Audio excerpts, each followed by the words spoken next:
Qin Feng, an unlucky person who was selected by the system due to being too focused while watching a certain country's art film. Lucky one. He was sent to a world composed of countless Hong Kong films, but fortunately, the Wolverine physique, weakened version, received by the system ensured his life. In order to complete the system task, he took the initiative to become the informant for Ma Jun, the male protagonist who killed the wolf. With the remaining plot memories in his mind, he conquered enemies who were blocking the front and finally stood on the top of Hong Kong Island. Whether Hong Kong Island is chaotic or not, Crazy Brother has the final say. If you enjoy Hong Kong action stories like this, don't forget to like and subscribe. The adventure is about to begin.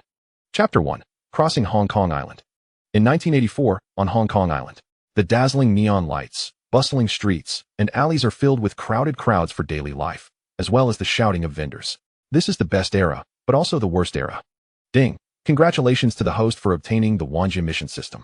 The current world is the Hong Kong Integrated World.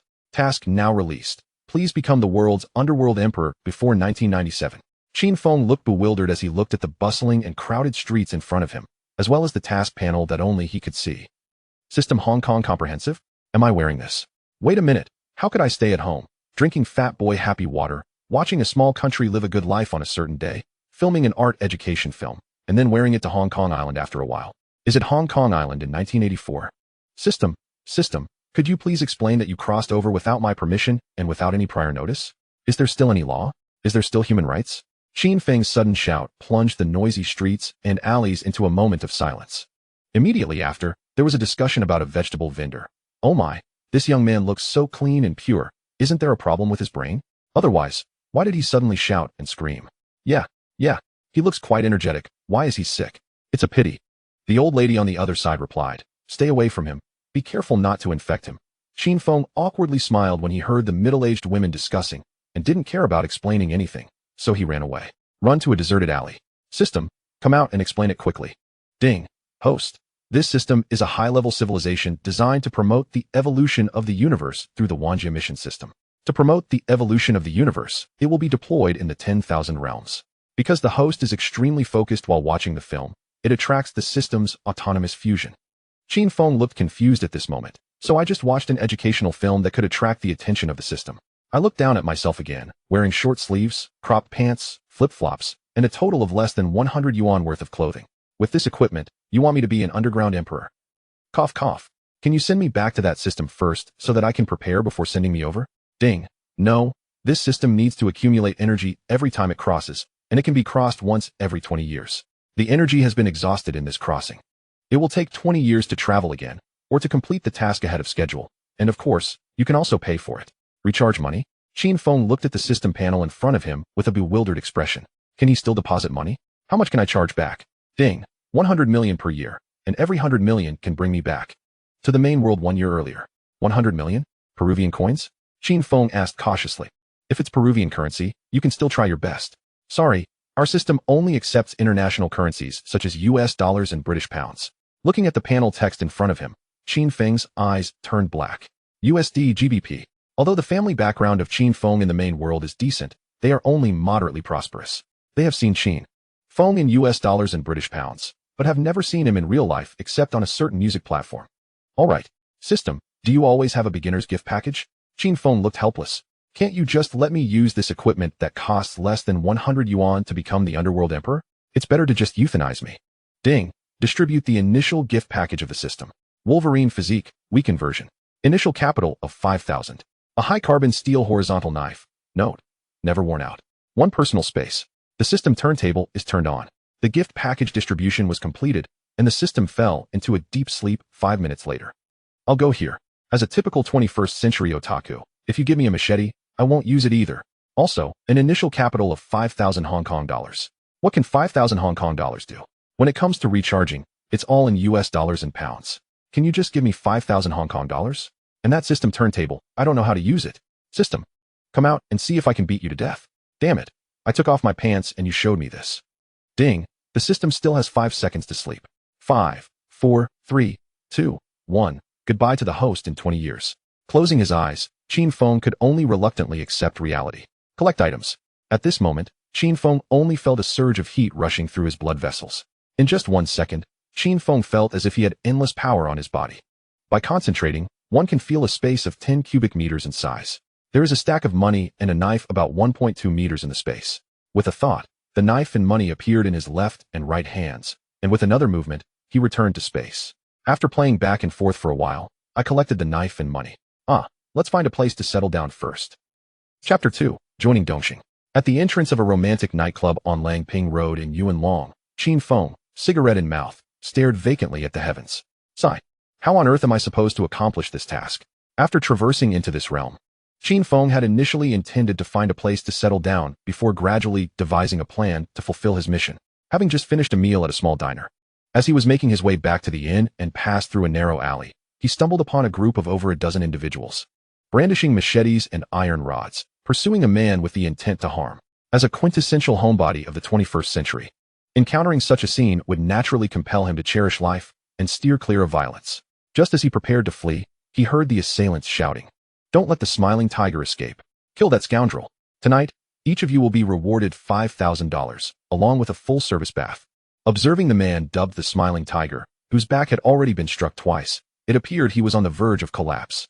Suddenly, Qin Feng halted his retreat. Could this be the Smiling Tiger from the movie Young and Dangerous? He bore a striking resemblance. If I rescue him now, perhaps I could persuade him to join Dongxing, thereby facilitating the completion of my task. With this thought, Qin Feng steeled himself. Damn it.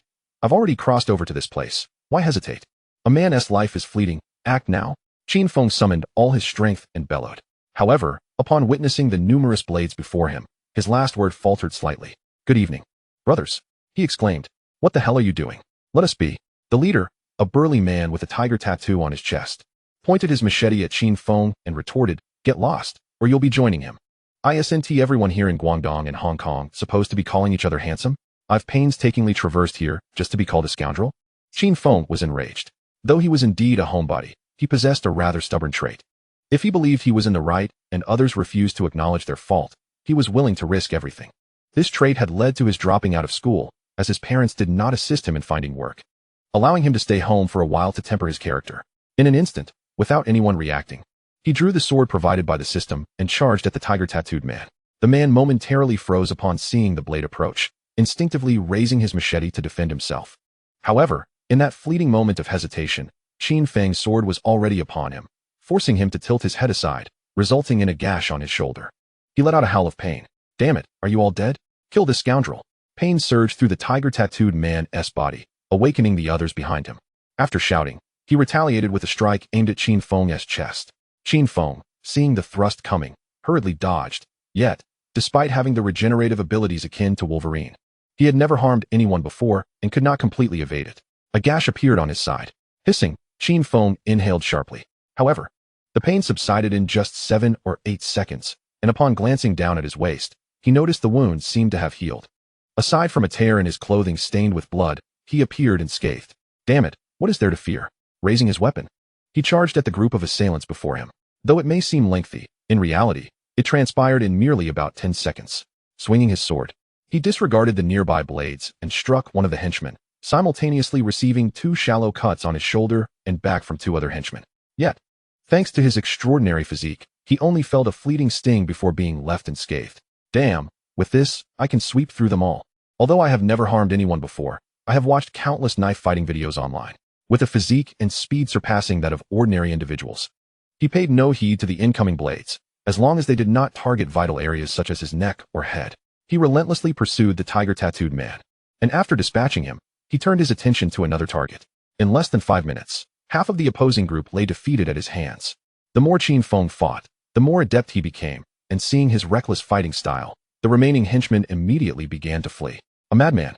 A madman! This guy is insane, they shouted as they ran. Qin Feng caught up to the slowest henchman and struck him down with a single blow. Truly, the ancients were not mistaken. The bold fear not death.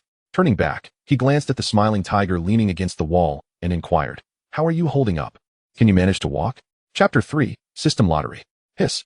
The smiling tiger winced in pain. I'm all right, but you'd best come over and help me a bit. He grimaced in agony. Brother, which gang do you belong to? You've saved my life, and I assure you, I won't treat you poorly. Observing the young man before him, who appeared refined and youthful, the smiling tiger grinned. I just came from the north and haven't joined any gang yet. I had intended to seek refuge with relatives, but upon arrival, I discovered they had all emigrated to Canada. The smiling tiger appraised the young man once more. Although his combat skill seemed lacking, he fought fiercely. If he were to take him on as an underling and nurture him, he would gain an additional fighter. You haven't joined any gang? Excellent. I am the smiling tiger of Dongxing's 5 tigers. How about joining me? Rest assured, as long as you follow me. Driving luxurious cars and living in grand mansions will not be a problem. With that, he placed a hand on Qin Feng's shoulder.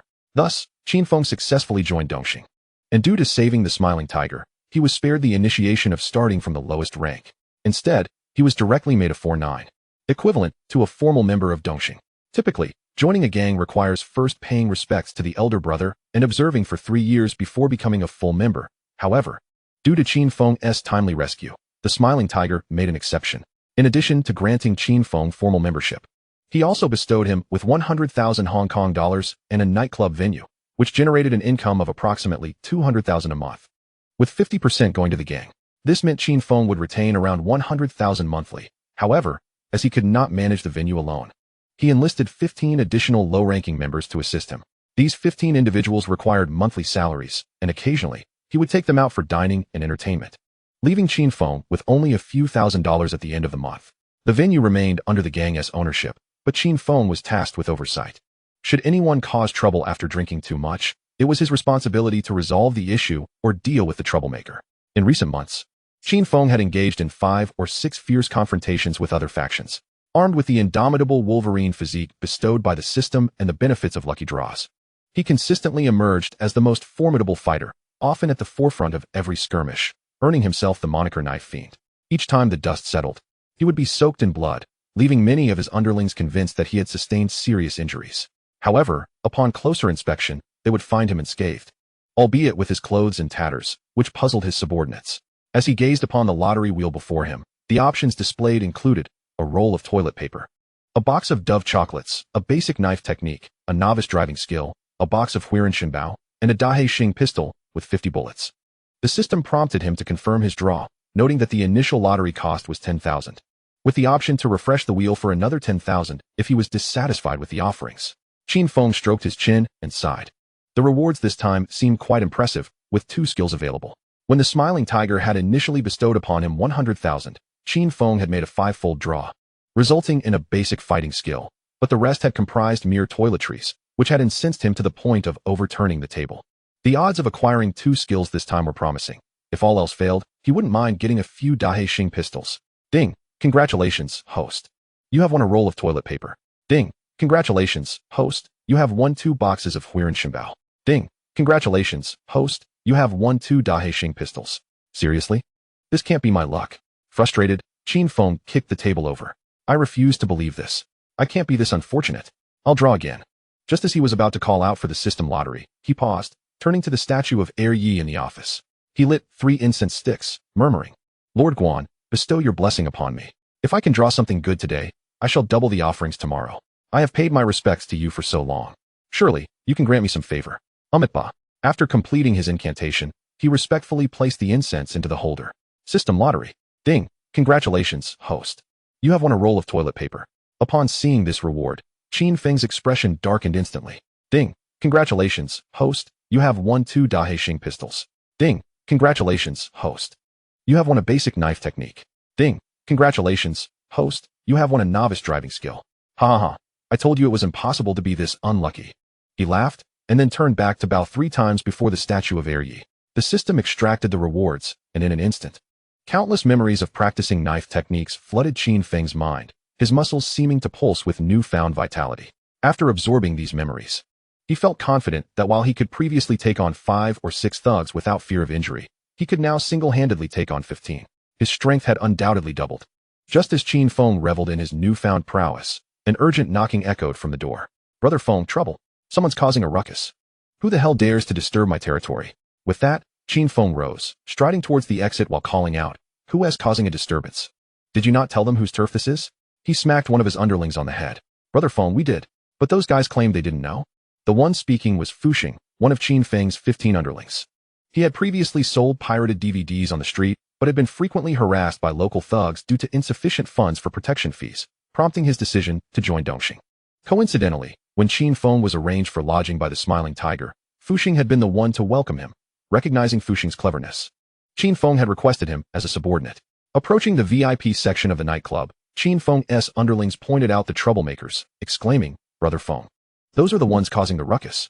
Following their gestures, Qin Feng's gaze fell upon the leader of the group, a young man roughly 6 feet tall, clad in black leather. Instantly, Qin Feng recognized that he was facing off against a film character, for the young man bore a striking resemblance to a movie star from his original world. Upon closer inspection, along with the yellow-haired thug behind him, he confirmed his suspicions. There was no doubt. This was Chun Haonan, along with his companions, the likes of Sha Ji, Jiao Pai, and De Tian Air. "So it's you lot causing trouble?" Qin Feng assessed Chun Haonan and his crew while questioning. "Speak up. What brings you to my territory to stir up chaos?" He fixed them with a chilling stare. However, Chun Haonan remained silent. It was Sha Ji who stepped forward, tauntingly asking, "So, you're the knife fiend? You don't look so impressive." He continued, "They say you fight recklessly. Is it true you're that insane?" As he spoke, he carelessly scratched his ear. "How insane am I? Why don't you find out for yourself?" With that, Qin Feng charged forward, delivering a swift punch that sent Sha Ji flying 2 meters away. In a fluid motion, he spun around and aimed a kick at Chun Haonan. Nonetheless, as a prominent member of Hongxing, Chun Haonan adeptly blocked Qin Feng's kick just as Sha Ji was sent sprawling. Seeing this, Qin Feng quickly followed up with his left leg, forcing Chun Haonan to absorb some of the impact. Yet, Qin Feng's newfound strength proved too overwhelming. Chun Haonan was knocked to the ground. This was only due to Qin Feng's restraint. Had he not held back, Chun Haonan would likely have faced grave injury, or worse. "Who gave you the audacity to cause a ruckus on my turf? Was it Liang Jingru?" he declared, placing a foot atop Chun Haonan. Meanwhile, Sha Ji and the others were swiftly overwhelmed by Qin Feng's subordinates. Bending down, he patted Chun Haonan's face. "You dare to cause trouble on my territory? You've got some guts. Since you're here, you might as well stay." With a wave of his hand, he commanded his underlings, "Give these fools a beating. Then lock them up." "Yes, Brother Feng. Brother Feng, these troublemakers are from Hongxing. If we lock them up, won't we incur the wrath of the boss?" Fuxing interjected. "The boss has always said we should avoid conflict and foster harmony for profit. Are we the ones causing trouble now? They've come to our doorstep.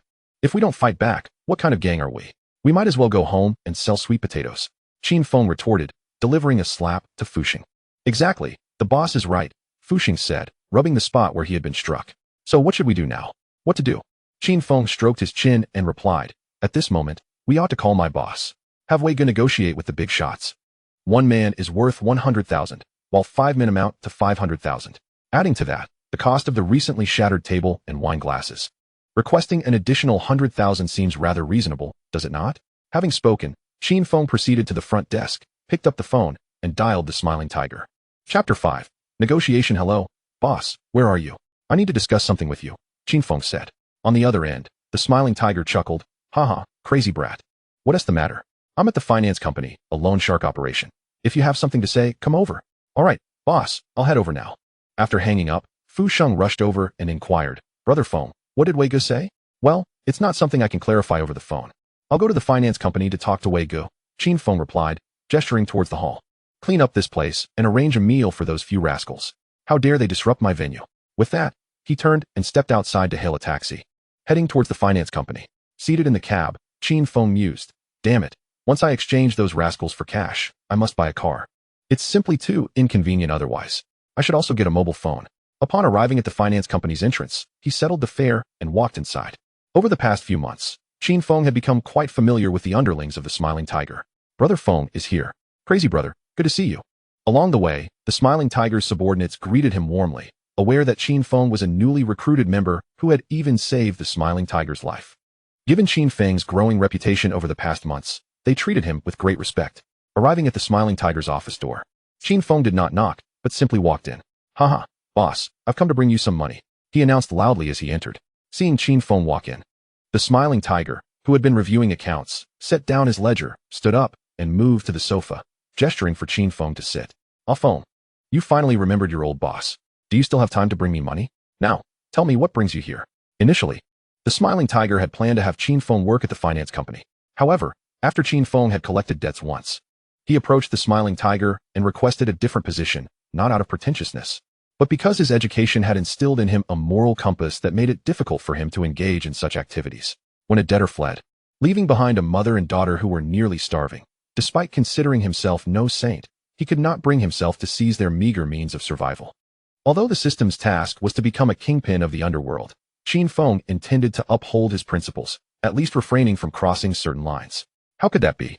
Boss, even if I don't visit you daily, you've always been on my mind, Qin Feng said, pulling out a cigarette from his pocket.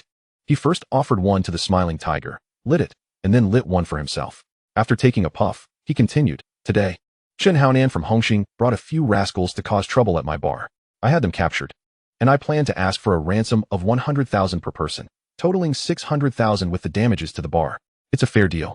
Isn't it? This is essentially money for you. With a smile, Qin Feng took another puff of his cigarette, watching the smiling tiger's reaction. After considering Qin Feng's explanation, the smiling tiger reflected, this matter stems from Hongxing's lack of decorum in our territory. Even if it reaches the top, I will certainly support you.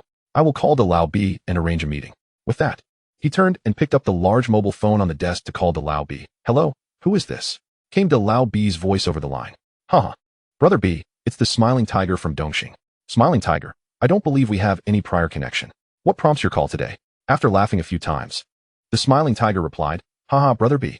While we may not have had relations before, we certainly do now. Your underling Chen Haonan caused a ruckus in our Dongxing territory today. Don't you think you owe us an explanation? As he finished speaking, the smile on the smiling tiger's face instantly vanished. Many believed that the smiling tiger, with his constant laughter, was inept, but Qin Feng understood that, despite his physical limitations, the smiling tiger possessed a sharp intellect, making him one of the best in Dongxing, second only to Lei Yaoyang. Otherwise, he wouldn't have secured a position among the 5 tigers of Dongxing with his minimal combat ability. Lao Bi's voice came through the phone again. But this time, it was markedly more intense. What has happened to Haonan and Shanji? The smiling tiger quickly regained his previous jovial tone. Huh? They are certainly unharmed for now, but who knows what tomorrow holds? There might be broken limbs. Who can say for sure? Upon hearing this, Lao Bi's voice rose several octaves. Smiling tiger, if you dare to harm Haonan, I will not let you off easily. Haha. Whether or not I harm Chen Haonan depends on you, Brother B. Alright, just don't touch him or Shanji for now. We have a meeting at Gucci restaurant tomorrow, and I will provide you with a resolution. At this moment, Lao Bi's tone noticeably softened. Very well, Brother B. We shall meet tomorrow. After concluding the call, the smiling tiger turned to Qin Feng with a grin. Off phone. Bring along 2 of your subordinates tomorrow to negotiate with Lao Bi. Understood, boss. After chatting a bit longer with the smiling tiger, Qin Feng took his leave, preparing for the negotiations the following day. Chapter 6. Negotiation 2. The next day, Qin Feng rose at 11 o'clock. After all, as a hoodlum, he kept night hours. Who among true hoodlums rises early? Fu Sheng. As Qin Feng finished dressing, he called out, what is the status of those rascals, Chen Haonan and his crew?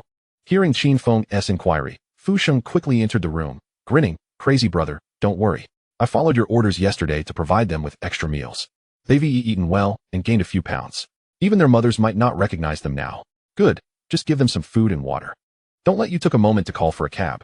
The taxi meandered through the winding roads until it arrived at a desolate warehouse nestled in the outskirts. This warehouse was situated in an obscure location, surrounded by overgrown weeds and small thickets, a place where one would hardly expect to find such a structure. After alighting from the vehicle, Qin Feng couldn't help but exclaim, purchasing a car is a necessity.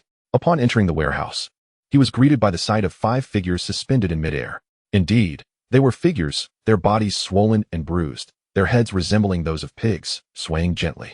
Upon noticing Qin Feng, the nearby henchman shouted, crazy brother. Qin Feng looked up at the 5 figures and inquired, are they still alive? No. Crazy brother has given orders. How could we dare to kill them? Responded one of Qin Feng's other subordinates, Lu Qing, standing at 165 meters. Lu Qing appeared slender and slight, considered a half-hometown acquaintance of Qin Feng, as they hailed from the same place before his transmigration.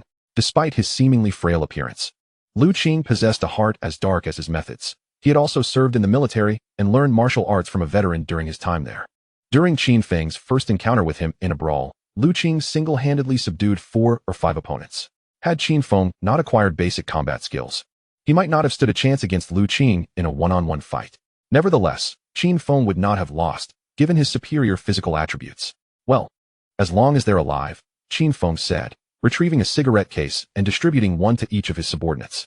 After taking a deep drag, he declared, tonight, Lu Qing and you lot will accompany me to negotiate with integrity. First, let us awaken these unfortunate souls.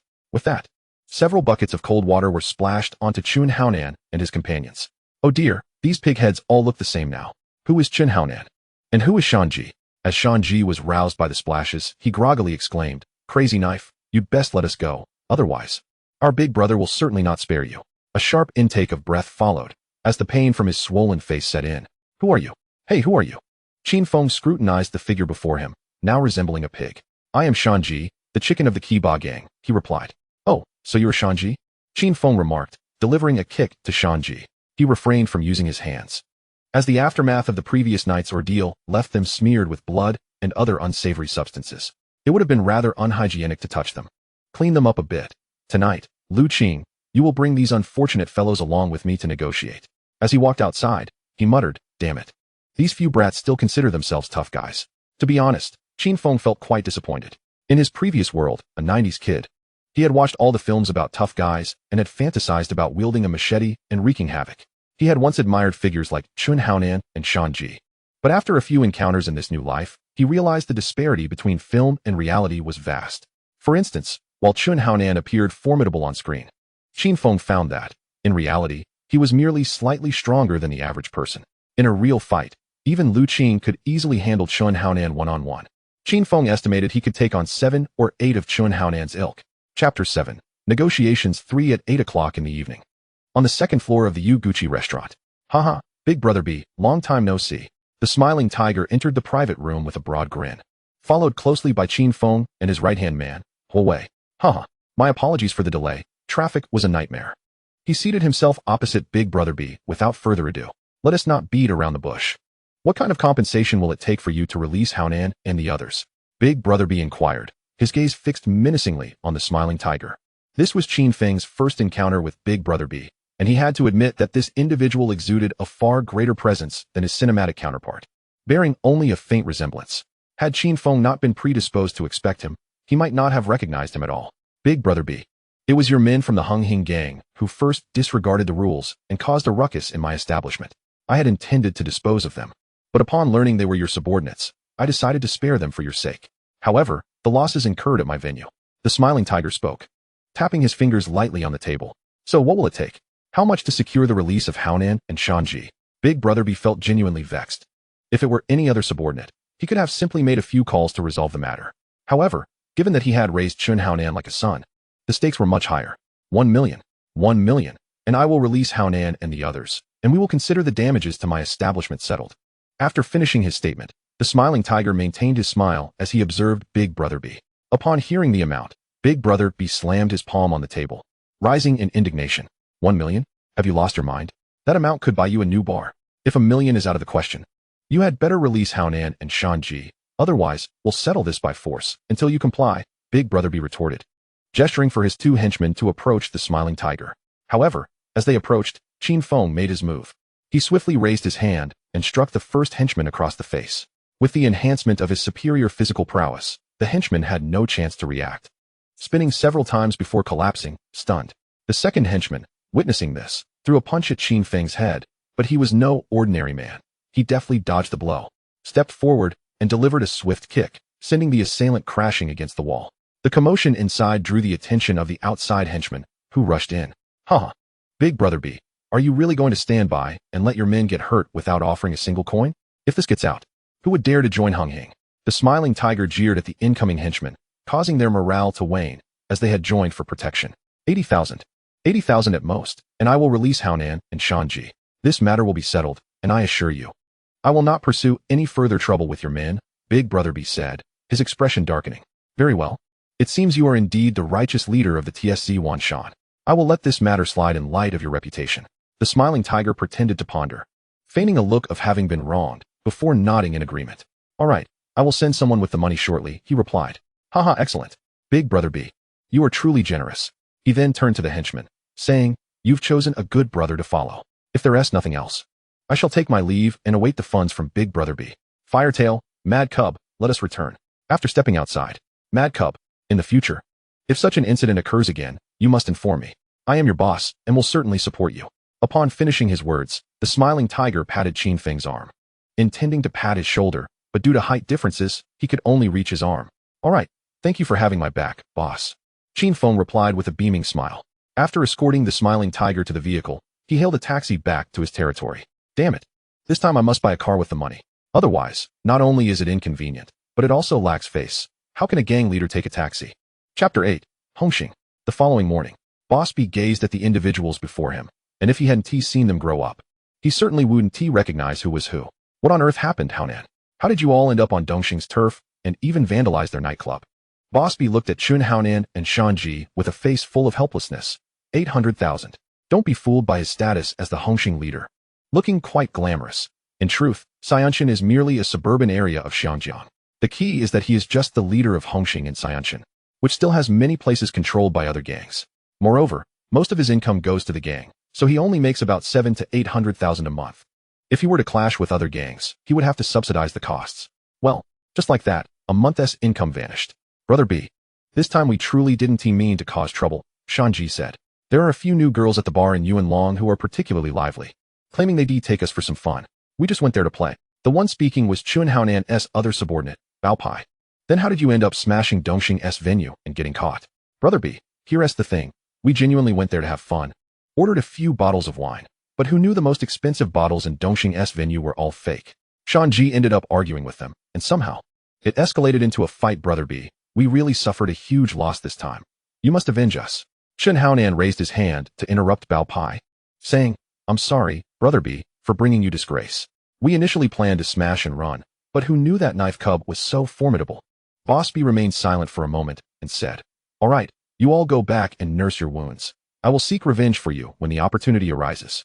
At 11 o'clock in the afternoon, Yuanlong Night Returner Nightclub, a private room on the second floor.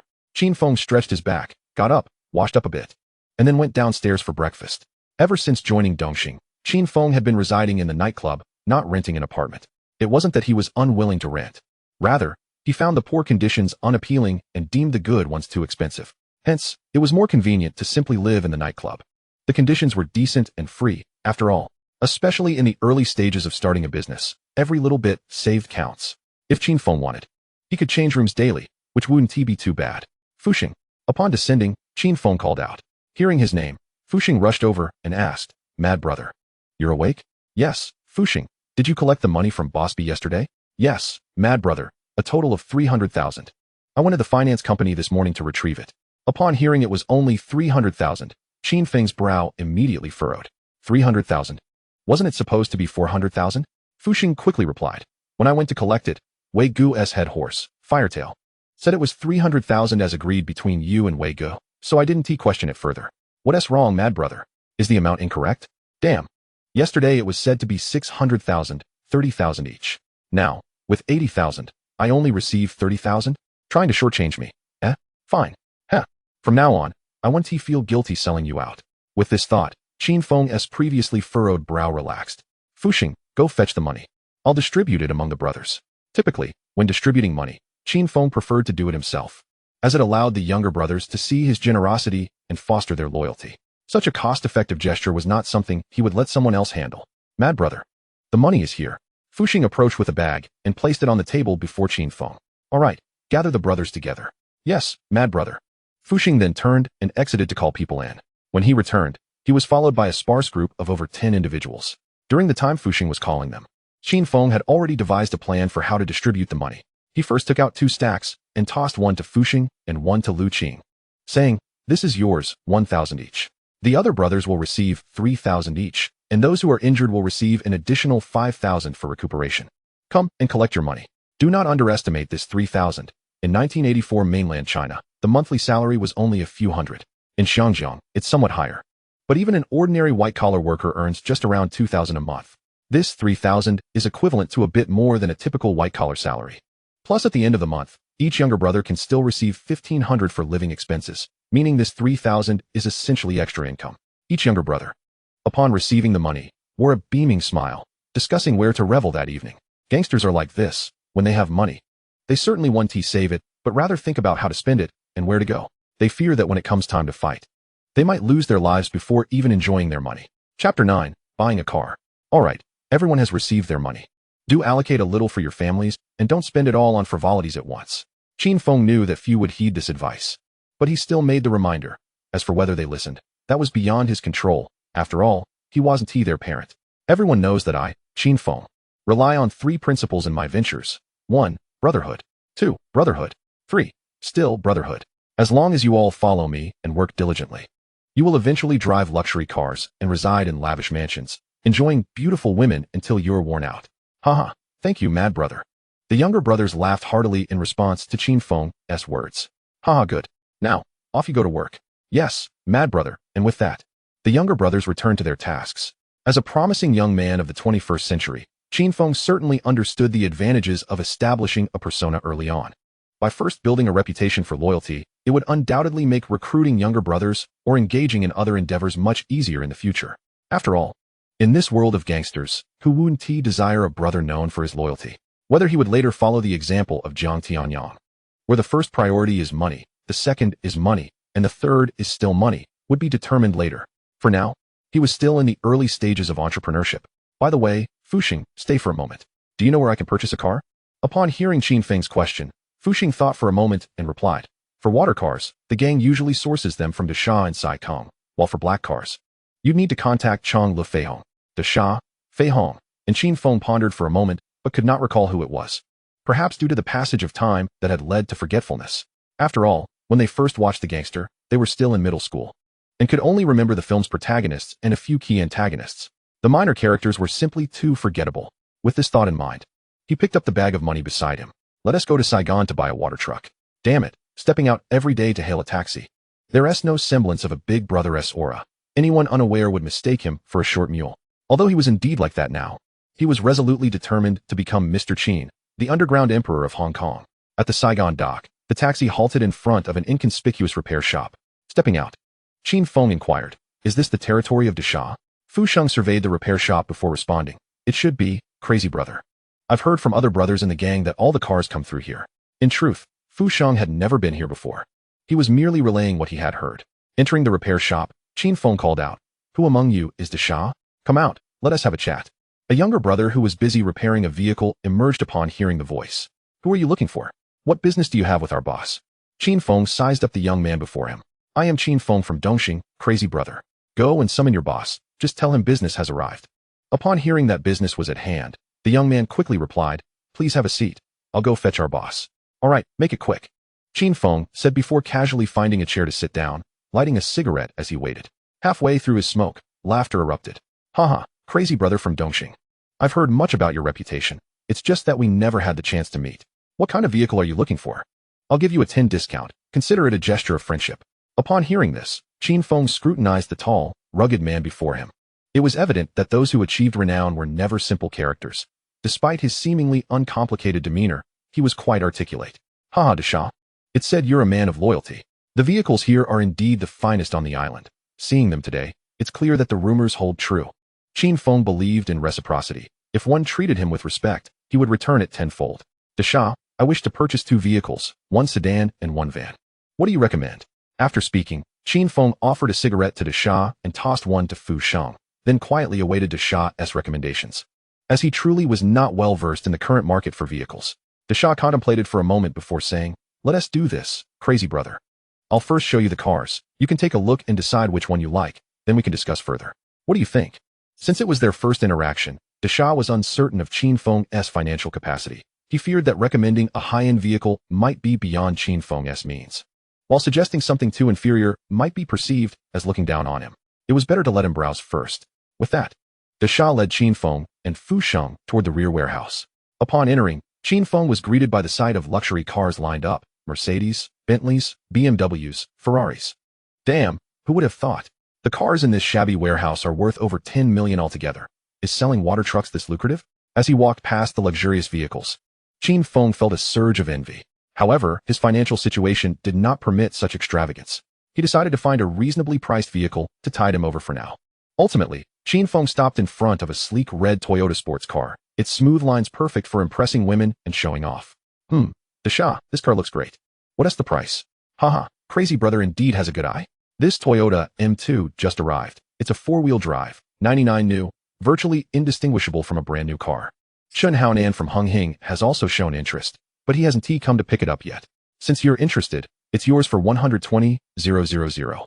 Chun Haonan had shown interest in this car, which was the very one that had been stolen by the little stutterer in the film. But it didn't matter. If he liked it, it was his. Without haggling, Qin Feng replied, Desha, You are indeed straightforward. Fu Sheng, bring the money over. After circling the car a few times and stroking his chin, he had to admit that Chun Haonan had good taste. Hee, but it's mine now. Taking the bag of money Fu Sheng handed him, he pulled out 15 bundles and placed them on the table. Dasha, here S150,000. Please arrange the van as well. Seeing him casually toss money onto the table, exuding an air of generosity, Dasha was immediately impressed. Compared to Qin Haonan, who was a red stick from Hung Hing, this fellow from Dongxing was far more impressive. Alright, crazy brother, since you're so generous, I won't be stingy either. I'll take care of all the paperwork for the vehicle. Crazy brother, would you like to take the car home now? Or shall I finish the paperwork and deliver it to you tomorrow? After some thought, Qin Feng replied, let us go with the latter. It will save me the hassle of running around. Okay, I'll complete the paperwork tomorrow and deliver it to your territory. With that, he handed a cigarette to both Qin Feng and Fu Sheng. If you need more vehicles in the future, please take care of my brothers. Dasha, with your loyalty, you'll be the first person I turn to whenever I need a car. Haha, then I thank you, crazy brother. After this, he offered to treat Qin Feng to a meal. Dasha, you're being too polite. Let us look out for each other. But I'll pass on the meal today. There's business to attend to back at the territory, so I'll take my leave. Then we'll have to do it another time. After all, we can't delay your important matters. As they spoke, Dasha escorted Qin Feng to the door. Chapter 10, Making Money. Upon returning to the nightclub, Qin Feng slumped onto the sofa in a Gayo style. He calculated, damn it. After giving money to the younger brothers and buying the cars, I'm left with less than 100,000. Adding the previous balance, it's just a little over 100,000 money. Oh, money. Why is it always insufficient when you need it? With this thought, Qin Feng immediately sat up from his slouch position. Damn it. I must make money. With money, there are people. With people, one can seize territory. With territory, more money can be earned, allowing for more recruits.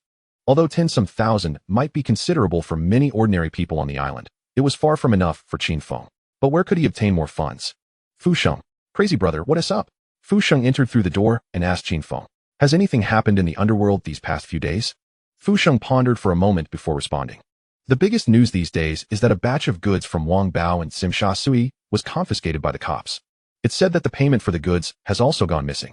Wang Bao's younger brothers are now rampaging everywhere, causing quite a stir in the underworld.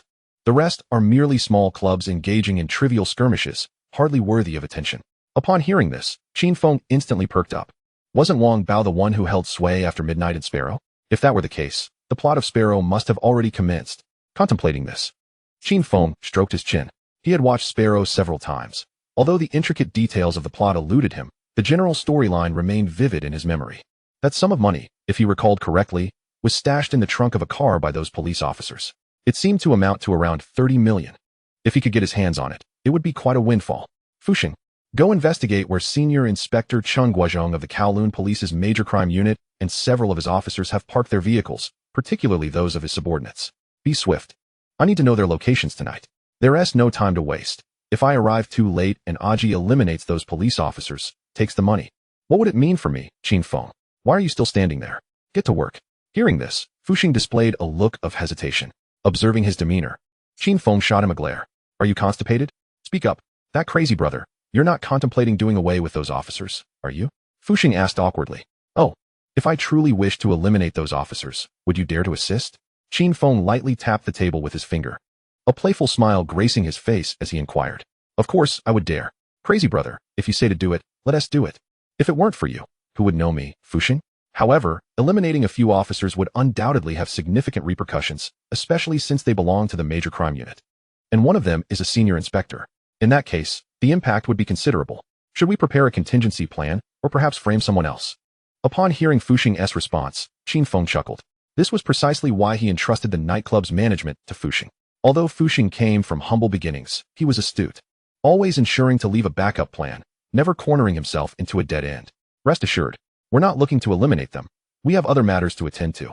You focus on locating the vehicles, and remember to be quick. Yes, crazy brother. Hearing that there was no intention to harm the officers, Fuxing breathed a sigh of relief. After all, they were soldiers, and they were thieves. Thieves fear soldiers, soldiers apprehend thieves, naturally harboring an innate trepidation. After sending Fuxing on his way, Qin Feng first found a small eatery and had a bowl of char siu rice. One must admit, while the small eateries of today may lack the technological prowess of future times, their flavors rival those of many grand hotels. After finishing, he hurried back to catch some sleep. After all, a night shift worker needs ample rest during the day to have the energy for the night. Chapter 11, A Windfall. It must be said, Fuxing was quite efficient in his tasks. By 7 in the evening, he had already uncovered the license plate numbers of several vehicles and their parking locations. Crazy brother, I found them. There are 3 cars in total, all parked in the underground parking lot of the Kowloon police station. The Kowloon police station. We cannot go there now. All right, Fuxing, inform Lu Qing that at 11 tonight, you all will join me for this task. Hee. Once we secure that money tonight, we can implement the subsequent plans. Initially, Qin Feng intended to handle this alone. After all, he had his spatial abilities to pry open the trunk and safely stow the money away. However, he didn't recognize the vehicles. The parking lot surely housed more than just those 3 cars. He couldn't possibly pry open each one individually, could he? Thus, he decided to bring Lu Qing along. With 3 of them, he would merely need to direct while Lu Qing did the heavy lifting. At 11 that night, in the parking lot of the Kowloon police station, having scaled the wall into the parking lot, the trio quickly located the 3 cars with Fuxing's guidance. However, staring at the 3 vehicles before him, Qin Feng pondered. Which one could it be? After a moment of deliberation, he resolved to try each one. After all, there were only 3 targets. Worst-case scenario, he could pry them all open. It wasn't as if they belonged to him. Lu Qing, take out the tools and pry open the trunk of this car. Qin Feng casually pointed to the vehicle nearest him. All right, crazy brother. Upon hearing this, Lu Qing promptly retrieved a 1-meter-long crowbar from the bag he brought. He inserted it into the gap of the trunk lid and pressed down forcefully. With 2 muffled thuds, the trunk popped open. Qin Feng leaned in for a look. Damn, it's empty. Upon seeing this, he immediately pointed to the second car, saying, come on, let us open this one too. Damn it. I refuse to believe my luck could be this poor, that I'd have to wait until the last car to find the money. Noticing his brother's sour expression, Lu Qing did not dare to delay and hurried to the trunk of the second car. Again, 2 muffled thuds, and it opened. Upon inspection, apart from 2 police uniforms and a pair of shoes, it was still empty.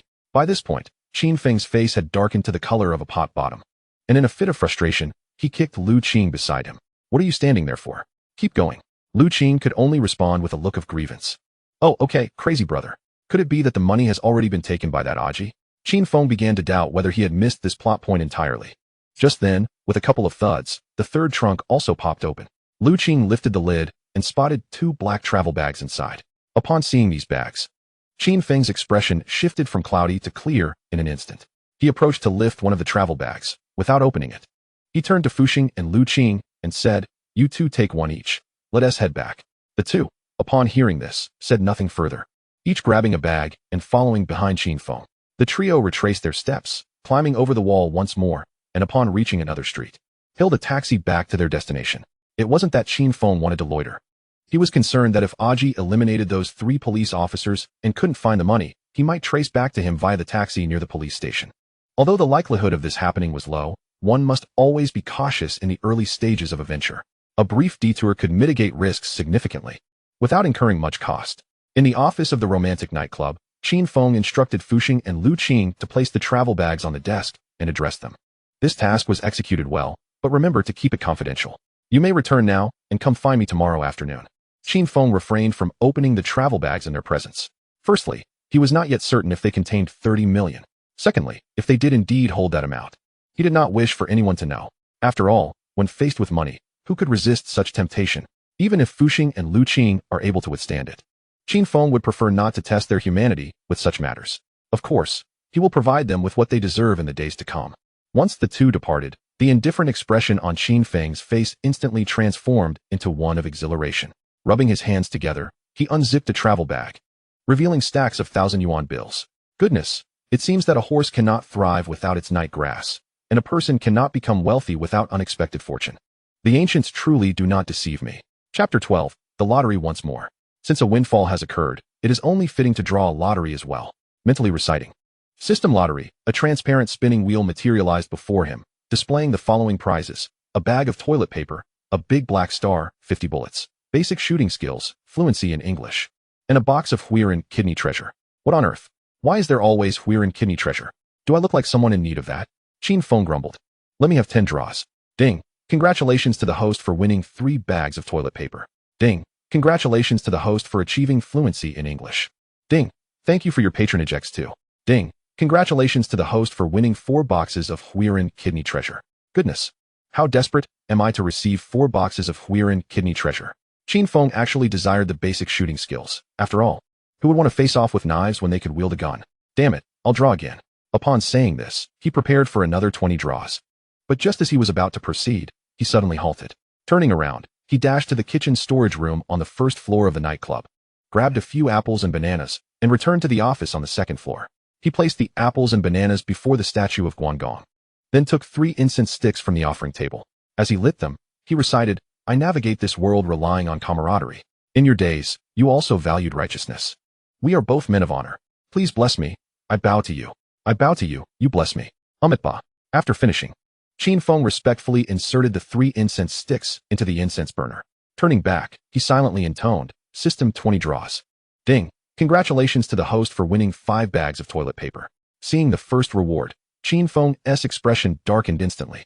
He turned and glared fiercely at the statue of Guangong, saying, "We in the gang know that if you take money, you must deliver results. I pray to you daily. Surely you wouldn't forsake me?" Ding. Congratulations to the host for winning 4 big black stars.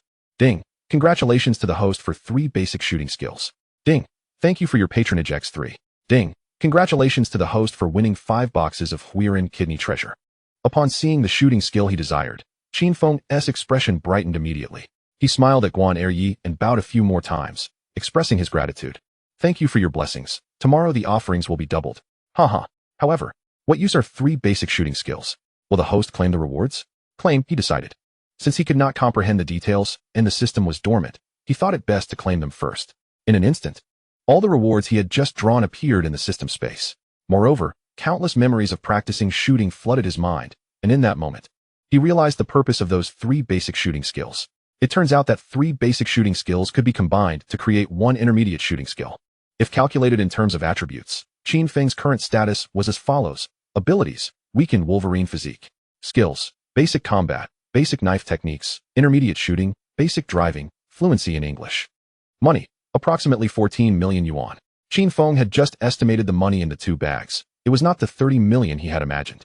Each bag contained about 700 to 800 stacks of bills, each stack comprising 10 notes, totaling 10,000 yuan per stack, resulting in approximately 7 million per bag, which added up to around 15 million. After acquiring the intermediate shooting skill, he decided against drawing more for now, planning to try again in a few days. After all, one should not exhaust their luck all at once. However, he was currently contemplating whether to recruit more people to expand his territory or to invest the money in business to earn more. Since the plot of killing wolves had already begun, it wouldn't be long before Wang Bao had to descend to sell salted duck eggs. Should he seize this opportunity? Once Wang Bao is gone, should he take over a territory in Tsimsha Sui? After all, Yuanlong is a suburban area with limited development, while Tsimsha Sui is different. Although it cannot compare to Central or Causeway Bay, it is undoubtedly the essence of the entire Hong Kong area. Even just securing 1 street in Tsimsha Sui could yield over 2 million in protection fees monthly. Even if half goes to the gang, there would still be over 1 million left. With this thought in mind, Qin Feng made his decision. First, seize territory, and with a larger territory, he could recruit more underlings. With more underlings, he could seize more territory. After all, at this time, Hong Kong Island was famously known as Little Gotham. As long as there is money and people, who would dare to provoke him? Once no one dares to challenge him, he would be the underground emperor. No doubt about it. Time to eat some fruit and sleep. He turned and picked up an apple from the offering table, munching on it with enthusiasm. Chapter 13, The New Car. The next day, at the Blue Sky Bar in Tsimsha Sui, Wang Bao, holding a lit cigar, sat on the couch, exuding an aura of dominance as he addressed a G. Have those policemen been dealt with? All taken care of. However, Brother Bao, the money was not found. Before eliminating them, I interrogated them, and according to their description, the money was in the trunk of their vehicle. But when I got there, all 3 trunks had been pried open, and there was nothing inside. A G replied, fiddling with a short knife in his hand. Wang Bao kicked the coffee table in front of him. Then go find it. A G, you and a G go together. You must extract the information from them.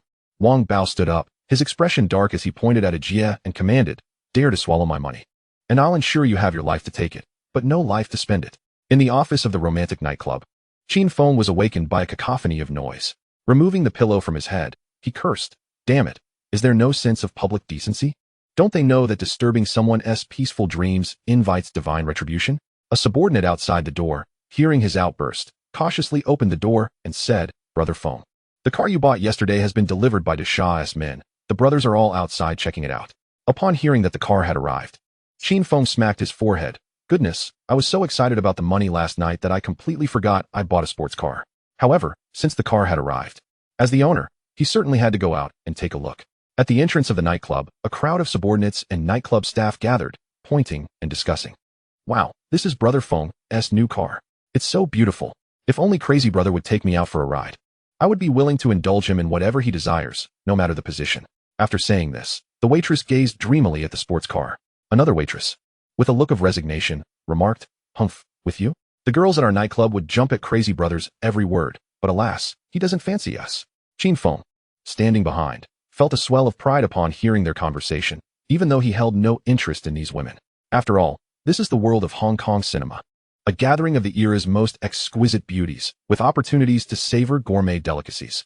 Who would still wish for a meager existence? Crazy Brother is here, everyone make way. A young subordinate shouted as soon as he spotted Qin Feng approaching. The onlookers instinctively parted, calling out, "Crazy Brother! Crazy Brother!" As Qin Feng navigated through the crowd, he spotted the Toyota M2 he had seen at Desha's yesterday and circled around it. He curled his lip. Today he found the Toyota M2 lacking, suddenly feeling that the Tiger-head Mercedes from yesterday suited him far better. After all, his worth had changed. However, Qin Feng wasn't planning to switch cars just yet. With Wang Bao's recent activities, suddenly splurging over $1 million on a Mercedes would seem rather ostentatious. In the early stages of entrepreneurship, it's wiser to exercise caution. No need to envy. As long as you all work diligently with me, I guarantee each of you will drive sports cars and live in luxury homes. Another wave of motivational rhetoric followed, and Qin Feng waved his hand, signaling the subordinates and waitresses to return to work. If you don't work hard, how can I upgrade to a Rolls-Royce?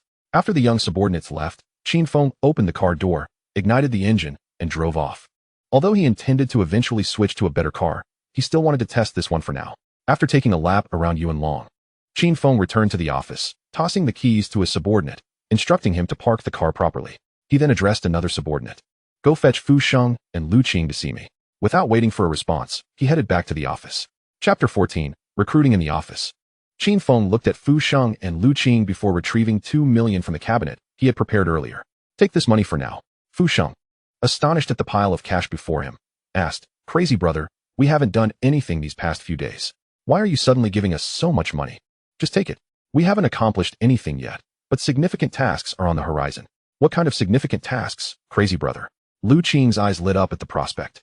It was clear that Fu Sheng was the more analytical type, assessing situations before acting, while Lu Qing was more straightforward, eager for excitement compared to his current mundane routine of practicing martial arts. "You don't need to know the details for now. Each of you take 200,000 to spend. Fu Sheng, you take 1 million to recruit as many daring individuals as you can. Lu Qing, you keep the remaining 600,000 and come with me tonight to see Shi Ziming. Shi Ziming is also from Dongxing, primarily engaged in human trafficking and smuggling. His boss, Crow, has recently taken charge of the Dongxing Wanchai territory. Although he has just assumed power, his strength is not inferior to any of the 5 tigers." Besides instructing Fu Sheng to recruit a batch of local ruffians from Hong Kong, Qin Feng also planned to enlist a group of veterans from the north to serve as gunmen. During this period, with the northern military downsizing, many veterans, unaccustomed to civilian life, flocked to Hong Kong to make a living. However, lacking local identification, they often resorted to becoming the province Hong Kong flag soldiers in the eyes of the Hong Kong police. Rubbing his chin, Qin Feng mused, "Isn't this a significant contribution to the security of Hong Kong? The government should award me for my outstanding contributions. All right, take the money and get to work. Lu Qing, you come over tonight." "Understood, Crazy Brother." Night. In a warehouse by the sea in Yuan Long, Qin Feng faced a man clad in a floral shirt, tattoos visible on his chest, and a fierce demeanor. Damn, with that appearance, he might as well have a sign saying "I'm a gangster." He'd be the first to get stopped by the cops on the street, looking like a loser. "Haha, Shi Ziming. Brother Ming, right? I'm with the Smiling Tiger, Wei Go. My name is Qin Feng. I heard you're involved in the human trafficking business and wanted to recruit some people from the north. Do you have any channels?" As Qin Feng assessed Shi Ziming, the latter scrutinized Qin Feng in return. With short hair and a denim jacket, Qin Feng looked quite handsome, more like a college student than a gangster. Recently, Shi Ziming had heard about Qin Feng's reputation as Knife Boy Crazy, noted for his fighting prowess. However, seeing Qin Feng's current demeanor, Shi Ziming felt a hint of disdain. "So you're the recently popular Knife Boy Crazy? Good to be in business. I love doing business. Do you need men or women? How many?" Qin Feng pulled out a cigarette, and after Lu Qing helped him light it, he took a puff and replied, "I know the drill. As long as I can recruit suitable individuals, there's an 800 introduction fee per person. As for the gender and quantity, that depends on the people. As long as they're suitable, I'll take as many as you can provide." Qin Feng's confidence stemmed from knowing that a smuggling boat could only carry 300 to 500 people, with a portion being elderly, women, and children. The suitable candidates would likely number only 100 or 200, and whether they were suitable was ultimately up to him to decide.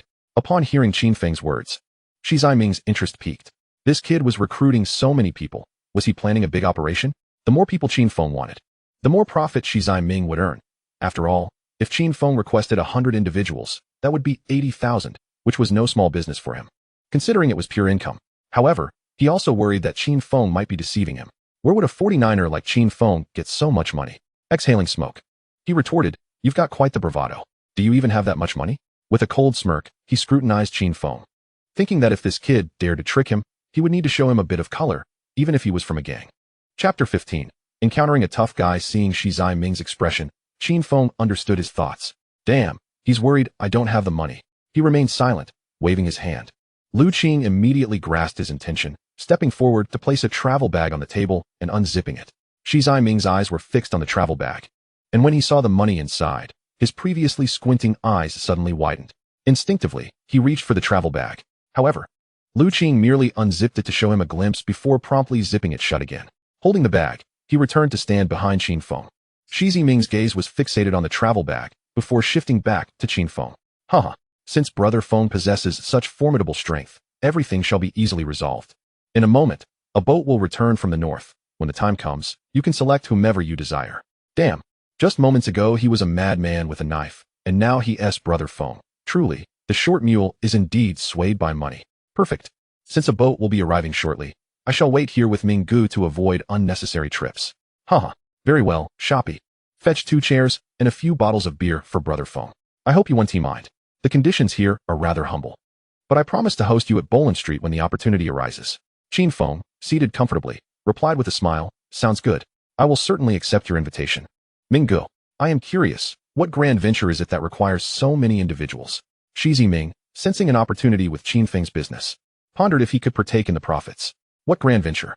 I merely intend to expand my territory a bit, seeking capable and bold individuals to serve as enforcers. The local talent is already tied to several major organizations, making recruitment challenging, so I thought perhaps I could find some from the north. Upon hearing this, Shi Ziming refrained from further inquiry. The conversation then devolved into idle chit-chat, a mutual exchange of boasts that lacked substance. As the two engaged in their light-hearted banter, time slipped away unnoticed. Night fell, and by 1 in the morning, Shoppy led a diverse group of individuals into the warehouse. Most were clad in era-appropriate attire of cloth garments and shoes, their eyes betraying a sense of uncertainty and bewilderment in this new environment. However, a group of over 30 stood together, each muscular and resolute, keenly observing their surroundings.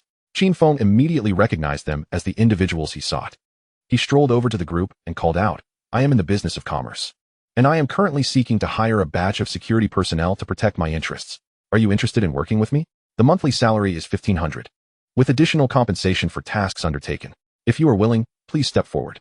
Qin Feng intended to adopt a model of low base salary with high commissions to motivate these individuals, ensuring their enthusiasm for the work while quickly identifying those with potential. Upon hearing his proposition, a lively murmur of discussion erupted among the group. Finally, a tall, sturdy man with a resolute demeanor stepped forward and said, we can assist you, but you must help me resolve my identity issues. Clearly, they had done their homework before arriving. The recent policy changes in Hong Kong had eliminated the option for newcomers to settle simply by crossing the sea. If apprehended by the authorities, they would be deported. Qin Feng regarded the man with curiosity, for he bore a striking resemblance to a villain from a film he recalled, albeit younger and lacking the rebellious air depicted in the movie. Thus, he directly inquired, what is your name? Wang Jianjun. Chapter 16, Welcoming the Brave. Do you happen to have a brother named Wang Jiangwo? Upon hearing Qin Feng's question, Wang Jianjun was momentarily taken aback, then furrowed his brow and asked, how do you know? So it's confirmed. This is the fierce individual from the Zongnanhai bodyguards who nearly dealt a fatal blow to Su Yang, Jet Li. Please don't misunderstand. I also came from the north, where many are named Jianjun, Jiangwo, or Guoqing. I was merely curious and didn't expect to find one here. Fortunately, my wits saved me. Though somewhat contrived, Qin Feng's explanation seemed plausible, for it was indeed characteristic of that era in China to name individuals in such a manner, like certain August 1st or National Day commemorations. Oh, can our identity issues be resolved? He asked, his expression turning grave as he regarded Qin Feng. He and his comrades had agreed that if Qin Feng could resolve their identity concerns, they would follow him. Especially since the salary offered was several times greater than what they earned back home. Identity will not pose an issue, as long as you follow me. I can resolve it for you. Upon hearing that their identity issues could be addressed, the group ceased their hesitations. Under Wang Jianjun's leadership, the 30 or so individuals lined up and followed Qin Feng. Internally, Qin Feng felt a surge of joy, success. However, he maintained a calm demeanor as he said, "Excellent. I am delighted that you have made the wisest choice. By aligning with me, I assure you will drive luxury cars and reside in grand homes. Soon you will realize just how correct your decision today truly is." A customary wave of persuasion ensued. With their resolve firm, Qin Feng did not return to his previous position but instead approached another group. This group markedly differed from the soldiers. Their faces were etched with anxiety and confusion. Yet, among them, Qin Feng discerned two distinct individuals, a man and a woman. The man was tall and slender, devoid of the surrounding unease, wearing black-framed glasses, his eyes gleaming with shrewdness. The woman, on the other hand, was simply stunning. She bore an uncanny resemblance to a star from Qin Feng's world prior to his journey through time, albeit appearing significantly younger, a youthful version of a certain actress. Qin Feng pointed at the two and asked, "What are your names?" Although uncertain if these two were the characters from his envisioned narrative, he had already decided to recruit them. If they were indeed those characters, it would be a tremendous gain. If not, it mattered little. He could always enlist the man as a waiter. As for the woman, her beauty alone warranted her inclusion, regardless of her narrative significance. When the man realized Qin Feng was pointing at him, he appeared bewildered, glancing around to confirm that he was indeed the focus of the inquiry. Before stepping forward with a smile, the woman, however, appeared timid, glancing up at Qin Feng before shyly lowering her gaze. Ah, is she attempting to play the ostrich? He approached her directly, and the crowd parted, allowing him to reach her. "Stop hiding. I am speaking to you," he stated. The woman, recognizing her evasion was futile, finally lifted her head and said, "Big brother, I came here to find my aunt. I'm not looking for a job right now." Just moments ago, from a distance and in dim light, Qin Feng hadn't seen her clearly, but now, up close, he confirmed the unmistakable resemblance to a character from a film. Though he couldn't pinpoint which one, the likeness was striking, particularly in her eyes. "What is your name?" he inquired, uncertain of the reason. Qin Feng found himself compelled to tease her upon seeing her in such a state. Thus, when he posed his questions, his demeanor was grave, and his tone bore an air of subtle intimidation. "I am called Gangxing," the woman replied, her voice faltering, her countenance suggesting she was on the verge of tears. Chapter 17, Tower Village, Lin Yaodong. Upon hearing Gangxing's response and observing her appearance, Qin Feng was suddenly reminded of a film titled A Better Tomorrow. He recalled that the male lead was played by the illustrious Chow Yun-fat, though the specific plot eluded him. Yet, he distinctly remembered the protagonists and a character who was a tattoo enthusiast. Damn, Snake Boy Ming. Could it be that he is the very tattoo aficionado? Casting a glance at Snake Boy Ming beside him, he felt an uncanny resemblance grow stronger. Regardless, now that fate had brought them together, he resolved to claim her. Gangsheng, born in Hong Kong. Come, accompany me." Without waiting for her response, he turned to the bespectacled man and inquired, "And you?" The man, puzzled, scrutinized Qin Feng, unable to comprehend what it was about him that attracted this man, who appeared younger than himself. Yet, despite his confusion, he answered dutifully, "I am Lin Yaodong." Indeed, it was he. Although the man before him appeared significantly younger than the Lin Yaodong from the television series, lacking the latter's domineering aura, Qin Feng had already harbored an 80% certainty prior to asking. The only distinctions between this Lin Yaodong and the character in the series were youth and temperament. They were, without a doubt, the same person. "Lin Yaodong, you possess admirable qualities. Would you be willing to work alongside me?" After a brief moment of contemplation, Lin Yaodong responded resolutely, "Yes, I would be honored to work for you, boss." He had overheard Qin Feng's earlier remarks. The prospect of resolving his identity issues while earning a monthly wage of 1,500 was exceedingly favorable, especially for someone who had recently smuggled himself across borders. And he was far from the ruthless Lin Yaodong of Tower Village's future. "Excellent. You are indeed a clever individual," Qin Feng remarked, then addressed the group. "What about the rest of you? Is there anyone else willing to work with me?" Upon hearing his words, the crowd erupted into fervent discussions, and soon, around 30 individuals stepped forward, many of whom were families, some even holding children. Upon witnessing this, Qin Feng felt a mix of astonishment and amusement. He had just declared his intention to recruit individuals to safeguard a business, yet here were women and children. However, he quickly reconsidered. A family unit was often easier to manage than solitary individuals. With this realization, he decided to accept them all. As for the introduction fee of 800, it was a trivial sum. Did Qin Feng truly concern himself with such minor finances? If these individuals proved unhelpful, he could always send them to work in a factory. deducting from their wages as needed, an arrangement well understood by those in the know. Since you all wish to accompany me, please gather behind me. As for those who chose to remain, he offered no further words. Each individual had the right to make their own choices, and he would not coerce anyone into following him. He turned to seek out Snake Boy Ming to settle accounts.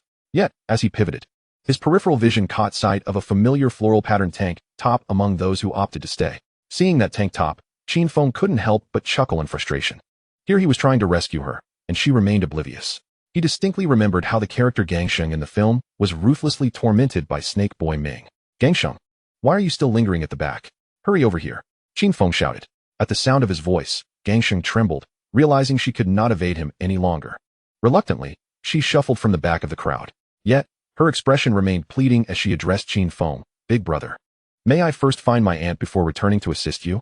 For reasons unknown, Qin Feng felt a surge of irritation at her timid demeanor. He bellowed, are you foolish? Let alone whether your aunt will take you in. If she does, you will still need to find work to support yourself. Without proper documentation, who would dare employ you? By working with me, you not only gain a job but also secure your identity. Once you are settled and earn some money, you can seek out your aunt. Would that not be preferable? Foolish girl. Chapter 18, 109 Individuals. After contemplating Qin Feng's words, Gangsheng lowered her head, reflecting on her situation. Although he was somewhat intimidating, his reasoning seemed sound. She was uncertain of her aunt's circumstances, but she was certain it was not a household of great fortune. With this in mind, she slowly moved to stand behind Qin Feng. Qin Feng's lips curled into a satisfied smirk. Lu Qing, please count how many we have. Yes, brother Feng. Lu Qing complied with Qin Feng's request and began tallying the numbers. In less than 2 minutes, he had finished, as there were just over 100 individuals. Brother Feng, I have counted. There are a total of 109 people. 59 men, 42 women, and 8 children. Upon hearing the mention of 8 children, Qin Feng was unfazed. It was merely a matter of 6,000 or so, a negligible sum. He considered it a charitable act. Turning to Snake Boy Ming, he stated, Brother Ming, there are 109 individuals, at 800 each, that amounts to over 87,000. Here's a suggestion, I'll give you 90,000. And the excess can be considered a gesture of goodwill to treat the brothers. Today, having secured Wang Jianjun, Gangsheng, and Lin Yaodong, Qin Feng felt his efforts were not in vain, and thus, he was in a good mood, willing to part with a little extra.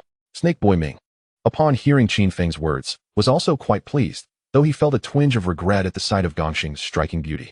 Had he known such a gem was among them, he would have inspected her more closely before letting her go. Nonetheless, he refrained from voicing his thoughts, for he had already profited handsomely from this deal. Indeed, it was a windfall. Indeed, it is quite a fortune. Qin Feng's 90,000, combined with the fees collected for these individuals' boarding, amounts to quite a sum. Haha, Brother Feng, you are magnanimous. No need for such formality, Brother Ming. Qin Feng chuckled. He then turned to collect the neatly stacked 9 bundles of cash that Lu Qing had counted, handing them to Snake Boy Ming's associate before rising to say, Thank you for your assistance today, Brother Ming. I must now take them to settle in, so I shall not impose further. Very well, since my brother has matters to attend to, I shall not keep you. Chang Mao Xiong, please escort Brother Feng. Once outside, Qin Feng found a phone and called the nightclub, requesting Fu Shang to arrange several vehicles to transport everyone to Lu Qing's training warehouse. Arriving in his newly purchased Toyota M2, which accommodated only 2, he had to ask Fu Shang to send over additional cars. They gathered by the roadside, awaiting Fu Shang's vehicles. While waiting for the bus, Qin Feng summoned Wang Jianjun, Wang Zhangwo, and Lin Yaodong to his side, intending to familiarize himself with them and foster a rapport, as one must treat exceptional talents with exceptional care. Jianjun, Zhangwo, where did you serve in the military? Upon hearing Qin Feng's inquiry, Wang Jianjun stepped forward to respond. In the south, later following the troops to fight the Vietnamese. I was discharged due to a minor error during the conflict. Brother, we did nothing wrong. We merely dealt with some Vietnamese. Interjected Wang Zhangwo. Those Vietnamese took from us, used our resources, and wielded our weapons against us. A bunch of ingrates. How many brothers fell victim to our own arms? At this point, Qin Feng began to grasp the situation. They had killed prisoners of war, which led to their discharge. Perhaps, after experiencing the battlefield, they could not endure the monotony of civilian life, prompting their arrival in Hong Kong. Thus, he refrained from probing further. He distributed cigarettes to each individual, and while smoking, he remarked, No worries, the vast world holds plenty of opportunities. Since you have chosen to work with me, you are my brothers. I will ensure each of my brothers attains greatness. Turning to Lin Yaodong, he asked, And you? I am merely an ordinary fisherman. My village relies on the sea, and generations have survived by fishing. However, due to our village's remote location, life has been arduous. I came here hoping to find a prosperous path for my community. Qin Feng thought to himself, could this lad have boarded the Dongxing ship and learned the trade of drug trafficking under Snake? It is indeed a possibility. Seeking a way out? Then you have come to the right place. Familiarize yourself with Hong Kong. I have already devised a plan for you. In due time, I will arrange for you to engage in this venture, ensuring prosperity for both you and your village. Qin Feng had no intention of deceiving Lin Yaodong. He was preparing to have him smuggle meat, eggs, and vegetables from the mainland. Presently, meat on the mainland cost merely $1 per pound, whereas in Hong Kong, even the most modest market demanded 10 times that. By smuggling, one could easily multiply their returns. Additionally, he considered importing electronic products from Hong Kong to the mainland, allowing for a lucrative back-and-forth trade. While smuggling was indeed illegal, it paled in comparison to drug trafficking, which Qin Feng viewed as a sin deserving of divine retribution. Chapter 19. Arranging the group. However, Qin Feng planned to discuss these matters further in Sim Sha Sui and focused on allowing them to acclimate to Hong Kong for now. Upon hearing Qin Feng's promise, Lin Yaodong suppressed his excitement and replied, I will follow Brother Feng's arrangements closely. Whatever Brother Feng instructs, I shall do. Haha, splendid. Qin Feng chuckled, patting Lin Yaodong on the shoulder. After waiting for approximately half an hour, Fuxing arrived with several minibuses. Fuxing glanced at the individuals beside Qin Feng and inquired, Brother Feng, how shall we arrange these people? Should we take them to the warehouse first? Or find a nearby hotel? Initially, Qin Feng had only intended to recruit a handful of gunmen, but now the numbers posed a challenge for organization. Arrange the ones with children and those individuals to a hotel near the warehouse, Qin Feng instructed, pointing to Wang Jianjun and his group. The remaining individuals can make do at the warehouse. In the next couple of days, see if there are any entire tenement buildings available for rent or sale near the warehouse. If there are, either rent or purchase one. The property prices are quite reasonable at present, and acquiring one would surely yield a profit. Even if we do not sell it, it could serve as accommodation for our employees in the future. Understood, Brother Feng. Qin Feng then turned to Wang Jianjun, saying, you and your group should follow him to the hotel for some rest. We can discuss matters tomorrow. He gestured towards Fuxing. All right. Wang Jianjun, having just left the military, quickly fell into the role of obedience, answering succinctly before following the group to the vehicle. After arranging Wang Jianjun's group, Qin Feng addressed Lu Qing. The remaining individuals should be taken to Lang Ping's warehouse. Also, arrange for some boxed meals from a nearby restaurant and have them delivered. It wasn't that Qin Feng was reluctant to spend money on hotel accommodations. Rather, the sheer number of people was overwhelming, given that Yuanlong was a suburban area. Finding hotels would require multiple locations, and with these newcomers, spreading them too thin would make oversight impossible. Lu Qing, also a veteran, said little but nodded and set to work. Following these arrangements, Qin Feng stretched and turned to head back for some rest. However, upon turning, he noticed Gang Sheng timidly watching him from behind. Upon seeing Qin Feng, Gang Sheng quickly lowered her head. With a sigh, he pointed at her, exclaiming, come here. Follow me. Those still waiting to board the vehicle turned to look at the commotion, but upon realizing Qin Feng was addressing Gang Sheng, they resumed their queue. Gang Sheng, keeping her head down, failed to notice Qin Feng's gesture, remaining frozen in place. Observing the situation, Qin Feng found it both amusing and exasperating. Goodness, still playing the ostrich. Gang Sheng, come here, follow me. Only then did Gang Sheng timidly lift her head, glancing at Qin Feng and slowly making her way toward him. Hurry up. It's not like you're an octogenarian. Stop dawdling. Noticing his urgency, Gang Sheng quickened her pace to stand before him. Follow me. With that, Qin Feng turned and walked towards his sports car, opening the door and saying, get in. As they reached the front of the car, Gang Sheng hesitated once more, her lips moving as if to speak, but faltering. If you have something to say, then say it. Why act like a victim? Qin Feng said, slightly annoyed. Big brother, where are we headed? To a nightclub. Upon hearing this, Gang Sheng's eyes widened in alarm. She had heard others speak of nightclubs as unsavory places, filled with women who lured men with their charms. Qin Feng, recognizing her expression, understood her misunderstanding. What are you thinking? I'm taking you to work as a waitress, not to become a seductress. Hurry up and get in. Relieved that her role would not involve such activities, Gang Sheng quickly jogged to the car, opened the door, and took her seat in the passenger side. Chapter 20. Arranging Gang Sheng. Upon returning to the nightclub, Qin Feng parked at the entrance and tossed the keys to his subordinate, instructing him to park the car properly before striding towards the club's entrance. As he entered, the pulsating beats of energetic music greeted him. Navigating through the throng of revelers, he led Gang Sheng to the office on the second floor. Settling onto a sofa, he lit a cigarette and called over a female server. This is the new employee. Please take her to the staff lounge for a brief period. Then provide her with a uniform and instruct her on her duties. The waitress glanced at Gang Sheng and then at Qin Feng, pondering to herself. It's the first time in months that Crazy Brother has brought a woman back. Something must be afoot. Noticing her expression, Qin Feng, feeling somewhat exasperated, remarked, "Stop staring. This is my cousin. Quickly, make her comfortable." The reason Qin Feng referred to her as his cousin was to protect Gangsheng from potential bullying, as having the status of a relative would at least deter others from overtly mistreating her. The waitress, suddenly snapped back to reality by his call, quickly responded, "All right. Crazy Brother, your cousin is my cousin too. I'll ensure she is well taken care of and that no one dares to bully her." Upon hearing this, Qin Feng couldn't help but take a closer look at the waitress. Ah, clever one indeed. I'll have to keep an eye on her. With a smile, he turned to Gangsheng and said, "Cousin, come along with me." Gangsheng glanced at Qin Feng, who gave a slight nod. Seeing his approval, she followed the waitress closely. Upon exiting the office, the waitress leaned in towards Gangsheng and quietly asked, "Are you really Crazy Brother's cousin? Is it by blood?" Gangsheng, unsure of how to respond, could only nod slightly. Observing her affirmation, the waitress muttered, "You certainly don't look like it. But if Crazy Brother says so, then it must be true." As she spoke, she took Gangsheng's hand and led her towards the break room, making small talk along the way. She understood that regardless of whether Gangsheng was truly Qin Feng's cousin, it was her duty to ensure Gangsheng was well looked after. After all, though Qin Feng appeared gentle and refined, she had witnessed his ferocity firsthand, his eyes ablaze, drenched in blood, resembling a true harbinger of death. The following morning, Qin Feng was roused from his slumber by a persistent knocking at the door. Damn it! Who could it be at this hour?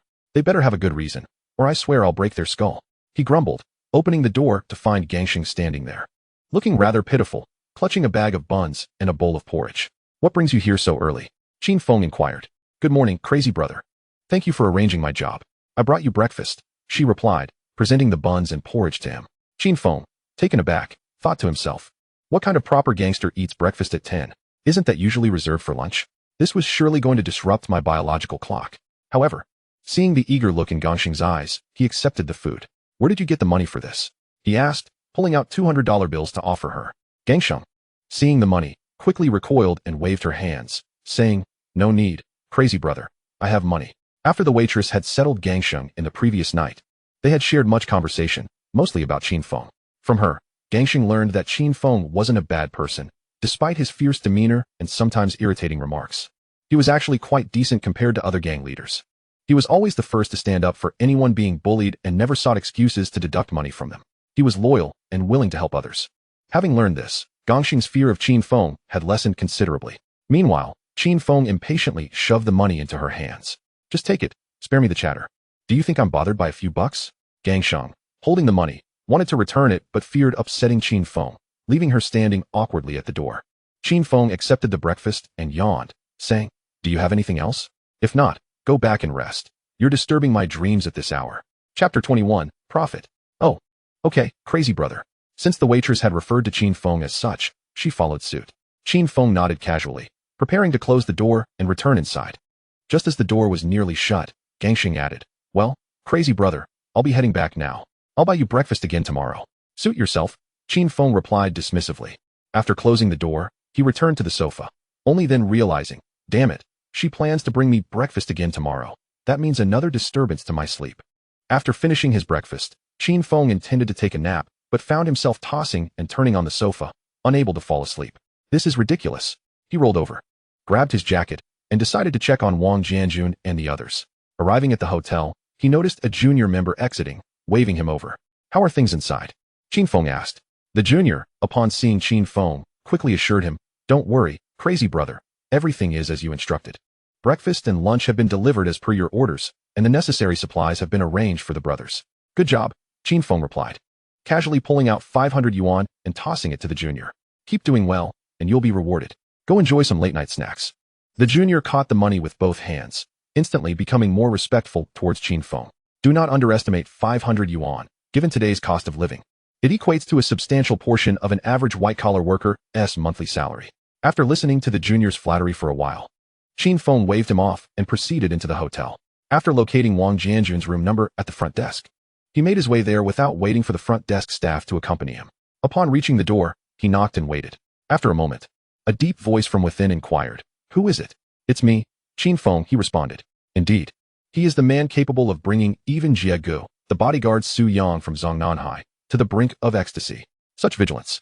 Upon recognizing Qin Feng's voice, Wang Jianjun opened the door and allowed him entry. Qin Feng casually took a seat in a nearby chair. He noticed that besides Wang Jianjun, his brother Wang Jiangwo was also present. So, how are you finding your accommodations? Qin Feng asked, primarily there to reassure them, as adjusting to a new environment often comes with a degree of anxiety. It's quite satisfactory. To be honest, what exactly do you want us for? Aside from our proficiency with firearms, we lack other skills. Wang Jianjun, having spent the previous night discussing with his comrades, had been unable to decipher Qin Feng's intentions and decided to ask directly. Oh, being this straightforward is refreshing. It allows for better leadership. Are you willing to kill? Since you're being direct, I shall be as well. Heh, as long as the price is right, there's nothing I wouldn't dare to do. Wang Jianjun chuckled lightly and said. Wang Jianjun's response was exactly what Qin Feng had anticipated. Having just left the military and lacking legitimate skills to earn a living, what else could they do besides acting as underworld enforcers? Undoubtedly, they had planned this even before their illegal crossing. Thus, Qin Feng refrained from further remarks, feigning to reach into his pocket, but in reality, he withdrew a thick wad of cash from his spatial storage and placed it on the table before saying, I can give you the money right now, but my offer isn't limited to cash alone. In the future, I intend to establish a security company and venture into other businesses. I will grant you shares, so not only will you have money without end, but you will also rise above the common man. Gazing at the stack of bills before him, Wang Jianjun had no idea of the exact amount. But seeing the 1,000 yuan denominations, it was easily over 100,000. Realizing that he had just arrived on Hong Kong Island and already earned such a sum, his breathing grew heavier, and with a trace of excitement, he declared, I truly did not choose the wrong person. Boss, whatever comes up, just say the word. Initially, he had harbored some apprehension, fearing Qin Feng might deceive them, but seeing this money instantly assured him. After all, who would casually flash over 100,000 just to scam them? Heh, this is only the beginning. Take this money, get yourselves some new clothes, and take a stroll around the island to familiarize yourselves. Once your identities are arranged in a few days, you and Jiangwo will serve as my bodyguards for a short while, learning the ropes. As for the others, once their identities are sorted, I will also assign tasks to them. Observing the two men before him, their eyes shining with hope, Qin Feng felt immensely satisfied. Fortunately, he had encountered this group just as they arrived on the island. If he were to become the leader of a future assassin team, it would be impossible to recruit them even with 10 times this amount. This was a great score. Chapter 22. If you need anything, find the boss. The two men heard Qin Feng's instructions without objection. Both were former soldiers, with obedience as their creed. Having decided to work with Qin Feng, they would not hesitate. They simply responded, yes, boss. Seeing they were settled, Qin Feng decided not to linger. Patting Wang Jianjun on the shoulder, he said, I guarantee you won't regret today's decision. Exiting the hotel, Qin Feng immediately called Smiling Tiger and inquired about his location. Upon learning it, Qin Feng drove straight there. He intended to ask Smiling Tiger to help Wang Jianjun and the others with their identity issues. After all, Qin Feng had only been in this world for 3.5 months and lacked connections. If he couldn't find contacts, he would find someone who could. He was confident that Smiling Tiger, having been involved with the Triads for so long, would have the right connections. Otherwise, he wouldn't have lasted as one of the 5 tigers of Dongxing. Qin Feng found Smiling Tiger at a mahjong parlor in Mongkok, where the latter was playing cards. Apart from 2 familiar faces, the third player was unrecognizable, likely never appearing in the films. Haha, madman, perfect timing. Come, help me figure out what to play on this hand. Qin Feng approached, glanced at Smiling Tiger's tiles, and casually pointed to a 5,000 tile nearby. Play this one. In truth, Qin Feng had rarely played cards himself. Although he often watched his parents play and had learned the rules, he had little interest. Once seated at the table, he quickly grew confused and, after a few games with classmates, never played again. This one, Smiling Tiger picked up the 5,000 tile, turning it over thoughtfully. Hey, Smiling Tiger. Can you manage or not? You need to ask your junior brother what to play? Who's the boss here, you or him? Haha. Boss Botsy, you're joking. This is my newly recruited junior brother, Madman Daizai. Daizai, this is Boss Botsy, the Mongkok boss of Dongxing.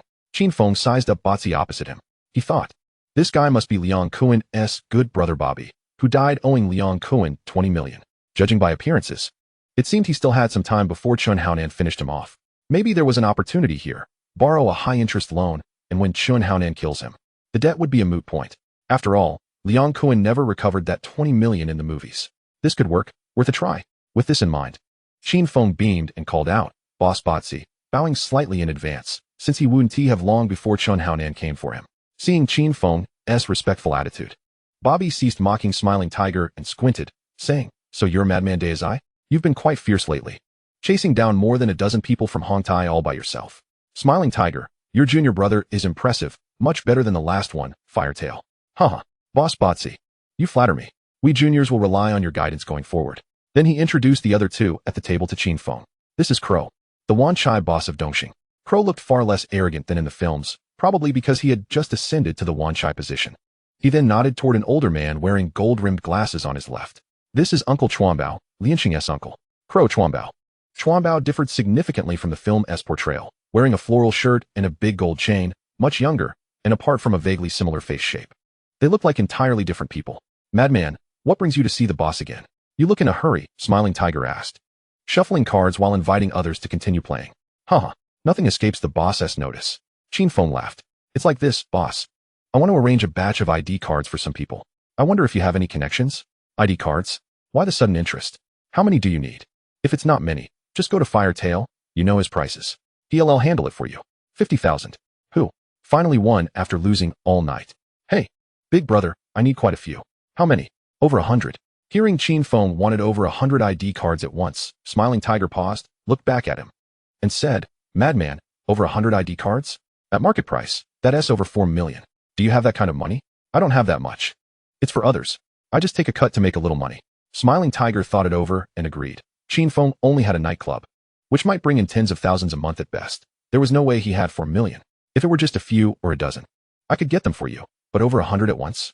I can't manage that in a short time. He then glanced at the other three at the table. I wonder if any of you have channels for this kind of thing? If you could, please introduce me. I wouldn't want to lose face in front of my subordinates as a big shot. This is the advantage of having been in the gang for so long. If I can't handle something, I can always seek help. As long as I know enough people, there's bound to be someone capable. As you know, I'm in the loan shark business, and I truly cannot assist you in this regard. It was Barbie who spoke. After finishing, he pointed at Chuanbao and said, for matters like this, you should consult Uncle Chuanbao. Having been in the gang for so long, he undoubtedly has connections in this area. I can't help. I've been retired for many years. I used to have some connections, but they either got arrested or disappeared, and I can no longer reach them. Chuanbao said with a look of helplessness. Witnessing this situation, Qin Feng felt a wave of irritation. Damn, I just thought being in the gang for a long time was impressive. Now they can't even deal with such a trivial matter. I've overestimated you all. A bunch of rubbish. Just as Qin Feng thought this matter was going to fall through, he heard the crow, sitting to the right of the Smiling Tiger, say, I happen to know someone who can handle all these ID cards at once, but you'll have to go to Kowloon Walled City to find him. I wonder if you dare to go, crazy guy? Kowloon Walled City. Before my transmigration, I often saw it in movies and books. It is said to be the only lawless territory in Hong Kong. Even the fugitive Inspector Lee, who had fled with 500 million, nearly lost his life there. It is rumored that it was only because of the help from the Limping How that he was saved. I wonder if this version of Kowloon Walled City in the Hong Kong genre is equally perilous. Haha, Brother Crow, you jest. Mixing in this world puts one foot in the mortuary anyway. Since you have connections, I'll trouble you then. If it weren't for the system rewards, I might not have dared to go. But with the Wolverine physique from the beginner-esque gift pack and the basic combat and intermediate marksmanship skills I drew from the lottery, I may not be able to conquer Kowloon Walled City, but I believe I can manage to protect myself once inside. At that point, I can bring along a few brothers for Wang Jianjun, each armed with a big black star. I refuse to believe anyone can harm me. Chapter 23. The Hong Kong Kid is teased. Clap, clap. Kid, you're quite bold, the crow said while applauding. You should go to the underground fighting arena in the western district of Kowloon City and look for the boss there. Just say you were referred by the crow. I'll make sure to give them a heads up. In the comics, the crow initially fought underground in Kowloon Walled City. It seems that his storyline is from the comic version. Otherwise, how would he know the boss of the underground fighting arena so well? However, who exactly is this boss? It seems there's no mention of this character in the original comic. Thank you, Brother Crow. If you need anything in the future, just let me know. After finding a lead from the crow, Qin Feng chatted idly with a few big shots for a while before excusing himself, citing other matters. Given his current status, engaging in idle chatter with them was more of them listening to him. After all, the disparity in status was evident. It would be best to wait until his status improved before coming back to exchange pleasantries. After exiting, he first found Wang Jianjun and handed him 5 big black stars for him to choose a few people to accompany him to Kowloon Walled City the next day. He then went to the warehouse to check on the ordinary individuals he had recruited, shared some dubious motivational talk, and performed the customary brainwashing before preparing to return to the nightclub. Romantic nightclub. The Hong Kong Kid, dressed in work attire, was serving drinks to guests at the booth. Hey, little miss, are you new? I haven't seen you before. Come, here's a little tip for you. As he spoke, the man pulled out 2 $50 bills from his pocket and handed them to the Hong Kong Kid. The man was a local from Yunlong, owning a small tonglao there, living quite comfortably off the rent. He was somewhat well off. When men have money and leisure, they tend to indulge themselves. Upon entering the nightclub today, he immediately noticed the Hong Kong kid. Unexpectedly, in this suburban area of Yunlong, he could encounter such a stunning woman. As a seasoned player, he could tell at a glance that the Hong Kong kid was still a novice in the industry, so he prepared to make his move. The Hong Kong kid, seeing the money being offered, felt somewhat at a loss, having just crossed over from the mainland, and this being her first day at work. She hurriedly waved her hand, declining. Watching the delicate white hand of the Hong Kong kid wave in front of him, the man seized the opportunity to thrust the money into her hand, then clutched her small hand tightly. Initially, the Hong Kong kid did not react. But after a few seconds, realizing the man's hand was getting too familiar, she was instantly filled with panic. With a forceful attempt to withdraw her hand, she discovered that he was gripping her too tightly to escape. Growing increasingly frightened, she struck the man's face with her left hand in desperation. The man, caught off guard by the slap from the Hong Kong kid, was momentarily stunned. Damn it, this shouldn't be happening. In the past, as long as he offered enough tips, he could touch not just her hands, but other areas as well. Today, having just made his move, he received a slap, and his fury ignited. Manager, how do you train your staff? Is this how you treat your customers? The nightclub's floor manager, hearing the commotion, quickly excused himself from the customers he was attending to and hurried over. Observing the furious man and the Hong Kong kid cowering in Lily's embrace, he immediately understood the situation. Such incidents of staff being harassed occurred almost daily, and after years as a floor manager, he had grown accustomed to it. Sir, I sincerely apologize. This server was just hired yesterday and is still unfamiliar with the rules. Tonight, all your expenses will be waived as compensation. How does that sound? Not satisfactory, the man shouted, pointing to his face marked by 5 handprints.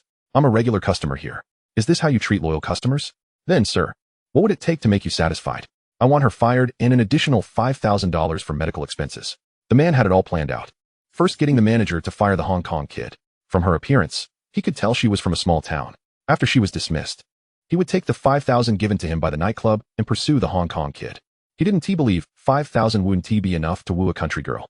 And looking at the Hong Kong kid's beautiful face, he thought that if it didn't work out, he could always add a few more thousand. Hearing the man's demands, the floor manager's expression darkened as he replied, Sir, don't you think your request is a bit excessive? He had encountered many similar situations before, where generally, a few kind words and waiving the bill would suffice. At most, they would verbally agree to fire the server and offer a few bottles of good wine to smooth things over. Excessive? The man pointed to the handprint on his face. Look at this. I came to your nightclub to have fun, and I got slapped while giving a tip. Is that excessive or not? Just as the manager was pondering how to resolve this situation, Qin Feng had just entered through the door. Chapter 24, Lessons for the Lecher. As soon as he stepped inside, he noticed a group of people huddled together, whispering and pointing at something. Observing this, he strode over, parting the crowd, and approached the manager, furrowing his brow as he inquired, What is everyone doing gathered here? Upon seeing Qin Feng, the manager felt a wave of relief wash over him. He had been on the verge of calling Lu Qing to handle the situation, but involving her would have had significant repercussions for the business. Lu Qing's usual method of dealing with troublemakers was to drag them outside for a beating, which, while effective, would undoubtedly disrupt the business, especially with so many patrons present. The onlooking subordinates, spotting Qin Feng, rushed over, exclaiming, Brother Feng, where's Fuxing? Brother Feng. Sheng Gu went out on an errand, said you arranged it. Fuxing's absence was unsurprising. For the past few months, Qin Feng had been grooming him for a more prominent role, occasionally offering guidance. Fuxing typically handled such matters with finesse, but it seemed he had stepped out for a recruitment drive. Qin Feng resolved to inquire about his progress later. What transpired here? Why is everyone gathered? The manager, sensing Qin Feng's curiosity, leaned in and quietly recounted the recent events and the man's demands. Upon hearing that this man had the audacity to harass Gangsheng before his return, Qin Feng's expression turned icy. How dare he? Gangsheng was his top choice, and he had been planning to finalize her recruitment once the busy period was over. The man's boldness in harassing her would not go unpunished. However, rather than erupting into anger immediately, Qin Feng lifted his gaze and smiled. Sir, we are willing to accommodate your request. How about this? He gestured toward Gangsheng, stating, I will dismiss her right now, and I will personally cover the 5,000. You can collect the money from my car shortly. Gangsheng's face turned pale at the prospect of being fired, and she opened her mouth to protest. But Qin Feng raised a hand, silencing her. He exchanged a glance with a nearby female staff member, signaling her to escort Gangsheng to the break room. Watching as she was taken away, he turned to the surrounding crowd and announced loudly, I sincerely apologize for the disturbance, everyone. To make amends, All tonight's patrons will receive a 20% discount, and I will treat you all to a case of beer at one of the tables.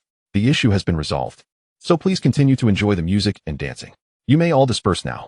Upon hearing Qin Feng's words, laughter erupted from the crowd.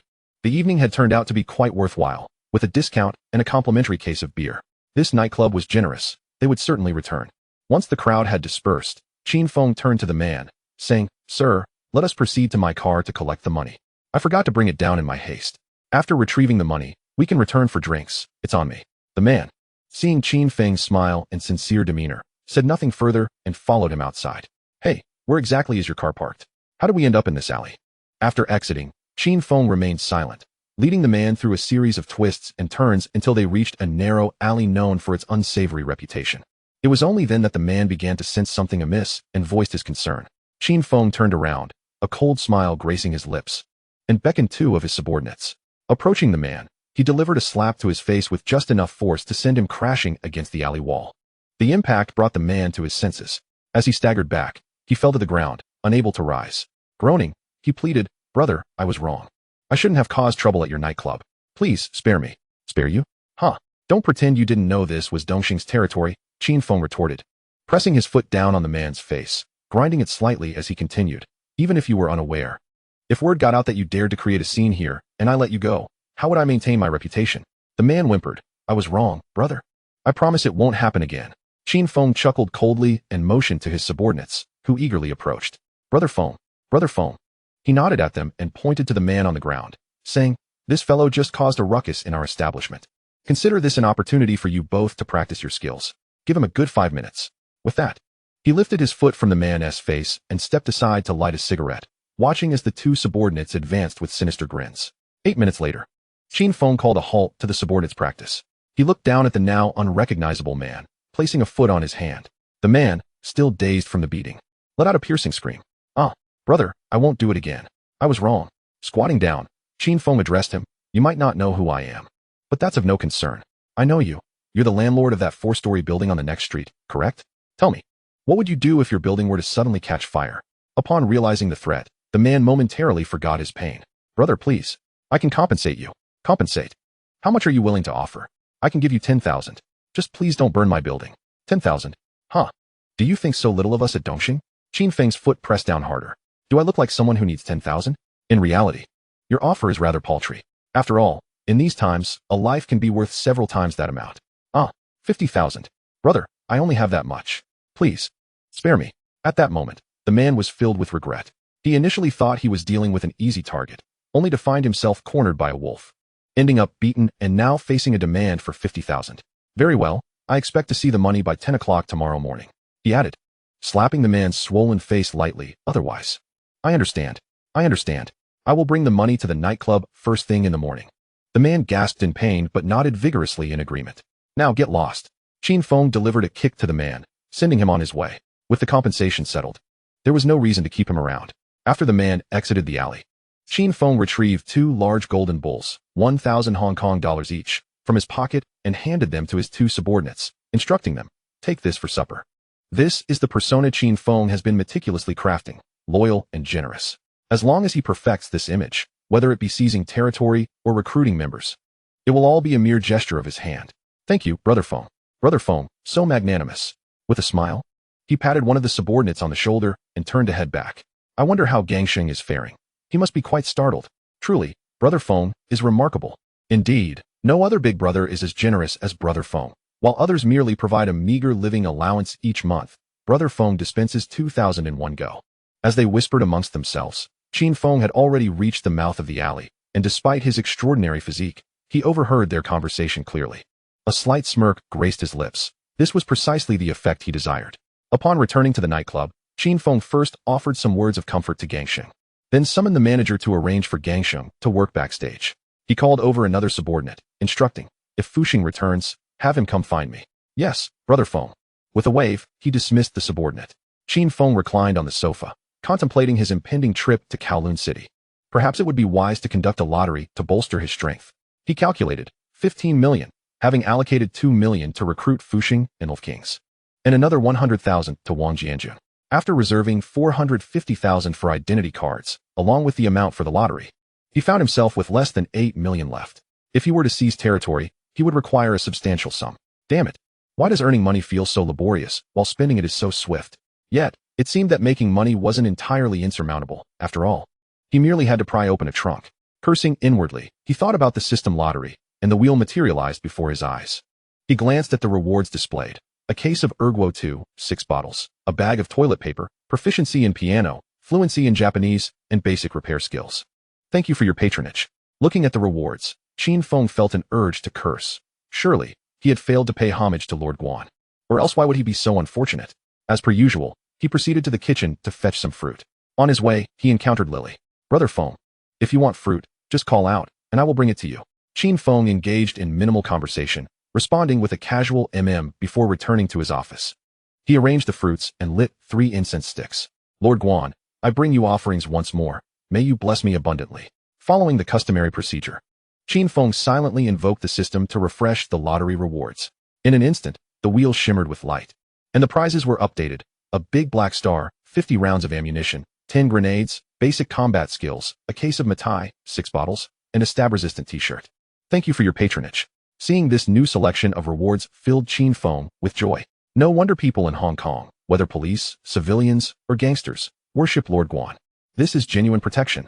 With that thought in mind, he turned to offer 3 more incense sticks to Lord Guan. Thank you for your blessings. The system announced the 10 consecutive draws. Ding. Congratulations, host. You have received Matai X4. Ding. Congratulations, host. You have received Big Black Star X2. Ding. Congratulations, host. You have received Basic Combat Skills X2. Ding. Thank you for your patronage. Ding. Congratulations, host. You have received a stab-resistant t-shirt X1. Haha, I've struck it rich this time. Not to mention the 2 basic combat skills, the stab-resistant t-shirt and Big Black Star are not only profitable, but at least ensure I won't incur losses.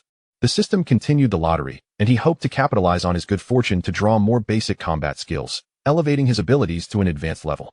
However, it was evident that the system would not grant him his wish. The system's lottery wheel upgraded, stating that the host had surpassed the novice period. And now each draw would cost 100,000 Hong Kong dollars. Do you wish to continue drawing? Yes? No? Damn it, system, come out. I currently run a measly bar, and I haven't even secured my territory yet. Am I not still in the novice village? Yet. It was clear he could not receive an answer. The system's intelligence had seemingly slipped into slumber, and everything was preordained, much like a computer program. Staring at the system's lottery wheel, Qin Feng restrained the impulse to flip the table and silently uttered no in his mind. He needed to save the remaining funds for Tsim Sha Sui, compelling him to abandon the idea of further draws. Nonetheless, he was relieved that the items he had drawn today would prove useful for his upcoming venture to Kowloon City. Otherwise, he would have truly lost his temper. System. Claim rewards. In an instant, a warm current coursed through his body, his muscles slightly quivering, and calluses formed on his hands, reminiscent of a seasoned boxer. However, perhaps due to the Wolverine-like nature of his physique, the calluses quickly vanished. Simultaneously, an array of combat techniques flooded his mind. He threw a few punches at the air, producing a series of whooshing sounds. In terms of strength, speed, and reflexes, Qin Feng felt several times stronger than before, if measured by the unit of Chun Haonan. While he could previously take on 10 opponents, he now believed he could easily handle 30. Given the current unfolding events, his combat prowess should suffice. He wondered if he could match up against loyalists like Xian Lian Haolong and Luo Tianhong. Even if he fell short, he would not be far behind. When push comes to shove, Qin Feng fears no one. He chuckled. Chapter 26, The Crows of Dongxing. After acclimating to his newfound strength, Qin Feng retrieved the stab-resistant t-shirt from his space. The t-shirt resembled an ordinary black short sleeve, yet it was considerably thicker and heavier than a standard shirt. After examining it thoroughly, he found nothing particularly distinctive. He drew out a tang knife to test its stab-resistant capabilities. The blade glided across the surface of the t-shirt, producing a hissing sound. No damage was done, merely a white mark appeared, which faded under the touch of his hand. Haha, who can compare? With the stab-resistant garment and his inherent self-healing ability, he felt confident that whether faced with knives or guns, unless struck in the head or neck, he had little to fear. Qin Feng stroked his chin, pondering that if he could draw a stab-resistant helmet or neck guard next, he would essentially become a human tank. Yet, that was merely wishful thinking. The system might not have such items, and even if it did, he couldn't equip them. Otherwise, his nickname might just transform into Helmet Feng, a moniker born from excessive caution. He shivered at the thought. Never mind, preserving one's life is temporary. But being stylish is a lifelong pursuit. After tidying up the items in his space, Qin Feng yawned, reclined back, and laid down on the sofa, muttering to himself. Damn it, being a gangster is so exhausting. I'm truly struggling. In Wanchai, at the night color bar, Crow sat in his office, picking up the mobile phone on the table, a large brother model, to call the big boss. After a few hurried beeps, a strange and shrill voice emerged from the telephone. Hello, who is this? Upon hearing that voice, Crow immediately recognized the caller, Boss Wang Jiao, the madman. Ahem, Brother Jiao. It's Crow from Dongxing. Dongxing Crow? Who is Crow? What's the matter? Listening to the piercing tone on the line, Crow felt a wave of frustration. Yet he dared not express his anger. Back when he was fighting underground in the city, he had achieved 7 consecutive victories, drawing considerable bets in his favor. As the proprietor of an underground fight ring, the boss, seeing so many wagers placed on him, could not allow him to continue winning if he wanted to profit. His underlings sought him out, demanding that he lose. At that time, Crow had just begun fighting and had never tasted defeat, so he was naturally unwilling. Thus, he verbally agreed to throw the fight, sending the underling away, but he fought as he pleased and emerged victorious, achieving 8 consecutive wins. However, he did not receive the prize money from that match. Not only did he lose the prize, but the boss also dispatched Wang Jiao to confront him. That was his first encounter with Wang Jiao. Wang Jiao was of modest height and appeared somewhat frail, with wavy long hair and an unsettling grin perpetually plastered across his face, resembling an ordinary thug. Kid, because you refused to listen. You caused our boss to lose a fortune. The boss has decreed that one of your legs shall be broken. Will you come to us? Or shall we come to you? Having just achieved 8 victories and brimming with youthful arrogance, Crow could never consider breaking his own leg. With a cold expression, he retorted, If you wish to break my leg, then come at me. Slap. You're quite bold, Wang Jiao replied. Immediately, Crow saw a shadow lunging towards him. Instinctively, he swung his fist, landing a hit on Wang Jiao. Yet, to his astonishment, Wang Jiao seemed unfazed, still grinning at him. Haha, is that all you've got? Faced with this situation, Crow unleashed a flurry of punches, pouring all his strength into them. Within a minute, he had struck Wang Jiao dozens of times, convinced that even a steel barrel filled with gasoline would have been obliterated by such a barrage. Yet, to his dismay, Wang Jiao maintained that eerie smile. It seems this is your full strength. With that, Wang Jiao lifted his leg and sent Crow flying. When Crow crashed against the iron gate and fell, he could only watch Wang Jiao's retreating figure. Broken leg, abandoned here. Watching Wang Jiao gradually fade away, fear gripped him. He muttered, How is this possible? How can there be such a person? With the money he had earned from previous underground fights, the injured Crow sought refuge in the territory of another boss, Di Qiu, for 3 months to recuperate. Once healed, he approached Di Qiu, offering all his remaining funds as tribute and pleading for assistance in finding a way out of the city. This ordeal had taught him that his meager abilities meant nothing in Kowloon City. If he wished to make a name for himself, he would inevitably be killed. Di Qiu accepted his tribute and called a familiar contact, the head of Dongxing, Camel, introducing Crow as a potential underling. Thus, Crow transitioned from an underground fighter in Kowloon City to Dongxing's Crow. Chapter 27, Xiongzi. Haha, Brother Jiao, it's Chun Tianxiong. I'm the one who fought in the ring before, the one with 8 consecutive victories. After a lengthy silence, Wang Jiao's voice finally responded, Oh, I remember now. You're the one from a few years ago who disobeyed the boss and had a leg broken by me, Chun Tianxiong. Crow felt a wave of exasperation but had no choice but to listen. Xiongzi, what brings you to seek the boss? Damn, I'm already one of the 5 tigers of Dongxing. Who in Hong Kong would dare address him like that? He has been through the ringer, and even his boss, Camel, just calls him a Xiong now. But he could only endure it. His encounter with Wang Jiao had left him with a psychological scar. Brother Jiao, one of our underlings wants to acquire over 100 identification cards and is willing to pay market price. I wonder if the boss would be interested in this business? Crow knew full well that the boss would be interested. After all, for million is no small business by any standard. He merely wanted Wang Jiao to hear that he was no longer the Xiongzi of the past. Over 100, you say? Wang Jiao pondered before replying. Hold on a moment. I'll pass the phone to the boss. Shortly, a voice came through the line. Boss, a few years ago, the fighter whose leg I broke, Xiongzi, says he has a business worth over 4 million to introduce to us. Do you have any interest? Xiongzi, the leg-breaking one? Damn. You know I break dozens of legs every year. You should clarify who it is. Hearing that deep voice on the line, Crow felt despondent. In the eyes of the boss, he was still just that insignificant shrimp. He hardly remembered who he was. He asked the one who had 8 consecutive wins and got his leg broken, sent to Dongxing by Di Qiu. Oh, you mean that unfortunate fellow? I heard he has been doing quite well outside lately, and even has a business to take care of me? Hand me the phone. Let us see if there is something to gain. Soon, the boss's deep voice resonated clearly. Speak, what business? Crow had no choice but to reiterate what he had just discussed with Wang Jiao. All right, have him come to see me. Your cut will be 1/10. Indeed. The reason Crow was willing to introduce the boss to Qin Feng was that, as the introducer, he could take a 1/10 cut, which amounted to over 400,000. To become a decision-maker, he had previously gifted each elder of the organization with 500,000. Now, he was genuinely impoverished. Moreover, making over 400,000 from a single phone call was wealth that selling powder could hardly match. Unfortunately, this would be the only occasion. After this, even if Qin Feng needed identification cards, he would no longer seek him out. At that moment, Qin Feng was unaware that he had just been skimmed for over 400,000 due to a single phone call. Knock, knock, knock. Qin Feng was jolted awake by a series of knocks. Damn, it's that bastard disturbing my sleep again. Cursing inwardly, he sat up and shouted, "Come in." The door's unlocked. Fu Sheng pushed the door open and walked in. "Crazy brother, the manager said you were looking for me?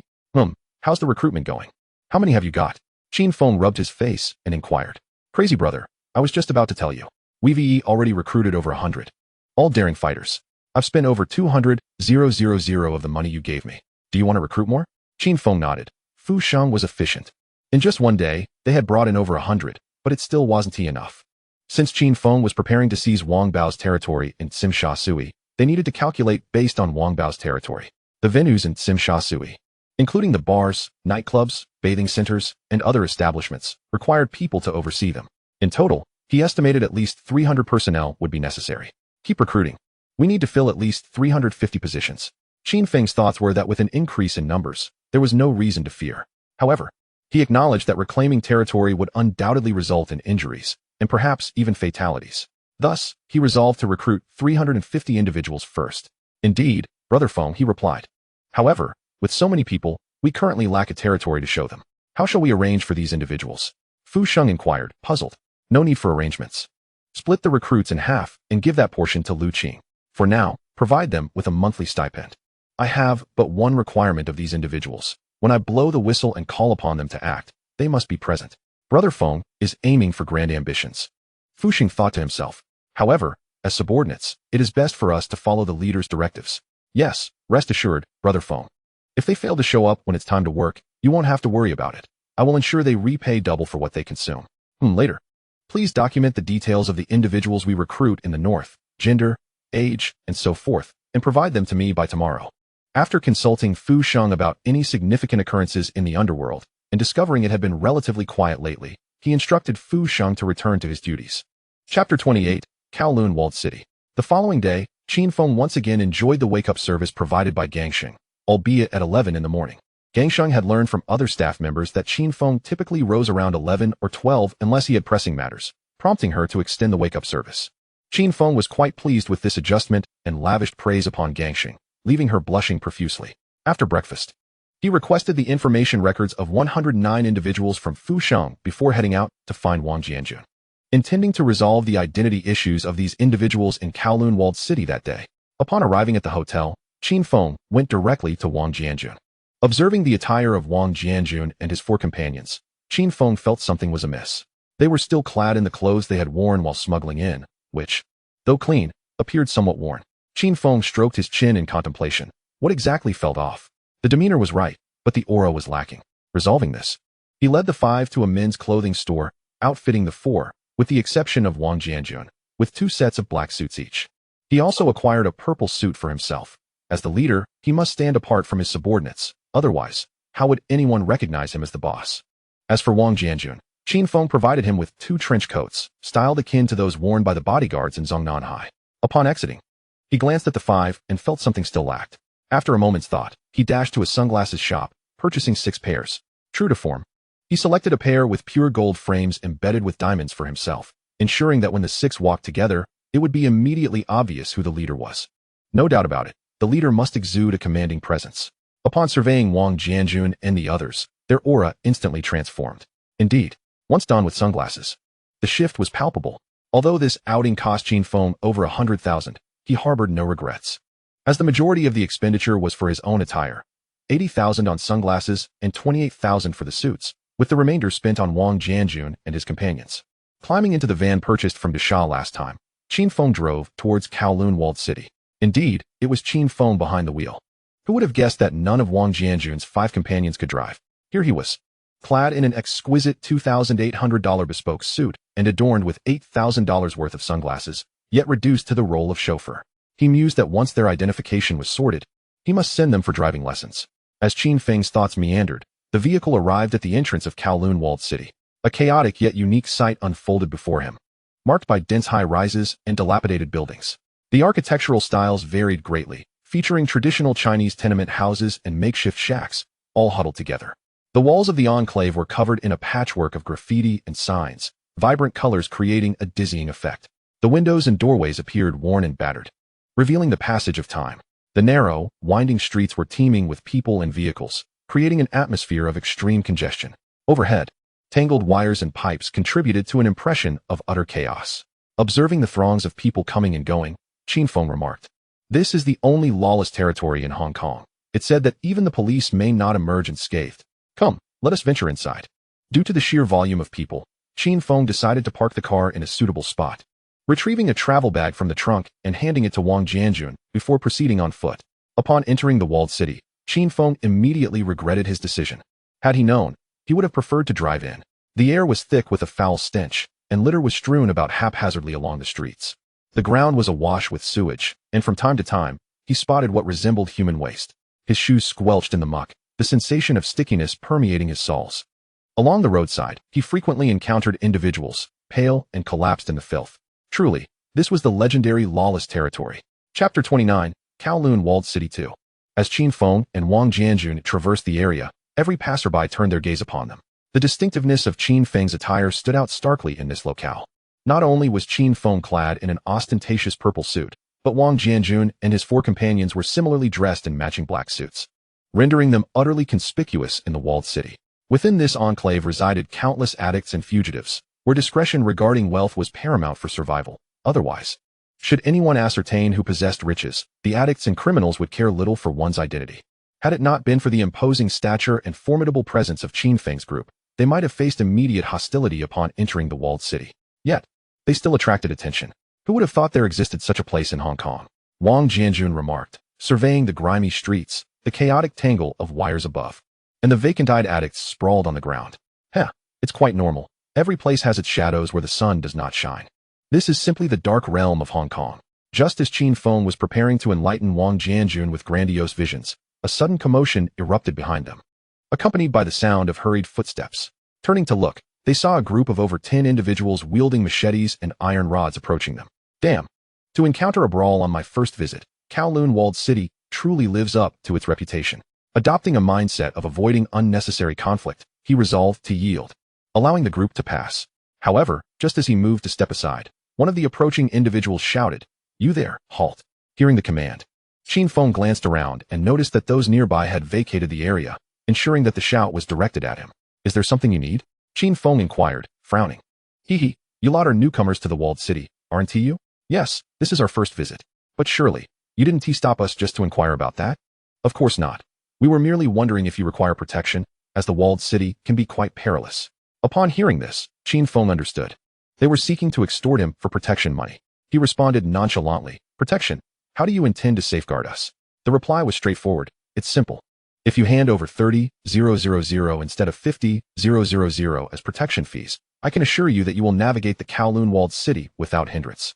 No matter where you go, as long as you invoke my name, Leopard, no one will dare to lay a finger on you. What do you think? Quite a bargain, isn't it?" Qin Feng couldn't help but scoff at the audacity. Surely, he thought, even the four major lords of Kowloon Walled City would hesitate to make such guarantees. Even the big boss he sought would likely only dare to utter such words on his own turf. Regardless of the films from the original world or the intel he gathered from other gang members about Kowloon Walled City, there was no mention of a figure named Leopard. He was likely just a minor player with a bit of clout. With this realization, Qin Feng lost interest in further conversation and turned to Wang Jianjun, saying, "It's up to you." He then stepped aside to give Wang Jianjun and his companions room. Upon receiving Qin Feng's directive, Wang Jianjun merely smirked coldly and replied with a single word, "All right." Like a fierce tiger, he leaped into action before Leopard could even react, delivering a powerful kick aimed at Leopard's head. By the time Leopard realized what was happening, Wang Jianjun's leg was already descending upon him. Seeing no chance to evade, Leopard instinctively raised his hands to block, but as soon as he moved, Wang Jianjun's leg struck him squarely on the head with a resounding crack. With the sound of bones breaking echoing, Leopard collapsed to the ground. This high-pressure kick, as per the combat techniques Qin Feng had absorbed, could only be countered if one interrupted the opponent while they were airborne or managed to dodge entirely. This kick combined not only the full force of a human strength, but also the weight of the body itself. If Wang Jianjun had aimed that kick at a stack of bricks, it would have likely shattered 4 or 5 of them in an instant. How ironic, Qin Feng mused. With such a boastful nickname, he fell with a single blow. However, he wondered if Wang Jianjun's strike had actually killed Leopard. After a brief reflection, Qin Feng lit a cigarette, feeling bored as he took a drag. He had expected Leopard to put up a fight, but he was dispatched with a single move. His interest in the spectacle had evaporated. Chapter 30. First encounter with the big boss. As Qin Feng neared the end of his cigarette, Wang Jianjun returned. He glanced at the group, noting that apart from Leopard, everyone else lay on the ground, writhing in pain. As for Leopard's condition, he couldn't care less. Qin Feng nodded in satisfaction. Wang Jianjun's skills were indeed commendable, and with him around, it seemed he wouldn't have to dirty his own hands in the future. Discarding his cigarette, Qin Feng stretched his neck and declared, "Let's go." The incapacitated individuals on the ground were of no concern to him. If they sought to extort him for protection money, they should be prepared for retaliation. In this life, one must eventually pay their dues. After some wandering, they finally located the underground boxing arena mentioned by the crow. They had made several wrong turns along the way, and ultimately Qin Feng had to spend $200 to hire a local to guide them there. It was no wonder the police dared not venture in. Sending dozens, or even hundreds of officers would be futile, as the labyrinthine paths often required passing through private residences. Upon reaching the entrance, they announced their names to a subordinate, stating they had an appointment with the big boss to discuss business. The subordinate instructed them to wait while he went inside to inquire. "Boss, a few men from Dongxing are here, claiming they have an appointment to discuss business with you." After relaying this, the subordinate respectfully stepped aside. Dongxing's people, arriving rather promptly. "Bring them in." "Yes, boss." Throughout this exchange, the big boss never lifted his gaze from the comic book in his hands. Upon entering, Qin Feng observed a boxing match underway. Unlike typical bouts, the fighters here employed life-or-death tactics, their bodies battered and bloodied, yet seemingly oblivious to their injuries as they continued to attack one another. Qin Feng merely glanced at the scene before choosing to ignore it.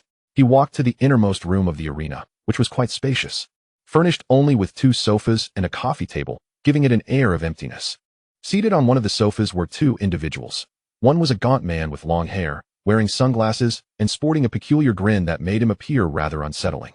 The other was a stocky, muscular man with graying hair, seated like a mountain of flesh, obscuring part of his face as he read a book. "Boss, the people have been brought in," the subordinate announced. At the sound of his voice, the big boss did not put down his book, but merely cast a brief glance in their direction. His eyes immediately fell upon Qin Feng.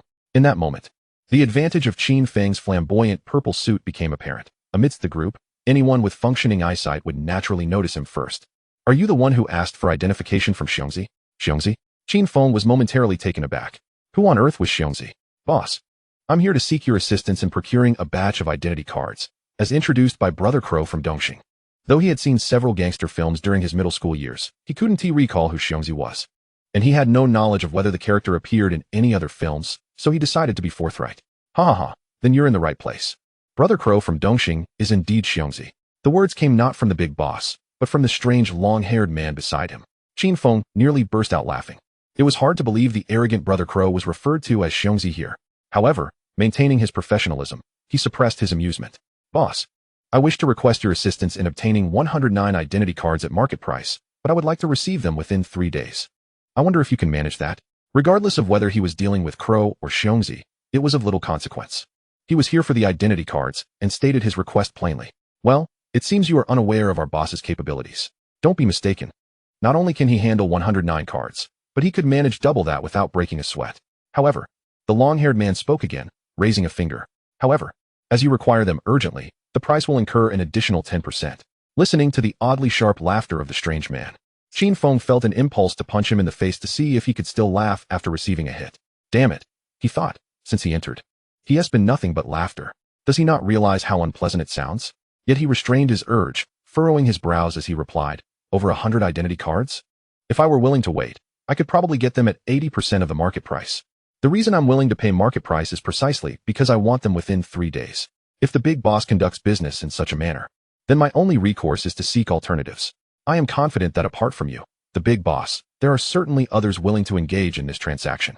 A mere identification card is valued at approximately 40,000 for 109 cards. That amounts to around 3 million. A mere 10% of that would yield over 400,000. Am I to be treated as a fool? My hard-earned money did not come easily. It is the fruit of my labor, sleepless nights, and risks to my very life. Chapter 31. The Big Boss, Hong Jingbao. Huh. So you are unwilling to conduct business with our boss? Damn it, 40-some thousand for a mere 10%. My money isn't a gust of wind. With over 400,000, I could acquire a Mercedes. Wouldn't that be more appealing? If this is how you conduct business, then there's no need for further negotiation. We are leaving. With that, Qin Feng beckoned to Wang Jianjun, preparing to return and seek out the smiling tiger. Initially, he intended to secure all the identification cards in one go. But since they were treating him as a fool, he decided to first procure a dozen for Wang Jianjun and the others to use, saving the rest for later. As he was not particularly anxious. Let us go. Since we're not doing business, you might find it harder to leave than you think. After saying this, the strange man fixed a chilling gaze on Qin Feng. They seemed prepared to engage in a black market exchange. Qin Feng frowned slightly. Are you certain you want to keep us here? Heh, you can try to leave. With that, Qin Feng charged towards the strange man at an astonishing speed, throwing a punch him directly at his face. Since they wished to engage in underhanded dealings, Qin Feng would not show any leniency. He had long desired to land a blow on this individual to see if he could maintain his smile. The strange man was taken aback. He had not anticipated Qin Feng would strike first. However, being a skilled fighter, he quickly reacted and countered with his own punch. Their fists collided in a flash of light. Qin Feng felt a sudden resistance in his fist, and he could vaguely hear the sound of bones cracking.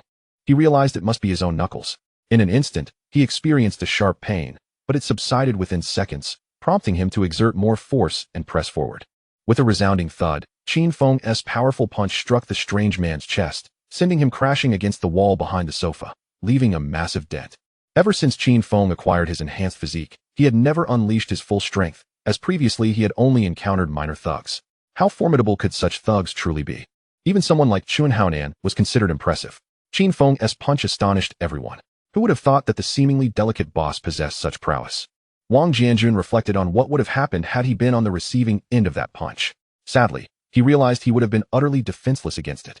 This thought only deepened his respect for Qin Feng, as the military is a place where strength is revered. Qin Feng had not anticipated that revealing his skills would elevate Wang Jianjun's loyalty to him. However, he was oblivious to this development, for the big boss, who had been perusing a comic book, had now set it aside and was regarding him with the predatory gaze of a beast eyeing its prey. In that moment, Qin Feng finally beheld the true visage of the big boss. Upon recognizing Hong Jingbao, he was momentarily stunned. The strange man he had just sent flying was none other than Wang Jiao. Just as Qin Feng was lost in thought, the big boss spoke. Well, you are quite impressive. It has been a long time since anyone has knocked me down with a single punch. Qin Feng scrutinized the strange man once more, confirming his identity as one of the two antagonists from the film Kowloon Walled City, Siege.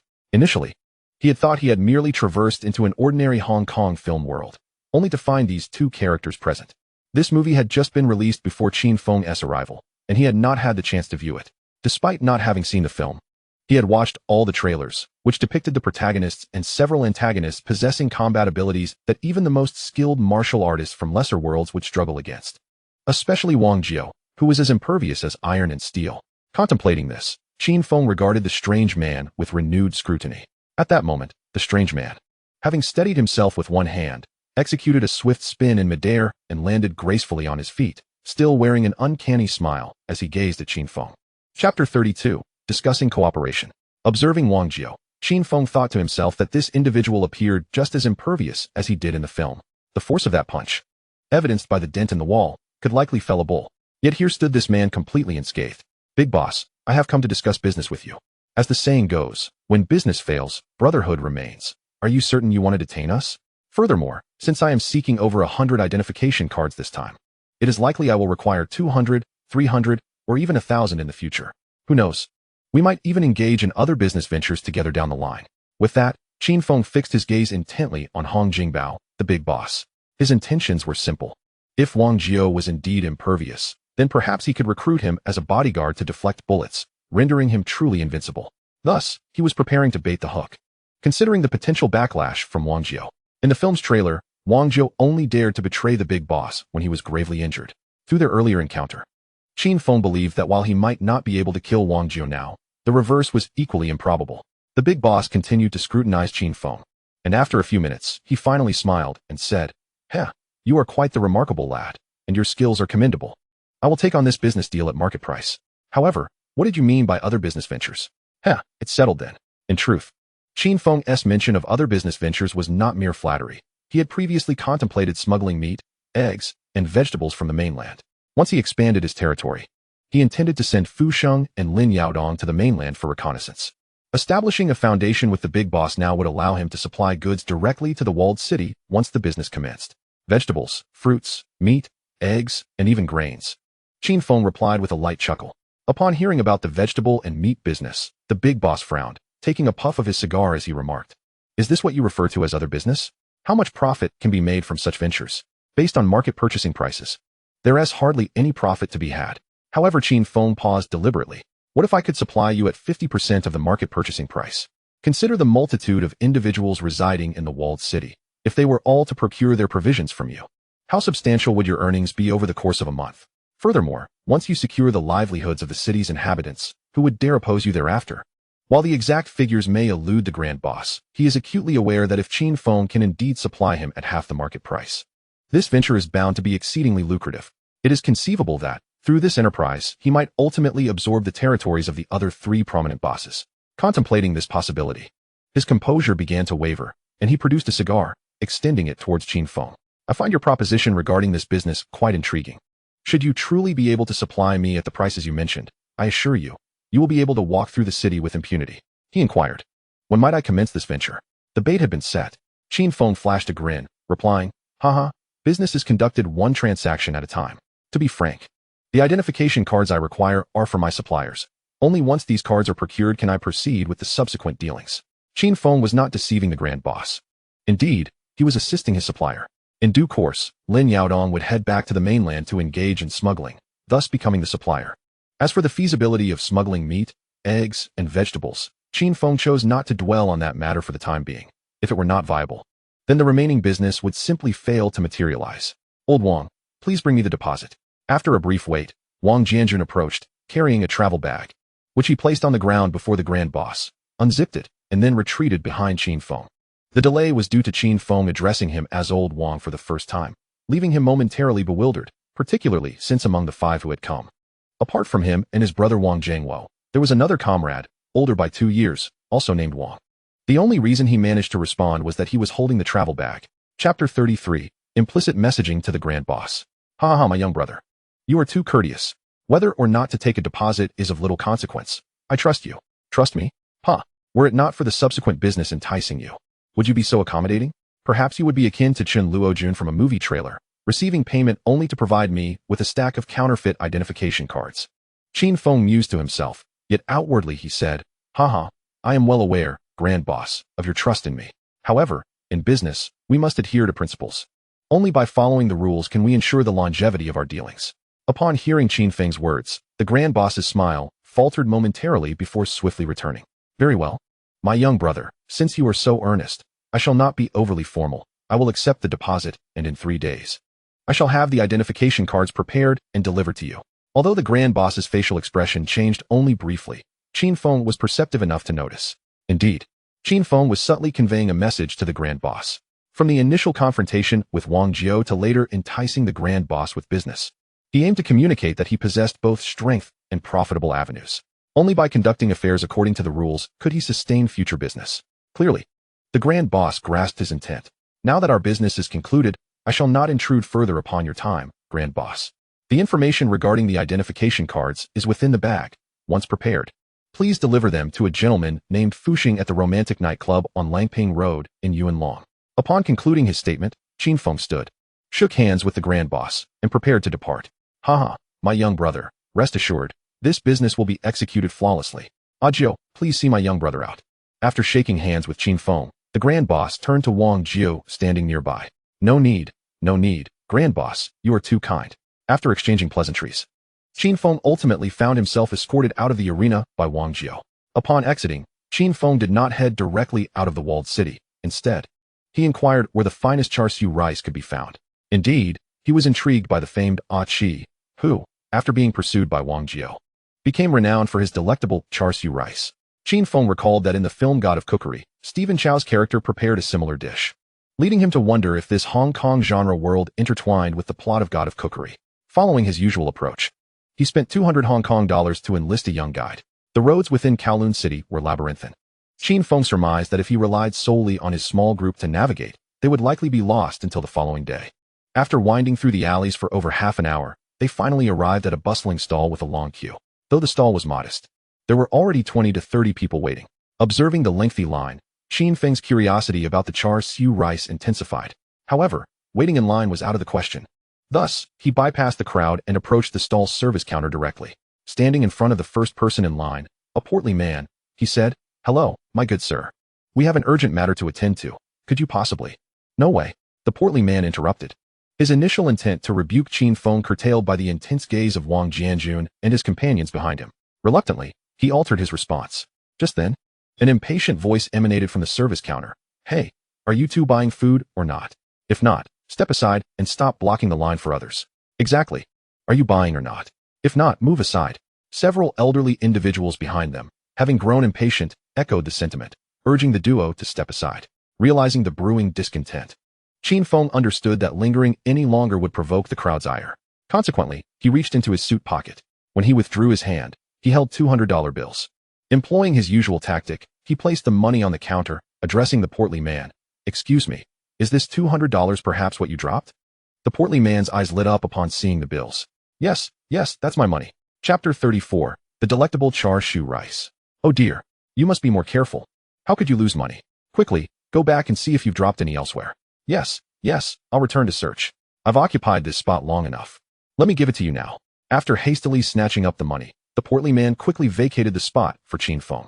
Observing the man's speed, Qin Feng internally marveled. That dexterity must have been honed over 30 years.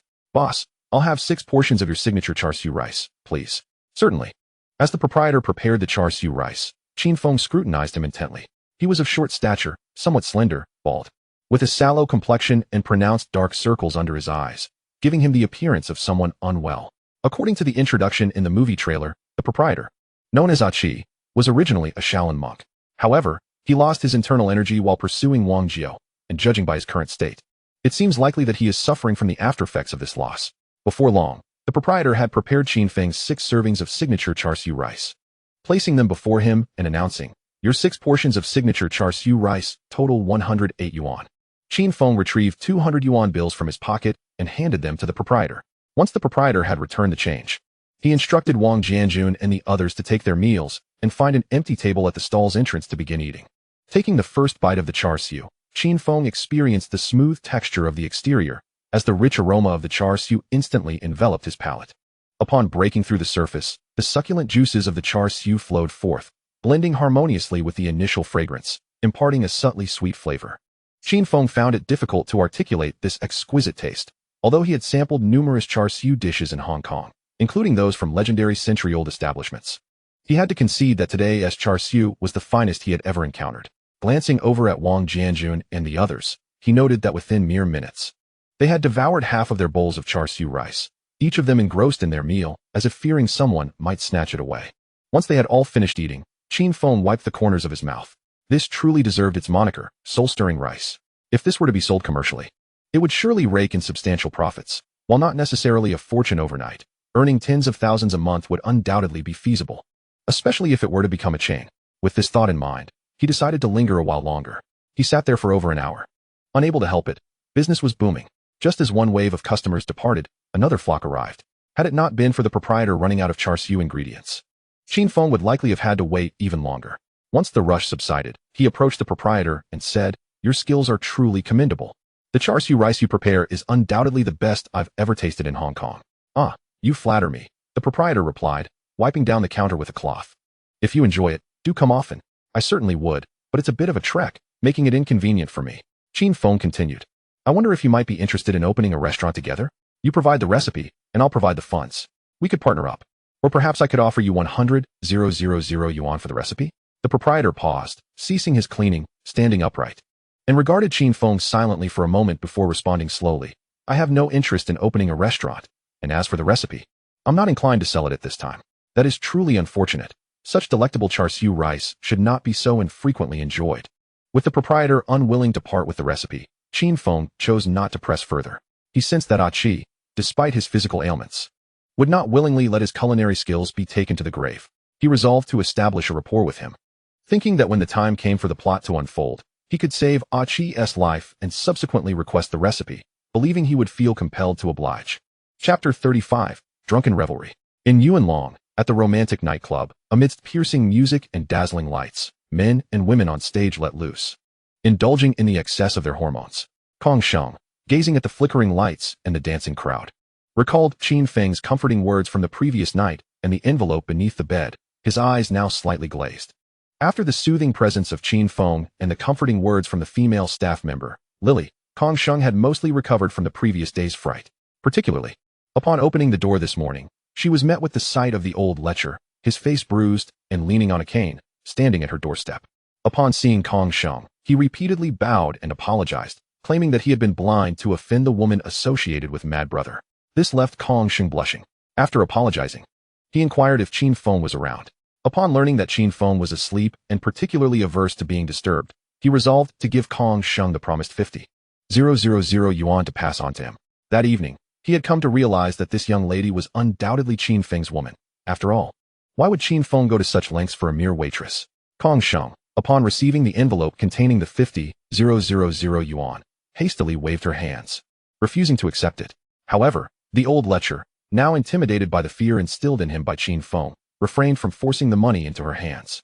Instead, he pleaded earnestly, explaining that he was genuinely frightened of Qin Feng and worried that if he delayed in delivering the money, Qin Feng might take issue with him again and set fire to his building. Not wishing to disturb Qin Feng's slumber, he figured that since this young lady was connected to him, she could surely accept the money on his behalf. With this thought, he produced a few hundred yuan bills from his pocket and continued to plead.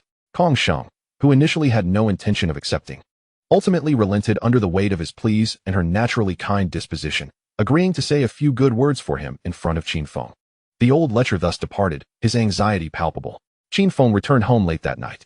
After exiting Kowloon City, he had Wang Jianjun summon his comrades, also calling for Fu Sheng and Lu Qing, and bringing along Lin Yaodong as well. A large group, numbering in the dozens, convened near Wang Jianjun's hotel in Yuanlong, where they found a large eatery to indulge in a late-night feast. As is customary among men, a meal inevitably calls for a drink. Mad Brother, thank you for taking care of the brothers and spending so much on helping them obtain identification. This toast is for you. With that, Wang Jianjun raised a Tuoyang shot of baijiu and downed it in one go. After finishing, he turned the cup upside down, gazing at Qin Feng with gratitude. And those around him all looked expectantly at him. To be honest, Qin Feng was not particularly fond of baijiu. Back in his previous world, he typically only drank beer. And since crossing over, he had rarely indulged in white liquor.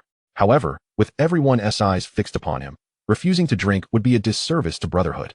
Moreover, possessing the physique of a wolverine, he certainly could not show weakness in this situation, as it would undermine the camaraderie. Thus, he lifted his filled cup and declared, "What gratitude! We are brothers. Let us all work diligently together and prosper. Cheers." With that, he downed the drink in one go. "Mad Brother, you're truly something," cheered the onlookers, applauding Qin Feng's spirited display. The night continued with boisterous laughter, banter, and cheers. By the end of the evening, Qin Feng lost track of how much he had consumed, as it seemed every younger brother present had shared a drink with him. Wang Jianjun and Lu Qing each downed several cups as well. In the end, Qin Feng barely registered who was around him. All that mattered was that the cups were emptied, and soon, everyone was feeling pleasantly inebriated. Standing unsteadily on a stool, Qin Feng slurred, "Is there anyone else?" Chapter 36, Drunken Revelry with Kong Sheng. Despite his speech being somewhat garbled, Qin Feng's mind remained quite alert. If anyone dared to cause trouble at that moment, he would be instantly ready to respond. Qin Feng himself was perplexed by his current state, attributing it solely to the enhanced abilities conferred upon him by his Wolverine-like physique and several skills acquired from the system. The reason he had not regained consciousness was that he rather enjoyed this hazy sensation. Glancing around, he observed that everyone else was inebriated and swaying, with a few even collapsed beneath the table, which gave Qin Feng a fleeting sense of bewilderment akin to drawing his sword and looking around in confusion. After calling out a few times to see if anyone dared to challenge him, he realized that no one had the courage to confront him anymore. Stumbling from his chair, he muttered, "Damn it, and they still dared to oppose me. A bunch of insignificant pests. Boss, time to settle the bill." The proprietor, a middle-aged man in his 50s with thinning hair, hurried over with a smile and said, "Brother Feng, your total is 6,357 yuan. But I'll round it down, just pay 6,000. Qin Feng didn't bother to check the bill. He knew the owner wouldn't dare deceive him. As for how he knew the owner wouldn't cheat him, oh, that was because the first time he had a skirmish after joining Dongxing was right at this very eatery. In that encounter, he single-handedly faced off against over 10 thugs from Hongtai, and relying on his Wolverine-like physique, he relentlessly pursued and dispatched them. That night, he had endured at least 7 or 8 knife wounds. Although his self-healing was rapid, that didn't mean it didn't hurt. In the end, he was covered in blood, with bloodshot eyes, having felled numerous thugs from Hongtai. Afterward, he strode to this very eatery and demanded, "Boss, bring me 2 bottles of beer." Chilled. Upon seeing him drenched in blood, with his eyes ablaze, even though he was smiling, the owner nearly wet himself in fear and hesitated to approach. Qin Feng, feeling disgruntled, fixed his blood-red gaze on him and enunciated each word. "I said, bring me 2 bottles of beer. Can't you hear me?" Seeing Qin Feng's blood-red eyes staring intently at him only heightened the owner's fear, yet he dared not refuse. Trembling, he retrieved 2 bottles of beer from the fridge and presented them to Qin Feng. In a matter of moments, Qin Feng polished off both bottles, setting them down on the table. "Haha, how much do I owe you?" "Oh no, no charge. Consider it my treat to you, big brother." "Damn, it's just 2 bottles of beer. Do I need your charity?" With that, Qin Feng pulled out a blood-stained 100 yuan note from his pocket and tossed it onto the table. No need for change. He then ignored the owner's astonished and terrified expression as he walked away. Ever since that night, each time the owner saw Qin Feng, he treated him with utmost respect. Whenever Qin Feng dined there, it was either a discount or complimentary drinks, making him feel somewhat embarrassed. After all, did Mr. Qin Feng truly care about a few yuan or a couple of bottles of beer? It was primarily to support a familiar business. Following that night, he also acquired a new nickname, Crazy Knife. "Well then, thank you, boss." Qin Feng burped, pulled out a wad of cash, counted out 6 bills, and unsteadily made his way to the nightclub. As for the others, he left them to their own devices. They would find their way home once they sobered up. If they didn't sober up, they could always sleep on the roadside. After all, Hong Kong Island wasn't cold, so there was no need to worry about them freezing to death. By the time Qin Feng returned to the nightclub after finishing his drinks, it was already 3 in the morning. The club's doors had been locked, and after knocking vigorously, he received no response. Searching his pockets, he found no keys. Thus, he sat down on the steps at the entrance, lit a cigarette, and muttered, "Damn, I forgot my keys. I guess I'll find a hotel to sleep in." Just as he finished his cigarette and stood up to look for a hotel, he heard a clicking sound as the door opened behind him. Turning around to see what was happening, he was greeted by a slightly surprised voice. "Brother Feng, you're back." It was Gangsheng, who appeared at the door. Qin Feng looked closely and exclaimed, "Haha, Gangsheng, you're still awake at this hour?" Gangsheng, fresh from a shower and preparing to sleep on the couch, had initially feared the knocking might signify trouble, so she hesitated in the break room. After a while, realizing the knocking had ceased, she cautiously approached the door and peered through the crack, recognizing the figure seated on the steps as Qin Feng before daring to open it. Upon seeing him, his face flushed and swaying as he stood, she rushed over to support him. "Hey, it's fine, I don't need help."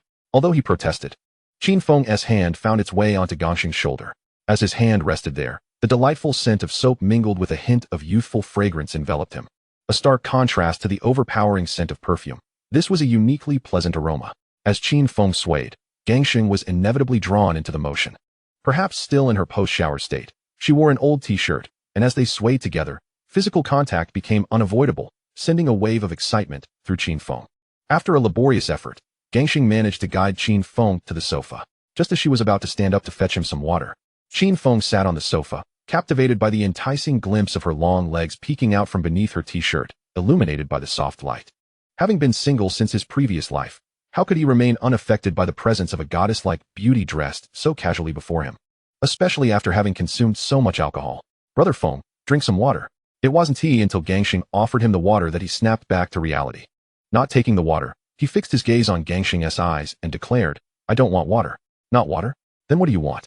You're not going to ask for more alcohol, are you?" With a smirk, he replied, "I don't want beer either, I want you." Saying this, Qin Feng pulled Gangsheng into his embrace and leaned down to kiss her lips. At that moment, Gangsheng's mind went blank, and it took her quite a while to process what was happening. All she could manage was a soft whimper. "Brother Feng, don't." The narrative continues with omitted details. Chapter 37, 1. When Qin Feng awoke the following morning, he felt a heaviness on his chest. Looking down, he discovered that Gangsheng was sprawled across him. No wonder I feel so suffocated. I thought I was being haunted." He nudged her, and Gangsheng, groggily opening her eyes, realized she was lying on him, letting out a piercing scream that nearly ruptured Qin Feng's eardrums. Stop screaming. Didn't you get enough of that last night? Qin Feng covered his ears and said. Upon hearing this, Gangsheng finally registered the situation and, remembering the events of the previous night, her face turned beet red. Get up. You've been lying on me all night. Is that not enough? Seeing Gangsheng awake yet still draped over him, Qin Feng spoke with a hint of annoyance. Regarding the passionate fervor of yesterday, after a night of wild abandon, Qin Feng can now boldly declare to everyone, what belongs to a woman, I am indeed a sage. Just as Qin Feng revels in his sage mode, Gangsheng slowly rises, but as soon as his feet touch the ground, he collapses back onto Qin Feng. The madness of the previous night has left both of them bare, and this sudden weight abruptly pulls Qin Feng out of his sage state. In an instant, little Qin Feng stirs with excitement. What? You're not willing to accept this? You dare seek revenge on me? Is this something I can endure? Just as Qin Feng prepares to vanquish the demons once more, Gangsheng, gazing at him with a pleading expression, implores, please, don't. How disappointing, Qin Feng sighs. Let us go eat, and after our meal, we'll find a hotel to stay at. For the next few days, you needn't work. Seeing Gangsheng's pitiful eyes, Qin Feng can only helplessly respond, what am I to you now? What do you mean? Am I your woman now? She inquires. Of course. From now on, you shall be my number one woman. Qin Feng replies, lighting a cigarette and taking a deep drag. Number one, does that imply there is a number two? Gangsheng retorts. Absolutely. A man as exceptional as I am, you wouldn't want to monopolize me, would you? Upon hearing Qin Feng's response, Gangsheng's expression shifts from one of sorrow to one of fury. You scoundrel! She exclaims, disregarding her aching body as she lunges at Qin Feng, attempting to bite his shoulder. What? You're still biting? Are you a dog? Qin Feng exclaims. If you don't let go, I might just bite back. After yet another skirmish, as he gazes down at Gangsheng, who lies atop him, unable to even move her fingers, Qin Feng exhales a puff of smoke and remarks. I told you to let go earlier, but you wouldn't listen. See now? You can't even move. Truly pathetic. With that, he playfully smacks her rear. You scoundrel! Gangsheng protests, her entire body limp with fatigue. After their exchange, they manage to doze off again until the incessant knocking at the door rouses them. Stop knocking. Just wait outside. Qin Feng shouts, yawning as he begins to dress slowly. Meanwhile, Gangsheng, her face flushed, glances at her tattered t-shirt, which has now ripped down the middle and is rendered unwearable. Remembering the strength Qin Feng displayed the previous night, her face grows even redder. Fixing a fierce glare on him, she accuses, this is all your fault. What are we going to do now? Qin Feng examines the t-shirt and realizes it is indeed beyond repair. He strides to a nearby cabinet, retrieves one of his own t-shirts, and hands it to her. Wear this for now. I'll have someone buy you a new one later. He turns away to continue dressing. Chapter 38, Purchasing the Tang Building. After Gangsheng tidies herself up, Qin Feng finally opens the door to let someone in. Upon entering, Fu Xing sees Gangsheng clad in Qin Feng's t-shirt and is momentarily taken aback, but quickly recovers. Sister-in-law, hello? He exclaims. What a scoop. Although Crazy Brother usually isn't one to be close to women, I believe you're the first he has actually shared a bed with. This must be a significant milestone for him. Hearing Fu Xing address her as sister-in-law puts Gangsheng at ease. Good morning, Fu Xing. Have you eaten yet? I'm going to buy breakfast for your brother shortly. If you haven't eaten, I'll get extra for both of you. Qin Feng observes this exchange with approval, thinking, not bad. She is adapting quickly to her position as the primary lady. Thank you, sister-in-law, but I've already eaten, Fu Xing replies hastily. You should rest now. I need to discuss something with Crazy Brother. Brother, the man from the other night, sent over 50,000 this morning. He was concerned about disturbing your sleep and asked me to pass it on to you. Huh, that old lecher has some sense. Too bad, he didn't stand his ground. Perhaps we could have acquired his Tang building at a lower price. But since he is so considerate, let it be. After a moment of contemplation, Qin Feng continues. You can keep the money, consider it pocket money. What? I can't accept that. I don't need that much. Gangsheng protests. In her hometown, the wealthiest villager is merely a 10,000 heir, and now Qin Feng offers her 50,000 as pocket money. She struggles to comprehend it. Why not? Accept it. You are my woman now. Go buy some nice clothes and jewelry. If people see my woman dressed so poorly, how will I maintain my reputation? Observing Gangsheng retreating into her timid demeanor, Qin Feng's irritation flares, and he speaks with an edge of impatience. Fine, but my clothes are still wearable. When Gangsheng dares to retort, Qin Feng's expression hardens, and he shoots her a stern look. Gangsheng, about to protest further, is silenced by his glare. Oh, I suppose I should head back then. On her way back to the resting area, Gangsheng encounters Lily. Noticing her slightly awkward gait, Lily quickly understands what has transpired and approaches to support Gangsheng. Well done, Gangsheng. Just a few days in, and you've already captured Crazy Brother's heart? How is he in that regard? Is he just as formidable? She winks at Gangsheng. No, Gang Shing stammers. Don't deny it. The way you walk says it all about crazy brother-s prowess. With that, Lily bursts into laughter. After hearing Lily's teasing, Gang Sheng's cheeks flush crimson once more. Crazy brother, the Tang building you wanted has been located in Yuanlong, near Yaomati. It spans 500 square feet, with a total of 6 stories. The owner is a foreigner, and he is asking for a rather steep price of 8 million. 500 square feet, equivalent to about 150 square meters, translates to over 2,000 per square meter. Given the current market in Yuanlong, it's indeed on the high side. But its proximity to Yaomati is quite favorable. After a brief moment of contemplation, Qin Feng decides to proceed with the purchase. Feigning to open a cabinet, he discreetly retrieves 2 convenient bags from his space and places them on the table. You go negotiate with the foreign owner and see if you can lower the price. If you manage to do so, that would be splendid. If not, no worries. Here are 2 million. Keep the excess for yourself and go buy a few vans from Desha. Understood, crazy brother. By the way, how is the recruitment going? Qin Feng inquires. We've already recruited over 200 people, and several have impressive skills, all chosen based on your specifications. Good, keep recruiting. If funds run low, just let me know. Recently, find a few clever subordinates to monitor Wang Bao and his men. If they make any moves, inform me immediately. Yes, crazy brother, Fu Sheng replies. Let us get to work.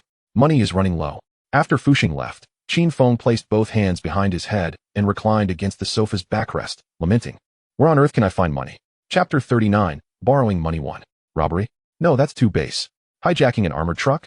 Even if I could manage it, I wouldn't be able to access the funds immediately. Every Hong Kong dollar is encoded by the bank, and if any encoded money appears on the market, the police could trace it back through leads.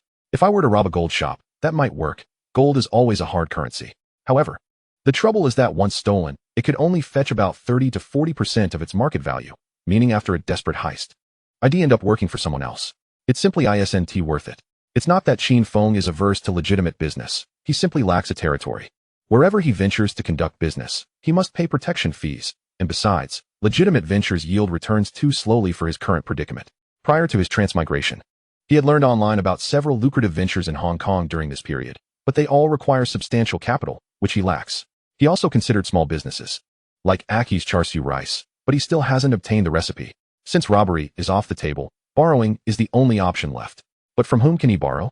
The only person he has in mind is Ba Bai, yet with his current status, he might only be able to borrow 1 or 2 million at most. That 1 T suffice. He needs to find someone else. Who could it be? Qin Feng lightly tapped on the table, muttering to himself. After much contemplation, he finally thought of someone. He could borrow from Wang Bao. The plot of killing of the wolf has already commenced, and Wang Bao might very well descend into selling salted duck eggs before Ba Bai does. This is the perfect opportunity to borrow without any obligation to repay. With this thought, he felt invigorated. Once Fu Sheng successfully acquires the Tong Lu, he plans to use it as collateral to borrow from Wang Bao. And once Wang Bao is out of the picture, he can then approach Ba Bai for a loan. By that time, he would have already seized Wang Bao's territory in Tsim Sha Sui, making it feasible for Ba Bai to lend him a bit more. Perfection. That is the plan. With his mind set on a profitable path, Qin Feng's mood transformed dramatically. I truly am a genius. Qin Feng was quite pleased with Fu Sheng's efficiency. By the next day, they had negotiated a price of 65 million, a reduction of 150,000 from the previous 8 million. Although still slightly high, Qin Feng felt satisfied. After all, with this Tong Lu, he could at least borrow 1 million from Wang Bao, effectively making his own expenditure only 650,000. Considering Ba Bai's potential loan, it would mean he is borrowing to purchase the Tong Lu, and after the purchase, he would still stand to profit. Now that the Tong Lu was secured, it was time to focus on borrowing money. Qin Feng first instructed Fu Sheng to find out the location of Wang Bao's financial company. Once Fu Sheng clarified the details, Qin Feng wasted no time and drove over directly. Upon entering the financial company, he noticed a group of thuggish young men in flamboyant shirts and bleached hair, gathered around a table playing cards. They didn't halt their game upon seeing Qin Feng. Instead, one casually asked, "Hey handsome, what brings you to our company?" "Of course, I'm here to borrow money," Qin Feng replied, disregarding the group and finding a seat to settle down, smiling as he added, "I need a loan. How much can I borrow? Do you have any collateral?" Seeing Qin Feng take a seat and noticing his decent attire, the group of young men suspected he might be a promising client, and thus slowed their pace of play to inquire further. Qin Feng intended to borrow money without revealing his affiliation with Dongxing, opting instead for a more conventional approach. To facilitate the borrowing process, he donned a custom-made purple suit worth 28,000, for as the saying goes, clothes make the man. Had he appeared disheveled, even with collateral, he would likely not secure a substantial loan. I wish to borrow 1.3 million against this Tong Lu as collateral. Upon hearing the amount, the young men were unable to make a decision. They set their cards down, and one tall, slender figure stood up, saying, "Hold on.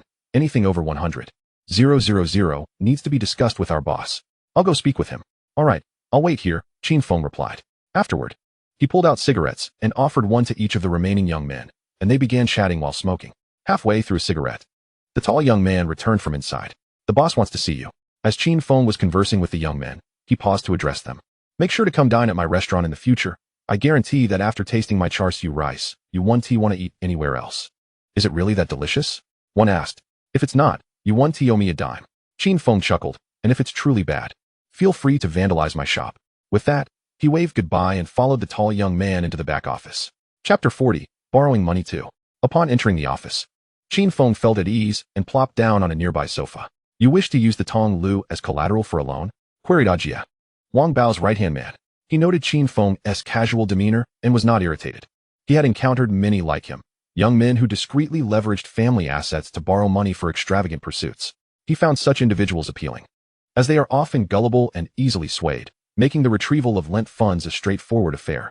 "Indeed, I'm looking to start a business, but funds are insufficient. I heard that you offer quick loans, so I thought to inquire here." "Haha, you heard correctly. We are known for our rapid lending process. By the way, do you have the Tong Lu's documentation with you?" Qin Feng took a drag from his half-finished cigarette and retrieved the prepared copy of the Tong Lu's documentation from his jacket pocket, handing it to the tall young man. After receiving the documents, neither the tall young man nor Ajia examined them immediately. Instead, they summoned the company's lawyer. One might think that a gang would not require legal counsel, but in fact, the more illicit the organization, the more essential legal representation becomes. Many obscure lawyers affiliate themselves with gangs, some even joining their ranks. Gangs often require legal expertise for various reasons, such as money laundering, loan sharking, and other gray market dealings, necessitating legal loopholes. Even bail for the younger members and legitimate business operations often require legal assistance.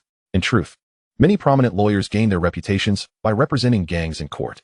Almost every gang has its own financial company, and each such company has its own lawyer. "Brother Jia, this Tong Lu documentation checks out. It's located in Yuanlong," stated the lawyer who had just entered, appearing to be in his 30s, wearing gold-rimmed glasses, possessing the air of a genteel rogue. "Yuanlong, you say?"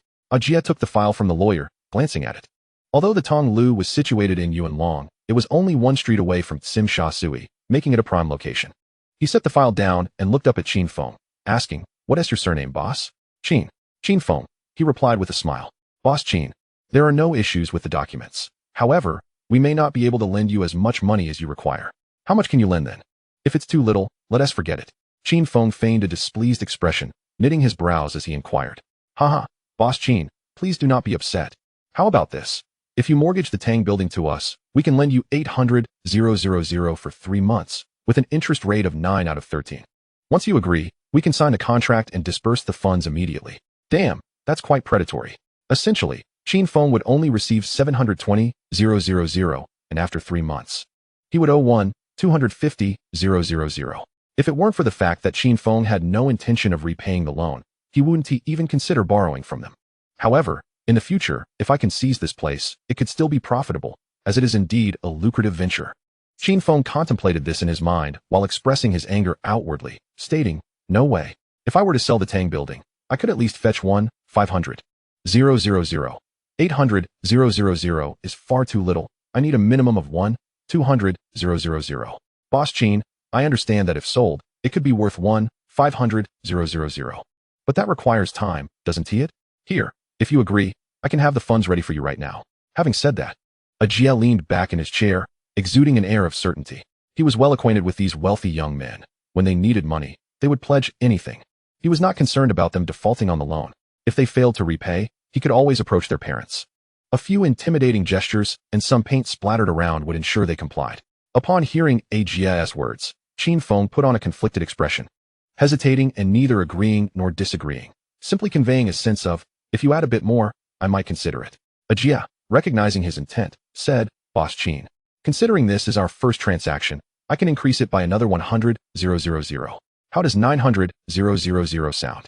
Seeing the increase, Qin Feng feigned interest but still voiced his dissatisfaction, saying, "No, It must be at least 100,000. In the end, after some back and forth, Jia agreed to lend Qin Feng 100,000 with a repayment of 1,540,000 due in 3 months. Chapter 41. A million in hand. An hour later, Qin Feng, accompanied by Jia's subordinate, left the financial company with a bag containing 100,000 Hong Kong dollars. Ah, this money is so easy to earn. In less than 2 hours, I've made $1 million. I bet evenly Jiaqing can't make money as quickly as I do. Qin Feng mused while donning his sunglasses. Once in the car and ensuring no one was watching, he stashed the bag of money in his space and drove back to the nightclub. Initially, Qin Feng intended to return to the Tang building to rest, but today was the day he had promised to deliver his ID to the big boss. So he decided to sleep at the nightclub instead. After all, rest is rest, regardless of the location. The new recruits from the north had all been settled into the Tang building. Naturally, he had moved in as well, taking up residence on the top floor. The top floor comprised 4 rooms. He and Gangxing occupied the largest room at the back, while Wang Jianjun, the strongest fighter, was placed near the staircase, followed by Wang Zhangwo and Lu Qing. Fuxing had his own place in Hong Kong Island, so he did not move in. The 4th and 5th floors housed comrades who had come with Wang Jianjun, while the remaining individuals had to squeeze into whatever space was available. With such arrangements, the entire Tang building was filled to capacity, effectively making it Qin Feng's stronghold, regardless of who came. Anyone wishing to challenge Qin Feng would have to contend with his entire cohort on every floor of the building. Upon returning to the nightclub at 8 in the evening, the peak business hour, Qin Feng navigated through the throngs of wildly dancing patrons and made his way to the office. Sitting on the sofa, he retrieved the 100,000 he had just borrowed and added another 2,400,000 to his travel bag, totaling 3,400,000. The 109 IDs amounted to 4,360,000. And having provided a deposit of 1,000,000, the remaining balance was 3,360,000. For his first business deal with the big boss, Qin Feng decided to round it up by an additional 40,000. This was not out of a desire to appear generous. He merely wanted the big boss to understand that Qin Feng was not a miser. As long as business was conducted properly, he would ensure that no one would suffer a loss. In the West District underground boxing arena of Kowloon walled city, boss, the IDs that Dongxing wanted have been prepared. Shall I deliver them now? Wang Jiao, dressed in a floral shirt and sunglasses, stood before the big boss, holding a bag. Yes, take them over. And while you're at it, ask him when he plans to commence the remaining business, the big boss replied, exhaling a puff of cigar smoke while glancing at a comic. Understood, boss. Now, go to your job. Once Wang Jiao left, the big boss quietly muttered to himself, Kid, you better not be deceiving me, or you will learn why Kowloon walled city is the only lawless territory in Hong Kong. At the romantic nightclub, after preparing the money, Qin Feng sought out Fuxing in the lobby. They found a booth and settled in. Qin Feng reclined against the booth's sofa, sipping his drink while engaging in light conversation with Fuxing. Fuxing, I'm thinking of expanding into Yao Ma Ti and Sim Sha Sui. What do you think? Upon hearing Qin Feng's intent to penetrate Sim Sha Sui, Fuxing became instantly excited. He had long grown weary of the desolate Yuan Long. Not only was the territory not his own, but he also earned meager profits, lacking any assertiveness in conversations. The prospect of Sim Sha Sui thrilled him more than it did Qin Feng. Absolutely. If we can establish a foothold in Sim Sha Sui, not only will the profits increase, but we can also recruit more brothers. At that point, you, Brother Feng, will definitely rise to a higher rank. And the brothers will benefit as well. Brother Feng has already recruited a substantial number of people. When shall we take action? Fuxing had sensed that Qin Feng was planning to expand territory. Initially, he thought it would involve skirmishes with nearby small organizations. But he never anticipated that Qin Feng aimed for Sim Sha Sui. It is essential to note that Yao Ma Ti, Sim Sha Sui, and Mong Kok are among the most bustling areas in Hong Kong, and any organization that can secure territory, there is no pushover. Not yet, the timing isn't right. But it should be soon. For now, give a heads up to the trusted subordinates, and prepare them. After saying this, Qin Feng raised his glass for a toast with Fuxing. Alright, if Brother Feng is set on Sim Sha Sui, then let us do it. Whoever dares to block Brother Feng's path will face the consequences. With that, Fuxing downed his drink. Chapter 42, Preparing to Poach. By the time Wang Jiao arrived, it was already 11 o'clock, holding a bag filled with IDs. He looked at the romantic nightclub with a frown, pondering, what kind of rundown nightclub is this? How does this kid have so much money? Could he be planning something shady? Nevertheless, he was bold and directly approached the parking attendant at the entrance, saying, Go tell your boss that the goods he wanted have been delivered by Wang Jiao from Kowloon walled city. Upon hearing that it was goods requested by Brother Feng, The attendant asked Wang Jiao to wait a moment while he went inside to inform the boss. Shortly after, laughter erupted from the entrance. Haha. I never expected that it would be Brother Jiao himself delivering the goods. Come, let us step inside for a drink before discussing further. Indeed. Qin Feng was taken aback to see Wang Jiao making the delivery, but since he was here, it was certainly an opportunity to foster closer ties. With that thought, Qin Feng walked over to Wang Jiao, draped an arm around his shoulder, and led him inside. Wang Jiao felt somewhat uneasy with Qin Feng's exuberance and attempted to free himself from Qin Feng's grasp. As he exerted effort to break free, he suddenly realized that Qin Feng had tightened his hold, rendering him unable to escape. This revelation astonished him. He was well aware of his own strength. And although he hadn't used any internal energy, he was confident that no ordinary 2 or 3 men could overpower him. To his surprise, he was being held down by Qin Feng. Could it be that this lad has also trained in the formidable Great Power Diamond Fist? Such strength. Well then, since Boss Qin is so courteous, let us go inside for a drink. Though Qin Feng was strong, Wang Jiao remained unperturbed. Even if this lad had trained in the Great Power Diamond Fist, he was invulnerable, and there was no way this young man, no matter how much he had practiced since birth, could match the prowess of the boss. With this thought in mind, he acquiesced to Qin Feng's pull and entered the nightclub. The group arrived at the booth where Qin Feng and Fu Sheng had previously enjoyed drinks. Once seated, Qin Feng called out to Fu Sheng, "Go open a few bottles of fine wine and bring over some lovely ladies to accompany Brother Jiao." As he spoke, Qin Feng filled 2 glasses with wine, pushing one towards Wang Jiao, saying, "Brother Jiao, upon our first meeting, I sense that you are a person of great ambition. I raise this glass to you." With that, he lifted his own glass and downed its contents in a single gulp. Wang Jiao gazed at the wine before him, hesitating to drink. He pondered Qin Feng's intentions. After all, they had only met twice, and he had lost to Qin Feng in their previous exchange. He could not fathom why Qin Feng was so eager to befriend him. Thus, he directly inquired, "Boss Qin, counting our encounter at Kowloon walled city, we have only met twice. Why are you so warm towards me?" Seeing that Wang Jiao had not drunk the toast, Qin Feng was not angered. Instead, he set down his empty glass with a smile and replied, "Hee, it is because I value your capabilities and I wish to enlist your help." With that, Qin Feng's smile faded, and his gaze fixed intently on Wang Jiao. Since Wang Jiao had broached the subject, Qin Feng saw no reason to conceal his intentions any longer. If it works out, great. If not, it would merely plant a seed for the future. "Haha, you want my assistance on what grounds? Just because of this nightclub?"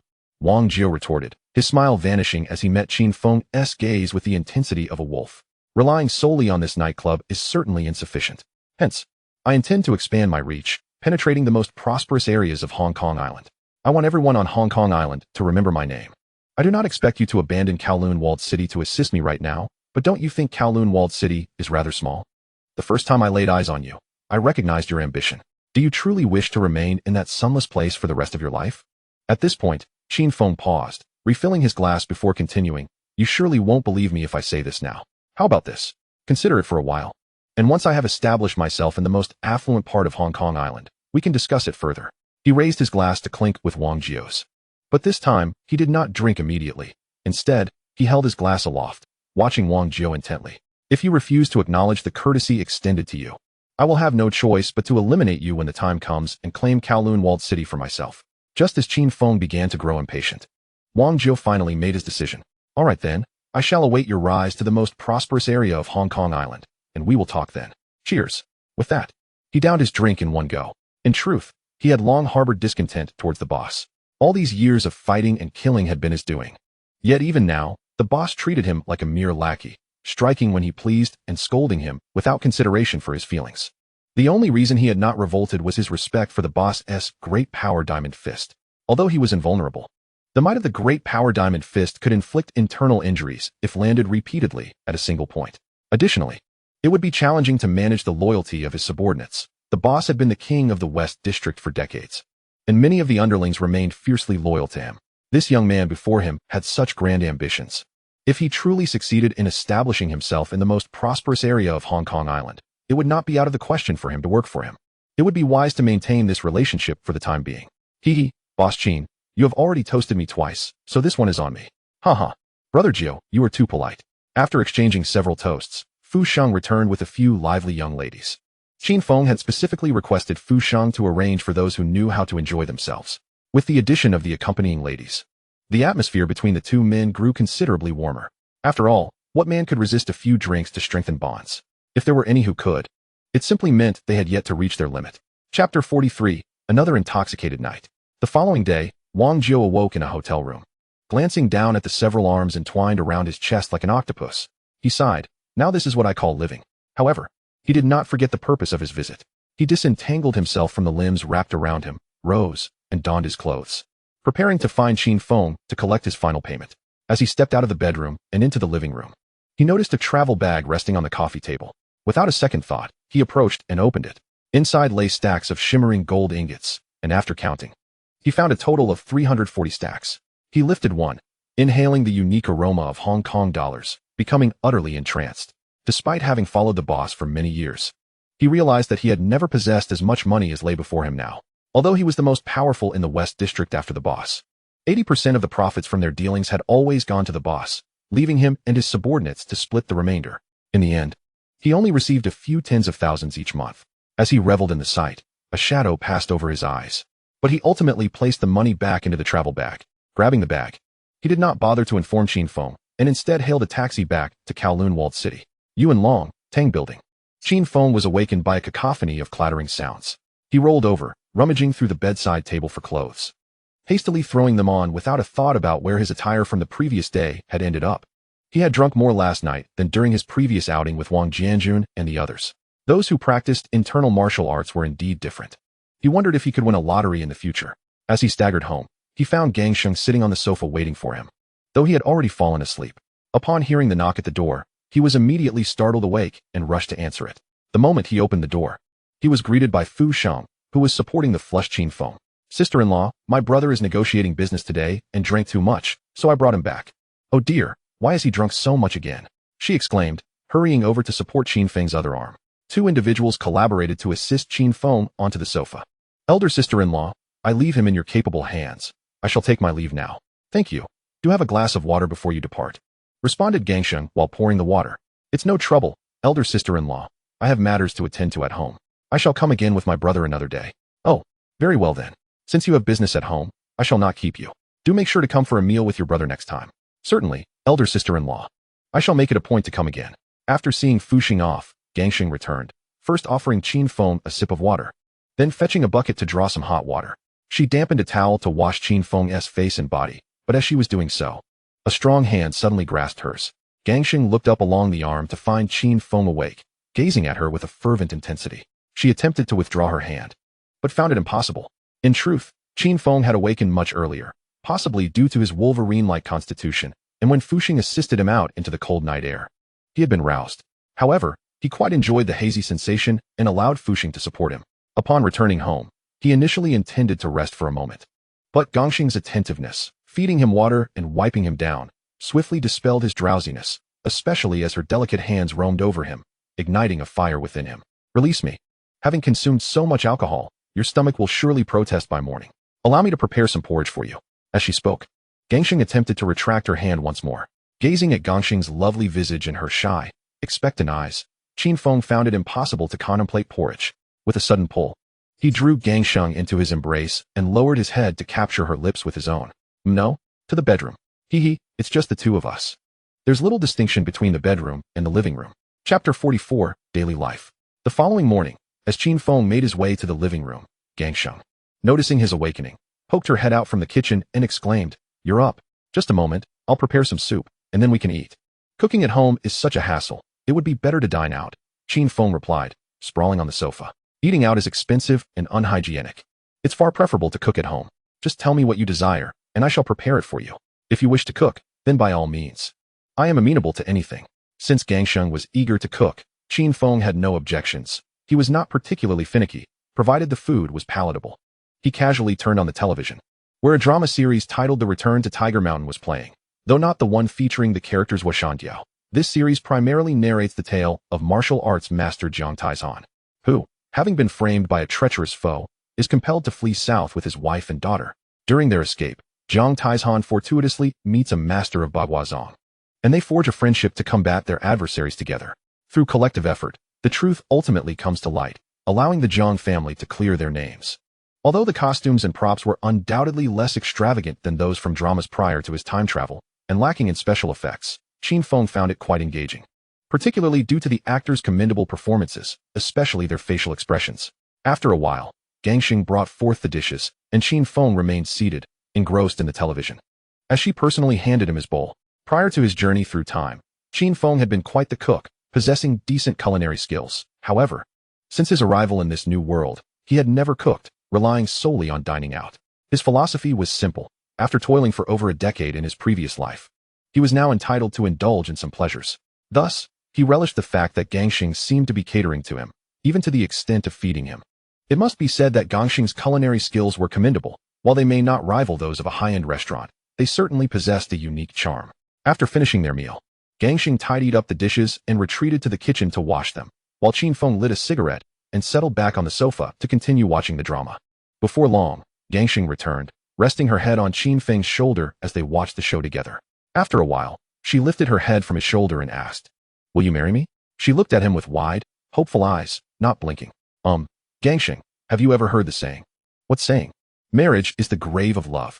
You see, you are new to Hong Kong, but here, the wealthy men often take multiple wives. Not only do they marry several, but they also maintain mistresses on the side. It's quite outrageous. In our homeland, such behavior would land one in jail. Gangxing's face reflected her indignation. Indeed, their actions are excessive. Therefore, whether one marries or not is essentially the same. To avoid imprisonment upon returning to our homeland, I have resolved against marriage. It is merely a piece of paper, after all. It matters not if one has it or not.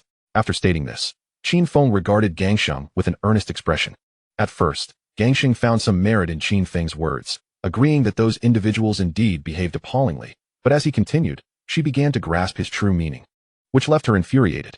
This rogue was even worse than the wealthy scoundrels he had described. At least those men were willing to take several wives home, while this rogue intended to have none at all. You are a scoundrel. After cursing him, Gangxing leaped toward Qin Feng. Hey, we were having a pleasant conversation. Why the sudden fury? Why are you biting me? Before his time travel, Qin Feng had read a book, though he could not recall its title. One line remained etched in his mind. When one cannot reason with a woman, one should cease the discussion and kiss her instead. If that does not suffice, continue kissing until understanding is achieved. Realizing he could not reason with Gangxing, Qin Feng decided to follow the advice from the book. Once dressed, he glanced at Gangxing, who lay on the bed, utterly exhausted and muttering curses. He rubbed his aching lower back, confirming that the book's advice was indeed correct, though it left him somewhat weary. Even with his enhanced physique, he found it challenging to keep up. Chapter 45, Preparing for Smuggling. When Wang Jiao returned to Kowloon walled city, it was already afternoon. Upon arriving at the underground boxing arena, the atmosphere was as usual. A throng of spectators encircled two fighters, cheering and jeering. This scene was familiar to him, and he beckoned a young underling, asking, "Is the boss inside?" "Brother Jiao, welcome back. The boss is waiting for you inside. He instructed you to see him immediately upon your return." "Understood," he replied, pushing past the young man and making his way inside. "Hee, big brother. I've brought back the money." Upon entering, the boss sat on the sofa, smoking a cigar and perusing a comic book. "Ah, you remember to return, do you? One might think you had run off with the money. How could that be, big brother? I have followed you for so many years. How could I betray you?" The boss inhaled deeply from his cigar before lifting his head, fixing his gaze upon Wang Jiao with the intensity of a hawk. After a prolonged silence, he slowly remarked, "It would be best if it were so. And the money?" Upon hearing the boss's words, Wang Jiao promptly stepped forward, placing his travel bag on the coffee table and unzipping it, revealing stacks of gold ingots within. "Haha, brother, there is a total of 36 million. All right here." The boss glanced at the money before him without counting it, confident that Wang Jiao would not dare deceive him. He casually took a few stacks from the top and tossed them to Wang Jiao. "This is your reward for your efforts. Take it and spend it wisely." With that, he zipped up the travel bag, set it aside, and resumed reading the comic book he had just put down. Thank you, brother. If there's nothing else, go rest," he replied. "Yes, brother."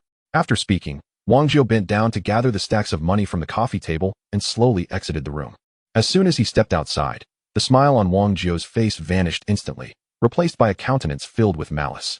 The 40,000 yuan added by Qin Feng had already been pocketed by Wang Jiao, as he believed it to be his reward from Qin Feng. Comparing Qin Feng's hospitality and generous compensation with the boss's meager offering, his dissatisfaction with the boss intensified. At that moment, Qin Feng remained unaware that the extra 40,000 yuan he casually added had widened the rift between Wang Jiao and the boss. After concluding his lesson with the small fry from the harbor, Qin Feng made his way to the nightclub.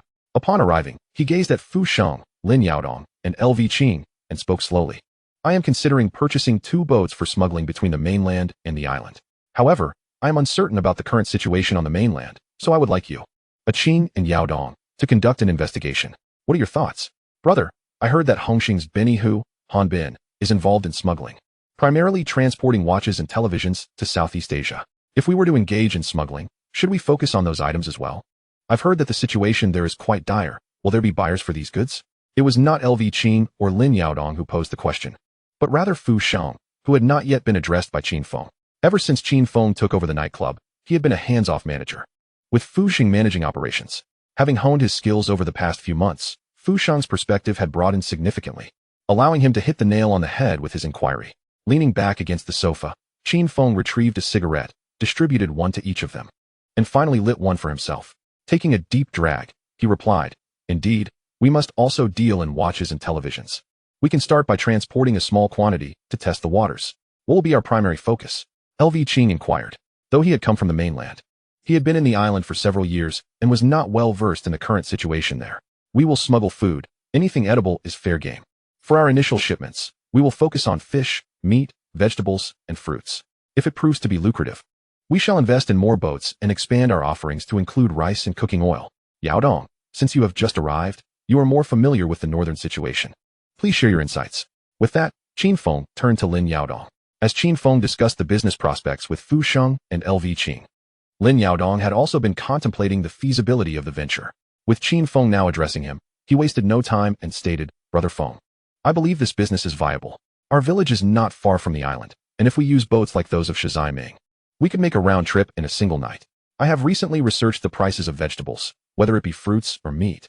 The prices on the island are over 10 times those on the mainland. If we can get this business up and running, earning hundreds of thousands in profit daily is entirely feasible." Truly impressive, Uncle Dong from Tajai. You've calculated the daily profits in no time. Huh. It's not just that. If we can establish a sales network on the mainland, we could also transport the island's specialties back, allowing us to profit from both ends, potentially earning several 100,000 daily. As Qin Feng concluded, the eyes of Lin Yaodong and the others brightened instantly. If the potential earnings were indeed in the hundreds of thousands daily, that would amount to millions monthly. Even a small share of that would be a significant sum. Lin Yaodong, in particular, was elated, as he had crossed over to help his village find a way out. Given their proximity to the island, he envisioned a future where he could have the entire village cultivate vegetables and raise pigs, or gather produce from neighboring villages, ensuring that profits would not be a concern. "All right, Brother Feng, you take the lead. Whatever you decide, we shall follow." Qin Feng rose, approached the office desk, retrieved a briefcase, and returned to place it on the coffee table. "Here are 300,000. LV Qing. You will first find an electronic watch factory and purchase a batch of watches to take to the north, searching for potential sales channels. Yao Dong, you are responsible for sourcing vegetables, fruits, and meat. Find suppliers who can provide a steady supply and negotiate prices at local rates plus 50. You will both go together. If you encounter any insurmountable issues, discuss them together." "Understood, Brother Feng. Well, now that we have made our decisions, you may return to rest. We will set off tomorrow." With that, Qin Feng instructed them to take the money and leave, leaving only Fu Sheng and himself in the room. Chapter 46. Purchasing a Big Brother. Once it was just the two of them, Qin Feng turned to Fu Sheng and asked, "How are things with Wang Bao lately?" "Same as ever. He is still extorting everywhere, but it seems the authorities are keeping a close watch on him. His territory is frequently being raided. It appears that Wang Bao's demise at the hands of Ma Jun is not far off. Find someone to investigate whether a senior inspector named Ma Jun has recently joined the serious crimes unit at the Tsim Sha Sui police station. Inform me immediately if you uncover anything." "Yes, Brother Feng, I will have my men check right away. Also, find out if there are any boats for sale. Since we intend to engage in smuggling, we will certainly need to buy some boats. Start with 2 used ones to test the waters." "Understood, Brother Feng. I've heard that there are several old boats for sale from the fishhead dealer associated with Lianshan. I will personally go take a look." "All right, off you go." After arranging for his men to handle the tasks, Qin Feng slumped back onto the sofa, now left with nothing but to wait for Wang Bao's downfall. For that would be the moment when he, Qin Feng, would make his mark in Tsim Sha Sui and gain renown on the island. However, Wang Bao, please don't make me wait too long. Otherwise, I may just have to take matters into my own hands. Just as Qin Feng pondered whether to take action against Wang Bao himself, a series of knocks interrupted his thoughts. Annoyed at being disturbed, he called out, "The door is unlocked. Come in." The door creaked open, revealing Huang Mao, one of the first subordinates Qin Feng had recruited to guard the place. Brother Feng, Wei Gu, Smiling Tiger, called this afternoon, asking you to visit him when you have time. The Smiling Tiger seeks my presence. Could it be that he intends to clash with another faction? However, that seems unlikely, given the nature of the Smiling Tiger.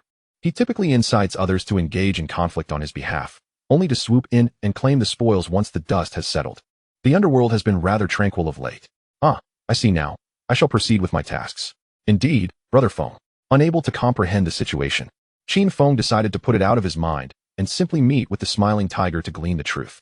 Yet, prior to that encounter, Qin Feng resolved to procure a mobile phone. After all, it would be rather inconvenient otherwise. Upon exiting the nightclub, Qin Feng entered his Toyota M2 and drove directly to the domain of Wang Bao in Simsha-Sui. Previously, while passing through and borrowing money, he had noticed a store selling mobile phones there. As he parked in front of the establishment, he observed the sign displaying Nokia. In truth, the most popular brand at present was Motorola, yet Qin Feng was indifferent. For him, as long as it could facilitate communication, that was sufficient. After all, weren't they all as bulky as bricks? Just as Qin Feng approached the entrance, the store manager greeted him. Good day, sir. How may I assist you? Damn. I come here to patronize your business, and you turn it into a request for assistance. He thought to himself. Of course, that was merely a fleeting thought. Out loud, he stated, I wish to purchase several mobile phones. Kindly present me with your latest models. Certainly, sir. Please follow me. The manager replied, leading him to a counter. Addressing a female sales associate behind the counter, he instructed, please bring out the newly arrived models for this gentleman to inspect. After stepping aside, he gestured for Qin Feng to approach the counter. In a short while, the sales associate emerged with 3 mobile phones of identical design, yet varying colors. Qin Feng picked up a black one, weighed it in his hand, and mused. No wonder this device is colloquially referred to as a big brick. If it were to strike someone on the head, it would undoubtedly prove fatal. Though Qin Feng was unconcerned by his own actions, the manager and sales associate were left in a state of alarm. The mobile phone in his grasp was the company's latest model, retailing at 40,000 Hong Kong dollars. Should it fall, it would represent several months of their wages. Nevertheless, Qin Feng remained oblivious to their apprehensions, testing the heft of the remaining 2 devices. Ultimately, he pointed to a model encased in what appeared to be stainless steel and declared, I will take 5 of these. Upon hearing his request, the expressions of the manager and sales associate brightened considerably. Selling a single mobile phone would earn them a commission, and for the latest model, the commission from 5 devices would equate to a month's salary. After calculating the total, 40,000 per unit, 200,000 for 5. Qin Feng also topped up each phone with 10,000 in call credit, for not only were these devices expensive, but the calls were billed by the minute as well. In total, he spent 250,000. What an exorbitant price. Qin Feng lamented inwardly. After completing the transaction, he immediately dialed the nightclub. It must be said, this device was truly unwieldy.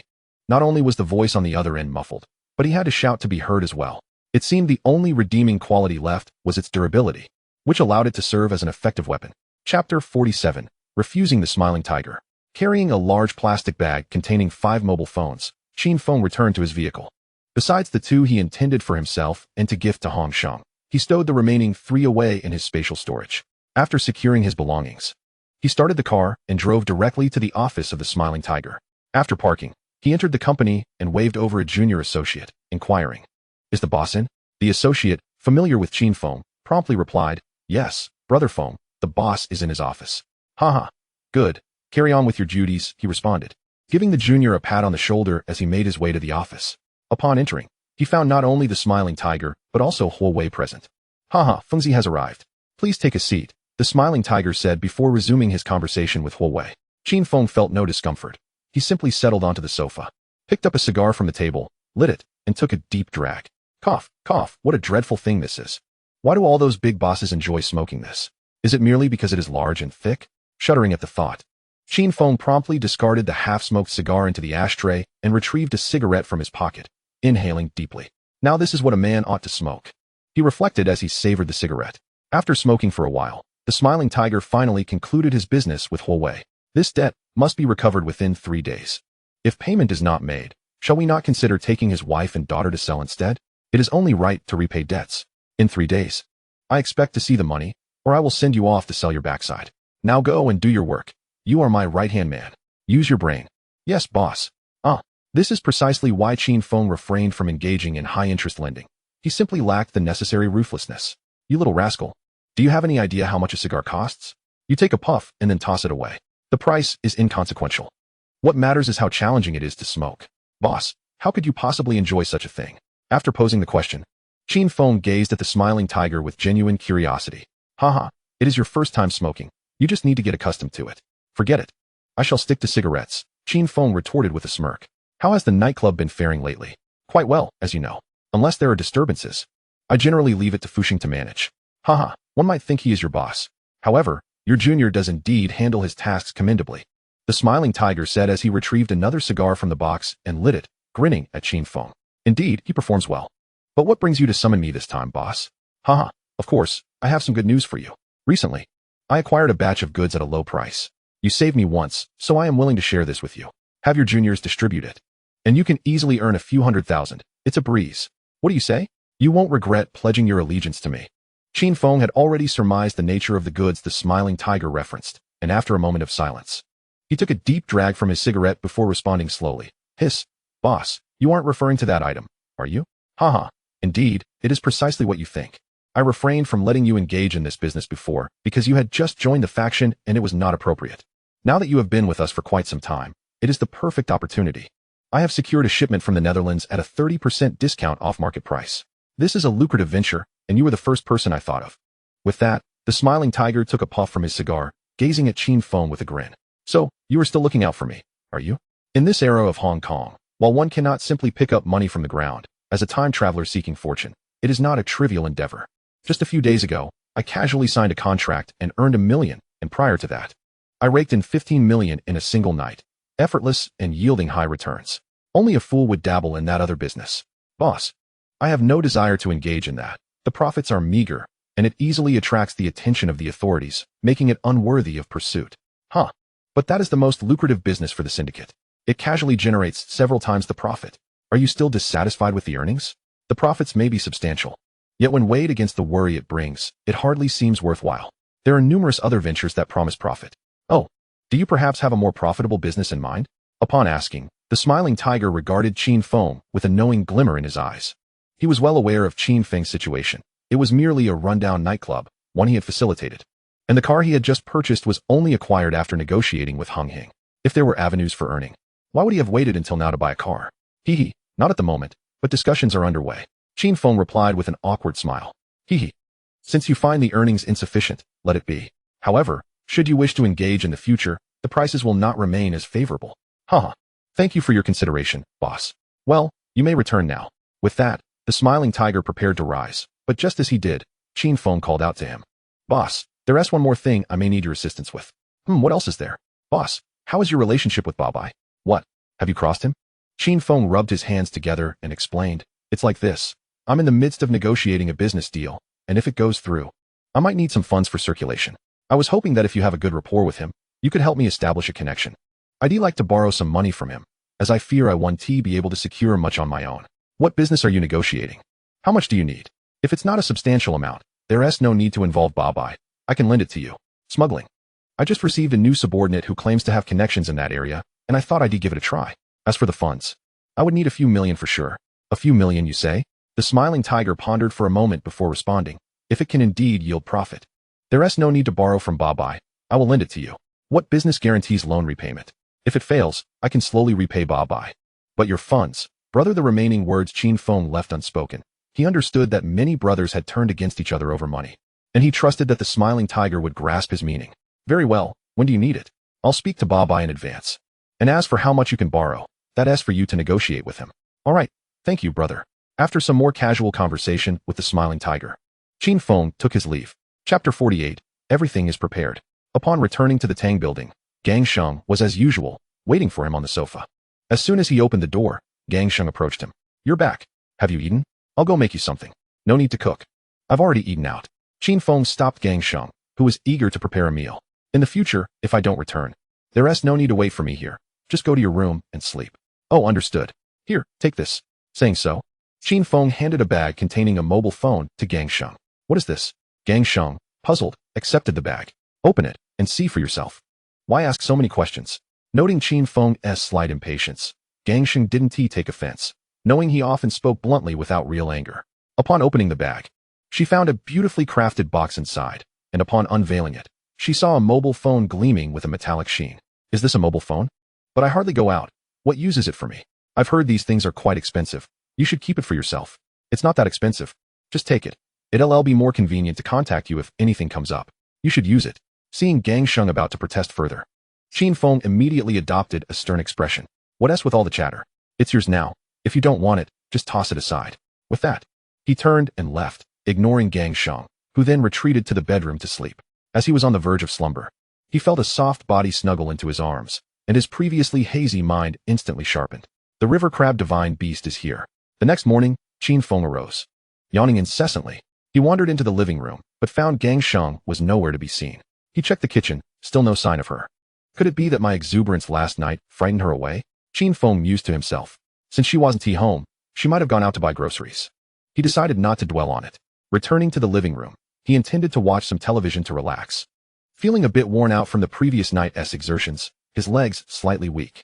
However, as he approached the sofa, he noticed a piece of white paper on the coffee table, which he picked up casually. I'm going to visit my aunt. I'll be back tonight. Gang Sheng. After reading it, he tossed the paper back onto the table, pursing his lips. Damn, life truly is unfair. Why is there such a vast disparity between the sexes? Here I am, a man with the physique of Wolverine, feeling a bit weak today, while she still has the energy to visit her aunt. I need to replenish my strength. Grumbling to himself, Qin Feng focused his thoughts, and a white box materialized in his hand. The box was small, unadorned, with only the words Huiren Shun Bao inscribed upon it. Opening the box revealed a plastic bottle, brown and similar in size to loquat syrup.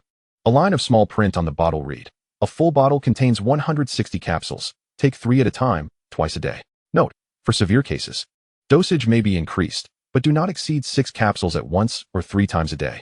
Is this thing even effective? It looks so much like a counterfeit medicine. After contemplating for a moment, Qin Feng ultimately decided to return the medicine to his space, planning to see if anyone else might need a kidney boost. He would let them try it first, and if all went well, he would take it himself. After resting for a while, Qin Feng could no longer sit still. Everything was in place, and all that remained was for Ma Jun to deal with Wang Bao. With nothing else to occupy his time, he decided to get up and invite Wang Jianjun and Wang Zhangwo to Kowloon walled city for some char siu rice. Chapter 49, A Century-Old Ginseng. Arriving at the door of Wang Jianjun and Wang Zhangwo, he knocked, but only Wang Jianjun answered, while Wang Zhangwo was nowhere to be found. After calling for Wang Jianjun, the two headed straight for Kowloon walled city. By the time they reached the city, it was already 3 in the afternoon, and the place remained unchanged. This time, Qin Feng opted not to wear his flamboyant purple suit. Instead, he donned a stab-resistant t-shirt and regular jeans, safe and inconspicuous. Wang Jianjun's attire was similar, as their purpose for visiting was merely to enjoy some char siu rice, making ostentation unnecessary. Indeed, the journey was remarkably smooth. Aside from encountering a few addicts whom Wang Jianjun dispatched with a swift kick, nothing else transpired. After winding through a series of turns, they finally arrived at Aki's shop. Hee, boss, I'll have 4 portions of your signature char siu. Last time, 1 portion left me wanting more, so this time, make it 2. Qin Feng remarked with a grin. All right, but it's a bit early. The char siu will need some time to marinate, Aki replied. No worries. I'm in no rush. But honestly, boss, have you ever considered selling me the recipe? Name your price. I 1T haggle. What do you say? This time, Aki did not dismiss him outright, but fell into a thoughtful silence for a moment before slowly responding. So, it seems you genuinely desire my char siu recipe? Of course. Do you think I came here just to pass the time? Qin Feng quickly retorted.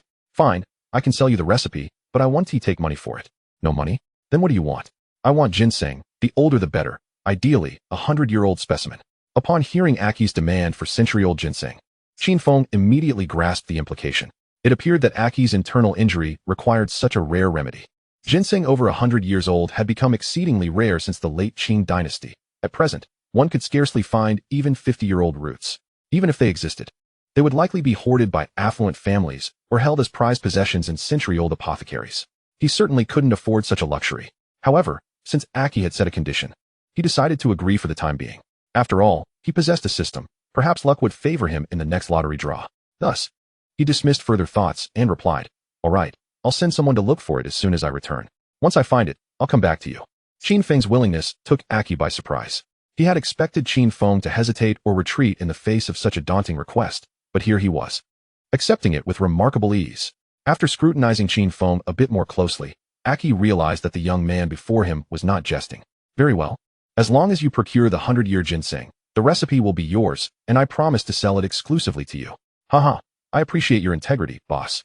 The two exchanged casual banter for a while until the char siu was ready. Aki called Wang Jianjun to bring over 4 servings of char siu rice. And they found a table to indulge in their meal. Boss, I've had char siu rice from other establishments recently, and to be honest, they pale in comparison to yours. Wang Jianjun exclaimed, devouring his meal with gusto. Of course. Otherwise, do you think I would travel all this way to eat here? In contrast to Wang Jianjun's voracious appetite, Qin Feng appeared far more refined in his eating manner, not because he found the food lacking, but due to Wang Jianjun's imposing demeanor. With his rugged face and remnants of military bearing, he resembled a quintessential villainous boss. If not for the fact that Wang Jianjun consistently lagged behind him, anyone would assume he was merely a subordinate. During Qin Feng's leisurely enjoyment of his first bowl of char siu rice, Wang Jianjun had already devoured half of his second. Observing Wang Jianjun's ravenous consumption made Qin Feng suddenly feel less inclined to savor his meal. Cursing inwardly, he decided to abandon his pretense of decorum. After all, they were in Kowloon walled city, where no one would recognize him. Thus, he too began to eat with abandon. As Qin Feng devoured his meal with increasing urgency, he quickly finished one bowl, and by the time he prepared to tackle his second, Wang Jianjun had already polished off his meal and was now casually picking his teeth. This only intensified Qin Feng's discomfort, as Wang Jianjun, in the act of toothpicking, appeared far more authoritative than he did while eating. It was not merely his imagination. As someone even voiced it aloud. New here? Your little brother sure can eat. Aki, another bowl of your signature char siu rice. Following the voice, Qin Feng turned to see a middle-aged man with slightly graying hair slicked back, accompanied by a youth of about 16 or 17, just taking a seat. Perhaps sensing a resemblance between Qin Feng and Wang Jianjun's duo and his own appearance, or perhaps feeling curious about the presence of 2 unfamiliar faces in the North District. He initiated a conversation with them. However, upon seeing the man for the first time, Qin Feng recognized his identity immediately. With his slick-back hair, a cigarette perched between his fingers, and a face strikingly similar to that of Principal Gu from the film trailer, albeit much fairer. This was none other than the notorious Tornado. You are the North District leader of the walled city, Tornado, correct? Since he recognized him, Qin Feng had no intention of feigning ignorance to establish a connection. That would be far too cumbersome. It was simpler to inquire directly. Oh, you've seen me? No, this is our first encounter. Then how do you know I am Tornado? I've heard it said that the North District leader of Kowloon walled city is a middle-aged man with slicked back hair and a perpetually lit cigarette. Renowned for his unparalleled martial arts skills, particularly his self-created whirlwind fist, which renders him invincible in the walled city. Haha. I didn't realize my reputation in the walled city was so significant. Young brother, you're not from the walled city, are you? No, I've come from outside. After finishing the last bite of his char siu rice, Qin Feng leisurely pulled out a cigarette, lit it, took a deep drag, and exhaled a smoke ring before saying, I've heard that the char siu rice here is the best in all of Hong Kong. I had it once before and found it to be true. So I returned today. Indeed, Aki's char siu rice is truly the finest. Having completed his meal, Qin Feng expressed his satisfaction and stood to leave. All right, we're heading back, Jianjun. Tornado, I have some matters to attend to at home, but I'll be sure to visit you for a haircut next time. Haha, take care. To be honest, Qin Feng was quite envious of Tornado's whirlwind fist, but he was in no rush. Today had already afforded him a familiar face in the walled city. Once Lu Qing and Lin Yaodong returned. In addition to conducting business with the big boss of the West District, they could also extend their dealings to the North District. Over time, he would gradually learn more. As he watched the 2 men gradually walk away, Tornado turned back, discarding the spent cigarette, but before lighting another, and inquired of Aki, who are those 2? I'm not sure what they do, but they probably aren't engaged in legitimate business. This is their second visit. And they claim to want to buy my char siu rice recipe. Just wanting to buy the recipe? I hope that's all they intend. Tornado mused aloud after hearing Aki's explanation. The youth beside him set down his bowl upon hearing his boss's words. Boss, do you think those 2 are suspicious? Should we? He made a downward slicing motion with his hand. Haha, what are you thinking, you little rascal? As the whirlwind gently pressed down on the youth's head, it inquired, are you aware of what that person does?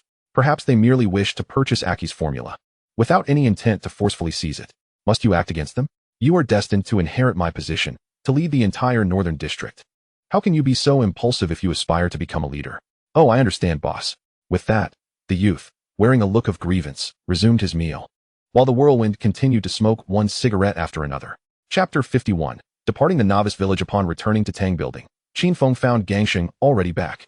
Seated on the sofa in his usual manner, yet his countenance bore a distinct gloom. He did not even acknowledge Qin Feng's arrival. Earlier that day, Following his aunt's instructions relayed via telephone, Gangsheng had sought out her residence. The conditions there were far from what had been described. For individuals were crammed into a small apartment of merely a dozen square meters, with the aunt unemployed and the family relying solely on the uncle's income as a bus driver. Upon seeing Gangsheng, the aunt displayed none of the warmth typically associated with familial reunions. Instead, she maintained a cold demeanor, as if fearing Gangsheng would become a permanent fixture in their lives. The two cousins regarded him with the detached curiosity reserved for rural relatives, leaving him feeling quite uncomfortable. After spending a brief time at his aunt's, the uncle returned, exuding warmth and offering him a meal. However, the way the uncle scrutinized him felt unsettling, treating him as an object of appraisal. And he even attempted to take advantage of Gangsheng while the aunt was out selling vegetables. Thus, he left without partaking in the meal. What happened? Did someone at your aunt's home bully you? Noticing Gangsheng's pallor, Qin Feng's expression darkened. He was the type who would not tolerate any affront against those he cared for. If anyone dared to harm his people, he would not hesitate to retaliate. Hearing Qin Feng's words, Gangsheng quickly snapped out of his daze. No, it's just that seeing my aunt's family in such dire straits made me quite sad. Observing her demeanor, Qin Feng understood that her visit to her aunt had likely been marred by unpleasantness, but since she seemed unwilling to elaborate, he refrained from pressing further. Well, as long as you're all right. With that, Qin Feng retreated to his room to rest. In the days that followed, Qin Feng enjoyed a rather leisurely existence. Aside from maintaining relations with the formidable dragon and the whirlwind in Kowloon City, he drifted between the nightclub and Tang building.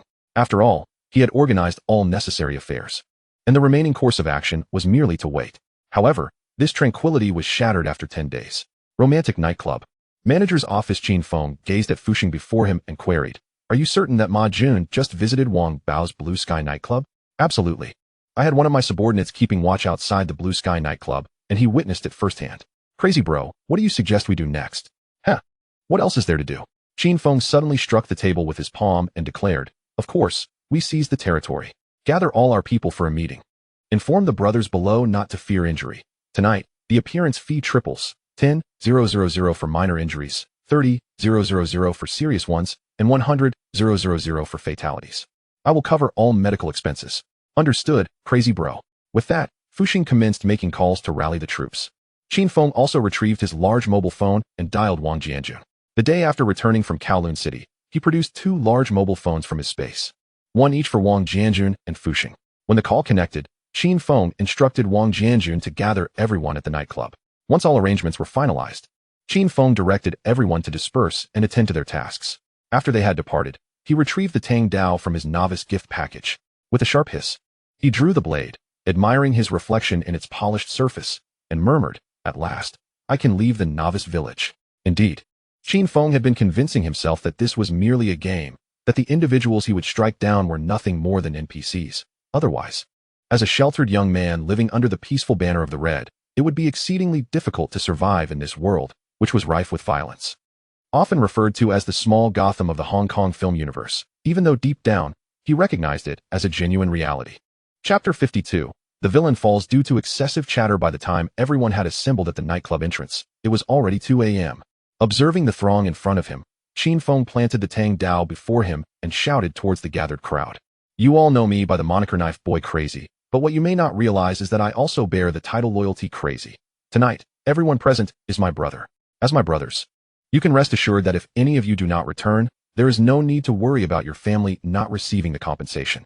I will personally deliver the funds to them. And for those who are injured, do not fret, as long as I, Loyalty Crazy, still draw breath. I shall provide for you for life. The brother who displays the most valor tonight will receive a bonus of 200,000, and the territory we seize will be his to choose. Whether or not you can rise to power depends solely on yourselves." 200,000? Is that for real? Indeed. And the territory is entirely up for grabs. One could instantly become a big brother.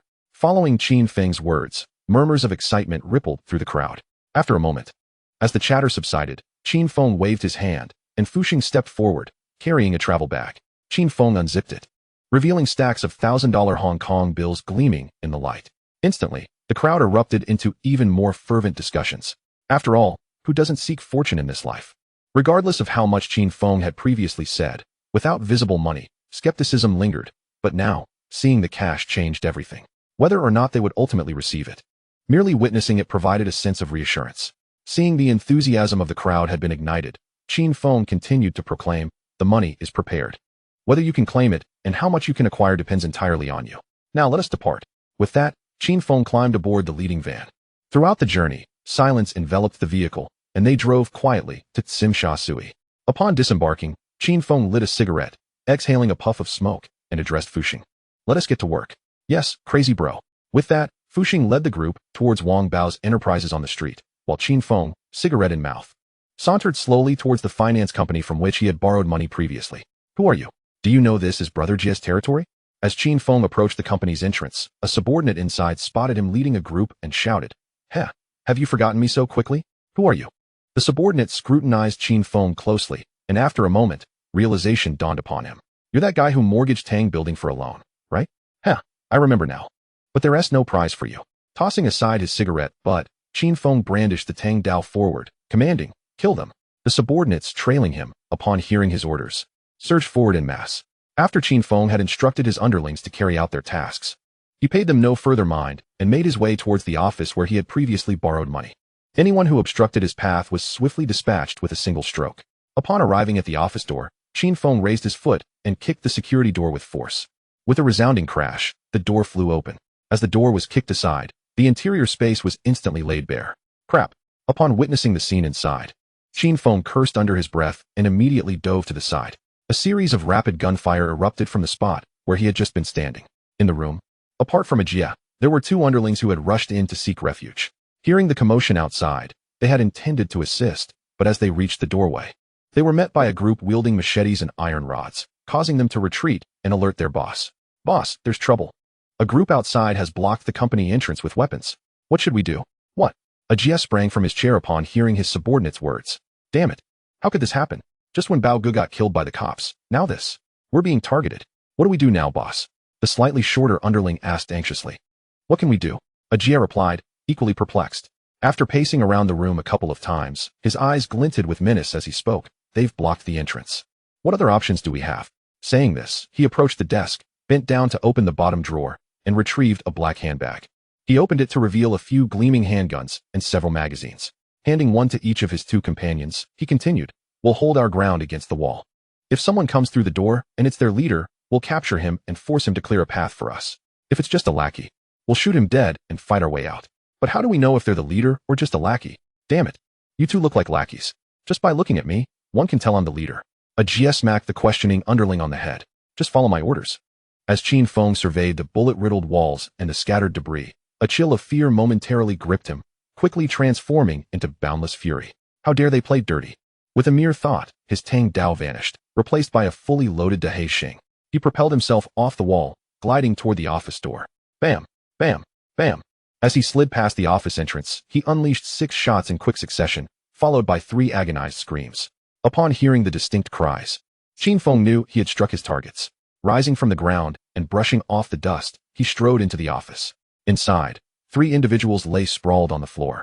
2 had been merely wounded and were groaning in pain, one of whom was Ajia.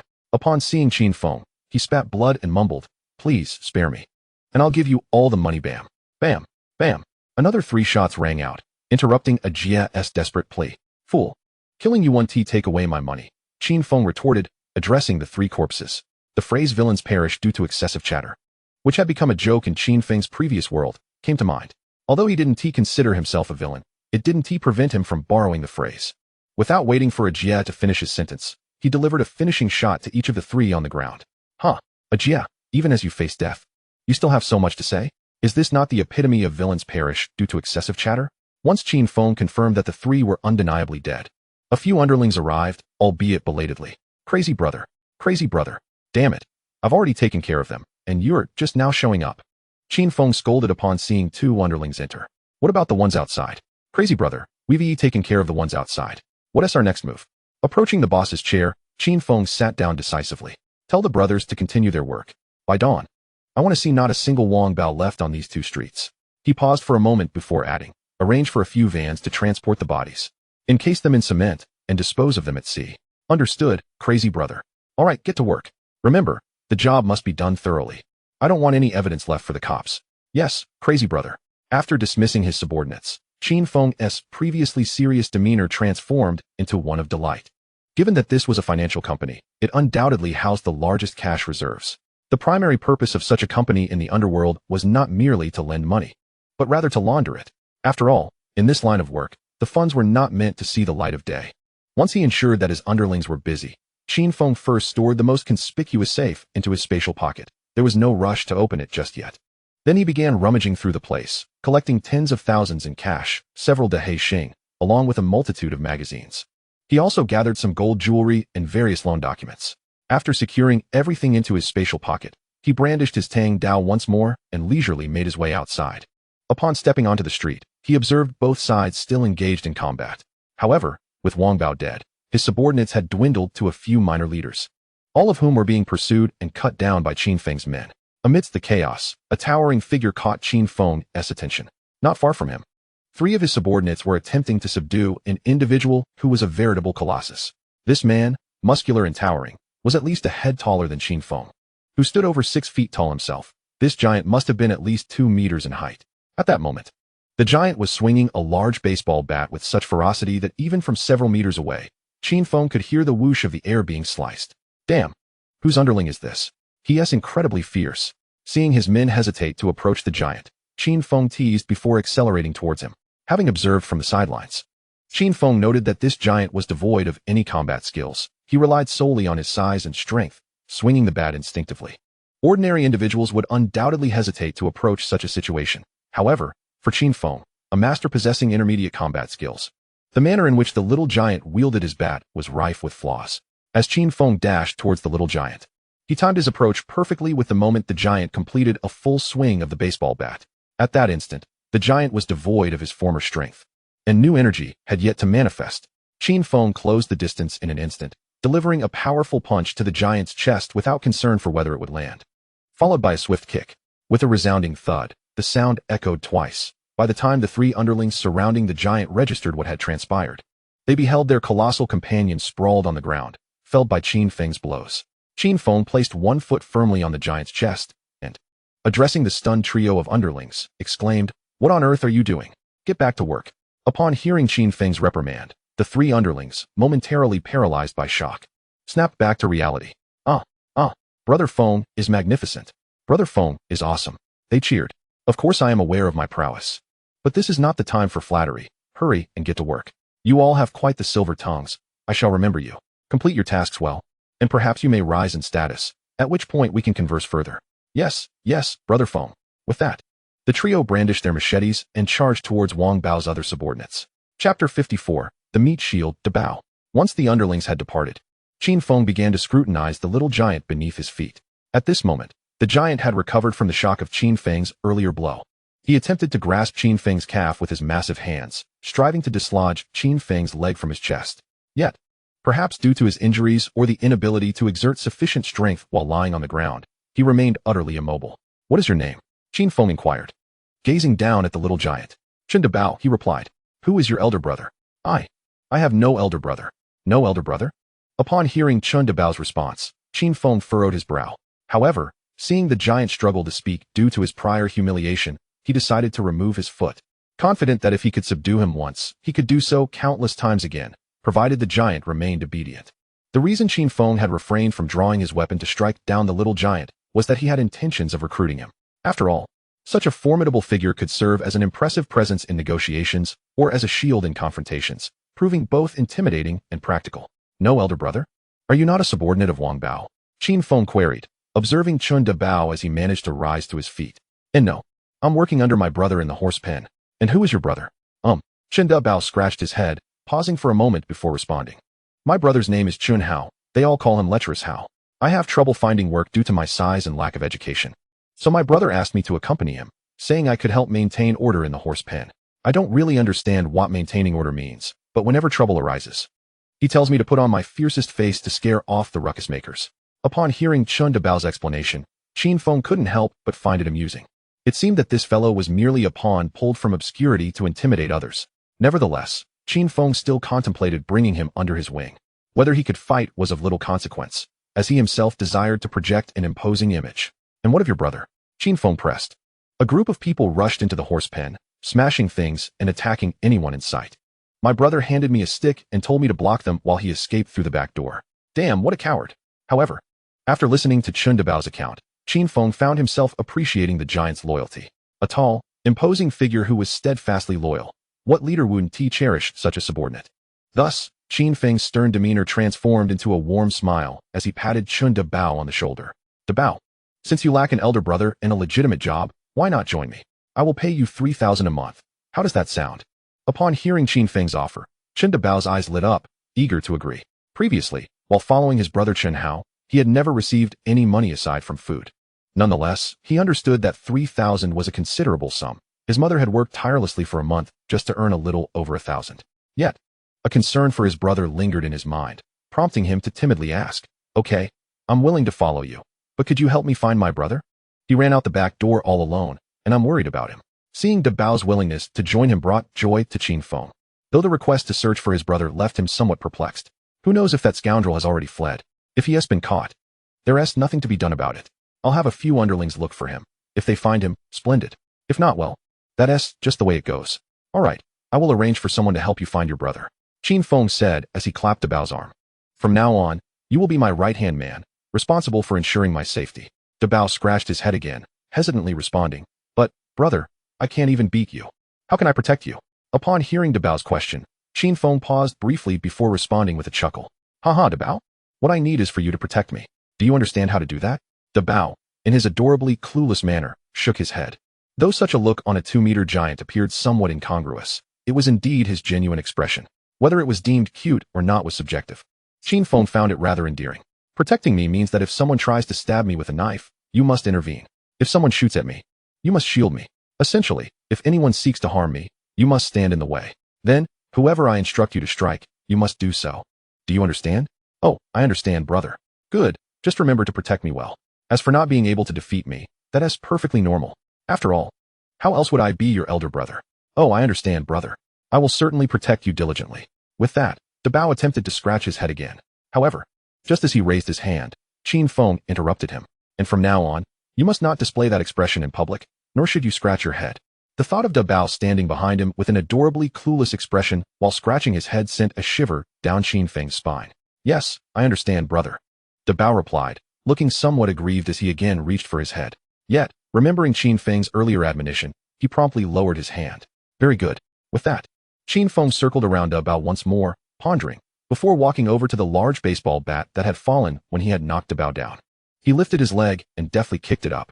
Casually catching the baseball bat, I returned to Dabao's side and handed it to him, saying, "Take this and follow closely behind me." "Yes, brother." Chapter 55, Blue Sky Nightclub. After successfully training Dabao, the two of us made our way towards Wang Bao's stronghold, the Blue Sky Nightclub. Along the way, we attracted the attention of passers-by. Whether they were Wang Bao's underlings or my own, they couldn't help but admire our striking combination. A handsome young man with a refined appearance was followed closely by a towering figure, a muscular giant, vividly illustrating the concept of beauty and the beast. Upon arriving at the nightclub entrance, Wang Jianjun was already waiting for us. After confirming that Wang Bao had been killed by Ma Jun, I had previously arranged for Wang Jianjun to lie in ambush near the Blue Sky nightclub. When the time we agreed upon arrived, Wang Jianjun led his men to seize the nightclub without question. There was no doubt about how Wang Jianjun and his 30 men managed to overpower Wang Bao's stronghold. Prior to this, I had kept only one large black star and 50 rounds for myself, handing over all the other black stars and bullets obtained from the system's lottery to Wang Jianjun and his comrades. Perhaps 30 men armed only with knives might not have been able to take the Blue Sky nightclub, but with firearms, I believe that few could withstand Wang Jianjun's assault. Chuckling, I quickened my pace and approached Wang Jianjun, patting him on the shoulder with a smile. "Well done. What have you gathered?" "Boss, you were right." After Wang Bao's demise, a few small heads attempted to flee with their money, but they were captured by our ambushed brothers. Now both the men and the money are confined in a private room. "Excellent. Lead me to those unfortunate souls." "Yes, boss." With that, Wang Jianjun guided me to the second floor of the nightclub. The scene was a chaotic one, with chairs and cups strewn about, and bullet holes peppering the walls, all bearing witness to the fierce battle that had just transpired. Following Wang Jianjun, we arrived on the second floor, which appeared somewhat better. At least the floor was cleaner, devoid of overturned furniture and shattered glassware, though the walls were still riddled with bullet holes. It seemed the fighting here had not been light either. Yet, it was all worthwhile. As I inhaled the strange scent of mingled blood and gunpowder in the air, I couldn't help but reflect on the situation. We reached the door of the innermost private room on the second floor. Wang Jianjun opened the wooden door and stepped inside first. Finding the light switch. The previously dark room was instantly illuminated. The chairs and dishes within were remarkably intact, indicating that no battle had occurred here. Upon entering the room, I spotted 3 individuals bound hand and foot, lying on the floor. They bore no visible injuries, suggesting they had not been assaulted by Wang Jianjun and his men. Despair had already taken hold of the trio. They had shouted themselves hoarse, yet no one had responded, save for the occasional sound of gunfire filtering in. Soon, regardless of how fervently they called out, they were met only with an overwhelming silence and impenetrable darkness. As time dragged on, their hearts sank deeper into despair. However, just as they believed their fate was sealed, I arrived. Upon seeing me, the once despondent trio suddenly felt a glimmer of hope. They writhed towards my feet, pleading, "Brother, please spare us. We have money and are willing to give it all to you. We implore you, let us go." Ah, a delightful surprise. I replied, "So, how much do you intend to offer for your lives?" 1 million. "We are willing to pay 1 million for our lives," spoke one of the more robust individuals. The 3 had previously conspired that if someone was willing to negotiate, they would pool their resources to buy their freedom. And the stout man had been chosen to negotiate due to his previous strength under Wang Bao. 1 million? Do you truly believe I am in need of such a sum? Wang Jianjun, take them outside and dispose of them by the sea. Yes, boss. As Wang Jianjun moved toward the sturdy man, the latter exclaimed, 2 million. Brother, we are willing to pay 2 million for our lives. Please, we truly have no more money. Only 2 million? Wang Bao was a drug dealer. Is that all you managed to accumulate under his command? I kicked the robust man lightly. Truly, brother, we worked for Wang Bao as mere distributors. The prices were set by him, and we earned very little. Besides the 2 million in cash, we have 3 million worth of goods. If you spare us, we are willing to bestow both the cash and the goods upon you. After considering the stout man's explanation, I found it reasonable.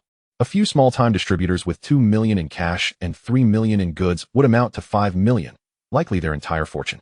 Very well, I am a benevolent person. Since you possess only this much money, I shall concede a little, I declared, turning to Wang Jianjun. Jianjun, accompany them to retrieve the money. Should they attempt to deceive me, do not bring them back. Dispose of them by the sea. Yes, Brother Feng. Chapter 56, A Sensation in Hong Kong. Once Wang Jianjun dragged the individuals away, I instructed Bao to guard the door and settled onto the sofa. I gazed at the 3 bags before me. Opening each one, they contained Hong Kong dollars, not in large denominations, but rather filled with loose change, predominantly $100 bills, along with some $10 and $5 notes. After estimating, I surmised the total was about 300,000 to 400,000. I couldn't be bothered to count it precisely, planning to hand it all over to Wang Jianjun as a reward for their efforts in this mission. With a wave of my hand, I stored the 3 bags in my space and exited the private room. With Bao in tow, we returned to the street, where the fighting had ceased and tranquility had returned. If not for the scattered knives and iron rods along the way, as well as the occasional stains of dried blood, one might hardly believe that a fierce battle involving thousands had just taken place here. The local residents of Hong Kong seemed accustomed to the gang violence. Even at such a late hour, 2 drunken men stood before a pool of blood, gesturing animatedly. I had no inclination to concern myself with their drunken chatter. Spotting that the street had returned to calm, I pulled over a young underling who was cleaning up the remnants of the battle and inquired, "Where is Fu Sheng?" This young man had been recruited from Shi Ziming's crew. Due to his diminutive stature, Fu Sheng assigned him to assist Huang Mao with cleanup duties. Upon hearing my question, he promptly replied, "Brother Feng, Fu Sheng has gone to the sauna across the street," saying they were short-staffed and took some men to assist. Upon hearing that Fu Sheng was at the sauna across the street, Qin Feng extracted several banknotes from his pocket. Without counting them thoroughly, he discerned they were all large denominations, amounting to several thousand yuan. He handed them to his subordinate, instructing, "Take this money and treat the brothers who are cleaning up to some late-night snacks. Ensure they perform their duties diligently." "Thank you, Feng Gu," the subordinate exclaimed, accepting the money with enthusiasm. "All right, get to work," Qin Feng replied. He then accompanied Bao towards the sauna. However, by the time Qin Feng arrived at the establishment, the skirmish had already concluded. The street was littered with remnants of the conflict, with only a few of Qin Feng's men pursuing Wang Bao's subordinates. Seeing that his own men had successfully driven Wang Bao's crew away, Qin Feng led Fu Sheng into the sauna and casually entered a private room. "How many of our brothers were injured this time?" he inquired as he settled onto the sofa. "Feng Gu, over 40 of my men were injured, with more than a dozen seriously hurt. 4 brothers lost their lives, and a few others are severely incapacitated," Fu Sheng recounted the casualties. Upon hearing the grim report, Qin Feng was not taken aback. Although the deaths of Wang Bao and Aji would undoubtedly impact his subordinates, Wang Bao had thousands of men at his disposal. Even if some had fled in fear, they still outnumbered Qin Feng's 400. Had it not been for Wang Bao and Aji meeting their demise, there would have been no leadership and Qin Feng's men might not have even breached Simsha Sui. Make sure all the injured brothers are sent to the hospital, with the finest medical care provided at my expense. Their medical fees will be fully covered, and their appearance fees will be doubled. Tell those who are incapacitated not to fear. They will receive the same doubled appearance fee. Once they recover, I will arrange legitimate jobs for them to ensure their livelihood is secure. Yes, Feng Ge. Noticing Fuxing hesitating, Qin Feng understood his concern. Do not worry about the finances. I will bring you another million shortly. You can arrange for a few more subordinates to recruit more men. Although we have penetrated Simsha Sui, this is merely the beginning. The real challenge lies in maintaining control. Recruit as many as you can. As Qin Feng assigned tasks to Fuxing, the entire gang landscape of Hong Kong was shaken. Particularly, the factions with territory in Simsha Sui were on high alert. In Repulse Bay, N.I. Cohen, who had already fallen asleep, was abruptly awakened by a flurry of phone calls. Grabbing the bedside phone, he pressed the answer button, only to be met with a frantic voice on the other end. Hello, Kuan Gu, it's me, Black Ghost. Ah, Black Ghost, why are you calling at this hour? N.I. Kuan inquired, irritation lacing his tone. Kuan Gu, my subordinate just informed me that a group of people stormed into Wang Bao's territory and drove all his men out. Now, that territory has been seized by those individuals. What? N.I. Kuan sat upright, startled by Black Ghost's revelation. Black Ghost repeated his account, adding, Did you not tell me around 10 o'clock that Wang Bao was killed by Ma Jun and to keep an eye on his territory? I sent 2 subordinates to feign interest in his venue, but those 2 returned, claiming that hundreds of people suddenly invaded Wang Bao's venue and started attacking indiscriminately. They said if they hadn't fled quickly, they might not have made it back. I just dispatched more subordinates to investigate. And now there are no of Wang Bao's men left on his 2 streets. Do you know who is responsible for seizing Wang Bao's territory? Not yet. But could it possibly be the new gang? After all, they would surely want to swallow Wang Bao's territory. Listening to Black Ghost's voice, N.I. Kuan too speculated that it might be the new gang, as their leader had always sought to expand their territory but had refrained from taking action due to pressure from the established powers. Do not take any action for now. Send a few subordinates to ascertain who is behind this. Yes, Kuan Gu. After hanging up, N.I. Kuan rubbed his temples and murmured to himself. I never expected someone would act so swiftly. Meanwhile, nearly all the gang leaders received similar calls around the same time, having just given Fuxing $1 million. Qin Feng turned to Debao, saying, I've arranged for someone to locate your brother, Sex Demon Hao. He pulled out several thousand yuan from his pocket and tossed them to Debao. Take this money home. There's nothing pressing at the moment. You should return home and come find me tomorrow at noon. Thank you, big brother. Debao exclaimed, overjoyed at receiving such a large sum at once, having previously only received meager allowances amounting to less than 1,000 over several months. Now, with several thousand in his possession, he felt an overwhelming urge to scratch his head in excitement. But remembering Qin Feng's admonitions, he merely scratched his chest instead. Stop grinning like an idiot. Keep the money safe and don't lose it. Now go home and rest. After ushering Debao out, Qin Feng was left alone in the room, slumped on the sofa. He gazed at the ceiling, finally able to relax. Today's actions had indeed been somewhat reckless. Simsha Sui comprised 9 streets, with the N.I. family's territory being the largest, encompassing 4 streets, followed by the new gang and Wang Bao each controlling 2 streets, while the remaining street was occupied by smaller gangs, serving as a buffer between the major factions. Now, having suddenly seized Wang Bao's territory, Qin Feng was unconcerned about the smaller gangs. But he knew the N.I. family and the new gang would not let this transgression go unpunished. It appeared he would need to enlist Dongxing to counterbalance those 2 factions, for if they joined forces against him, he would surely be unable to withstand their onslaught. As Qin Feng pondered how to utilize Dongxing to restrain the N.I. family and the new gang, a knock at the door interrupted his thoughts. Come in. Still sprawled on the sofa, Qin Feng remained motionless, fixated on the ceiling. The door opened to reveal Wang Jianjun, who placed a travel bag on the coffee table and said, Boss, the money has been retrieved. Upon hearing that the funds had been recovered, Qin Feng finally showed some interest, sitting upright to inspect the travel bag on the table. Did anything untoward occur with those 3 troublesome individuals?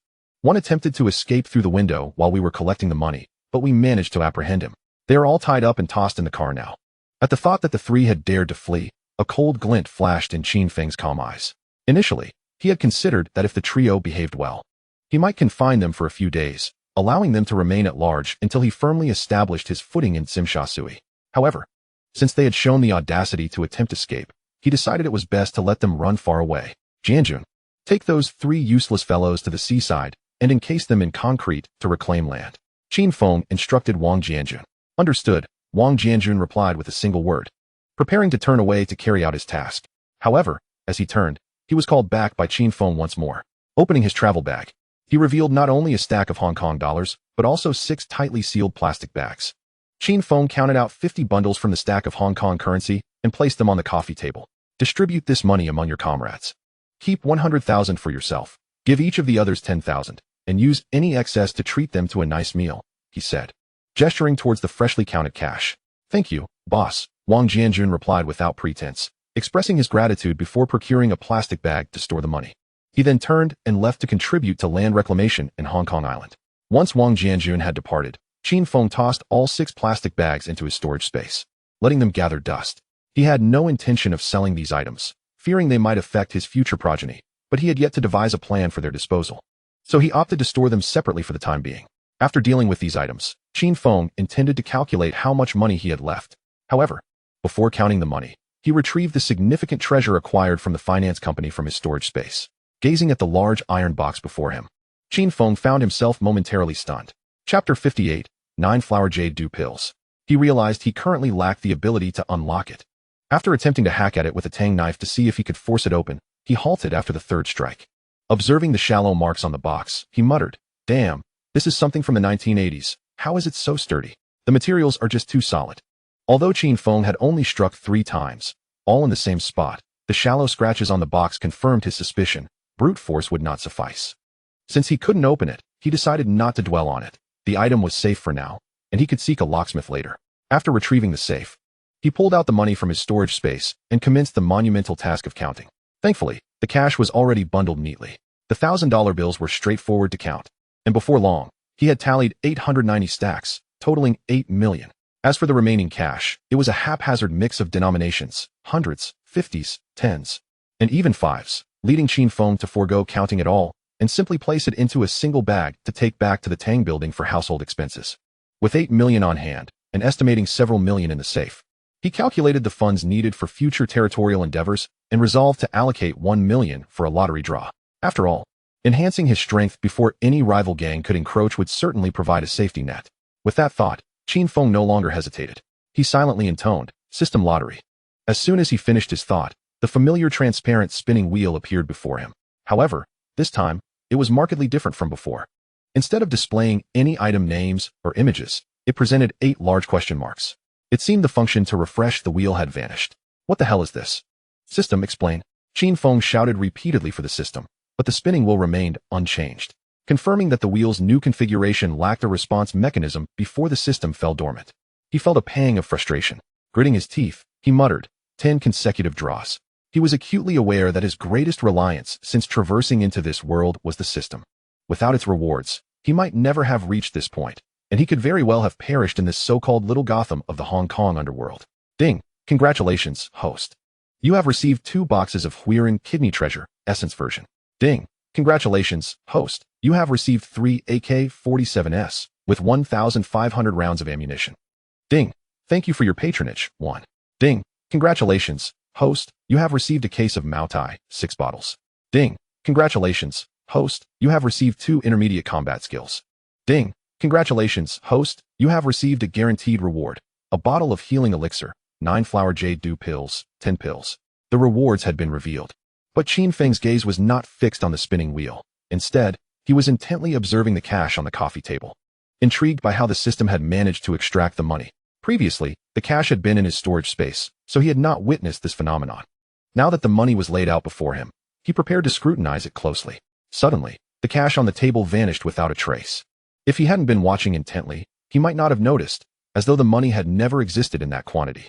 Once he confirmed that only 790,000 remained, Qin Feng shifted his eyes back to the system's spinning wheel. Upon glimpsing the available rewards, excitement surged within him. The upgraded wheel offered such generous rewards, including a guaranteed prize. 9-Flower Jade Dew Pills. Why did that name sound so familiar? After a moment of contemplation, he recalled that it was likely the exclusive healing medicine of the notorious Huang Yaoshi from the legend of the Condor Heroes. With that thought, he considered the potential utility of the 9-Flower Jade Dew Pills.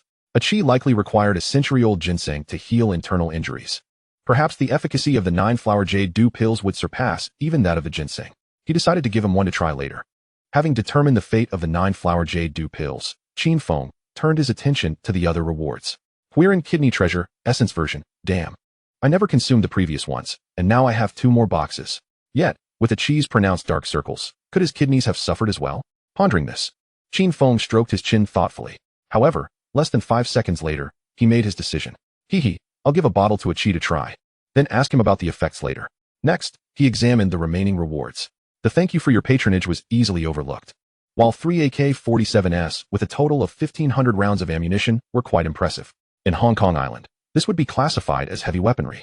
If Wang Jianjun brought these 3 AKs along with his 2 comrades, Qin Feng was confident they could easily overpower a group of police armed with mere rifles. The Moutai was also a fine reward, suitable for gifting to anyone who enjoyed alcohol. Lastly, there were the skills he valued most, 2 intermediate combat skills.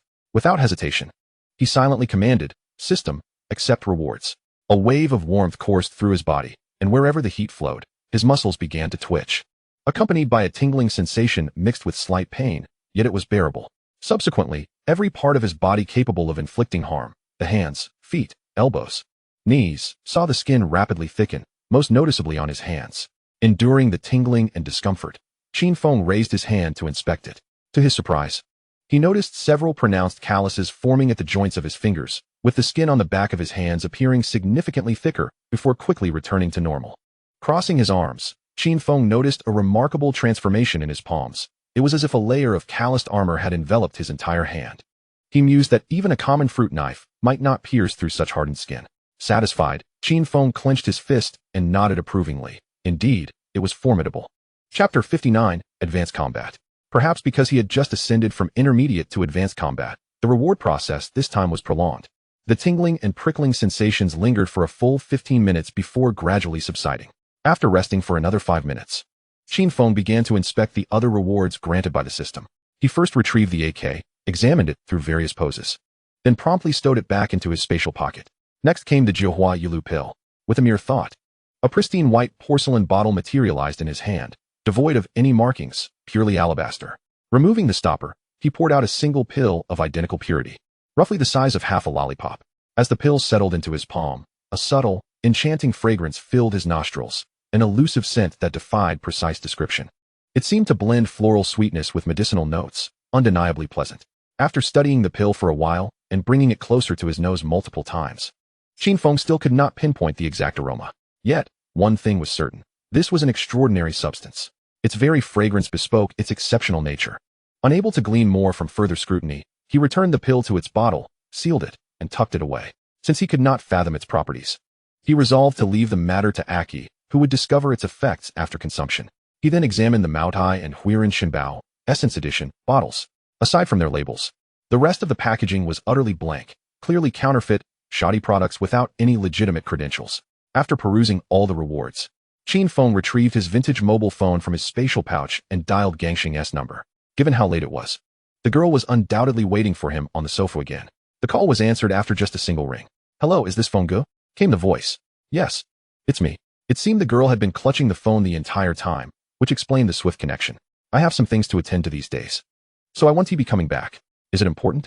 Is it dangerous? If anything happens, you must take care of yourself." Listening to Gangxing's stream of questions, Qin Feng regretted making the call. Inwardly, he sighed. Women, why are they always so fretful? You ought to tell my opponents to protect themselves. As for me, huh? Do you think anyone can harm me? All right, stay home and watch the house. Try not to go out recently. If anything comes up, have the people downstairs handle it. Understood? Qin Feng said impatiently. Okay, got it. Good. Without waiting for further remarks, Qin Feng ended the call, tossed the phone aside, and sprawled on the sofa, gazing at the ceiling. Women are such a hassle. Meanwhile, in Tanglu, Gangsheng, initially intending to remind Qin Feng to be cautious and delegate tasks to his men, heard the busy tone emanating from the phone. Damn it, she cursed. If at first her following Qin Feng was somewhat coerced, after this period of companionship, she was unequivocally devoted to him. Cursing, she lifted the phone to call him again, but hesitated after pressing 2 buttons. Knowing Qin Feng was busy, she feared disturbing him. After much internal debate, she abandoned the attempt.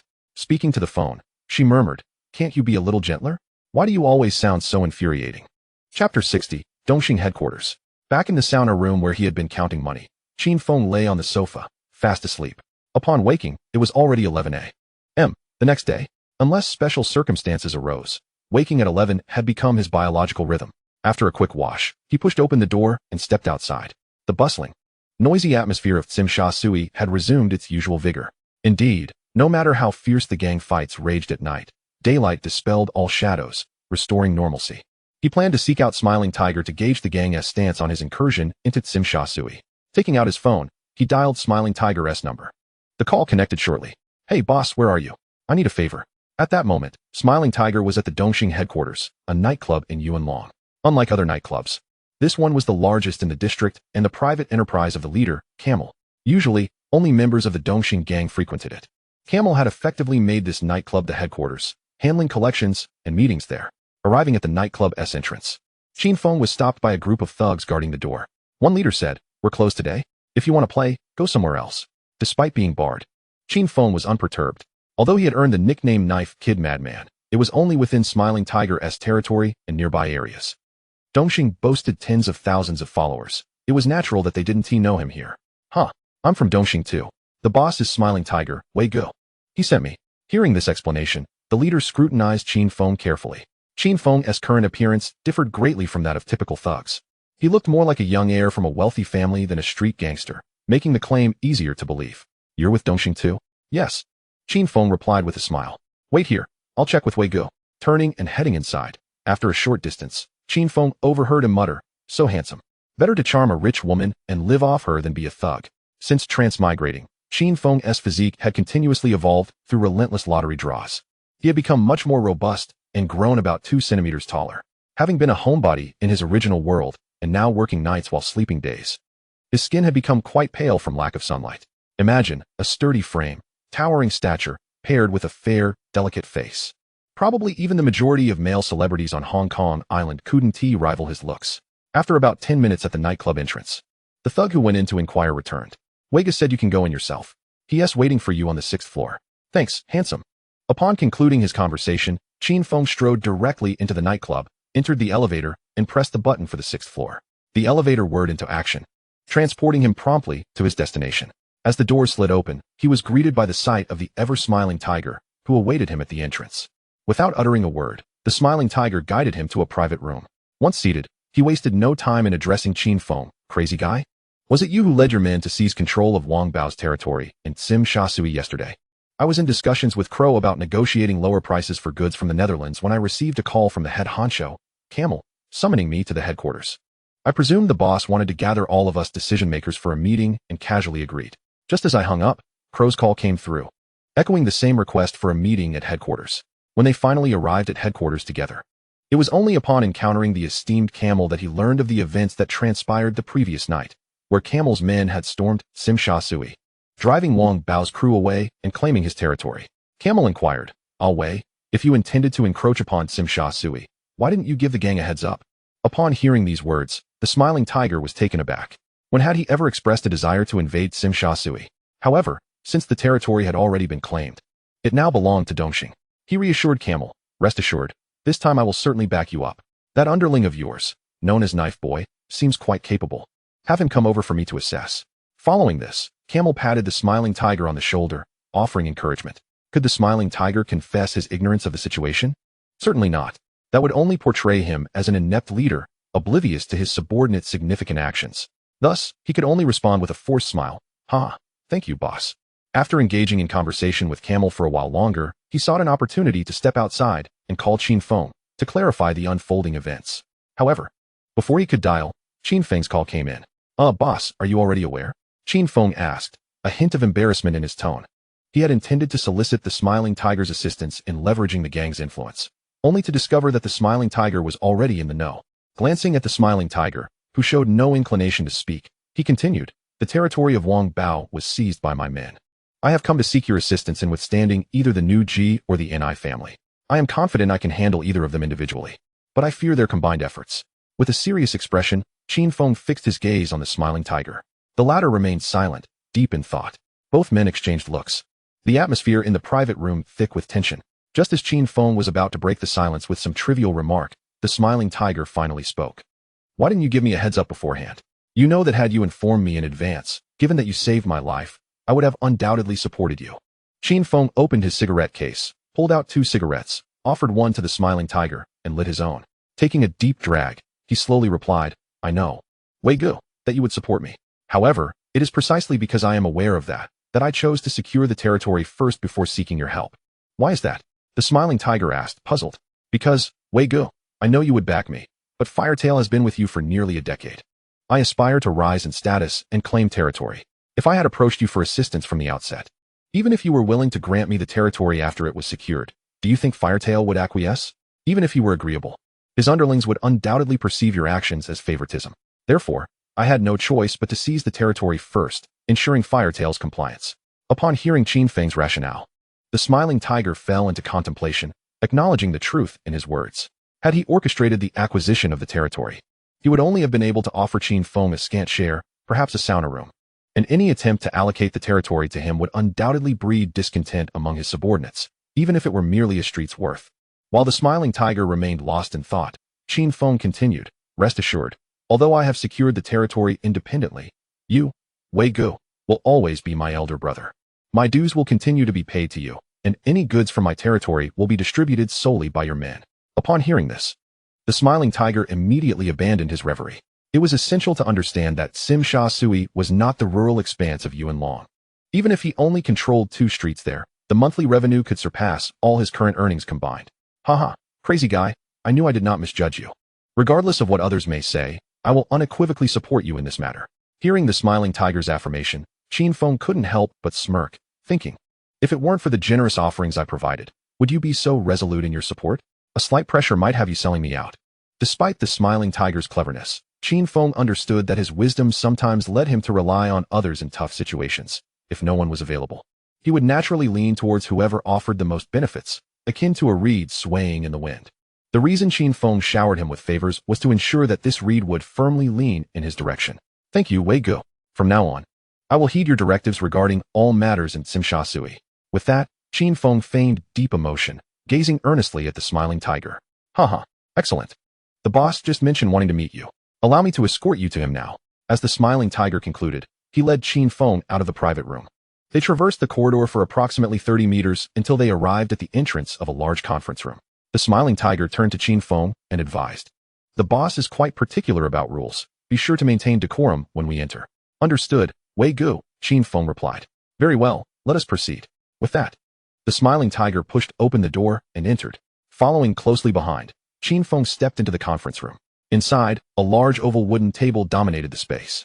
Qin Feng discreetly observed that there was only one seat at the center, undoubtedly occupied by the head honcho, Camel. Camel appeared to be in his 50s, slender in build, with thinning hair, presenting an unassuming appearance. Yet, who could have imagined that this seemingly ordinary man was one of the foremost leaders of the largest gangs on the island? To Camel's left sat a muscular man, whom Qin Feng surmised to be the renowned and formidable fighter, C2 Haonan of Dongxing. The right seat remained vacant. With C2 Haonan's companions following him, one was a man with a golden mane, presumably the infamous golden hair tiger, Sha Meng, and the other was Ba Bai, whom Qin Feng had encountered previously at the mahjong parlor. 2 additional individuals lingered in the background, their identities eluding Qin Feng. Upon entering the conference room, the smiling tiger approached the empty chair to Camel's right, pulled it out, and took a seat. Observing this, Qin Feng couldn't help but reflect. Oh, it appears that the formidable smiling tiger holds a significant position within the Dongxing faction. The dragon head has a left-hand man, C2 Haonan, and a right-hand man, Smiling Tiger, one representing intellect, and the other representing strength. Seated beside Smiling Tiger is the crow, who, upon noticing Qin Feng's entrance, offered him a subtle nod. He had gleaned information through various channels regarding Qin Feng's prowess, particularly the incident where he single-handedly sent Wang Jiu flying. Moreover, he had already received a share of the profits from the last ID card transaction from the big boss, leaving him with a favorable impression of Qin Feng. As for the individuals accompanying the crow, Qin Feng did not recognize them. They were unfamiliar faces that did not feature in the films from his original world, and he could not discern their identities. Once Smiling Tiger settled into his seat, Qin Feng remained the sole person standing in the conference room. He first addressed the central figure, the dragon head, with utmost respect, exclaiming, "Greetings, esteemed leader." Following that, he turned to the others, saying, "Greetings, brothers." Throughout this exchange, Qin Feng maintained a demeanor of decorum, though internally, he felt quite the opposite. How absurd. While you all sit comfortably, I stand here to greet you. Just wait until I ascend to a higher position. Then, I shall have you line up to pay your respects to me. As Qin Feng offered his greetings, the others scrutinized him closely. His appearance was indeed deceiving. You are that knife-crazy fellow, aren't you? I've heard tales of you taking on 10 men from Hongtai single-handedly. Quite impressive indeed. You must visit my boxing gym for a match sometime. Haha, brother Haonan, you jest. Who doesn't he know that you are the most formidable fighter in Dongxing? I'm merely a novice. How could I dare to challenge you? In truth, Qin Feng was quite keen to engage C2 Haonan in a bout, curious to see if his reputed skills in subduing dragons were genuine. Having already faced Haonan once, defeating him again would unlock an achievement, defeating both Haonan. However, Qin Feng ultimately decided to play it safe. He had just recently emerged in the gang and claimed Wang Bao's territory, and he would soon need to withstand assaults from either the new faction or the NI family. If he were to defeat C2 Haonan now, the camel might perceive him as undisciplined and could create obstacles for him. Although he believed that with his current strength he could manage any trouble, it was unnecessary. After all, he aspired to be Mr. Qin, the leader of the Hong Kong island. Upon hearing Qin Feng's response, a hint of disdain crossed C2 Haonan's face. Observing this expression, Qin Feng silently cursed. What a fool. Haha, brother Haonan, why trouble yourself with a mere novice? Once the meeting concludes, I'll treat you with dignity. After this, Smiling Tiger addressed Camel, who was seated in the middle, saying, Haha, esteemed leader, this is Knife Crazy, the one who recently took down Wang Bao's territory. Haha, splendid. It is said in the Underworld that Hongxing excels in brawls, while Dongxing excels in finesse. Now, one of our own has penetrated Tsimsha Sui. I wonder who would dare to claim that our Dongxing lacked the mettle to fight. Camel, however, felt quite helpless. Dongxing once held a territory in the bustling area of Causeway Bay, but several years prior, it was seized by Hongxing. Camel had attempted multiple times to reclaim it with the help of his subordinates, only to be repelled by Hongxing. Even C2 Haonan, the strongest among them, had been ambushed by the Prince of Hongxing and was forced to retreat in disgrace to Yuanlong. It was after this defeat that the rumors of Hongxing excels in brawls, Dongxing excels in finesse began to circulate. With Qin Feng's recent conquest of Tsimsha Sui, Camel was undoubtedly the happiest among the gang. After all, having reached this level, he possessed both wealth and manpower. What mattered most to him now was face. And Qin Feng had certainly brought him honor. Chapter 63, Gang Meeting. Hee, esteemed leader, you flatter me.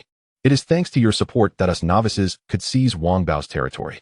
Had it not been for the assurance that you would back me, I would never have dared to engage in a fight in Tsimsha Sui. Smiling Tiger interjected. If anyone in Dongxing knew the dragon head camel best, it would undoubtedly be Smiling Tiger, for while he lacked martial prowess, he excelled at reading people's hearts. Thus, he first showered Camel with compliments before elevating him further. Indeed, as soon as Smiling Tiger finished his flattery, Camel erupted into an even louder laughter. You are my little brother. Of course, I shall support you. Furthermore, the territory you have claimed belongs to the gang as a whole. Rest assured, should the new faction or the NI family dare to encroach, the gang will promptly send reinforcements. As he spoke, Camel surveyed the room. When the time comes, all of you shall send aid to away, correct? At Camel's gaze, the attendees fell silent for a moment before C2 Haonan was the first to respond. Certainly, I can help fend off the new faction's individuals. C2 Haonan owned a territory adjacent to that of the new faction, and if they were to divert their forces to attack Smiling Tiger, he might seize the opportunity to claim some of their territory. Thus, he was the first to voice his support. Seeing C2 Haonan take the lead, the others quickly followed suit, voicing their commitment to support, with those nearby offering to block the new faction or the NI family's forces, while those further away expressed willingness to lend manpower to Smiling Tiger. After all, the dragon head had already hinted at his desire to penetrate Tsimsha Sui. Standing before the conference table, Qin Feng quietly observed the reactions of those present, pondering to himself, are the Triads truly this united? This is utterly different from what is depicted in the films. Little did he know, prior to his arrival, Camel had already conferred with several of the strongest subordinates. And seeing the most powerful among them nod in agreement, the others felt compelled to follow suit. Very well, since everyone agrees, let us proceed accordingly. After concluding, Camel turned to Qin Feng, stating, you have performed admirably. As a newcomer to the gang, you managed to drive Wang Bao's men out of Tsimsha Sui in a single night. Rest assured, as long as we hold this territory, I will personally elevate you to the rank of Red Stick by year's end. Thank you, esteemed leader. With your support, I am confident I can maintain our hold. Qin Feng replied respectfully. Now, you may return to Tsimsha Sui. It has just been taken and requires oversight. We will discuss the remaining matters with your superior. Thank you, esteemed leader. I shall take my leave. With that, Qin Feng turned and exited the conference room. Once Qin Feng had departed and closed the door, Camel turned to the others, saying, let us discuss how we should proceed. Now that we have secured the territory, we cannot allow it to be taken again. If we face a repeat of what happened in Causeway Bay, how can we, Dongxing, maintain our reputation as the largest gang on Hong Kong Island? Esteemed leader, what is there to deliberate? Since it is our territory, any who dare to reach for it shall have their hands severed. and those who resist shall be met with force, spoke Hyong, the newly appointed spokesperson, who, due to his recent elevation, occupied a seat further back. In terms of combat prowess, only C2 Haonan could potentially surpass him. Being skilled and newly ascendant, he firmly positioned himself as a pro-war faction member, eager to solidify his standing among the leaders. Indeed, Dragonhead, simply instruct us on how to engage, and we shall heed your command. The speaker this time is Jin Mao Hu Sha Meng, who is regarded as an elder in Dongxing. Since he first mingled with the gang, he has followed Lata, and he is well aware that the leader is resolutely determined to seize Tsim Sha Sui this time. Thus he voices his support. Upon hearing the words of the three, the others also express their backing. In truth, the only ones close to the Tsim Sha Sui territory are C2 Haonan and Sha Meng. The rest understand that if it were merely a small-scale conflict, there would be no need for their involvement. Consequently, each of them passionately exclaims, their fervor palpable. For they know that should a confrontation arise, they may at most lend a few men, with expenses covered by the gang, and perhaps even turn a profit. After a while of fervent discussion, Loata'a interjects. Since everyone is in favor of going to war, each should gather a few people and be prepared to support Tsim Sha Sui at a moment's notice. Sha Meng and Hao Nan, as you are the nearest, you will be responsible for intercepting the Axeman from Shinji. As for the Ni family, if it is merely the black guy, I trust Away can handle him. Should he attempt to bring in reinforcements from elsewhere, our prepared men will provide immediate support. Haha, I truly appreciate your efforts, gentlemen. Tonight, I shall treat you all to a meal. Once Loa finishes speaking, the usually silent Xiao Mian Hu chimes in. Xiao Mian Hu. Everyone is willing to help you out this time. Having just a meal is hardly sufficient, is it? At the very least, we ought to include a full bathing service. Right? Haha, what do you all think? Bob I jovially shouts. The others, hearing Bob Bai's remark, echo enthusiastically. Yes, yes.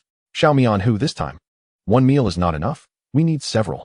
All right, since everyone is so enthusiastic, let's first enjoy a meal and then head for a bath. Latoa laughs. Chapter 64, The Sauna Room. While the leaders of the gang deliberated on where to enjoy a full bathing service, Qin Feng had already returned to the sauna in Tsim Sha Sui. Upon arriving at the entrance, he spotted a giant of a man, standing like a tower. Dabao, why are you just standing here? Why not go inside? Qin Feng inquires. Brother, you're back. Hee, I just went in to look for you. But the people inside said you had stepped out, so I thought I would wait for you here, Dabao replies. There's no need to wait at the door. Come in with me. Qin Feng intended to give Dabao a brief lecture, but halfway through, he decided against it. This arrangement worked well. He could count on Dabao to guard the door in the future. He led Dabao into the sauna, where the little brother on guard immediately called out. Fenggu, is Fu Sheng back? Qin Feng casually asks. Fenggu, brother Fu Sheng is in the manager's office, the little brother replies. Qin Feng nods gently, asks for the office's location, and heads there with Dabao. Upon reaching the office door, Qin Feng first knocks, and, without waiting for a response, pushes the door open to enter. Inside, not only is Fu Sheng present, but also a portly man in his 50s. Upon seeing Qin Feng enter, Fu Sheng promptly rises and exclaims, Fenggu. Qin Feng nods, then gestures towards the overweight man and asks, who is this? Fenggu. This is the manager of this sauna. Since this is now our territory, I thought we should continue its operation. So I brought the manager in to discuss how we can reopen as soon as possible, Fu Sheng explains. Pleased with Fu Sheng's initiative, Qin Feng acknowledges. This is what a talent looks like. Just after seizing the territory, he is already considering future operations. How did the discussion go? This fellow disagrees, claiming he is unwell and wishes to resign. Unwell, huh? Haha. I suspect he believes my reputation is not yet formidable enough and fears I cannot withstand Shinji and the Ni family. By resigning now, he likely hopes to avoid being implicated when those two factions come knocking. With that thought, Qin Feng turns to the overweight man and inquires with a smile. What is your surname? Upon entering, the overweight man initially mistook Qin Feng for a younger subordinate of Fu Sheng due to his youthful appearance and refined demeanor. It was only when Fu Sheng called him Fenggu that he realized this was the notorious figure who had expelled Wang Bao's men from Tsim Sha Sui in one night. Just as he was about to stand and call for help, Qin Feng and Fu Sheng's conversation interrupted him. Now, hearing Qin Feng's question, he quickly responds with a grin. Haha, Fenggu, my humble surname is Li. My full name is Li Guangyao. Oh, so you are Manager Li. Manager Li, what seems to be the problem with your health? Have you been to the hospital? If not, would you like me to send someone to take you? As he spoke, Qin Feng's smile gradually faded, transforming into a menacing glare. At that moment, beads of sweat began to form on Li Guangyao's forehead as he sensed the shift in Qin Feng's demeanor. No need to trouble Fenggu. Before Li Guangyao could finish, he was cut off by Qin Feng's cold chuckle. Haha, Manager Li, I believe Fu Sheng may not have clarified this with you. I am involved in the gang, and here, The concept of resignation does not exist. Haha. As for those wishing to resign, our approach is typically limited to work-related accidents. At this point, Qin Feng's eyes took on an expression akin to that of a mortician, fixating on Li Guangyao. As Qin Feng uttered the final 4 words, Li Guangyao's complexion turned ghostly pale, and he began to sway slightly, stammering, Feng Gu. Ahaha. I was merely joking, managerly. What I said applies to gang members. You are not one of us, so it was just a jest. The sauna should be able to resume normal operations within 3 days, correct? Qin Feng patted Li Guangyao on the shoulder and asked. Of course, no problem, no problem. If Feng Gu says 3 days, then 3 days it shall be, Li Guangyao replied, wiping the sweat from his brow. Excellent. I appreciate your efficient approach to work. Your salary will be doubled from now on. You may go ahead and make arrangements. Understood, Feng Gu. Chapter 65, The Loyal Madman. After ensuring Li Guangyao was properly arranged, Qin Feng inquired about the status of the territory. Feng Gu. Today many members from other gangs have come to the territory. However, they seem to be merely gathering information. So I did not arrange for anyone to drive them away. Haha. Since they wish to inquire, simply inform them that this territory, conquered by Dongxing's loyal madman, is now ours. From this point forward, it belongs to Dongxing. Upon hearing Qin Feng refer to himself as the loyal madman, Fu Sheng initially seemed taken aback, momentarily stunned. However, he quickly caught on, realizing that Feng Gu was dissatisfied with his previous moniker and intended to adopt a new one. Yes, Feng Gu, I will arrange it immediately. Very well, off you go. Once Fu Sheng departed, Qin Feng instructed Da Bao to also stand guard outside. He then settled into a comfortable position and reclined, needing a good rest to rejuvenate himself. Yesterday was merely an introduction. Tonight would be the true test, regardless of whether Shinji, the Ni family, or other gangs arrived. Tonight, we must inflict pain upon them. Ideally, we should eliminate 1 or 2 of the hall leaders to quell the greed of the others. In Simshasui, within the opulent private rooms of the Defu Gue nightclub, Ni Cohen sat on the sofa, gazing at the man before him. Are you saying that the one who broke in this time is a 49er from Dongxing named Qin Feng? Indeed, Brother Cohen. It is said that Qin Feng joined Dongxing 4 months ago, with his leader being the Laughing Tiger, one of Dongxing's 5 tigers. I've heard that Qin Feng is quite formidable, having once chased down over a dozen men from Hongtai all by himself, though I cannot vouch for the truth of that. The man, known as Black Ghost, stood respectfully before Ni Cohen. Haha, Qin Feng. What an intriguing moniker, Ni Cohen mused, swirling the red wine in his glass. He then inquired, do you truly believe that a mere 49er could expel all of Wang Bao's men from Simshasui in a single night? Even if some fled due to Wang Bao's demise, there should still be several hundred remaining, correct? How could one 49er possibly achieve such a feat? Are you suggesting that it was the Laughing Tiger? Black Ghost pondered for a moment before responding. Rather than attributing this to the Laughing Tiger, I am inclined to believe that Dongxing is providing support from behind the scenes. Otherwise, how could they have acted so swiftly? I received word only shortly before they seized Wang Bao's territory. At this point, Ni Cohen fell into deep contemplation. He was acutely aware that his territory in Simshasui bordered Wang Bao's domain. Upon learning of Wang Bao's demise at the hands of the law, he had immediately mobilized his men to prepare for a territorial takeover. Yet, just as he had finalized his plans, the territory was snatched away. If it had been Axe Jun from Xing, he could have understood, as Axe Jun had a presence in Simshasui and possessed the capability to do so. But now, Black Ghost was telling him that the opposing force was merely a 49er from Dongxing. After years of navigating the underworld, how could he possibly believe that? If a 49er from Dongxing wielded such power, they would not have been driven out of Causeway Bay by Hongxing years ago. Noticing his elder brother lost in thought, Black Ghost refrained from continuing the conversation, instead waiting respectfully. After approximately 10 minutes, Ni Cohen finally spoke. What reaction have we seen from Xing? Are they harboring any thoughts on this matter? To my knowledge, we are still in the dark. However, my informant mentioned that Axe Jun's 2 streets have gathered a considerable number of people today. Haha, it seems Xing also disapproves of Dongxing's intrusion into Simshasui. Ni Cohen lightly tapped his fingers against the armrest of the sofa. Go find Axe Jun and convey our willingness to join forces to drive Dongxing out of Simshasui. When the time comes, we shall divide Wang Bao's territory equally. Upon hearing Ni Cohen's plan, Black Ghost was initially perplexed, as he believed that the Ni family's strength was more than sufficient to claim Wang Bao's territory without the need for collaboration with Axe Jun. Thus, he rubbed his hands together and questioned, Brother Cohen, couldn't we simply take those 2 streets ourselves without collaborating with Xing? Haha. Do you truly believe we could seize those 2 streets unassisted? Indeed. As long as I can borrow a few men from Guohua, Gandhi, and Hanshun, I am confident I can take those 2 streets. Seeing that Black Ghost remained unconvinced, Inai Kowloon decided to clarify. If they lend you their men, what happens when Axe Jun decides to strike at them? If Dongxing allies with Axe Jun to attack us, promising to grant him our territory afterward, do you think Axe Jun would refuse? Upon hearing Inai Kowloon's explanation, Black Ghost's expression darkened further. If Dongxing were to act in such a manner, he was certain that Axe Jun would agree to the arrangement. In recent years, due to the Inai family's significant hold over Tsim Sha Sui, they had consistently overshadowed Axe Jun and Wang Bao. Now that an opportunity for a reversal had presented itself, how could Axe Jun possibly decline? Noticing the shift in Black Ghost's demeanor, Inai Kowloon understood that he had grasped the situation and continued, "Very well, go attend to your tasks."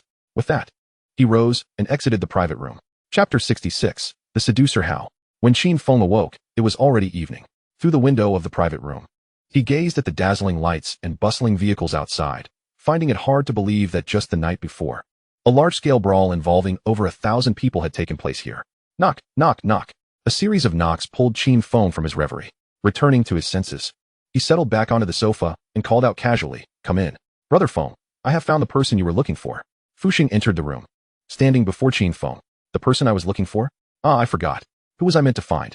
The past few days had been overwhelmingly busy, and Qin Feng genuinely could not recall whom he had instructed Fuxing to search for. "You're looking for the seducer Hao, right? De Bao's younger brother? You mentioned wanting me to look into it." "Oh, now I remember." Upon hearing that it was De Bao's brother, Qin Feng recalled his promise to assist De Bao in locating his sibling. He had tasked Fuxing with monitoring the seducer Hao, and he was pleasantly surprised by Fuxing's efficiency in finding him so quickly. "Where did you find him? Where is he now?" Brother Feng. It's not that we found him. He came to the sauna on his own." At Fuxing's response, Qin Feng furrowed his brow. This young man had the audacity to come back on his own? However, based on De Bao's description, Seducer Hao was the type to flee at the first sign of danger, abandoning De Bao with a stick to cover his retreat. Now he dared to return uninvited? Yet, given that he was already here, rather than overthinking, it would be more effective to bring him in and inquire directly about his intentions. Since he has returned on his own, let us bring him in. I'm curious to see what he intends to do. Understood, Brother Feng. With that, Fuxing exited the room. Before long, he returned with a young man who stood nearly 1.9 meters tall and appeared to be around 20 years of age. Observing the strikingly handsome young man before him, Qin Feng felt a twinge of doubt. Could this dashing individual, only slightly less attractive than himself, really be De Bao's brother? However, as he considered the young man's height, his doubts dissipated. It seemed that De Bao's parents had quite robust genes, resulting in 2 remarkably tall offspring. "Are you indeed De Bao's brother, Seducer Hao?" "Yes, Brother Feng, I am Seducer Hao," the young man replied promptly. "Since you abandoned De Bao in his time of need, what brings you back now? Don't tell me you've had a change of heart and returned to save him?" With that, Qin Feng regarded Seducer Hao with a bemused expression. Upon hearing Qin Feng's words, Seducer Hao was momentarily at a loss for words. To be honest, he had indeed returned with the intention of rescuing De Bao. Despite his towering and robust stature, he is utterly incapable of fighting. Prior to joining any organization, he was merely a gigolo, luring young women under the guise of romantic pursuits. Eventually, he became acquainted with a subordinate of Wang Bao, a minor leader managing a horse stable, and thus began his career as a stable hand. If tasked with horse training, he could confidently claim that no one in Tsim Sha Sui surpasses him in skill. However, when it comes to violence, he is woefully inadequate. His expertise lies elsewhere. After some contemplation, he resolutely declared, "Crazy brother, I implore you, spare De Bao. He is merely a simpleton, devoid of understanding." With that, he placed the handbag he held onto the coffee table. Yesterday, he had tossed a stick to De Bao to cover his retreat, while he himself fled through the back door, only stopping once he had run far beyond Tsim Sha Sui. Fearing retribution, he dared not return home, opting instead for a nearby hotel to bide his time before assessing the situation again. After completing the check-in formalities, Chun Hao lay on the hotel bed, yearning for a brief respite. Yet, once he calmed down, slumber eluded him. Despite his physical and mental exhaustion from the earlier escape, he found it impossible to close his eyes. Memories of De Bao shielding him during childhood frequently flashed through his mind. As a child, he lived in a shanty town with his parents and De Bao, where the poor living conditions kept his parents preoccupied, leaving them little time to care for him. It was always the 2-year-older De Bao who entertained him. However, De Bao was not particularly bright, which led Chun Hao to resent his constant presence, feeling that De Bao embarrassed him in front of other children. Chapter 67. The Pervert How To. Whenever De Bao accompanied him, Chun Hao would scold him and demand he leave, even going so far as to throw stones at him. Yet, no sooner would he chase De Bao away than De Bao would return, grinning and insisting, "Hee hee, little Bao, as parents asked me to look after you. You must be obedient." Each time Chun Hao heard those words, it infuriated him. Now, lying on the bed, those vivid memories played out in his mind, Dabao cheerfully conversing with him, as well as the times he lost fights and Dabao bore the brunt of the beatings. Emerging battered and bruised, these scenes tormented him, preventing him from finding sleep. He recalled how he had thrown the stick to Dabao, abandoning him to fend for himself, and realized he could no longer pretend to be asleep. With a cry of anguish, he sat upright on the bed, his eyes bloodshot as he stared at the wall. Muttering to himself, Dabao, I know that apart from our parents, you are perhaps the only one who truly cherishes me. You have always protected me. This time, I will repay you in full. Crazy brother, this 100,000 is all the money I have saved over the years. Dabao is not involved in any gang. He merely plays with me. I hope you can spare him. With that, the pervert Hao bowed deeply to Qin Feng. Huh? Do you truly think I would be swayed by a mere 100,000? Or do you believe that I am so concerned with face that I would release him simply upon your request? With a sharp sound, Qin Feng abruptly seized the handbag from the coffee table and hurled it at the pervert Hao, who had just risen to his feet. Where the hell have you been? When you tossed that stick to your simple brother to distract him, what were you thinking? While Qin Feng considered himself no saint, he felt a sense of morality compared to the pervert Hao. After all, he could never bring himself to abandon his simple brother in such a manner. Initially, Qin Feng had intended to inflict a severe injury on the pervert Hao if he found him, perhaps breaking a leg and casting him far away to prevent him from further endangering Dabao. To his surprise, this fellow had come forward on his own, ready to offer all his money to save Dabao. At least he hadn't completely lost his sense of humanity. With another light thud, this time it was not Qin Feng throwing something. Instead, seeing that Qin Feng appeared unwilling to accept his money as a means to redeem Dabao, the pervert Hao knelt before him. Crazy brother, I know you certainly do not lack for this small sum, yet I truly cannot offer any more. Here. The pervert Hao fell silent. Qin Feng didn't rush him, simply observing quietly.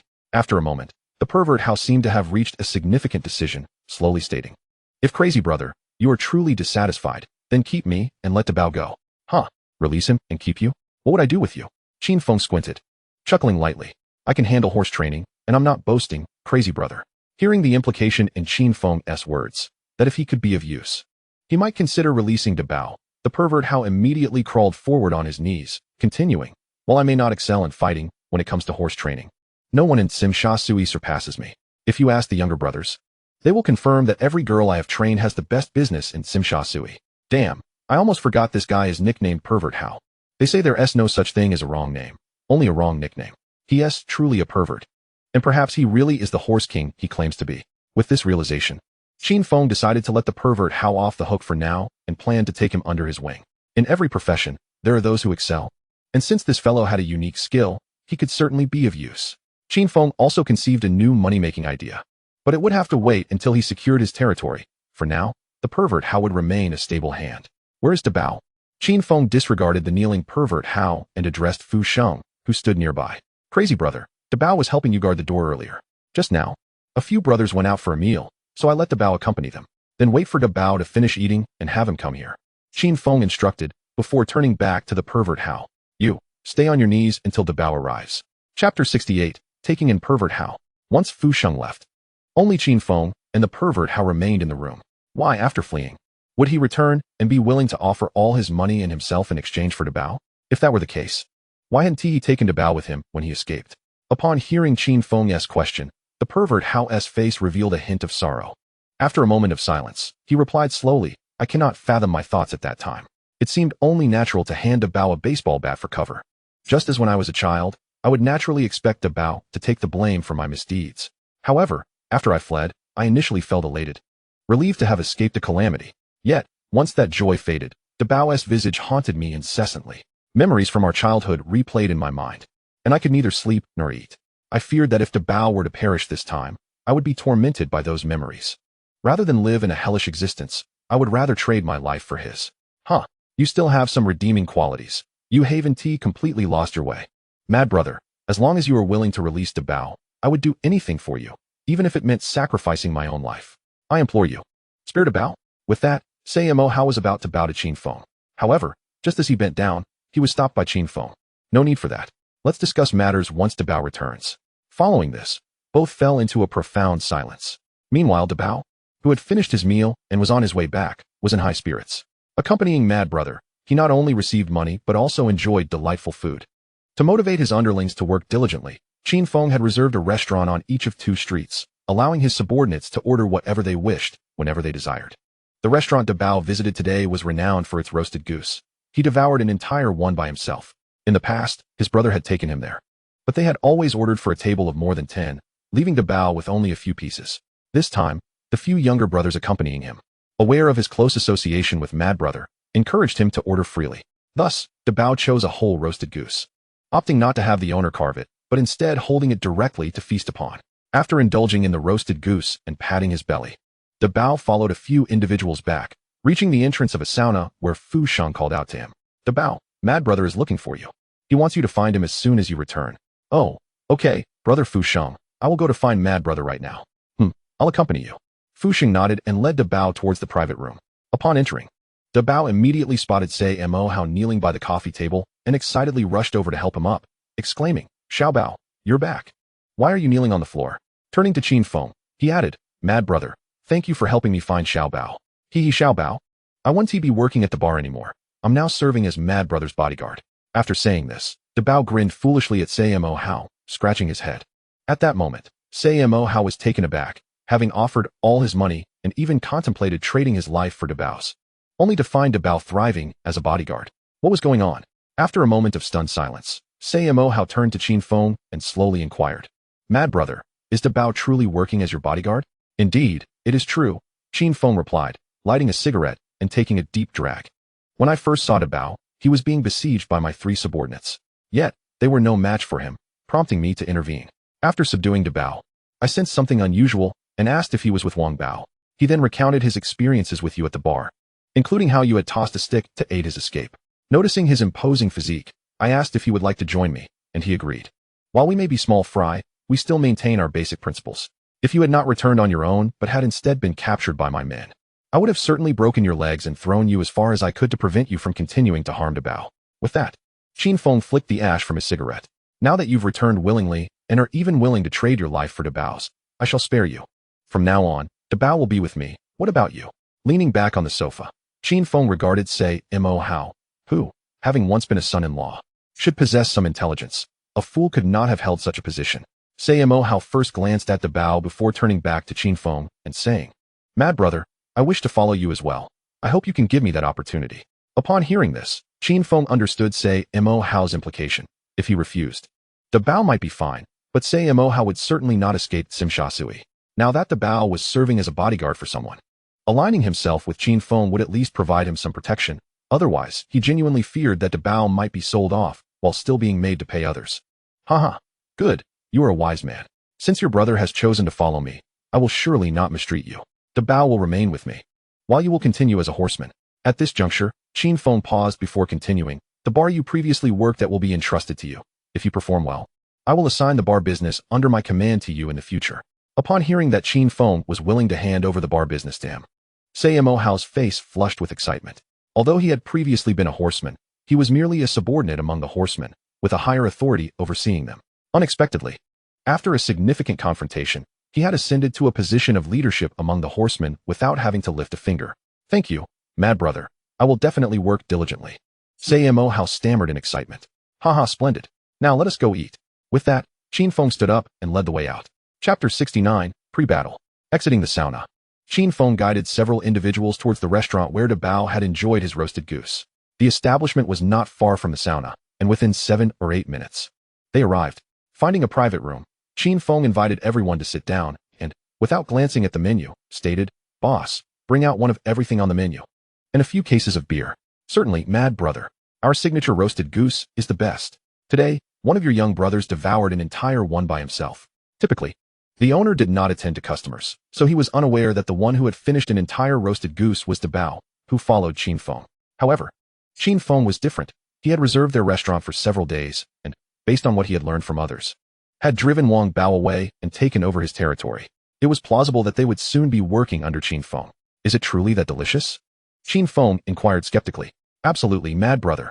When it comes to roasted goose, our restaurant stands among the finest on the entire island. Sensing Qin Feng's doubt, the owner quickly reassured him. Haha, since you're so confident, how about this? If your roasted goose is truly as good as you say, I will cover all expenses for your brothers at my restaurant, doubling the amount. Upon hearing Qin Feng's willingness to pay double, the owner was visibly excited, his face flushed. However, He added, but if it's not as delicious as you claim, how about we make the expenses for the past few days complimentary? Qin Feng, with a smile, patted the owner's shoulder and replied, Mad brother is merely jesting.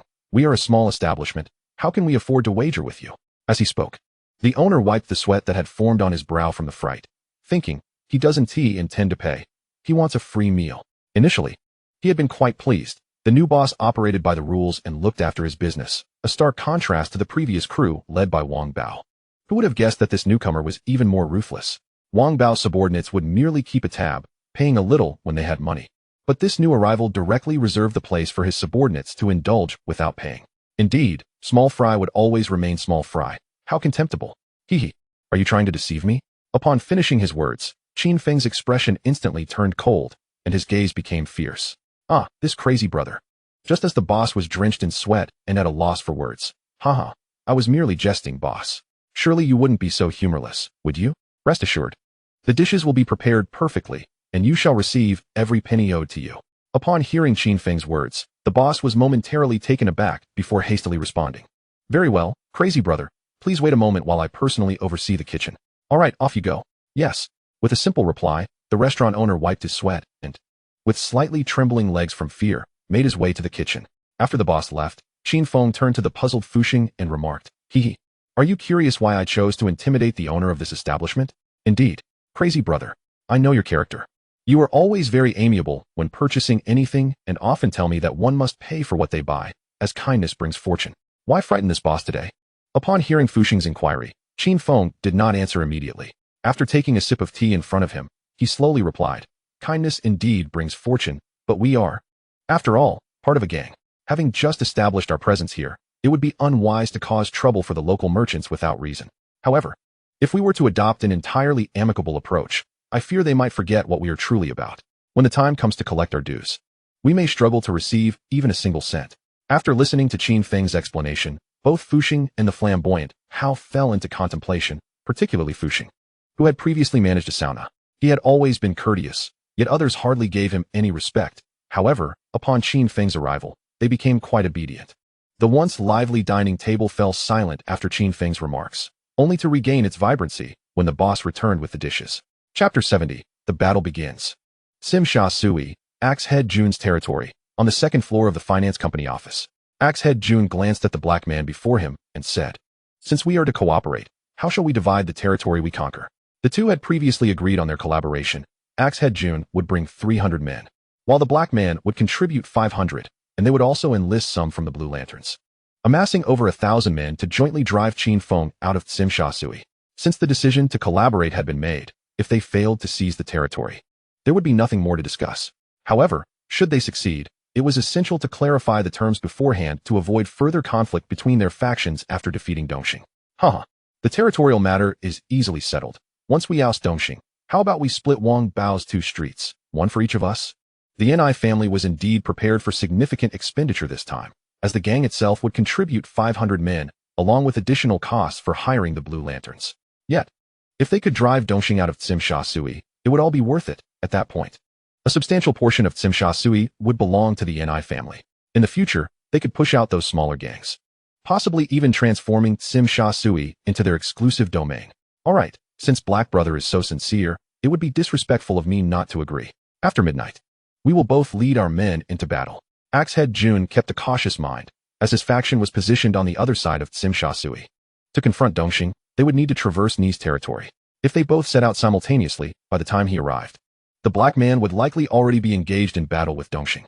At that point, if he delayed, he might find himself reaping the rewards of a street's territory without effort.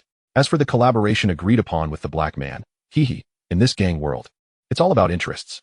If the black man were truly that naive, then he deserved to end up selling salted duck eggs.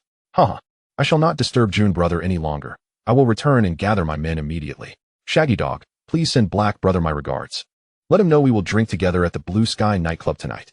With that, the black man turned and descended the stairs.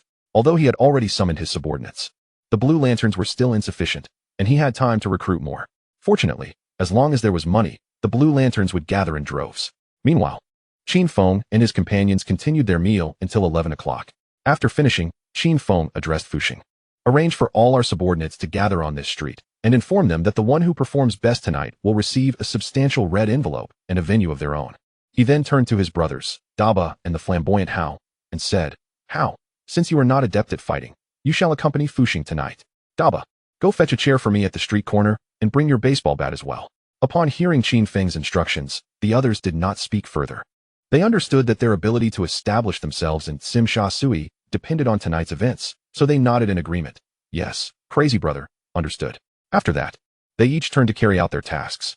Once they had departed, Qin Feng turned into a secluded alley, conjured his Tang Dao into his left hand, planted it into the ground, pulled out a cigarette from his pocket, lit it, and took a deep drag, exhaling a smoke ring. He hoisted the Tang Dao onto his shoulder and swaggered out of the alley. Upon reaching the street corner, Daba was already waiting, with a black boss chair beside him. Along the way, Qin Feng's subordinates cast curious glances at him. Spotting the chair, Qin Feng sat down, holding the Tang Dao with both hands and propping it against the ground, then shouted to his subordinates, Tonight, Shinjiji and the Ni family will come to confront us. Are you afraid? If any brothers are scared, you may leave now. After tonight, if I, Ichi Feng, am still alive, we shall remain brothers. With that, he stood firm with the knife, silently observing the crowd before him. After a moment, a few voices emerged from the crowd. Crazy brother, tell us who to cut, and we shall cut them. Indeed, crazy brother, they are all weaklings, we will not back down.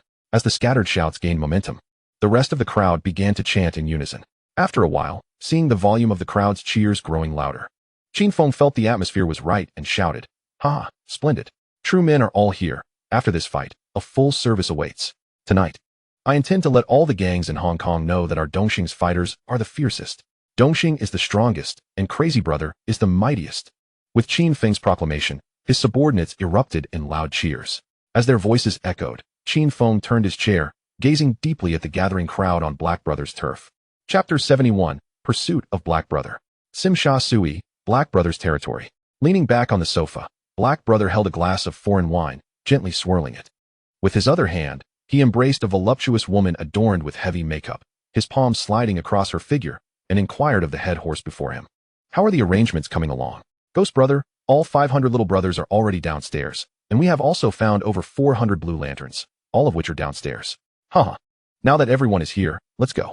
After finishing speaking, he gulped down the drink in his hand, pushed away the woman beside him, stood up, and strode outward. I went downstairs and looked at the crowd holding machetes and iron bars in front of me, shouting out, Tonight, as long as Dongxing Zai is driven out of Simsha Sui, the sauna stall, I will rent the venue for 3 days, and you can play freely, huh? Let's go. Kill Dongxing Zai.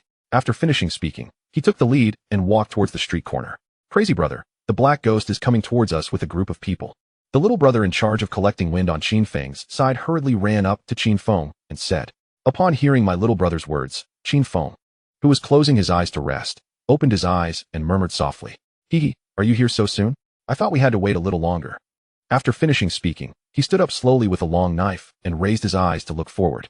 A group of people holding machetes and iron bars were slowly walking towards them. The two streets were already adjacent, but in just a few minutes, the distance between them was less than 10 meters. Ni family, the leading black ghost stood up and shouted, Who among you is crazy about loyalty? Upon hearing the black ghost's words, Qin Feng looked at the man in front of him. He was thin and had slightly dark skin, appearing to be in his 40s. Is this a black ghost? It doesn't look so dark. I really thought about it in my heart, and my hand had already touched the handle of the knife. I slowly pulled out the Tang sword and threw the scabbard to the nearby Dabao. Qin Feng pointed the knife at the black ghost and said, I am Dongxing's righteous madman. I don't know who you are. I don't know why. Although there was a distance of about 10 meters between the two sides, the black ghost pointed at by Qin Feng and Tang Dao still felt a little uncomfortable, as if the knife would strike him later. But at this moment, he definitely can't show it. Simsha Sui is the territory of our Ni family. You didn't even say hello to Dongxing and just came in. Isn't it too disrespectful to us? Haha. Simsha Sui is your Ni family's territory. Who said that? Why didn't I know? Of course. Everyone on Hong Kong Island knows that our Ni family is the largest in Simsha Sui U. Just as the black ghost was about to continue speaking, it was interrupted by a roar of anger. Go to Ni's house in Nima. The land that labor and management have taken is theirs. Kill the group of people across the street for me. With a flick of the Qin Feng Tang sword, he took the lead and charged towards the black ghost. The black ghost's words were interrupted by Qin Feng. He was about to curse a few words, but Qin Feng rushed over and could only shout along. Kill Dongxing Zai for me. After shouting, lift your legs and step back. He's not Qin Feng. Charge ahead and use a knife to strike the person. If it were 20 years ago, He would have taken the lead in wielding knives to attack people, just like Qin Feng. However, after so many years in power, his body has long been drained by alcohol and lust, and coupled with his advanced age, only he knows how much skill he still has back then. As he retreated, he shouted to his younger brother beside him, "Give it all to me. If anyone dies out of loyalty, I'll give him 100,000 and show him 2 more scenes." Those who come out to join the club are not all for the sake of gaining power and money. When they heard that there were 100,002 scenes, several henchmen around the Black Ghost immediately rushed towards Qin Feng like they had been beaten to death. Looking at the machete and iron rod that was chopping at him, Qin Feng turned sideways, and the Tang sword in his hand also turned horizontally with Qin Feng's rotation. Qin Feng came behind a horse, and the horse that had just blocked him had already covered his side waist and collapsed to the ground, moaning loudly. Qin Feng ignored the whining horse behind him and continued to charge towards the Black Ghost. However, due to the obstruction of a few people just now, the Black Ghost ran out for more than 10 meters and kept pushing people towards Qin Feng along the way. "Grass, give it to me. Be sure to chop me to death with righteous fervor. Kill him. I'll pay 200,000. Looking at the people rushing towards him, Qin Feng didn't say much and continued to chase after the Black Ghost. Along the way, whenever he encountered someone blocking his way, he basically dealt with them with one blow. In this way, Qin Feng chopped down more than 10 people along the way. Just as Qin Feng was about to catch up with the Black Ghost, he was blocked by a thin figure. Chapter 72, The Battle of Yuxiu. When Qin Feng rushed over just now, he was stopped by the person in front of him several times when he swung his knife, and even gave him a few more in turn, forcing Qin Feng to stop in his tracks. Look at the person in front of you.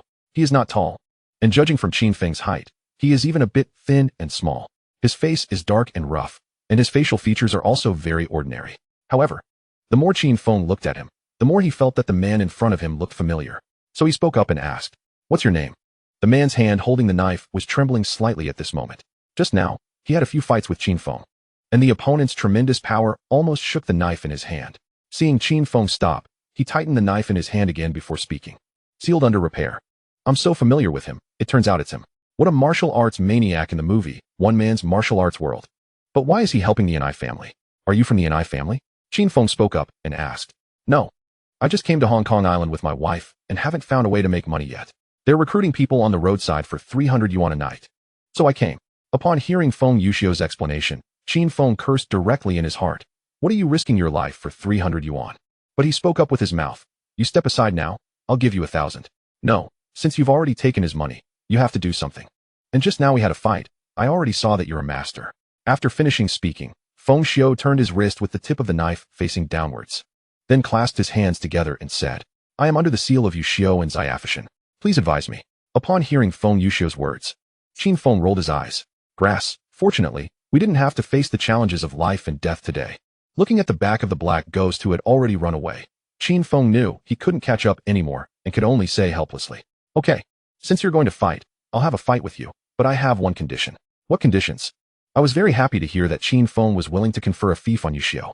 This time, he came to Hong Kong Island not only to treat his wife Xiao Xue, but also to see the local experts. However, when he heard that Qin Feng had the conditions, he bowed to Zhou Mei and still asked, "If I lose, there's nothing to say. Take my life and go to the Underworld to collect a bounty of 200,000. However, at this point, Qin Feng paused for a moment before continuing. "If I win, I need you to help me with the task." After finishing speaking, Qin Feng stared closely at Feng Yuxiu. He was already prepared. If Feng Yuxiu did not agree to his conditions, he would immediately take out the gun from the space and give Feng Yuxiu a bang. "Mada, you blocked his way to kill the Black Ghost. No matter what, you have to lock this up and show Gua to work for him. If he dares to say no, there's no need to keep him. As for Feng Yu, he has good hands in grass, and no matter how skilled he is, he cannot stop bullets. Of course, except for the pervert Wang Jiao." After listening to Qin Feng's conditions, Feng Yuxiu only thought for a few seconds before nodding in agreement. If he wins, he can receive a prize of 200,000 yuan. If he loses, it's also good to follow Qin Feng. He was originally prepared to challenge local experts on Hong Kong Island. If he loses the first challenge, it proves that his martial arts skills are not good enough. Following Qin Feng can also help him learn martial arts. So he clasped his fists again and said, "Foshan is under cultivation, please advise. Hong Kong Island Qin Feng, please advise." Qin Feng also clasped his fists and replied. He didn't mention the place name of the world he crossed over. Since he has crossed over to this Hong Kong integrated world, he will take on the challenge of Hong Kong integrated world as an island. After reporting his name, Qin Feng forcefully stepped on the ground with his left leg, and like an arrow shot out, he pounced towards Feng Yuxiu. Before Feng Yuxiu could react, Tang Dao had already struck his head. Looking at the Tang knife chopping towards him, Feng Yuxiu knew that this knife couldn't be forcefully connected, and Qin Feng's speed was too fast. It was too late to use the knife to block it now, so he turned aside and swung his machete in his hand, dodging Qin Feng's powerful attack on Mount Hua, and then turned his back to strike Qin Feng's neck. Grass, truly worthy of being a martial arts maniac. This knife technique is really powerful. I originally thought that with the stab-resistant t-shirt on my body and my self-healing ability, I could withstand a few cuts and take off the seal of Yuxiu. As a result, people cut his neck directly. Even if his self-healing ability is strong enough and his neck is cut off, he will have to sell salted duck egg. So they could only take a few steps back, avoiding Qin Feng and repairing this knife. As soon as the distance widened, the two of them returned to their confrontational state. They all stared at each other tightly with their eyes. Qin Feng's advantage lies in his long hands and long knives. As long as he kept a distance, it was difficult for Feng Yuxiu to hurt him. The advantage of Feng Yuxiu lies in his sword technique, which he has honed over the course of 10 years. However, due to his physique and weapon in hand, he must choose close combat in order to have a chance to win. Now both sides are waiting for each other to reveal their flaws. Chapter 73, the Black Ghost. In this way, neither of them dared to take the initiative and could only stare closely at each other.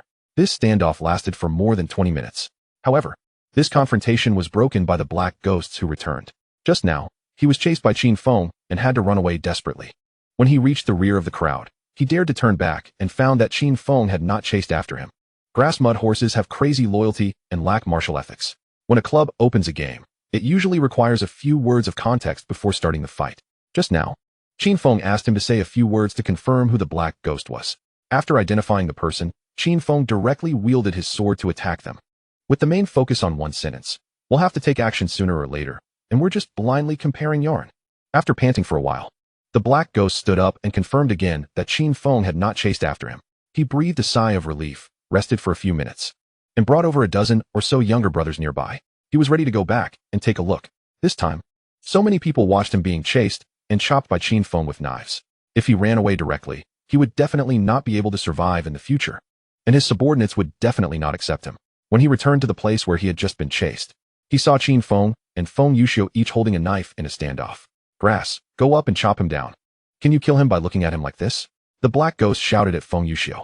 After waiting for a while, he found that there was still no movement between the two, and the black ghost became a little impatient. Pointing to Qin Feng, he shouted to the dozen or so henchmen who had just been pulled over, "Go kill him for me. Big brother, I'm here to protect you." The one shouting was Dabao. Just now, Qin Feng's speed was too fast. By the time he realized it, Qin Feng had already rushed into the crowd, so he had to follow the people behind him. Along the way, he swept around with his stick while searching for Qin Feng's figure. At this moment, his physical advantage became apparent. Although he didn't have any combat skills, he relied on his tall stature and the largest stick in his hand. With just one sweep, he could knock down several people across from him. Towards the back, the little henchman of the black ghost instinctively avoided him, causing no one to be seen within 4 or 5 meters in front of him, as anyone close to this distance was knocked down by him with a stick. Relying on his physical advantage, he pushed forward so aggressively that he finally arrived at the place where Qin Feng and Feng Yuxiu were facing off. But as soon as he arrived, he saw more than 10 people rushing towards Qin Feng. Without thinking of anything, Dabao shouted and rushed towards the dozen or so people with a stick. When the distance between the two sides was 3 or 4 meters, Dabao waved his stick and the two people facing each other were instantly knocked down to the ground. Others saw Dabao so fierce and quickly turned around when they were about to approach him. However, because they had rushed too quickly just now, before they could react, Dabao's stick turned around and 2 more people were swept to the ground. However, due to swinging his stick, Dabao could only stop in his tracks. When the people rushing towards him saw that Dabao was entangled by others, a few of them bypassed the attack range of Dabao's stick and continued to charge towards Qin Feng. Qin Feng saw them waving their machetes and rushing towards him, but still didn't move. When 2 of them came to him, he lifted his sword from bottom to top, and one person's hand was cut off and fell to the ground. Then he kicked forward with his left leg, and the person was kicked away. Then he swung his knife towards another person, but just as his knife hit that person, Feng Yuxiu moved. There are no fancy moves, just a straight stabbing move. Crazy brother, be careful. Dabao looked at the knife stabbing at Qin Feng and shouted loudly. It's done. Qin Feng's mouth curled slightly. Just as he swung this knife, he deliberately exposed a hole in his chest, waiting for Yuxiu to attack. After several encounters, he also tried to find out the difference between the two, with Feng's self-cultivation methods being flexible and versatile, and his knife techniques being tricky. And his advantage lies in his physique and strength. When he's close, he definitely can't beat Feng Yuxiu. When he's far away, Feng Yuxiu won't even touch him, and his knife won't be able to cut Feng Yuxiu. Anyway, with the anti-stab suit and super self-healing, instead of confronting each other like this again, it's better to carry a knife and hang the seal for repair. Once caught by him, Feng Yu will definitely not be able to escape. Just as Feng Yu was about to stab the tip of his sword into his chest, he forcefully threw the tang knife in his hand towards the black ghost, and then hit the tip with his chest. Bang bang bang bang, 3 crisp sounds. The machete was directly broken by Qin Feng's chest. Haha, I caught you. Qin Feng let out a loud laugh, grabbed Feng Yuxiu's arm holding the knife, and threw it back forcefully. He then knocked over a rushing horse, and threw Feng Yuxiu towards the black ghost, the tang sword that was just thrown over. Qin Feng doesn't know if he hit the black ghost. Several horsemen blocking the way were all knocked over by Qin Feng's Feng Yuxiu, and within a few seconds, they rushed towards the black ghost. The blade had just struck the shoulder of the black fiend, becoming lodged in the flesh. Stay back. I am the head of the Ni family. This time, I concede defeat. I accept my fate, and I will compensate for your losses. Before he could finish his sentence, Qin Feng, with a swift motion, sent him crashing to the ground using Feng Yuxiu. Following this, he kicked the back of the knife, causing the Tang Dao to curve and slice across the fiend's throat. Ugh! Watching the fiend clutching his throat, blood spilling from his mouth, and uttering incomprehensible words, Qin Feng scolded, "What does your status as the head of the Ni family have to do with me? I am affiliated with Dongxing." Chapter 74, Sealing Feng Yuxiu. After delivering another kick to ensure the fiend was utterly defeated, Qin Feng forcefully hurled Feng Yuxiu against the adjacent wall. With a resounding thud, Feng Yuxiu crashed into the wall. After rolling on the ground a few times to dissipate the force, he finally came to a halt. Qin Feng's strength was truly formidable. Initially, when captured, Feng Yuxiu could still rely on his agility to mitigate the impact, but as Qin Feng intensified his force, he became nothing more than a rag doll, flailing in whatever direction Qin Feng threw him. Coughing, Feng Yuxiu wiped the blood from the corner of his mouth and slowly rose to his feet. "I admit defeat. I will work for you from now on." Haha. Splendid. Qin Feng rejoiced at Feng Yuxiu's concession. He feared the man might stubbornly resist, suspecting deceit and prolonging their conflict, which would leave Qin Feng no choice but to eliminate him. Approaching, Qin Feng pulled several stacks of cash from his pocket, patting Feng Yuxiu on the shoulder as he said, "Take this money to treat your wounds, and later come find me at the largest sauna on the next street." Feng Yuxiu, without pretense, accepted the money, exclaiming, "Thank you, boss. Haha, you will soon realize that choosing to follow me today was the wisest decision." "Understood, boss." Feng Yuxiu replied, bowing slightly. The current Feng Yuxiu was not yet the martial lunatic he would become, perhaps due to his wife still being alive. He had not yet descended into the madness depicted in films and still understood some social niceties. The crucial factor was that he was in dire need of money. Otherwise, he would not have agreed to act as a thug for a mere few $100s. As Feng Yuxiu gradually distanced himself, Qin Feng turned to Debao, who had finished the battle, and inquired, "How are you? Are you injured?" "Hee, just a scratch on my arm. It doesn't hurt," Debao replied. Upon hearing this, Qin Feng glanced at his arm, where indeed a gash measuring 7 to 8 centimeters was visible. He approached to inspect the wound more closely. It was long and narrow, with a trickle of fresh blood seeping out. It was as Debao had said, merely a superficial cut. If it had been a deeper wound, the flesh would surely have been torn and exposed. After confirming Debao's injury was not severe, Qin Feng's gaze shifted back to the battlefield, where the Black Fiend's henchmen, having lost their leader and several skilled fighters to Qin Feng, were now fighting in disarray. Surrounded by Qin Feng's subordinates, they fled in every direction, panicked and disorganized. Observing this situation, Qin Feng stroked his chin and murmured to himself, "It seems the new gang hasn't arrived yet. They must be blocked." Since the new gang couldn't make it, and the Black Fiend had gone down to sell salted duck eggs, this territory belonged to the Black Fiend. Chapter 75, Axehead Jun. Sitting in his office, Axehead Jun, cigar in hand, exhaled a plume of smoke and addressed his lieutenant standing before the coffee table. "Have the Black Fiend's men engaged with Dongxing yet?" "Yes, they have begun fighting, Jun-go. My men sent word that the battle has commenced." "Haha, splendid. Since they are already clashing, we shall set off as well." With that, Axehead Jun extinguished his cigar in the ashtray and stood up, heading outside. His lieutenant followed closely behind him, and upon reaching the entrance of the financial company, Axehead Jun surveyed the 300 men gathered before him and commanded, "Let us move out." He then walked to the side of the leading vehicle, and his lieutenant quickly opened the door for him.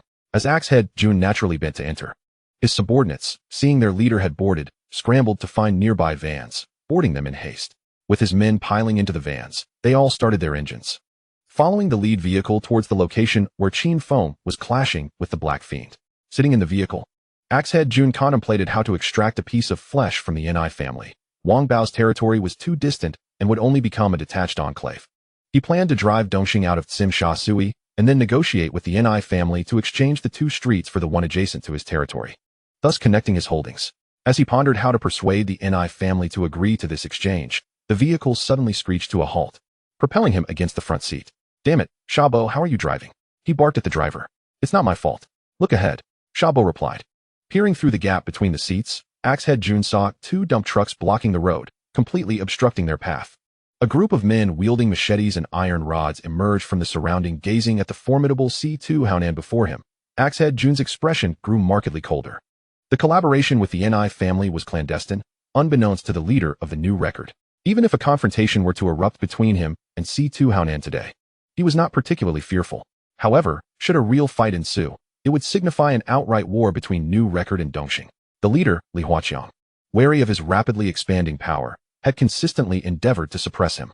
If war were to break out with Dongxing, it was evident that the leader would not support him and might even seize the opportunity to diminish his strength. With these thoughts swirling in his mind, Axehead Jun furrowed his brow and addressed C2 Haonan.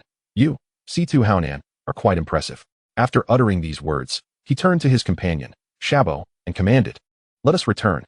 Brother Jun, are we really heading back like this? What about the future?" Shabo's words trailed off as he caught sight of Axehead Jun's piercing gaze, reminiscent of a deathly stare, compelling him to swallow the remainder of his sentence. He promptly redirected his words to the convoy behind them, shouting, "Brother Jun has spoken. We are returning." Ha ha. Who would have thought Axehead Jun of New Record was so formidable? As Axehead Jun bent to enter the vehicle, he caught the derisive laughter of Dongxing's lackeys, causing his clenched fists to tighten further, nails digging into his flesh without him feeling a thing. "Li Huaqiang, I wonder how long you can keep me suppressed." Chapter 76, Seizing the Black Ghost Territory. At that moment, Qin Feng had already driven the Black Ghost's men entirely to the territories of Guohua, another leader of the Ni family. Standing at the junction between the domains of the Black Ghost and Guohua, Qin Feng, brandishing a bloody broadsword, sneered, "That scoundrel, the Black Ghost, dared to stir trouble on my territory and has now been sent to sell salted duck eggs. He has only himself to blame. As for the territory," he chuckled mockingly, "so, you intend to keep the territory for yourself, huh? Are you planning to wage war against our Ni family?" Guohua, observing Qin Feng's somewhat deranged grin, shouted, albeit with a hint of trepidation. Bang, bang, bang. With a series of crisp sounds, Qin Feng raised his sword and severed several railings by the roadside, effectively silencing Guohua, who had been about to speak further. "Old man, is this your first day in the Underworld? Do you not understand that one must acknowledge their mistakes and stand firm when facing retribution? Damn it. The war has already begun the moment that Black Ghost dared to cause chaos on my turf." With that, Qin Feng turned, pointing his sword behind him, and continued, "From this day forth, this place will bear the surname Dong. If you have any objections, feel free to come and test my resolve. If I were to eliminate both of the Ni family's hall masters in one night, would that not make me famous in Hong Kong?" Ha ha. Having completed a full circle, Qin Feng returned to his original position, continuing to direct his sword at Guohua. "Damn it, it's either a fight or you scram. Make your choice." Upon hearing Qin Feng's words, Guohua's expression turned frigid, as if icicles were forming. Watching Qin Feng, who was drenched in blood and displaying a somewhat deranged smile, he genuinely contemplated rushing forward to deliver a strike. However, he quickly suppressed that urge, having learned from the Black Ghost's underlings just how formidable this loyalty madman truly was. The news of Qin Feng single-handedly pursuing and cutting down over 100 of them had reached Guohua. Though he was skeptical, he dared not test it. Very well. The loyalty madman of Dongxing is indeed no trifling matter, we shall see. After a moment of silence, Guohua gritted his teeth and spoke. He desired to fight, yet his strength did not permit it. Even with the addition of the Black Ghost's underlings, he had amassed a few hundred men.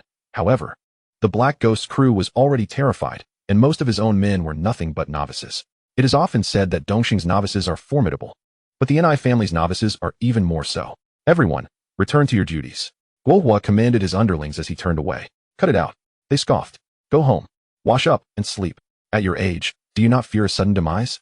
Seeing Guohua back down, the underlings following Qin Feng could not suppress their disdainful smiles, their mouths launching into a barrage of mockery. "Let us go, we're heading back for a late-night snack." Qin Feng raised his broadsword and called out to his subordinates. "Loyalty madman is valiant. Loyalty madman is formidable.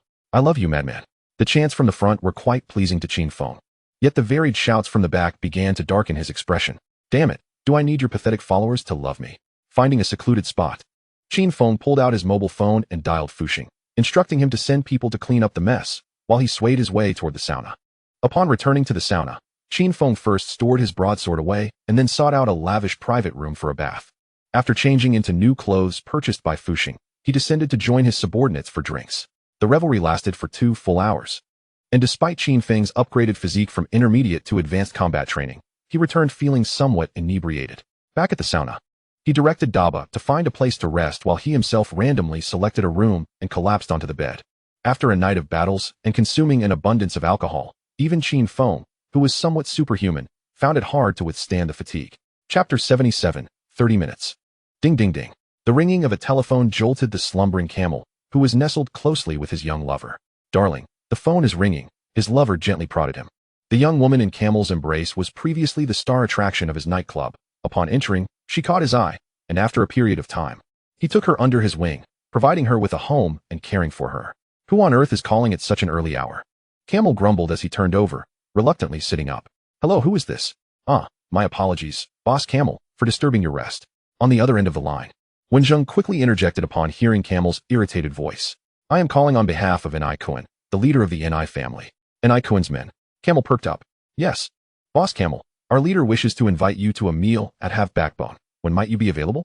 Upon hearing that it was an invitation from Ni Kuan, Camel instantly perked up, aware that Qin Feng had slain the Black Ghost and seized his territory, a fact already reported to him by the Smiling Tiger. Haha. Boss and I is too courteous. Let us say 7 o'clock this evening. Very well, Boss Camel, I will inform my elder brother. After finalizing the time and place for their meeting, Camel hung up the phone. However, rather than returning to sleep, Camel picked up his phone to call Smiling Tiger. Hello. Away. This afternoon, bring that knife madman along to my place. Yes. I have a dinner appointment with the Ni family at Have Backbone. Since it was Knife Madman who took the territory, he must join us. Understood. Darling, who is this Knife Madman? I haven't heard of him before. Camel's young lover chimed in sweetly after he hung up the phone. One of the Smile Tiger's underlings, quite capable indeed. Is he really that competent? The little lover smiled enticingly, tracing circles on Camel's chest with her finger. Whether he is truly capable, I can't say. But 80 words omitted here. 32 minutes later, Camel, satisfied, dressed, and exited the room. The little lover's contented smile gradually faded. Bah, old geezer. Half an hour of foreplay and only 2 minutes of business. All show and no substance. Sim Sha Sui, 11 a.m., sauna room. By now, Qin Feng had naturally awakened, a cigarette dangling from his lips as he gazed absent-mindedly. Only when the cigarette neared its end did he snap back to reality, stretch lazily, stub out the butt in the ashtray, and rise to leave the private room. Next door, he kicked awake Dabao, still sound asleep, preparing to head out for food. At the sauna entrance, Qin Feng asked Dabao, what do you want to eat? Big brother's treating. Dabao pondered briefly before replying, whatever Big Brother eats. I'll eat too. Previously, following his brother say Mo how, it was always boxed meals, whatever was given, he ate, never once asked about preferences. You're clever. You know Big Brother would never shortchange himself, that's why you say that. Qin Feng patted Dabao's arm and continued, get in the car. I'm taking you for steak. The car had been arranged by Fu Shang, who knew Qin Feng's biological clock and had a subordinate bring the vehicle to the sauna's doorstep in advance. The restaurant was nearby, situated on Guohua's turf. Qin Feng had seen it in the newspaper before, praised for its delicious food and quality ingredients. Since it was close to his own territory, he had to pay a visit. Perhaps one day it would become part of his domain. After all, business on one's own turf must be well supported. Chapter 78, Dining Western Style. The car reached the restaurant in 6 or 7 minutes. Upon alighting, Qin Feng pulled out a 100 Hong Kong dollar note from his pocket and tossed it along with the car keys to the valet. Please park my car, he said. Certainly, boss. I'll take good care of your prized vehicle, the valet replied eagerly. They were low-level henchmen of the Ni family, accustomed to tips of only $30 to $50. They hadn't expected this handsome young man, despite driving an unimpressive car, to be so generous. Yet upon a second glance, the smile on the valet's face grew uneasy. You're from Dongxing, Ichi Feng? Hey, you know me? The valet's voice trembled as he spoke, recalling how last night Ichi Feng had slain black gangsters and confronted their leader Guohua with a blade. The valet only recognized Qin Feng because the black gang had recruited many from Guohua's territory to bolster their numbers, and he had been there cheering on the sidelines for extra cash. Although he hadn't seen Qin Feng kill, he witnessed him brandish a knife at Guohua during the confrontation. Now, hearing Qin Feng's candid admission, he was at a loss for words. Why can't people from Dongxing come here to eat? If you're worried, you can notify Guohua, but... Qin Feng paused, then patted the valet's cheek and said, make sure my car is parked well, or else. He left the threat unfinished and, with Dabao, proceeded into the restaurant. Good day, sir. Do you have a reservation? No. All right, please follow me. The hostess opened the glass door with a welcoming gesture, letting Qin Feng enter first. Once inside, she hurried ahead to guide him. Following behind the waitress, Qin Feng's eyes appraised her silhouette. Black stockings, commendable. Black pencil skirt, commendable. Lacking a curvaceous posterior, disappointing. Waist not slim enough, disappointing. As she led them to a window-side booth on the second floor, Qin Feng continued his silent critique. Sir, is this seat satisfactory? With a radiant smile, Qin Feng produced a $100 bill from his pocket and slipped it into the waitress's hand resting on her abdomen. Yes, this spot is perfect. We'll sit here. Very well, sir. What would you like to order? Receiving the tip, her smile brightened further, her voice laced with subtle allure. A handsome, generous patron like this was rare to encounter. She opened the menu and introduced the signature dishes, gradually leaning closer to Qin Feng, allowing him to sense the softness of her form and a faint fragrance of perfume. Qin Feng felt a rising heat within himself. Tonight, he must return to the tenement to see Gang Sheng, not for any other reason, chiefly because he missed her. Ahem, no need for a lengthy introduction. Bring one portion of everything you just mentioned, except the vegetable soup. Start with 3 steaks first. If you keep going like this, my fire will only grow. I can't possibly vent here. Understood, sir. The waitress reluctantly returned to the table, her voice tinged with grievance. Rarely did she meet a handsome, wealthy customer and wonder if she might have luck catching a wealthy suitor, only to find he had no such intentions. Still undeterred, she scribbled her name and contact number on a note, placed it on the table, and left to place the order. Once she was out of earshot, Qin Feng turned to Dabao, who was drooling over the steak pictures in the menu. Dabao, do you think I've hurt another woman's feelings again? He puckered his lips and blew upward, flicking his bangs away from his forehead. Huh, big brother, what did you say? Seeing Dabao's expression, Qin Feng's mouth twitched, and he replied irritably, nothing, just keep looking at the menu. Hee, okay, big brother. Dabao resumed studying the steak photos. Chapter 79, Surrounded. Next time, I really should find a subordinate who knows how to flatter me. Otherwise, no one will witness my shining moments. Thinking this, Qin Feng stroked his chin. Considering whether to recruit Dabao's brother, Mo Hao, as a driver, he seemed the type who definitely flatter him. Just as Qin Feng pondered this, Dabao's bulky cell phone rang. Big brother, a call. Dabao picked up the large mobile phone resting nearby and handed it to Qin Feng, saying here. Qin Feng took the call, pressing the answer button, and the jovial voice of the boss, the laughing tiger, resonated through the receiver. Hello, Feng. It's Wei Gu. Haha. Wei Gu. What brings you to call me at this hour? Well, Ni Kuan from the Ni family has invited Lao Ding to dinner tonight. And Lao Ding asked me to invite you along. Oh great. I'll come find you in the afternoon. Alright then. After confirming the time and place to meet, the two exchanged a few more pleasantries before the laughing tiger hung up. Setting down the mobile phone, Qin Feng couldn't help but grimace. A dinner? The Ni family must be negotiating with Dongxing now. Such tactics are commonplace in the underworld. First, a skirmish ensues, and the losing side seeks terms with the victors. If negotiations go well, all is merry. If not, the fighting resumes until one side is thoroughly subdued. Good day, sir. Your steak is ready. The server's announcement snapped Qin Feng back to reality. 3 plates of steak were placed before him on the table. Qin Feng pushed 2 plates towards Dabao, then pulled one closer and began to slice into it. Although Qin Feng's family was modest before his transmigration, he had dined on steak before, albeit not of this high quality. The small restaurant charged 38 yuan per portion. Consequently, he had even learned how to properly wield a knife and fork online, making his dining appearance rather refined. However, Dabao stared dumbfounded at the steak and utensils before him. Mimicking Qin Feng, he attempted to cut the meat, but it kept sliding around the plate, resulting in Qin Feng finishing a third of his steak before Dabao had even taken a bite. Observing Dabao's clumsiness, Qin Feng chuckled. Dabao, are you a bit slow?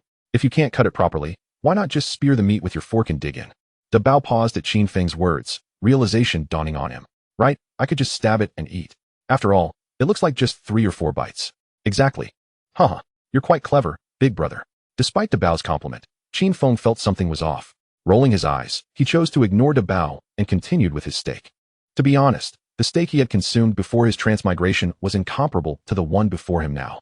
By the time Qin Feng finished his steak, Dabao had already polished off 2 plates using Qin Feng's method. The two then stared wide-eyed, eagerly awaiting the next course. The meal took over an hour to finish without any alcohol. After settling the bill, Qin Feng inquired, Dabao, how was the steak? It was quite delicious, but what? Qin Feng playfully tapped Dabao's head. But it's not filling. This remark struck a chord with Qin Feng, who realized that indeed Western meals are served in courses. Given their eating speed and capacity, They would finish each dish in mere minutes, leaving them potentially digesting by the time the next course arrived.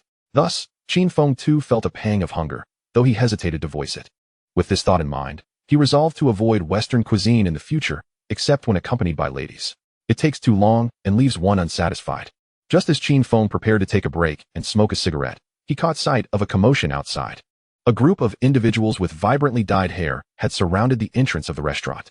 Huh, Guohua, your courage has certainly grown, Qin Feng remarked sarcastically. In broad daylight. You're planning to block me? The bow, let us go. With that, Qin Feng rose and made his way downstairs, disregarding the forlorn gaze of the previous waitress as he pushed the door open and stepped outside. Upon exiting the restaurant, Qin Feng immediately spotted Guohua's scowling face. Yet he remained unfazed. Haha, Guohua, I merely came here for a meal. Did you gather all these people to welcome me? No need for such formality. I finished eating and am about to leave. Qin Feng pointed at one of Guohua's underlings and added, Where's my car? Hurry and bring it over. At Qin Feng's words, Guohua's expression darkened further. How dare this brat act so arrogantly on his turf? Was he not afraid of being dealt with right here? Kid, how dare you be so brazen on my territory? Guohua growled, his face clouded with anger. Haha, what do you mean your territory? Are you the governor of Hong Kong? Qin Feng retorted with a laugh, but his demeanor suddenly shifted to cold seriousness. Even if you were the governor, you wouldn't dare claim the island as yours. Guohua, unable to tolerate Qin Feng's audacity amidst his entourage, was about to give the order for his men to take him down when a loud voice interrupted his actions. What are you lot doing here? Planning a brawl? Several plainclothes officers, badges displayed prominently on their chests, pushed through the gangsters to reach the standoff between Qin Feng and Guohua.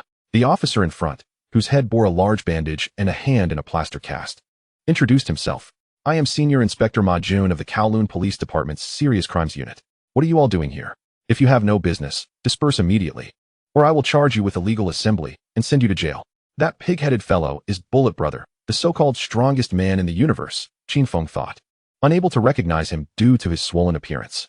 Seeing the police arrive, Guohua swallowed back the threats he had been about to make. Officer, I want to report that these people took my car, and not only did they refuse to return it, but they also brought a crowd to intimidate me. Qin Feng pointed at the underling who had helped him park earlier. He was the one who parked my car for me, and I even tipped him 100 yuan. The waitress at the restaurant can vouch for me. Inspector Ma narrowed his eyes, glancing at Qin Feng, then at the underling, before moving closer to Qin Feng and whispering. You are the so-called brother of loyalty from Dongxing, right? I just took down Wang Bao, and you've swiftly claimed his territory, haven to you? Haha, Officer Ma. I don't understand what you're talking about. I just came here to eat. I'm merely an ordinary diner. As for Wang Bao, I don't know him. This puzzled Inspector Ma, as he had been keeping tabs on Qin Feng since his arrival in Simsha Sui. He had planned to warn him. But after sustaining injuries in his battle with Wang Bao, he had no choice but to recuperate in the hospital. When a colleague visited him, he received a call about illegal assembly on Cameron Road. Unable to sit idly in the hospital for 2 days, he decided to join the action. Never expecting to run into Qin Feng here. I am indifferent to your intentions, yet I must caution you against any unlawful actions. Otherwise, rest assured, I shall apprehend you. Fear not, Sir Ma, for in comparison to that band of ruffians, I am undoubtedly a model citizen. As he spoke, Qin Feng raised an eyebrow toward the direction of Guohua Station. However, Sir Ma, could you assist me in retrieving my vehicle? I have pressing matters to attend to. Ma Jun squinted his eyes, fixating intently on Qin Feng. The reason for his squinting was primarily due to the swelling that had transformed his face into something resembling a pig's head, rendering his eyes nearly shut. After staring for a moment, it seemed as though Qin Feng's visage bore flowers.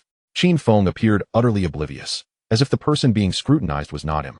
Grinning amiably at Ma Jun, after a prolonged gaze, realizing that Qin Feng remained cheerful, Ma Jun turned away and approached Guohua, stating, Is it your subordinate who drove away his car? If so, what of it, that scoundrel? If that is the case, then so be it. Ma Jun interrupted Guohua with a wave of his hand, continuing, Return his vehicle, or I shall report you for theft. Damn it, loyalty has gone mad. You'll seek the police in red shoes? Is there no adherence to the code of the underworld? Are you blind? Qin Feng raised his foot, clad in black leather shoes, and berated Guohua. This is clearly a red shoe. Hurry and bring my car back. I have a multi-million-dollar deal to negotiate shortly. Can you afford the consequences of a delay? Staring at Qin Feng's expression of disdain for the impoverished, Guohua nearly lost his mind, managing only a single word before being rendered speechless. After a considerable wait, he gritted his teeth and barked at a nearby subordinate, Go, fetch his car. With that, he turned and departed with his entourage. Initially, he had prepared for a confrontation with Qin Feng, thinking that if necessary, he He could simply send a few subordinates to take the blame at the police station. Little did he expect such misfortune to befall him. Encountering the major crimes unit during daylight hours, while they were watching nearby, if he were to act forcibly, he would undoubtedly draw their attention, possibly requiring him to flee. In such a scenario, no one would be able to protect him. Observing Guohua's retreat, Qin Feng scoffed. Damn, I thought he might possess some semblance of manhood. Turns out he's just a eunuch. Guohua, who had taken just a few steps, turned red with anger upon hearing the insult. His face resembling that of someone returning from Africa. Ma Jun, also catching wind of Qin Feng's taunt, turned around with an incredulous smile, saying, all right. Perhaps you should refrain from speaking so much. Haha indeed, Qin Feng replied, gesturing toward Guohua's retreating figure. He's already so far away. I merely wish to comment that he can no longer hear us. The two engaged in casual banter until Qin Feng's vehicle was returned by a parking attendant. After circling the car to ensure no foul play had occurred, he beckoned Bao to enter, and they headed toward the territory of the Smiling Tiger. Chapter 81, A Need for Additional Funds. Watching the sleek sports car speed away, Ma Jun shook his head with a wry smile. Truth be told, he had initially expected that the one who seized Wang Bao's territory would be a ferocious and ruthless individual. However, after witnessing Qin Feng's demeanor when silent, one might liken him more to a diminutive mule than anything else. When he spoke, he resembled a rogue rather than a gangster. After the car turned a corner, Ma Jun turned to his accompanying brothers, calling out, let us go. Back to work. With that, he hailed a taxi, intending to return to the hospital to continue his recovery. Seated in the cab, Ma Jun silently reflected, loyalty has gone mad. You better not be like Wang Bao, or I shall apprehend you as well. Qin Feng parked his car outside the financial firm of the Smiling Tiger, finding a suitable spot, and then escorted Bao into the building. If one were to identify a favorable aspect of Yuen Long, a suburban area of Hong Kong Island, it would be the ample parking space. In contrast, if he were to park in Tsim Sha Tsui, Causeway Bay, or Central, the prime districts of Hong Kong, he would undoubtedly receive a parking ticket within 5 minutes. However, in Yuen Long, such concerns were non-existent. In the suburbs, there is space aplenty and fewer police officers. The officers assigned to this area are often those who have fallen out of favor with their superiors at other precincts, so one cannot expect them to be diligent in their duties. Pushing open the company's grand doors, Qin Feng and Bao made their way directly to the office of the Smiling Tiger. Along the way, the henchmen they encountered parted to make way, calling out, Brother Feng, Brother Feng. In the span of just 2 days, these subordinates had learned of Qin Feng's incursion into Tsim Sha Tsui and recognized that his rise to power was inevitable. Thus, those who had previously jested with Qin Feng now regarded him with a measure of respect. Yes, do come to my establishment in Tsim Sha Tsui when you have the time. Qin Feng quickly adapted to this shift in demeanor, nodding at strangers and exchanging casual pleasantries with acquaintances.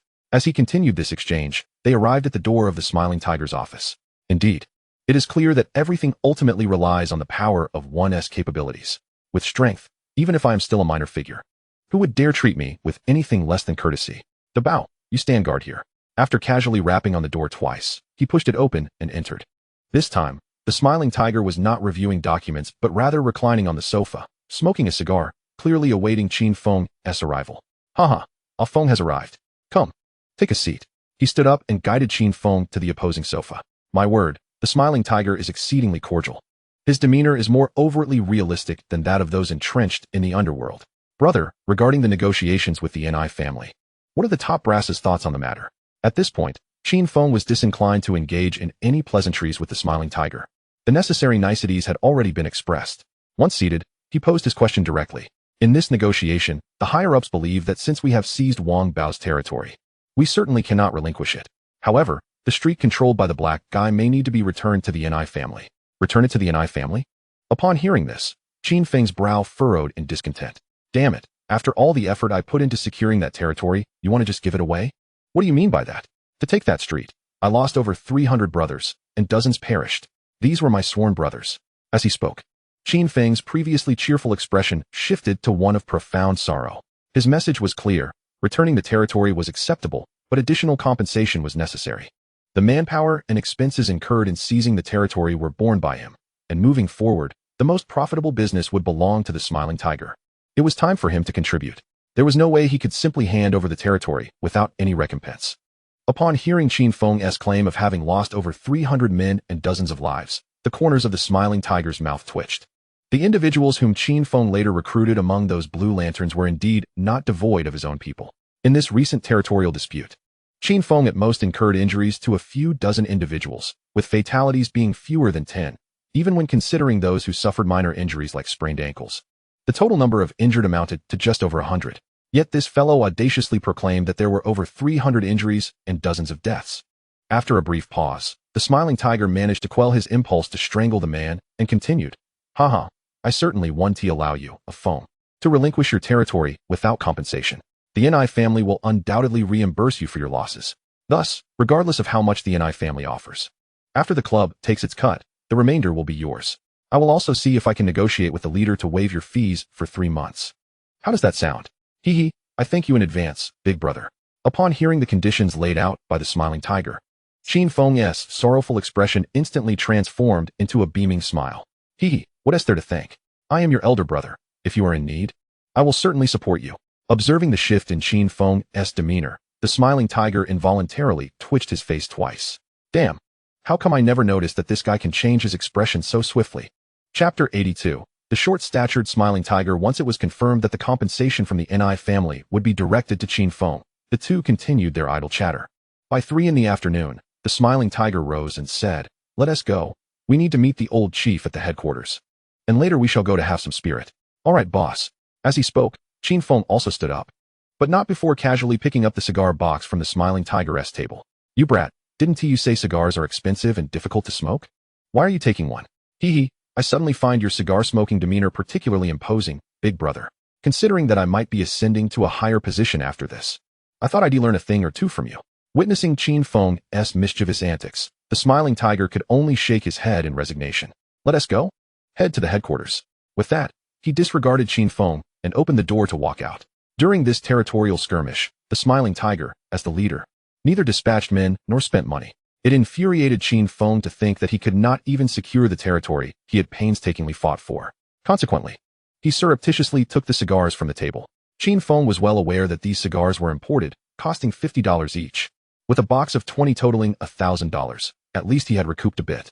Upon exiting, the smiling tiger was startled by the imposing figure of Dabao standing at the entrance. Given that Dabao stood at 2 meters tall, he was quite the intimidating presence for the smiling tiger, who was only 1.5 meters tall. Dabao glanced down at the diminutive figure emerging from inside, curling his lip in disdain. Just as Qin Feng stepped out, he caught sight of Dabao's dismissive gesture and quickly called out, Dabao. This is my elder brother, Wei Gu. You should greet him. Oh, greetings, Wei Gu. Once Dabao completed his greeting, Qin Feng turned to the smiling tiger with a grin and said, Hee, big brother, this is my newly recruited little brother, Dabao. Don't be fooled by his size. He isn't the sharpest tool in the shed, but he can certainly intimidate others.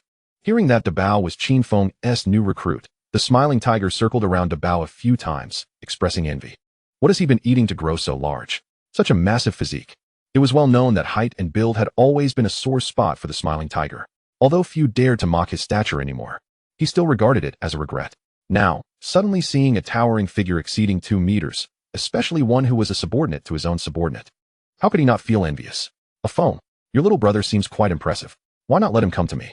Damn, are you out of your mind? With a leader barely 1.5 meters tall and followed by a giant over 2 meters, just the sight of you two together would raise eyebrows. Don't you feel embarrassed? Qin Feng cursed inwardly but said outwardly, Boss. It's not that I'm unwilling to let Dabao go with you, but he has someone I worked hard to find. How about this? Dabao stays with me, and if you need him, just call me to come along. That way, it's as if Dabao is with you. Haha. After all, I am Dabao's elder brother, and you are my elder brother. It's essentially the same. After hearing Qin Feng's reasoning, the smiling tiger found it somewhat reasonable and ceased to insist. However, he still scrutinized Dabao for a moment before heading downstairs. As the two descended, a subordinate rushed over, respectfully inquiring, Wei Gu, are you heading out? Bring the car over.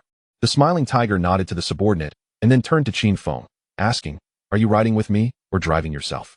Haha, I think I'll drive with Dabao. Otherwise, with his size, I'm afraid your car won't accommodate him. Upon hearing Qin Feng's remark, the smiling tiger assessed Dabao again. His vehicle could certainly fit him, but with Qin Feng and the driver included, it would be a bit cramped. Thus, he decided not to press the issue and simply nodded, saying, All right, since you want to drive yourself, go ahead. While the two conversed, a lackey had already brought the smiling tiger's vehicle, a luxurious Mercedes-Benz. Qin Feng, not being well versed in car models, could only ascertain that it appeared quite expensive and imposing. A lackey immediately rushed over to open the car door for the smiling tiger, and after he settled in, the lackey quickly jumped into the passenger seat. A phone. I'll head over first, you hurry up. While seated in the car, the smiling tiger rolled down the window and called out to Qin Feng. Understood, big brother, I'll drive over shortly. Once the smiling tiger's car started and drove away, Qin Feng led Bao towards his own parking spot. Arriving at his car, Qin Feng glanced at Bao and then at his own sports car. He pondered whether it was time to consider an upgrade. While the Toyota M2 was certainly stylish, it lacked a certain commanding presence. Driving this car now, he felt that while it exuded charm, it fell short on the assertiveness front. The tiger headbands he had seen at Dashah's place perfectly matched his current demeanor. However, with finances being tight, he decided to see how much he could get from the Ni family before making any moves. Bao, get in. Chapter 83. Crying poor. After ushering Bao into the car, Qin Feng drove off, his thoughts lingering on the notion that he must find himself a driver after changing vehicles. Just look at the smiling tiger. He had someone to open the door for him. Not only did he have to open the door himself, but he was also the one driving. While his subordinate sat beside him enjoying the ride, one might think he was merely a chauffeur. The car drove smoothly as Qin Feng remained lost in thought until they safely arrived at the headquarters of the nightclub in Yuan Long, finding a suitable parking spot. Qin Feng and Bao made their way towards the establishment. Upon reaching the entrance of the nightclub, a doorman was about to greet Qin Feng when he was halted by Qin Feng's intervention. I'm with the smiling tiger, Wei Gu. Has he arrived? Recognizing one of their own, the doorman assessed Qin Feng with a discerning eye. This is the young and audacious Dao Zai. Reflecting on Qin Feng's youthfulness, he remarked, haha. So it's you, crazy brother? Wei Gu just stepped in. He mentioned on his way out that you should go directly to the conference room upon your arrival. All right. I shall head to the conference room to find Wei Gu, Qin Feng replied. Upon hearing that the smiling tiger had just arrived, Qin Feng chose not to continue his conversation with the younger brother, nodding slightly before entering the nightclub. This was his second visit, and he navigated the elevator to the third-floor conference room with ease. After instructing Bao to wait outside, he pushed the door open and stepped inside, noting that the crowd was considerably smaller this time. Only the leader, Camel, Sidhu Haonan, and the smiling tiger were present. Their expressions were not one of surprise at Qin Feng's entrance, as the smiling tiger had mentioned earlier that he would be arriving shortly. Haha, Crazy Zai is here. There aren't many people today, so find a seat for yourself. Camel exclaimed joyfully upon seeing Qin Feng. Initially, he had only intended to secure 2 streets, but to his astonishment, Qin Feng had far exceeded expectations by seizing a street from the Ni family, bringing honor to both the gang and himself. Thank you, boss. Qin Feng expressed gratefully as he chose a nearby seat, awaiting Camel's subsequent words. Crazy Zai, I heard from away that your losses were substantial this time. If there's any way the gang can assist, do let me know. I will certainly support you, Camel said with a grave expression. Hearing this, Qin Feng felt a surge of energy. Was the gang prepared to offer financial support? The smile on his face quickly shifted to one of fatigue and sorrow. I am grateful to you, boss, and the gang. The success in seizing a street from the Ni family is entirely due to your backing, along with Wei Gu's support. Personally, I have no qualms about the territory seized, but my brothers who fought alongside me, 70 to 80 have perished. Over 100 are disabled, and more than 300 are injured. They are my loyal brothers. Upon hearing Qin Feng recount the casualties, the corners of the smiling tiger's mouth twitched. An additional 100 disabled individuals had been accounted for. Qin Feng then slightly lowered his head and blinked vigorously, hoping to squeeze out a couple of tears, then looked expectantly at Camel. Clearing his throat, Camel, noticing the pleading look in Qin Feng's eyes, coughed softly and then spoke earnestly. Crazy Zai, Awei should have informed you about the situation regarding the Ni family street, correct? Are you referring to the matter of negotiating with the Ni family this evening? Indeed, Camel continued. The police have already reached out to me, requesting that we refrain from causing too much disturbance. Since you have eliminated the black scoundrel and taken his territory, the Ni family will undoubtedly retaliate. Therefore, the gang has decided to have the Ni family compensate us, and we will return their territory. I am curious to hear your thoughts on this matter. Although Camel posed the question to Qin Feng, he had already made up his mind. The higher-ups of the gang had resolved the issue, and asking a mere subordinate was merely a formality to acknowledge the territory he had fought for. I have no opinion. Whatever boss decides, I shall comply. Upon hearing Qin Feng's response, Camel's smile grew more benevolent. The smiling tiger was a perceptive subordinate. Haha, good. But rest assured, the gang will ensure you do not suffer losses. Typically, when the gang negotiates, they take a 50% cut, but this time, I have decided that regardless of how much we collect from the Ni family, we will only take 20%. Next month, the gang will arrange for your promotion to Red Stick. Damn, here I am lamenting my poverty, and now I'm being cut for 20%. It seems there are no good apples among the short mules, especially those who have been in this game for decades. Though he internally cursed Camel, he could only respond with a forced smile. Hee hee, Thank you for your care, boss. I shall follow your lead. Haha, I truly did not misjudge you. Work diligently. And I will certainly support you, Camel said, increasingly satisfied with Qin Feng, appreciating a subordinate who understood the rules, could get things done, and was resourceful. All right, go enjoy yourselves. Today, all expenses are on me. Upon exiting the conference room, the smile on Qin Feng's face vanished. Reflecting on his sincere display of sorrowful poverty, he realized he had not gained a single penny and would instead be subjected to a cut, which only deepened his discontent. I must find something to elevate my spirits. Otherwise, I shall surely perish from frustration. Manager, bring me 10 bottles of your finest wine, and summon the most beautiful ladies you have. The manager was momentarily taken aback by Qin Feng's command. However, being the manager of the Dongxing Gang's headquarters nightclub, he quickly regained his composure. Brother Crazy, our most expensive wine is a newly arrived batch of Gunfight, priced at 888 Hong Kong dollars per bottle. Are you certain you two can finish such a quantity? Whether we can finish it is my concern. Just follow my instructions. What? Do you doubt my ability to pay? Having been exposed to the information overload of the 21st century, Qin Feng immediately grasped the manager's implication. The manager was concerned that he might order more than he could afford. As the leader had already indicated that all his expenses today would be covered, Qin Feng retorted. What? Do you look down on the leader? Upon learning it was arranged by the leader, the manager was immediately cowed into silence. Anyone who could serve as manager at Dongxing's headquarters certainly counted as Camel's confidant. He was well aware of Camel's temperament and his intolerance for disobedience. In recent years, due to age, Camel had mellowed somewhat, but in the past, the manager had witnessed disobedient subordinates meeting dire fates. Haha, Brother Crazy, you jest. Since it was arranged by the leader, there is certainly no problem. I will have it arranged immediately. Observing the manager's expression grow increasingly apprehensive, Qin Feng said, yes. And also bring me 10 servings of your finest cuisine. Ah, this. What is the matter? Is it so difficult? I said to serve it up. If you doubt my ability to settle the bill, go ask the leader if I speak the truth. Qin Feng replied impatiently. Such matters were not something the manager could dare to discuss with Camel. He was not concerned about Qin Feng swindling him. After all, no one had ever dared to cheat at this establishment since its inception. Even those who had been excessively inebriated seldom caused trouble. The primary concern was the sheer volume of Qin Feng's order. He worried about how to explain it come the end of the month, but could not dare to pose the question. Thus, he could only force a smile. Huh? Brother Crazy, you jest. The items and ladies you requested will be sent over shortly. All right, go on, Qin Feng waved dismissively. After approximately 10 minutes, a woman in her 30s entered the private room with 10 or so young ladies in tow. Qin Feng surveyed the young women before him, taking several rounds of inspection before finally nodding in satisfaction. Indeed, they were a testament to the headquarters standards. They far surpassed the ladies from his previous establishments, especially those from the romantic nightclub. Hee, crazy bro, what do you think of these girls? Pick one to keep you company. Upon hearing the matron's words, Qin Feng's gaze swept over the girls once more, this time with a more discerning eye, examining them from head to toe, from their faces to their waists.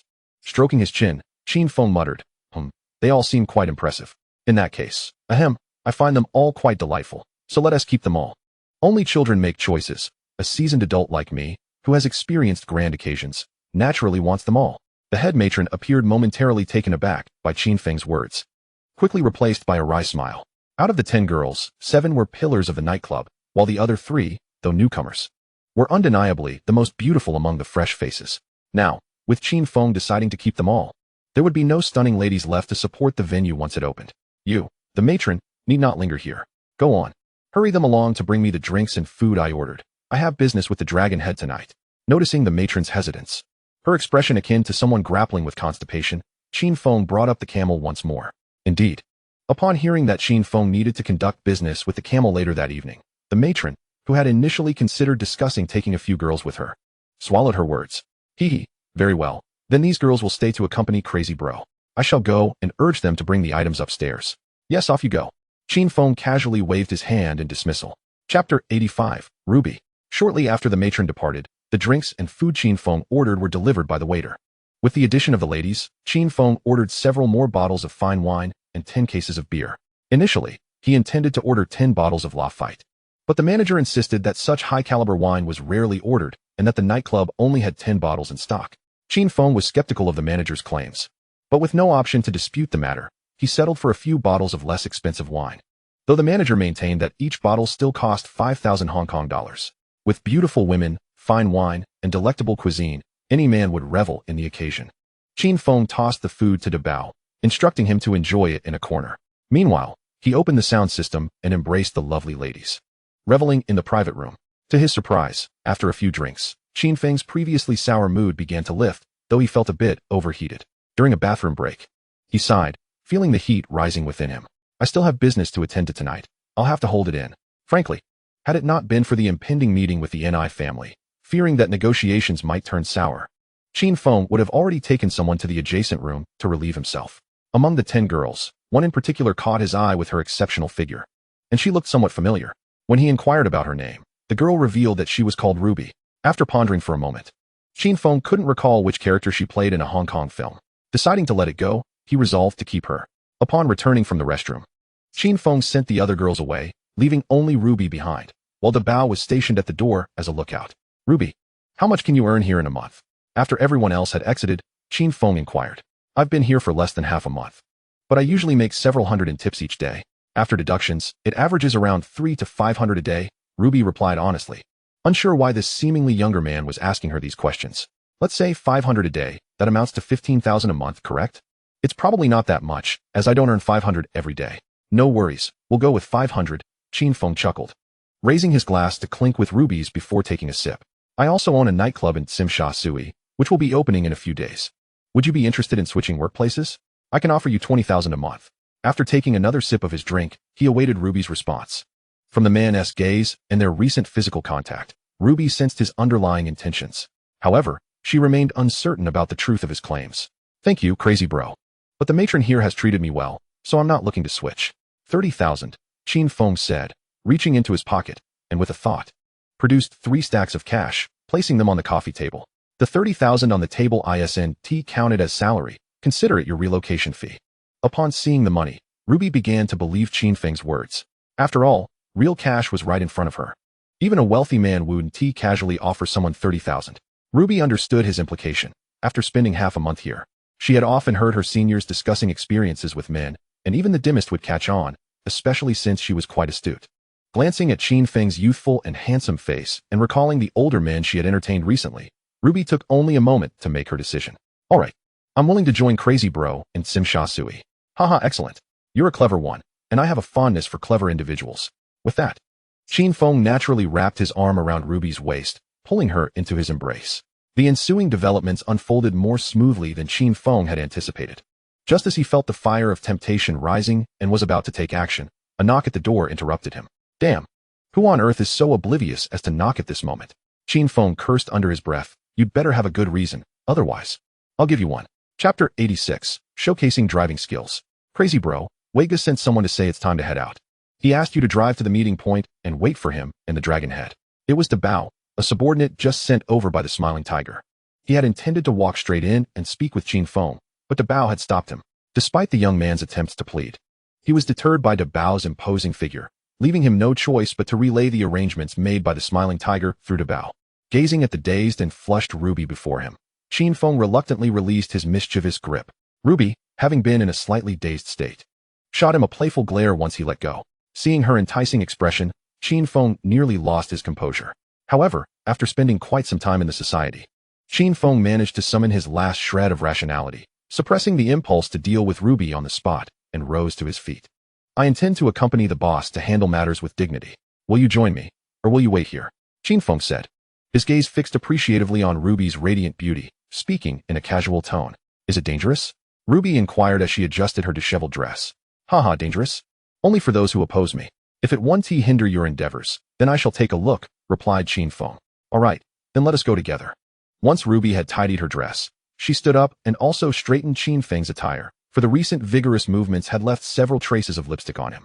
After assisting Qin Feng with his clothing, 20 minutes passed, primarily due to the way Qin Feng's hands would instinctively wander while they were organizing. Embracing Ruby, they stepped outside, where Dabao dutifully stood guard at the entrance. Qin Feng casually retrieved a large banknote from his pocket, along with the packed Gunfight, and handed them to Dabao, saying, I need to take your sister-in-law with me. Find yourself a taxi to the meeting place. Understood, Brother Feng. Dabao said nothing further, accepting the money and the bag of wine before heading downstairs to hail a cab. The fare to the meeting place would only be around 100 yuan. So Qin Feng generously gave him 1,000, which Dabao was well aware of. Once Dabao had descended, Qin Feng playfully tapped Ruby on her well-shaped figure. Let us proceed. Exiting the nightclub, Qin Feng led Ruby directly to where his car was parked. Once inside, both remained silent, as Qin Feng demonstrated his driving skills, expertly maneuvering the vehicle with one hand on the steering wheel and the other on his long legs, safely reaching the entrance of the Yugui restaurant in Shamshuepa. Just as Qin Feng parked the car and prepared to enter the restaurant, a convoy halted at the entrance. The individuals disembarking were familiar to Qin Feng: Camel, Smiling Tiger, and C2 Haonan. Timing was impeccable. Qin Feng halted his steps, turning back with Ruby towards the entrance. Approaching the trio, Qin Feng greeted them. Boss, Wei Go. Brother Haonan. Haha, crazy kid, is this your girlfriend? She's stunning. Camel remarked, eyeing Ruby, who followed closely behind Qin Feng. Indeed, we just met at boss's place. She expressed a desire to see the world, so I brought her along. Qin Feng responded. How could I not know of such a well-endowed girl in my territory? What a pity I didn't notice her sooner. This lad has taken advantage of me. I'll have to bring over some younger sisters to see if any of them match her figure. Although Camel felt a twinge of regret over Qin Feng's good fortune, he maintained a cheerful facade. Haha, since your girlfriend wishes to see the world, let us bring her inside. Thank you, boss. Ruby stepped forward to greet the esteemed figures, and Camel introduced her to each of them. After the introductions, apart from C2 Haonan, both Camel and Smiling Tiger playfully teased Qin Feng before heading inside the restaurant. Chapter 87, Blackie Guohua. Upon entering the restaurant, Wen Zheng, who had been arranged by the Ni family to wait at the entrance, promptly approached and escorted them to a luxurious private room on the third floor. Opening the door, Wen Zheng gestured for Camel to enter. Boss Camel, Brother Qin has already ordered the dishes and awaits you inside. Camel merely nodded in acknowledgement, as someone of his stature could afford to disregard the likes of Wen Zheng. Inside the lavish room, golden and resplendent, Qin Feng initially believed that the five-star hotels he had visited in the past were the pinnacle of luxury. However, this private room surpassed them by leaps and bounds. The room was vast, featuring a table inside and another by the entrance, with a distance of 30 to 40 meters separating the two, divided by an antique screen. Camel addressed Qin Feng and his accompanying subordinates, saying, Crazy kid, you and them sit at this outer table. I, your boss, and Haonan will discuss matters with the Ni family inside, and I will call you if needed. Understood, boss. The group nodded in compliance. Indeed, being part of a society is all about hierarchy, Qin Feng mused inwardly. However, it's all right. Next month, I will be taking up my position, and I should be qualified to dine at the same table as the leader. Of course, merely being qualified means I would still be seated at the end. With his arm around Ruby's slender waist, Qin Feng led his companions towards the table near the entrance. Upon closer inspection, he was pleasantly surprised to see a familiar face. Haha, Brother Guohua, what a coincidence. We just met this morning, and here we are again. Qin Feng exclaimed, as he shoved two of the smaller subordinates sitting next to Guohua aside and took their place. Sitting beside Guohua, while Ruby took the seat next to him, the two subordinates attempted to protest, but Qin Feng's strength was overwhelming. Their t-shirts were caught in his grip, choking them if they dared resist further. Once seated, the two considered voicing their displeasure, but Guohua silenced them with a glance. The objective today was to reclaim Blackie's territory. There was no need to quarrel with Dongxing over trivial matters. Haha, indeed, crazy brother. Who would have thought we would meet again so soon? Guohua remarked. Upon hearing this, Qin Feng did not respond immediately. Instead, he pulled out a cigarette, placing it between his lips, and was about to light it when Ruby promptly offered him a lighter. Haha, this woman is thoughtful. She knows how to give her man face in public.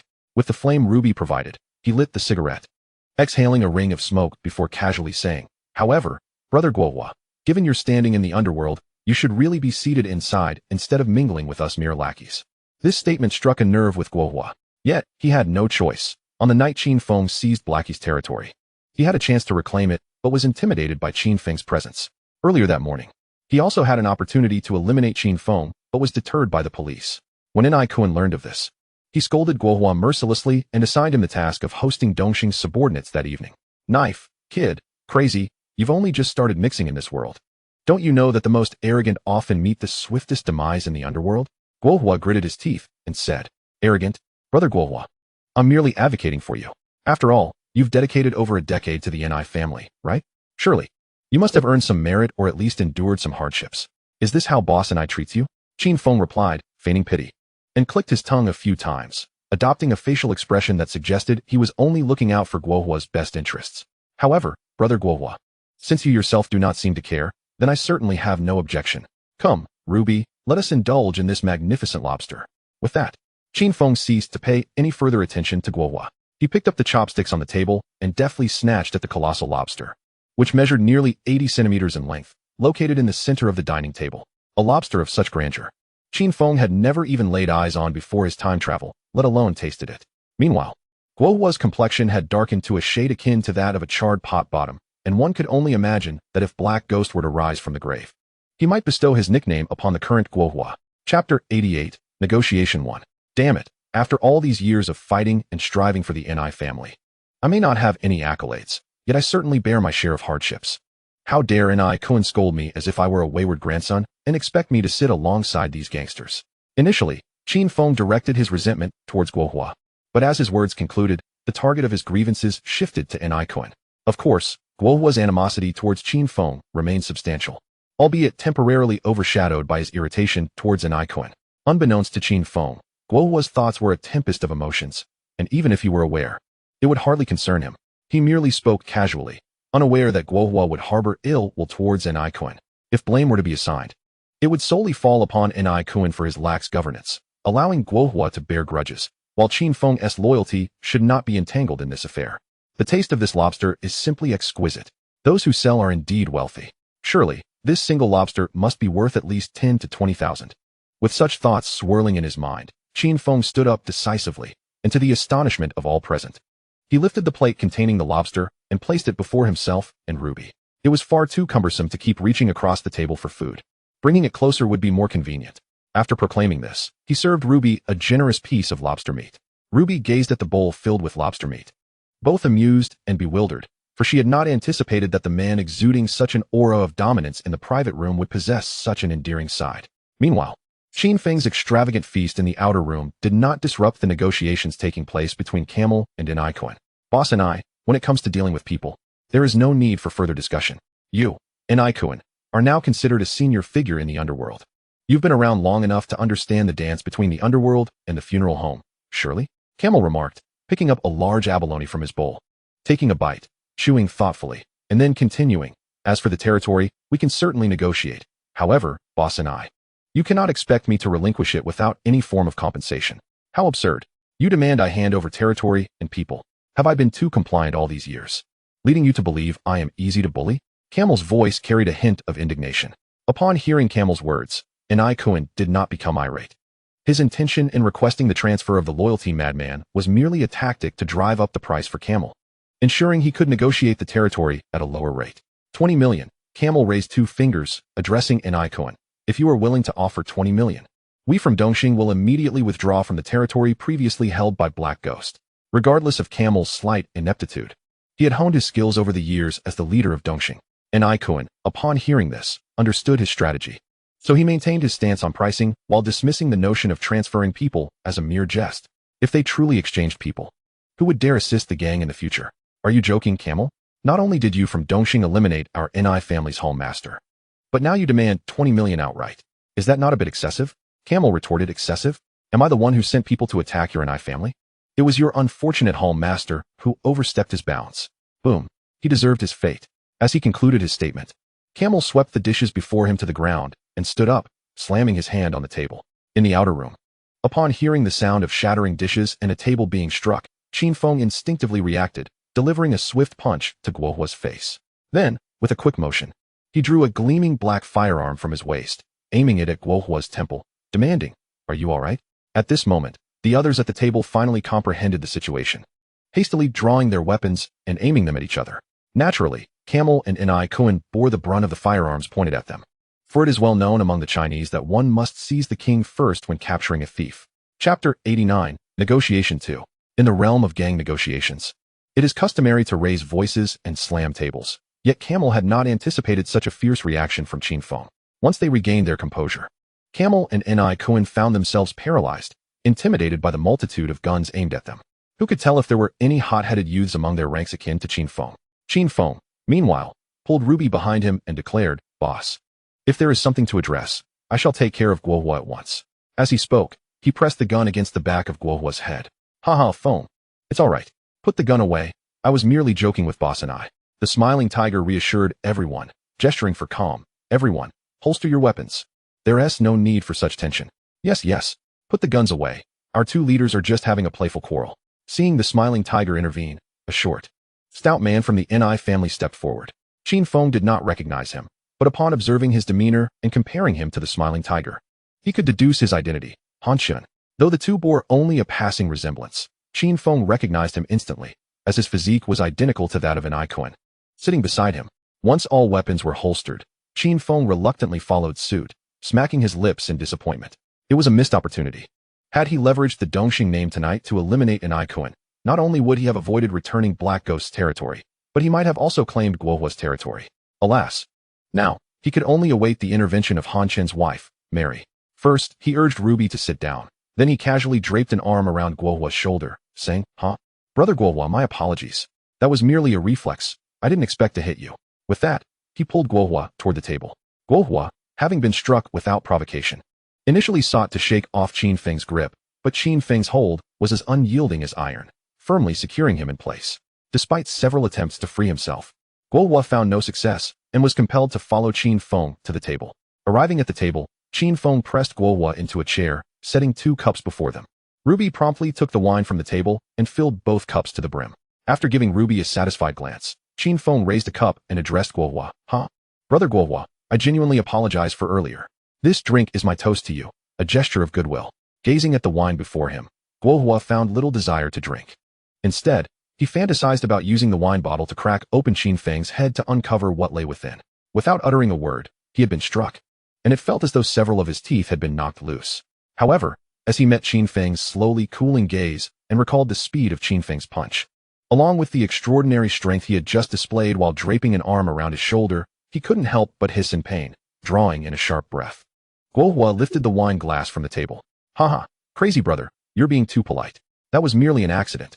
Having said that, Guohua nudged his glass forward to clink with Qin Feng's, tilting his head back to down the drink in one gulp. Setting the glass down, Guohua inhaled a few more sharp breaths. "Damn, that really hurt." "Haha, brother Guohua is magnanimous," Qin Feng remarked, finishing his own drink. "Boss Luo, let us speak frankly. 20 million is absolutely out of the question. If you're sincere, propose a figure that we can both agree upon." After some contemplation, Luo also felt that continuing to test the waters was becoming somewhat precarious, primarily due to his apprehension of Qin Feng. Just a casual slap on the table had prompted Qin Feng to draw his gun without hesitation. He was clearly not playing by the usual rules. In his previous negotiations, a table slap would typically lead to both sides' underlings exchanging heated words, at most brandishing knives or iron rods. Once the shouting subsided, the leaders would step in for a few words and negotiations could resume. While the process was somewhat similar now, Luo couldn't recall the last time he had been confronted by so many guns. 10 million, that's my absolute minimum. Once the money arrives, I'll have the territory handed over immediately. Alright, I'll have someone deliver the money to you by tomorrow morning. And I'll send someone to collect the territory tomorrow night. And I agreed without a moment's hesitation. Although this price was slightly higher than he had anticipated, he chose not to prolong the discussion in order to resolve the matter swiftly. "Haha, boss and I is straightforward." After saying this, Luo raised his glass to toast an icon. Once they finished their drinks and exchanged a few pleasantries, An Kuan excused himself to gather the funds and took his leave. Just as he was about to exit, An Kuan suddenly turned back to glance at Qin Feng's position. Upon noticing An Kuan looking his way, Qin Feng smirked to himself. "What are you staring at? It's not me who is asking you for money. If you have the guts, look at Luo instead." Fool. Though he thought this, Qin Feng still returned a dazzling smile to An Kuan. "Heh, safe travels, boss and I." After that, he pulled Guohua into another round of drinking. Chapter 90. Dabao is not foolish. Shortly after An Kuan departed, Luo also rose to his feet. "Crazy guy, let us head back." "All right, old ding," Qin Feng replied, getting up and wrapping an arm around Ruby as he followed Luo. Upon exiting, Qin Feng spotted Dabao squatting in a corner by the imposing entrance. As soon as Dabao saw Qin Feng emerge, he waved and called out, "Crazy brother." Qin Feng waved back at Dabao, signaling him to wait, and continued to follow Luo until they reached the car. Luo then spoke up, "I've negotiated with the Ni family. 10 million will return the territory to them. And boss and I has agreed to send the money to headquarters tomorrow morning. You'll receive 8 million, which should cover your losses from this territorial dispute. Come to headquarters tomorrow afternoon to collect your funds." "Hee, thank you, old ding. Just do your job well, and the organization won't shortchange you." After saying this, Luo patted Qin Feng on the shoulder and got into the car. Luo decided that in future negotiations, he would try not to involve Qin Feng. This guy could get things done and adhere to the rules, but he was a bit too reckless. The moment negotiations began, he had pulled out a gun. "Yes, old ding. From now on, the affairs of the organization are my responsibility. Whoever you tell me to deal with, I will." Luo nodded in satisfaction from within the car. This underling, the smiling tiger, was quite perceptive, at least demonstrating loyalty towards his superior. After seeing Luo off, Qin Feng assisted the smiling tiger and Situ Haonan into their vehicle before finally approaching Dabao. He gave Dabao a playful kick on the rear. Damn it. Weren't you supposed to protect me? Is this how you do it? Were you taking a taxi or a rickshaw? You only showed up after I was done. Qin Feng, feeling unsatisfied, kicked Dabao again. Brother, I've been waiting for you at the entrance for ages. When I arrived and didn't see you, I asked the people at the door, and they told me they had no idea what kind of madness I was dealing with and advised me to wait. Dabao said this while rubbing his slightly sore rear from Qin Feng's kicks. Of course, Qin Feng didn't kick with full force, otherwise, even if Dabao were a giant, he would have been sent flying. Qin Feng merely felt irritated seeing Dabao crouched in the corner, looking timid, and sought a reason to teach him a lesson. It was likely that Dabao had inquired with the Ni family's underlings, who, upon seeing Dabao's imposing figure, feared that if a conflict broke out, no one would be able to restrain him, hence deceiving him into waiting at the entrance. After kicking Dabao a couple of times, Qin Feng felt his frustration ease and asked, "Have you eaten yet?" Not yet. I was waiting for you at the entrance, afraid you wouldn't find me if I left. Damn, are you foolish or what? After reprimanding him, Qin Feng pulled out several Hong Kong dollars from his pocket, not bothering to count, and handed them to Dabao. Take this and find a place to eat. After you're done, just take a taxi home and come back to me tomorrow. Dabao looked at the money in his hand and quickly replied, I don't need that much, brother. I haven't even spent the taxi fare you gave me. He attempted to return the money to Qin Feng. Take it. No need for all this chatter. Do you think your brother cares about this little bit of money? After saying this, Qin Feng turned and wrapped his arm around Ruby's curvy waist, heading toward the parking area. Just stash away whatever you can't spend. And make sure you don't lose it. With his back to Dabao, Qin Feng casually remarked. It was only after Qin Feng had walked far away that Dabao slipped the money into his pocket, silently vowing to himself that since his brother treated him so well, he would protect him with all his might from now on. Dabao is not foolish. He knows who treats him well. He just eyes in upon entering the vehicle and starting the engine. Qin Feng located a modest hotel in Shamshui within mere minutes. The establishment was neither large nor luxurious, yet these factors posed no concern. Please provide me with your finest room, Qin Feng instructed the front desk attendant. Certainly, sir. A deposit of 3,000 is required, she replied. Here is 10,000. Do not disturb us unless absolutely necessary, he interjected, tossing a wad of cash onto the counter before she could finish her sentence. Very well, sir. Allow me to escort you to your suite, she said, leading Qin Feng to the opulent accommodation. As soon as they crossed the threshold, before the attendant could withdraw, Qin Feng transformed into a predator, swiftly pinning Ruby against the wall. The front desk attendant stood in stunned silence, astonished by the wildness of the seemingly refined gentleman. Just as she marveled at his fervent behavior, Qin Feng abruptly halted, his icy gaze fixed upon her as he inquired, How long do you intend to remain? Startled by his sudden address, the attendant gasped but quickly regained her composure, flushing as she stammered, I'll take my leave immediately. I wish you a pleasant time. With that, she exited the room, exhaling deeply once outside. Who would have thought that such a dapper gentleman could exude such an intimidating aura? Now that the interruption has departed, let us continue, Qin Feng declared, dismissing the trivialities. The ensuing bath marked the longest Qin Feng had indulged in, aside from swimming, lasting a full 2 hours. Upon exiting, Ruby appeared somewhat oxygen-deprived due to the prolonged soaking, and Qin Feng carried her out, her eyes glazed and body limp. He gently placed Ruby onto the bed and covered her with a blanket before entering a state of contemplation. Lighting a cigarette, he inhaled deeply, releasing a cloud of smoke that carried away the exhaustion of recent days. Despite the ruthless efficiency with which he dispatched adversaries, it was merely a matter of survival. Either he struck first, or he faced the consequences. As a man who had never harmed a creature in a harmonious society prior to this existence, how could he possibly be devoid of psychological strain? Fortunately, the release of pent-up tension following their earlier struggle had alleviated much of his burden. Indeed, it seemed that women and smoke were the most effective remedies for a man's stress. As he savored this thought, preparing to indulge in another puff, a delicate, alabaster hand snatched the cigarette from his grasp. Turning his head, Qin Feng observed Ruby, who took a drag and exhaled slowly. In that hazy moment, he realized that a beautiful woman smoking held a certain allure of its own. Chapter 92. A clever idea. Is this fellow even human? His demeanor is entirely unlike that of the lovely ladies. Ruby pondered. They claim men are like beasts of burden, while women are the fertile ground, with only the exhausted oxen toiling. Yet this man seems unfazed by fatigue. I nearly perished in the bathroom. She resolved to inquire further with her friends later. Goodness, this woman is enchanting. Even her shy demeanor is captivating. Qin Feng, abruptly yanked from his contemplative state, was met with Ruby's playful protest. "Oh, stop fidgeting. I merely wish to help you relax after your exertions," he replied innocently. "Please, I desire to rest," Ruby implored, her expression pitiful. After a moment's consideration, Qin Feng relented, releasing her. "Alas, my prowess is unmatched, yet I find no worthy opponent. How lamentable." With a sigh of resignation, he withdrew his arms, yanked the blanket over himself, and succumbed to slumber.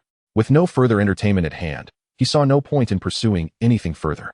Convinced that engaging further might lead to unwanted complications, he settled into a deep sleep. Ruby, taken aback by how easily he relinquished his hold, initially assumed he was upset. However, upon hearing his gentle snores, she relaxed. Realizing he was merely fatigued, she pulled his arm closer, seeking a comfortable position as she too closed her eyes, surrendering to sleep after a long day. When Qin Feng awoke, he felt a dull ache in his left arm. "Goodness, could it be that I struck Guohua too forcefully yesterday, injuring my muscles?" he mused. "But I distinctly recall using my right hand." Beside him, Ruby feigned sleep, a smirk creeping onto her lips. "This man grows more endearing by the day. Rise and shine. Why are you so lazy? It's late, and even the dogs are up searching for food," he exclaimed, rousing her from her reverie. "Fine. But this man is decidedly less charming," Ruby retorted, pinching his waist in frustration. "Hey, must you resort to pinching to wake me? Hurry up.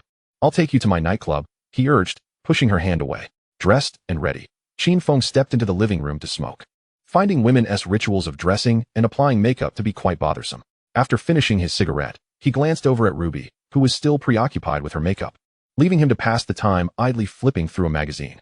After a few minutes, he tossed the magazine onto the table in exasperation. "What is this? Why are they all wearing so many clothes? Is there nothing appealing to behold?" He continued to flip through the pages, hoping to discover a magazine featuring models with more revealing attire. Regrettably, he scoured every page but found nothing. Rubbing his chin, he wondered if such publications were simply unavailable in Hong Kong. Suddenly, an idea struck him. Perhaps this presented a lucrative opportunity. He decided to consult his acquaintance, the flamboyant Hao, who certainly had insights on such matters. If such magazines did not exist, he would encourage how to create them. Imagine the profits.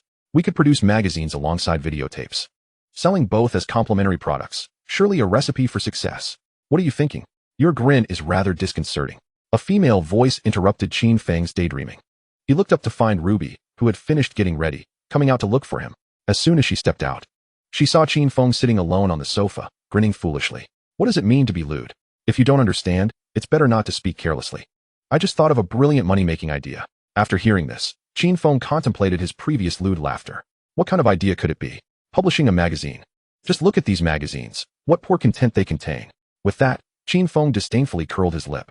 Ruby picked up a magazine from the coffee table and flipped through it, glancing at Qin Feng with confusion. "What's the problem? Aren't magazines all like this?" Seeing Ruby's puzzled expression, Qin Feng realized she certainly did not comprehend what kind of content men prefer. He prepared to explain it to her. However, just as he was about to speak, he hesitated.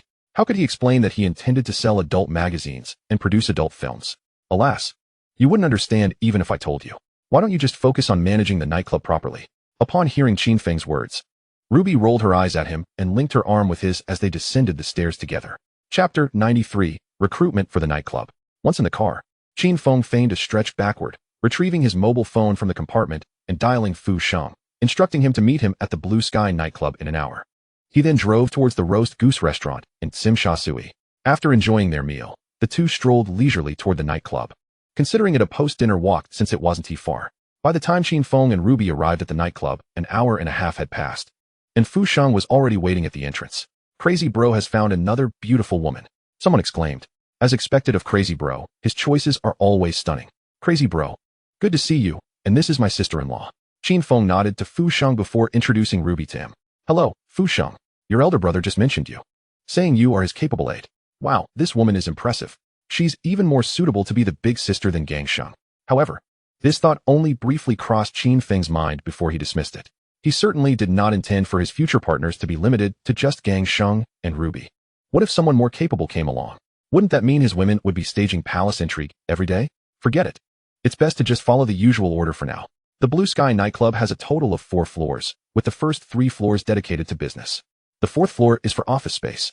Qin Feng followed Fu Sheng to the former office of Wang Bao on the 4th floor. Qin Feng was taken aback by Wang Bao's opulence. Half of the 4th floor was Wang Bao's office, which included a reception area, a bedroom, and a bathroom, as well as a room containing a billiards table. "Fu Sheng, let us have a game." Qin Feng said, picking up a cue stick. Hee hee, crazy bro. You know I'm no good at this. Why don't you and sister-in-law play? In that case, I'll play with your sister-in-law later. With that, the three moved to the reception area. Qin Feng settled onto the sofa, took out a cigarette, and offered one to Fu Sheng. He lit his own before Ruby pulled out a lighter from her bag to light it for him. Exhaling a puff of smoke, Qin Feng inquired, "How's the venue arrangement going?" "Manager Lee from the sauna has already made arrangements. We can open tomorrow. As for the bar, after the lecturers how took over, it can open today. I must say, that kid is truly talented. Regarding the nightclub, I've already negotiated with the suppliers for the drinks. But finding the hostesses is proving difficult." Qin Feng frowned. What happened to the previous hostesses? Upon hearing Qin Feng's question, Fu Sheng offered a wry smile. "When we were attacked before, Wang Jianjun and the others had a gunfight here. A few hostesses were hit by stray bullets and are still in the hospital. The others who weren't injured are too scared to return to work. Damn it. Without hostesses, which man would come to his nightclub to have fun?" Qin Feng muttered inwardly. Turning to Ruby beside him, he asked, "Can you find some hostesses? How many do you need? If it's not too many, it should be manageable. You just keep an eye out for them. If the number is fewer, that's fine. Let us just make do for now. But the quality must be high. Good looks and great figures are essential. I don't mind paying a little extra."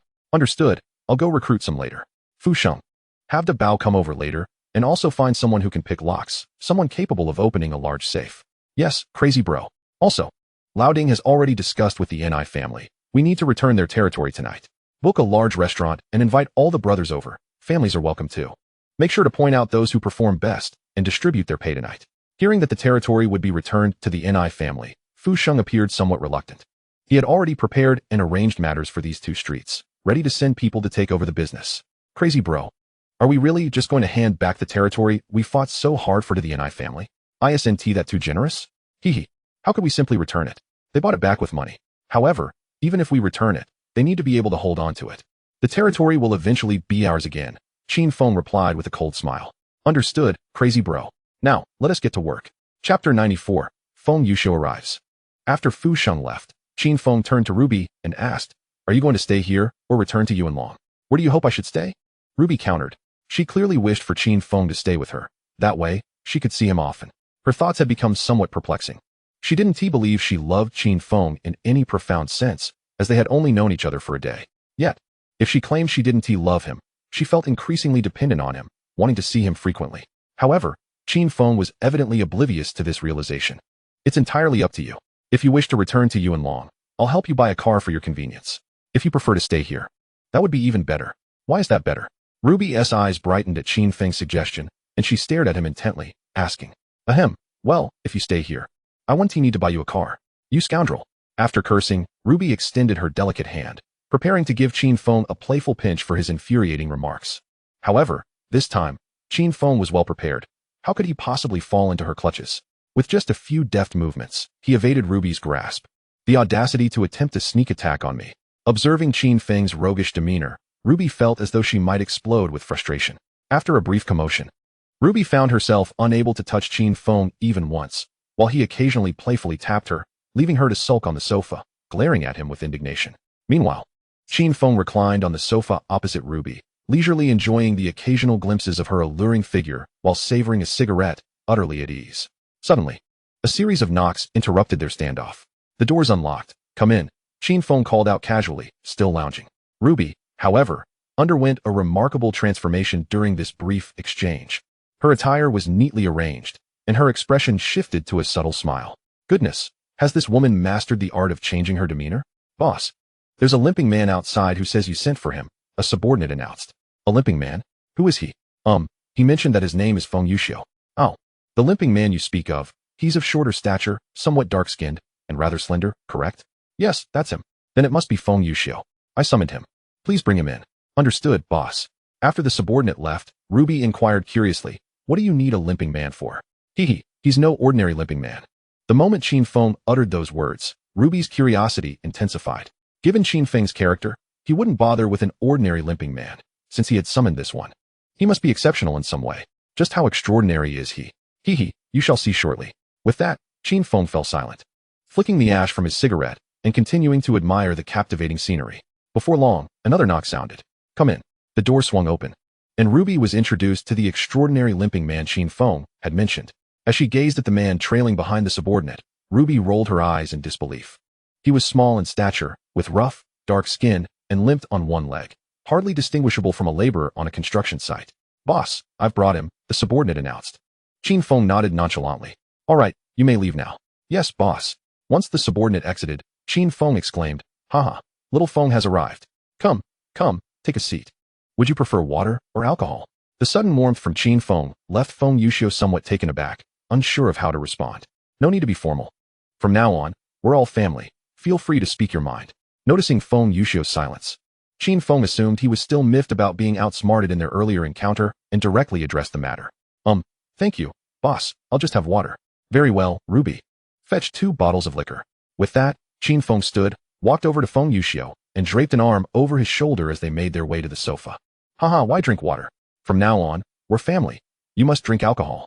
This is my woman, Ruby, Qin Feng introduced, gesturing towards her. Hello, boss's wife. Feng Yuxiu replied somewhat awkwardly. Don't call her boss's wife, call her sister-in-law. Peanuts pair well with alcohol. The more you drink, the better it gets. Ruby, have the staff bring some peanuts. Ruby had never heard of drinking foreign liquor with peanuts before, but since Qin Feng desired it, she felt it unnecessary to protest. Come, the peanuts might take a while. Let us raise a toast first. With that, Qin Feng opened the liquor bottle and filled 2 glasses. He raised one glass and downed it in one go, smacking his lips. What a terrible drink. It's worse than Erguo too. Before this, Qin Feng had mostly drunk beer and white liquor with his subordinates. As for foreign liquor, he vaguely remembered having it during a school reunion before his transmigration. But he couldn't recall the taste, only that he found it unpleasant and never touched it again. Chapter 95, Drinking with Feng Yuxiu. Rising to his feet, Qin Feng rummaged through the liquor cabinet. What a terrible selection. Foreign liquor, red wine, and a few bottles of white grape wine. Yet, there's no white liquor. Bending down, he concentrated, and a white box appeared on the floor. Qin Feng picked it up and returned to the table, extracting a bottle of matai. Since he had acquired the matai, he had yet to drink it, not out of reluctance but due to a lack of suitable occasions. Now, the opportunity had finally come. He had no intention of sparring with Feng Yuxiu again, so since this fellow was still unconvinced, he decided to confront him. Pouring the foreign liquor from Feng Yuxiu's glass into the ashtray, he opened the matai and filled both his own and Feng Yuxiu's glasses to the brim. Once again, Qin Feng raised his glass. Come, little Feng, that previous drink was dreadful. This one is excellent, so you must down it. With that, Qin Feng held his glass, clearly indicating that he expected Feng Yuxiu to follow suit. Feng Yuxiu glanced at the liquor on the table. He didn't recognize the previous foreign liquor, but he certainly knew the matai that Qin Feng had produced. He had seen his master drink it before, but at that time, his master had told him that since he was just beginning his martial training, drinking would dull his reflexes, so he was not allowed to partake. Later, when he married his junior sister, his master brought out the matai, and he realized his master had been deceiving him. The truth was, matai was simply too expensive. His master rarely indulged, only having a few sips on special occasions. However, he had refrained from drinking even then, thinking that if his master could not bear to drink it, he should save it all for him. Looking at Qin Feng, then inhaling the fragrant aroma of the matai, Feng Yuxiu raised his glass and drank it all in one go. Haha, excellent, he exclaimed. Qin Feng promptly filled Feng Yuxiu's glass again. Little Feng, why have you come to Hong Kong? My wife is ill. The doctors in Foshan said she cannot be cured. I heard the doctors here in Hong Kong are better, so I brought her along. In the film, it seemed Feng Yuxiu's wife had fallen ill, though the specific ailment was never mentioned. Was it possible that Feng Yuxiu had come to Hong Kong, not to seek out masters for a duel to determine superiority or settle scores, but rather to help his wife recover? Perhaps it was only after failing to cure her that he resorted to seeking out challenges as a new form of solace. This must be the case. With this realization, Qin Feng asked, how is your wife doing now? Thank you, boss. With the money you provided, I've already admitted Ah Shui to the hospital. Which hospital? What did the doctors say? After taking a sip of wine, Qin Feng inquired. The public hospital in Suanwan. The doctors were unable to ascertain the cause of the ailment for the time being, suggesting instead that the patient be hospitalized for observation. Damn. It would be a miracle if Suanwan Hospital could provide effective treatment. With that, Qin Feng pulled out his mobile phone and called Fuxing. After a few rings, Fuxing's voice came through. Hello, Feng Gu, what is the matter? Fuxing, the wife of one of my brothers is hospitalized at the Suanwan Public Hospital. I wish to transfer her to Mary Hospital. Can you arrange for someone to pick her up? Alright, Feng Gu, what is your brother's wife's full name? I will send someone immediately. I just forgot to ask for her full name. I believe it was mentioned in a movie regarding the name of Feng Yuxiu's wife. However, Qin Feng had already forgotten it. Setting down the phone, Qin Feng turned to the somewhat bewildered Feng Yuxiu and asked, what is your wife's full name? Boss. Wouldn't this be too much trouble for you? Trouble? It's not as if I'm the one going to pick her up. Hurry up. What is your wife's full name? Upon hearing Qin Feng's words, Feng Yuxiu hesitated slightly. He had only recently met Qin Feng, who had already given him several tens of thousands, and now he was being asked to assist in transferring his wife to a larger hospital. How would he ever repay such a favor? Nevertheless, after a brief moment of hesitation, under Qin Feng's impatient gaze, he revealed his wife's name, Shun Shui, with the 3 dots of water for Shun and the snow of Shui. At this moment, nothing was more important than curing his wife's illness. After all, he already owed a favor. It might as well be a larger one. He could always repay it with his life later on. Fuxing, my brother's wife's name is Shun Shui, with the 3 dots of water for Shun and the snow of Shui. Do you understand? Understood, Feng Gu. I will send someone to pick her up right away. Good. When they arrive, just say that her husband Feng Yuxiu sent them. After picking her up, take her directly to Mary Hospital and ensure they arrange the best ward and the finest doctor. Money is not an issue. If there are any financial concerns, have them contact me, Feng Yuxiu, and I will arrive later. Yes, Feng Gu. Chapter 96. Intoxication of Feng Yuxiu. After arranging matters with Fuxing, Qin Feng set down his mobile phone just as Ruby returned. She was carrying a bag, which she opened upon reaching the coffee table. Inside, in addition to the peanuts Qin Feng had requested, there were several types of marinated dishes. Enjoy yourselves. I'm going to take a rest for a while. All right. You go ahead. After all, yesterday was quite exhausting, and you certainly deserve a good rest. After saying this, Qin Feng raised his eyebrows at Ruby. Seeing Qin Feng's playful demeanor, Ruby felt the urge to pinch him again. However, with others present, she decided to preserve her man's dignity. She shot him a glance before heading toward the bedroom. Come, Xiao Feng, don't be shy, eat. Saying this, Qin Feng grabbed a handful of peanuts and began popping them into his mouth one by one. Come, drink. Peanuts and wine. The more you drink, the better it gets. Are you saving so many for feeding goldfish? With Qin Feng's persistent encouragement, Feng Yuxiu was soon overwhelmed and collapsed onto the sofa, mumbling, drink, down it. Observing Feng Yuxiu in such a dazed state, Qin Feng smirked in disdain. TCH, can't you handle this? You're finally subdued, aren't you? Having secured a private room, he called over 2 subordinates to assist in moving Feng Yuxiu. Qin Feng then headed downstairs, summoned Daba, and the 2 set off in a car to the headquarters. Yesterday, Luatu had mentioned that he would come to collect the money this afternoon, and it was imperative to expedite the matter. Qin Feng recalled a saying he had encountered online. If one is not proactive in collecting money, there is a problem with their character. In this regard, Qin Feng was confident his character was beyond reproach. Once in the car, Qin Feng showcased his driving skills once more, though this time there were no long legs beside him, only Daba, with a firm press on the accelerator.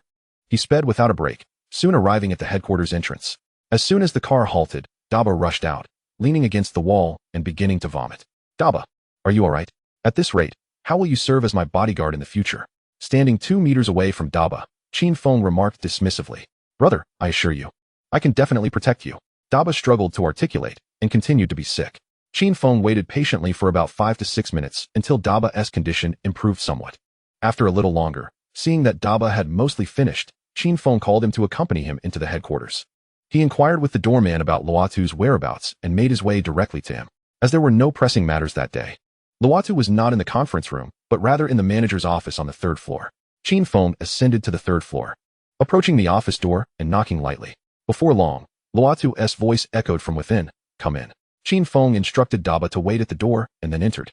Upon stepping inside, he saw Luatu seated behind a desk, with 2 boxes placed before him. Hey, old ding, good afternoon. Today, upon seeing Qin Feng, Luatu's demeanor was less cheerful than before. Damn, this brat looks refined, yet he turned out to be quite cunning. I merely mentioned in passing that he could indulge himself, with all expenses charged to him. I never expected him to take it seriously, spending over 100,000 in such a short time. The manager informed me that this lad not only charmed away a beautiful newcomer, but also left with unfinished bottles of wine. Had it not been for his position as a leader, it would have been inappropriate to go back on my word. Otherwise, I would have deducted yesterday's expenses. Haha, the madman has arrived, Luatu said with a forced smile. Indeed. Did you not ask me to come by this afternoon? Yes, I did. But you need not have arrived so early. Primarily, I was concerned that a late arrival might hinder old Ding's other engagements. You know I hold you in the highest esteem, thus I entrusted the territory matters to my subordinates. I rushed over, driving without brakes, solely to avoid wasting your precious time. After listening to Qin Feng's lengthy justifications, Luatu found himself both amused and exasperated. He had intended to let Qin Feng stew a bit. After all, a mere 100,000 and a woman were trivial matters for someone of his stature as a leader of one of the largest gangs on the island. He might have felt a bit annoyed, but certainly not angry. Yet, Qin Feng's display of loyalty and concern for him did provide some comfort. Haha, alright. I understand your purpose here. With that, he pushed one of the boxes forward. 1 million. The organization takes a cut of 200,000. And here is 800,000. Open it and take a look. Haha, no need, no need. Such a trivial amount. There's no need to count. Whatever you give, I will accept without question. Well, although this kid was a bit of a jerk yesterday, he's still so well behaved. Seeing Qin Feng being so sensible, the camel nodded in satisfaction in his heart. Alright, there's nothing else. Just take the money and leave quickly. That's not right. I was already so loyal just now. I shouldn't have had another camel. The expenses are all his. Can I just play around? This is driving people away. With a dissatisfied muttering in his heart, Qin Feng quickly walked up to the table and picked up the box pushed out by the camel. Thank you, old top. If there's nothing else, then I won't disturb old top. Okay, let's go. I'll let Laughing Face Tiger notify you about the job transfer next month. And you just need to prepare when the time comes. Yes, old top. Chapter 97, Another Fat Wave. After walking out of the camel's office, Qin Feng became increasingly angry as he thought about it. Mada. Not only did the labor and management help the club win 2 streets in Simsha Sui this time, but you didn't pay a penny and even earned 2 million. Didn't you just drink some alcohol here and kidnap a woman? Just give me some eye drops for this matter. But shaking the box in his hand, Qin Feng didn't get angry anymore. He also made a profit this time. In order to capture Simsha Sui, he spent 4 million yuan in all directions, and estimated that he would have to spend 2 to 3 million yuan at night. That is to say, after capturing Wang Bao's territory this time, he not only didn't spend money, but also seemed to have made money. Never mind, just keep the money with the camel first. Dongxing will eventually be his. So why bother with this moment? The Bao, let's go back. By the time Qin Feng returned to the Blue Sky nightclub, it was already evening. I found an empty private room and had to Bao watch from the door. Carrying the box, Qin Feng walked in. It's time for the happiest unboxing moment again. Kaka. Qin Feng opened the box. Inside, they were tied up, stacks of thousands of Hong Kong dollars. Qin Feng picked up a stack and counted them. 1 stack of 10 stacks, 1 stack of 10 sheets, a total of 80 stacks, just 8 million. Another wave of fat. 50 stacks were taken out of the box, which was exactly 5 million. With a thought in mind, 40 of them were collected into the space by Qin Feng. Closed the box again and put it aside. Qin Feng silently recited in his heart, the system lottery. What should I do if I get fat? Some people buy luxury cars, while others buy beautiful women. But for Qin Feng, it's definitely a lottery. He always remembered that the system was his biggest reliance. With a thought in Qin Feng's mind, a transparent turntable appeared in front of him, still a pile of question marks. Do you want to worship Second Master first, and then smoke? But there's no resemblance to Second Master in the private room either. After thinking for a while, Qin Feng decided to just draw and run back and forth, which was quite troublesome. However, before the lottery, Qin Feng went to the bathroom to wash his hands, then took out 3 cigarettes from the cigarette box, lit them, held the cigarette but with an ashtray and a wine glass, and stood up. Put your hands together on your forehead and recite silently. Second Master, you have already become a fairy, so you definitely won't care if you worship you in front of me. I'm here to worship you. You must be able to sense it too. May the Second Master bless you with good luck and prosperity. Tonight, I invite you to have chicken. System, 10 consecutive draws. With Qin Feng's silent recitation, the spinning wheel in front of him immediately began to turn. Ding! Congratulations to the host for obtaining AK-47 multiplied by 3, 1,500 bullets. Ding! Congratulations to the host for achieving proficiency in Japanese. Okay, 3 guns and 1 skill, but this skill is useless. Well, it doesn't seem like there's no need to watch subtitles when watching educational films in the future. Ding! Congratulations on getting Huiran Kidney Treasure, Essence Edition, by 3. Ding! Congratulations to the host for achieving mastery in car repair. Ding! Congratulations to the host for obtaining 2 boxes of Moutai, 6 bottles per box. Ding! Congratulations to the host for obtaining 1 leopard fetus I Ching pill, improved version. Take the antidote once a month. The antidote is the host's blood. 1 drop is equal to 1 antidote. Bang! After seeing the last reward, Qin Feng kicked over the coffee table in front of him with 1 foot. Grass. I just prayed for half a day with labor and management, right? Neither of the 2 skills is useful. There are still several boxes in the Huiran Kidney Treasure space. And the only one that seems to be somewhat useful is the leopard embryo I Ching pill, which Qin Feng has seen in the Deer and Cauldron Chronicles. But who should I give it to? There is currently no suitable partner. System, collect rewards. Qin Feng thought a moment, and sensed that all the rewards appeared in the space. As for the various information about the 2 skills, it also flooded Qin Feng's mind. In just a moment of confusion, Qin Feng accepted it all. Sparasi casually said a sentence in Japanese, and I feel that the pronunciation is quite standard. It's okay. If I have the opportunity to visit Japan in the future, maybe I can use it. As for the car repair knowledge in his mind, Qin Feng pursed his lips. Is this thing useless? Is it useful for hair? It's impossible to repair a car. It's impossible in this lifetime. Isn't it good to spend money on someone else to fix him? Doesn't it smell good to change to a new car? I took out the leopard embryo I Ching pill again and looked at it. Not to mention, it smells particularly fragrant. Different from the fragrance of the 9-flower jade dew pill. The 9-flower jade dew pill has a fragrance of floral and medicinal herbs. And the scent of this leopard embryo I Ching pill is that of meat. A very simple meat aroma that smells particularly delicious. If it weren't for Qin Feng knowing that this thing is not a good thing, he would have wanted to give it a try. Chapter 98 Leopard Fetus I Ching 1. After looking back and forth at the leopard embryo I Ching pill a few times, Qin Feng put it away. After just a moment, Qin Feng had already figured it out very clearly. Although this thing was not very useful now, if the opportunity was right, it would definitely be much more useful than ordinary skills. After washing his hands in the bathroom and tidying up the clothes he had just messed up by kicking the coffee table, Qin Feng walked out. Big brother. What happened inside just now? What a loud noise. As soon as he left, Dabao asked. It's okay. I was practicing boxing inside just now and accidentally knocked over the coffee table. Someone come over and tidy up inside. After casually dealing with Dabao, Qin Feng shouted towards the waiter at the end of the aisle. After shouting, regardless of the waiter rushing over in a hurry, he took Dabao to the private room sealed for repair and sleep. I looked at Feng Yuxiu and found that he was still sleeping. So I didn't wake him up. He originally planned to take Feng Yuxiu to see his wife first, but since he hasn't woken up yet, he'll come back tonight. Everything has been arranged for me to watch at the hospital, and the doctor has asked me to find the best one. It's the same whether he goes early or late. I called Fuxing to inquire about the location of the restaurant and asked him to withdraw the henchmen from the black territory. I will meet them at the restaurant later. And Qin Feng hung up the phone. After thinking for a moment, Qin Feng walked towards the office. Since Ruby had followed him, he decided to take her out together to meet his subordinates, so as not to be bullied by his own subordinates on his own turf. Can't Guohua next door be laughed to death? Without knocking, Qin Feng entered directly. A piercing scream nearly shattered his eardrums. What madness? Why shout so loudly for no reason? Are you trying to scare me to death and then find another man? Why didn't you knock when you came in? Knock on what door? This is my office. Do I need to knock to enter my own office? Besides, didn't we see everything we were supposed to last night? We've already touched everything. What else left to see? Could you please turn your head away first? I need to get dressed. Dress as you wish. I'm merely here to rest for a while. I won't disturb you. With that, Qin Feng leaned back on the bed. His gaze unwaveringly fixed on the direction of the bathroom. Damn, that fat fool Wang Bao knows how to play. The glass in the bathroom is completely transparent. Though he felt an overwhelming urge to go out and strangle this bastard, Ruby restrained herself. Whether she could catch this scoundrel was uncertain, and it could very well lead her into a trap. Quickly drying off with a towel and hastily getting dressed, she rushed out. Just as she was about to exchange a few words with Qin Feng, he spoke first. I'm having dinner with the brothers downstairs tonight. Are you joining us? Ruby, whose words had been snatched away by Qin Feng, felt her anger flare even more. However, upon hearing that Qin Feng wanted to bring her along for dinner with the brothers, all her irritation dissipated instantly. Was Qin Feng about to publicly acknowledge her as the big sister in front of everyone? Of course, Qin Feng didn't see it that way. He intended for Ruby to help him manage the nightclub, making it convenient for her to get acquainted with the younger brothers for smoother operations in the future. Number 2 is still number 2, and Gangsheng remains number 1. He had already decided that once he obtained Aki's secret recipe for barbecue pork, he would have Gangsheng oversee that aspect. In the future, whenever there were women, he would assign them tasks because only busy women would refrain from jealousy. Why is the emperor's harem full of intrigue and rivalry?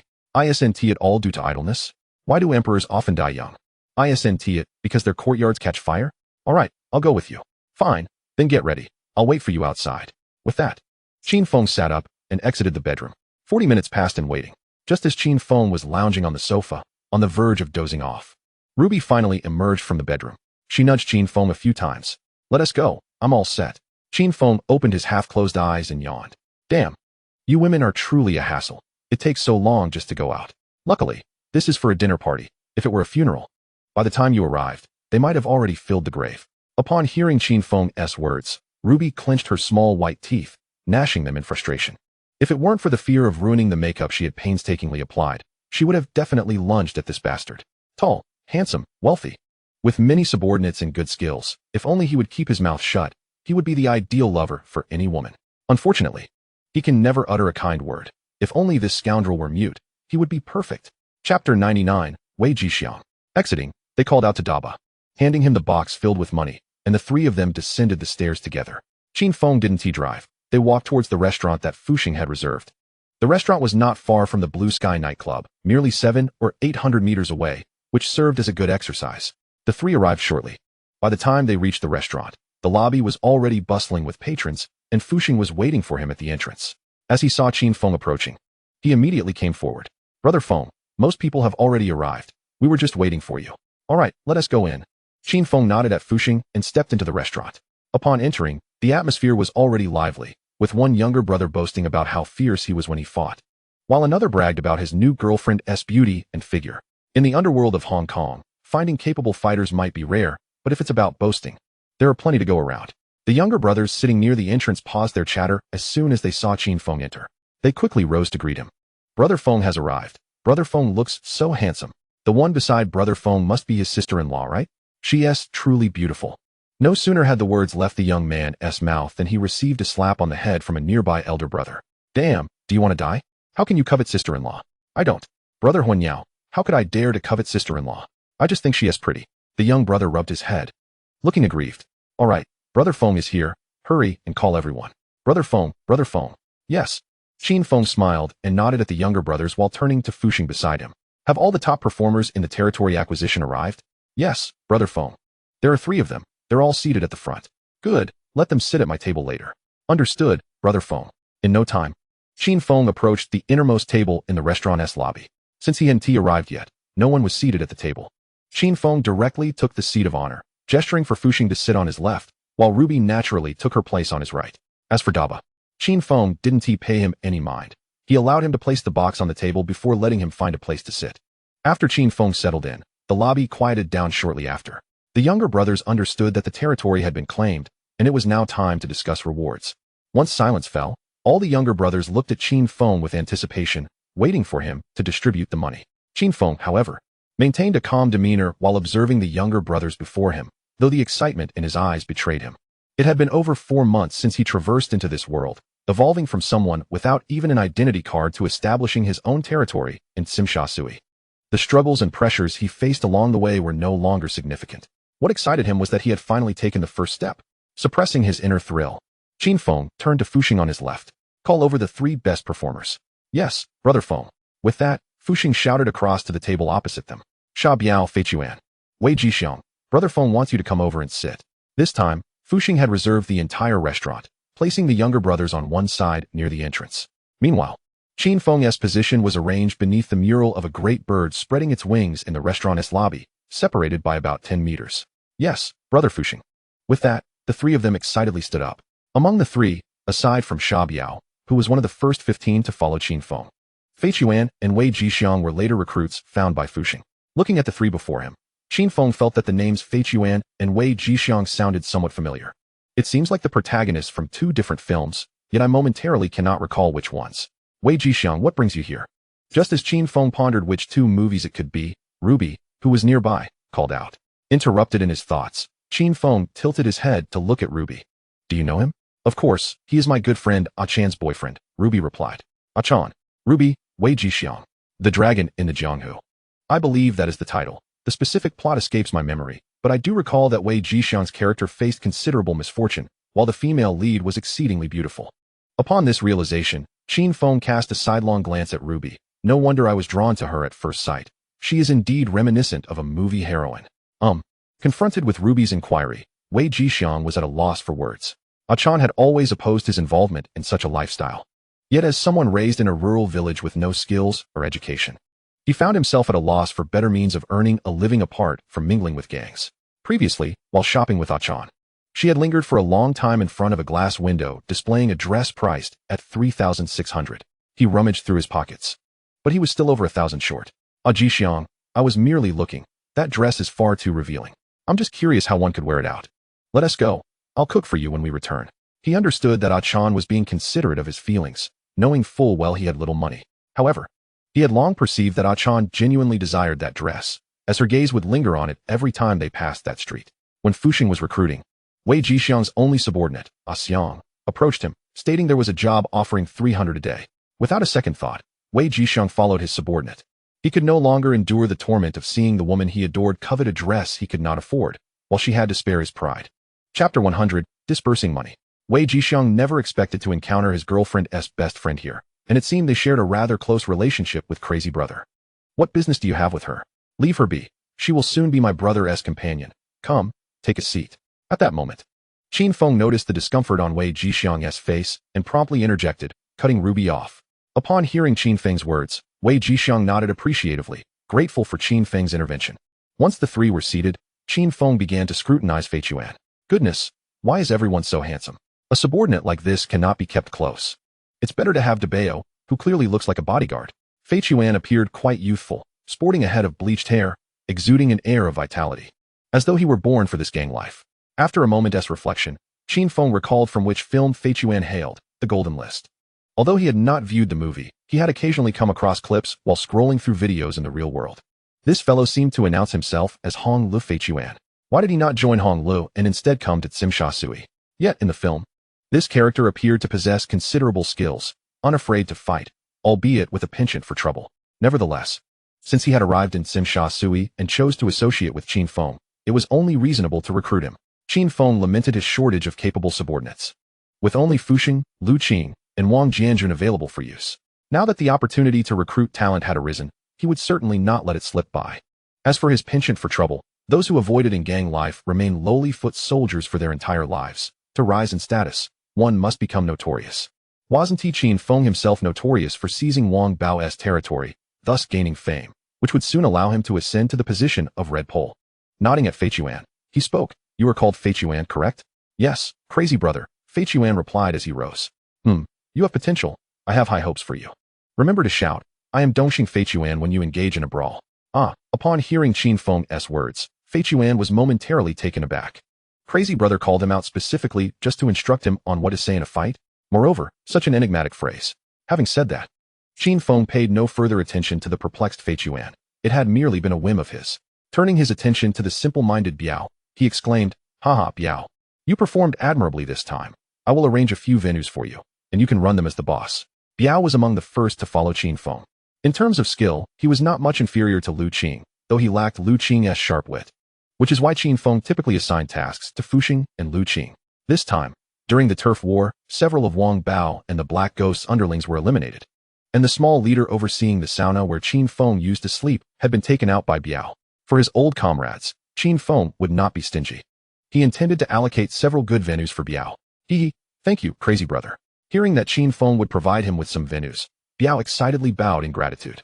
This time, he had indeed made a leap in status. Haha, no need for thanks, you have earned it.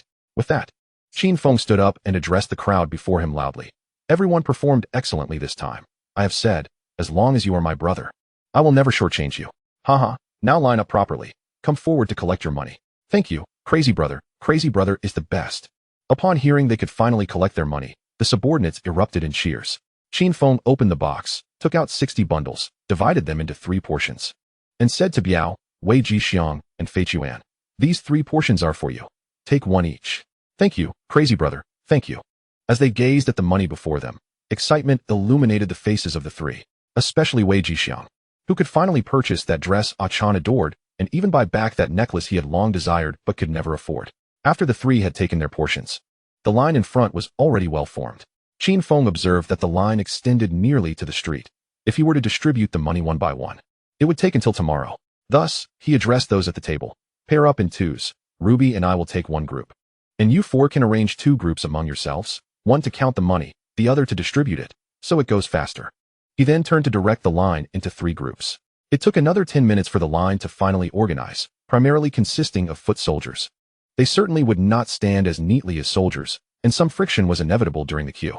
Throughout, Qin Feng and Fuxing had to personally intervene to maintain order. But finally, the line was arranged, albeit still somewhat crooked. However, as long as it was arranged, that was sufficient. After all, they were foot soldiers. Could one expect them to adhere to discipline? Ruby counted the money, while Qin Feng dispersed it. Fuxing, along with several others, had already organized their respective teams. Fuxing handed out the cash as Wei Jixiang counted it, while Fei Chuan and Sha Biao managed the remaining funds, effectively splitting into 3 groups. By the time the last of the money was distributed, more than half an hour had elapsed. Once the final individuals had collected their share, Qin Feng instructed Fuxing to summon a few minor leaders, 7 in total. Qin Feng personally disbursed an additional 20,000 to each of them. After all, despite being of similar stature, some individuals possessed superior skills or influence over others. These leaders, having followers of their own, surely deserved a larger share. especially when the time came to distribute standard fees at the end of the month, a position Qin Feng himself had once occupied. Thank you, Brother Feng. The 7 men bowed respectfully upon receiving their money. From now on, work diligently.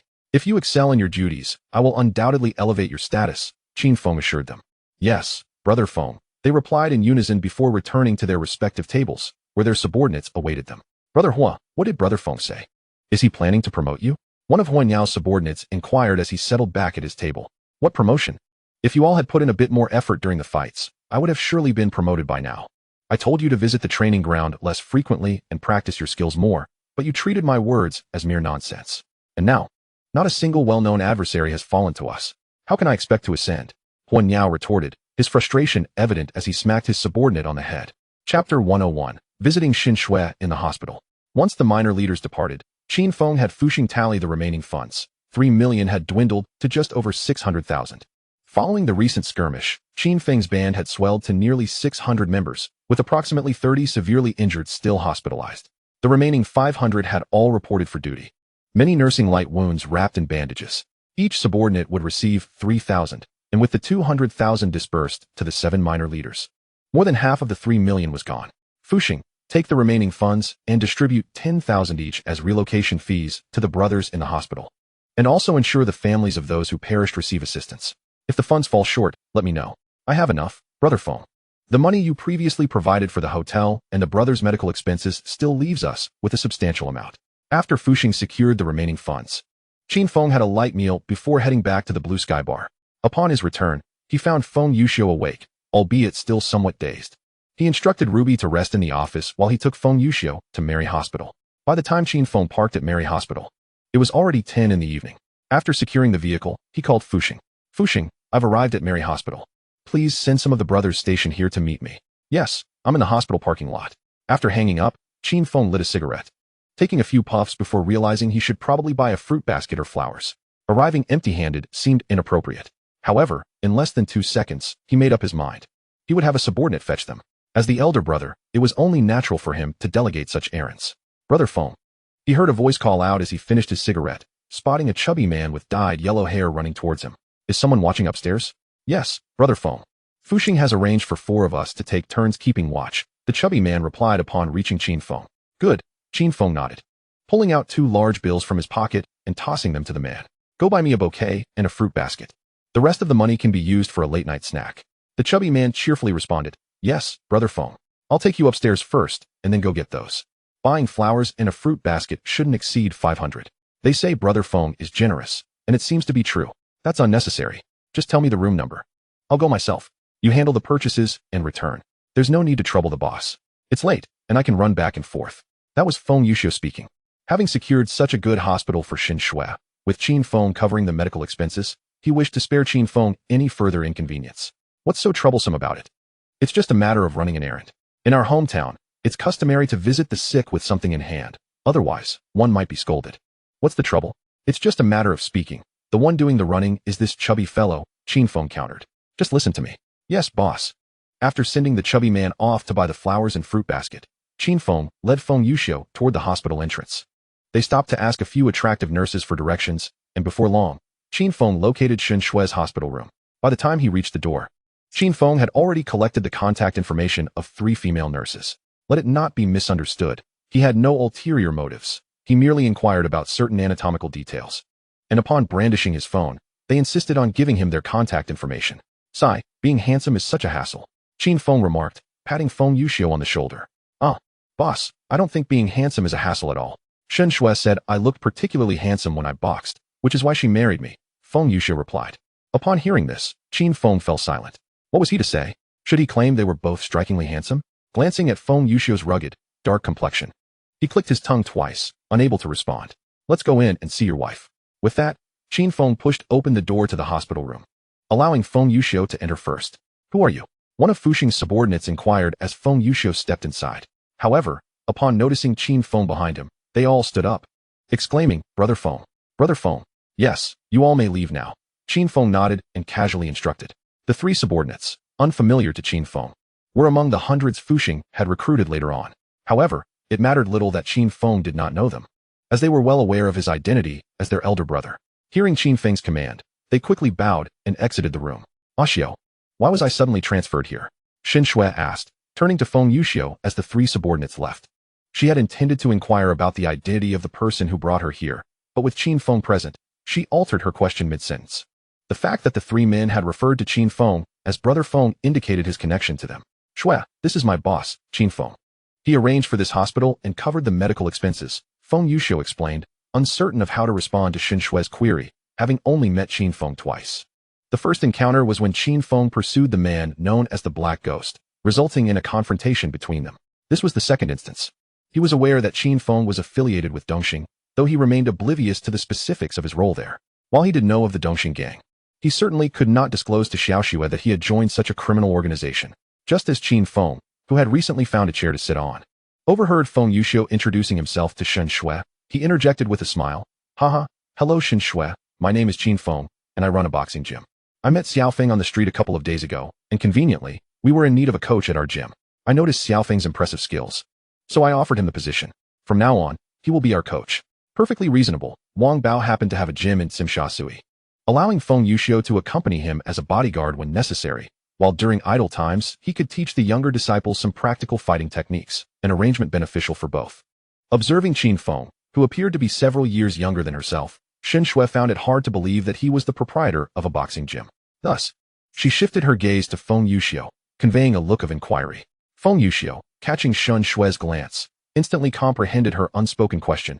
After all, they had grown up together and had been married for several years. Sometimes a mere look could convey profound meaning. Indeed, Boss Qin is the owner of a boxing gym in Simsha.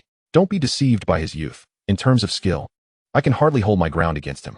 Upon hearing Feng Yuxiu admit that he was no match for Qin Feng, Qin Shui's attention returned to Qin Feng, struggling to accept that this seemingly pristine man could surpass even her senior.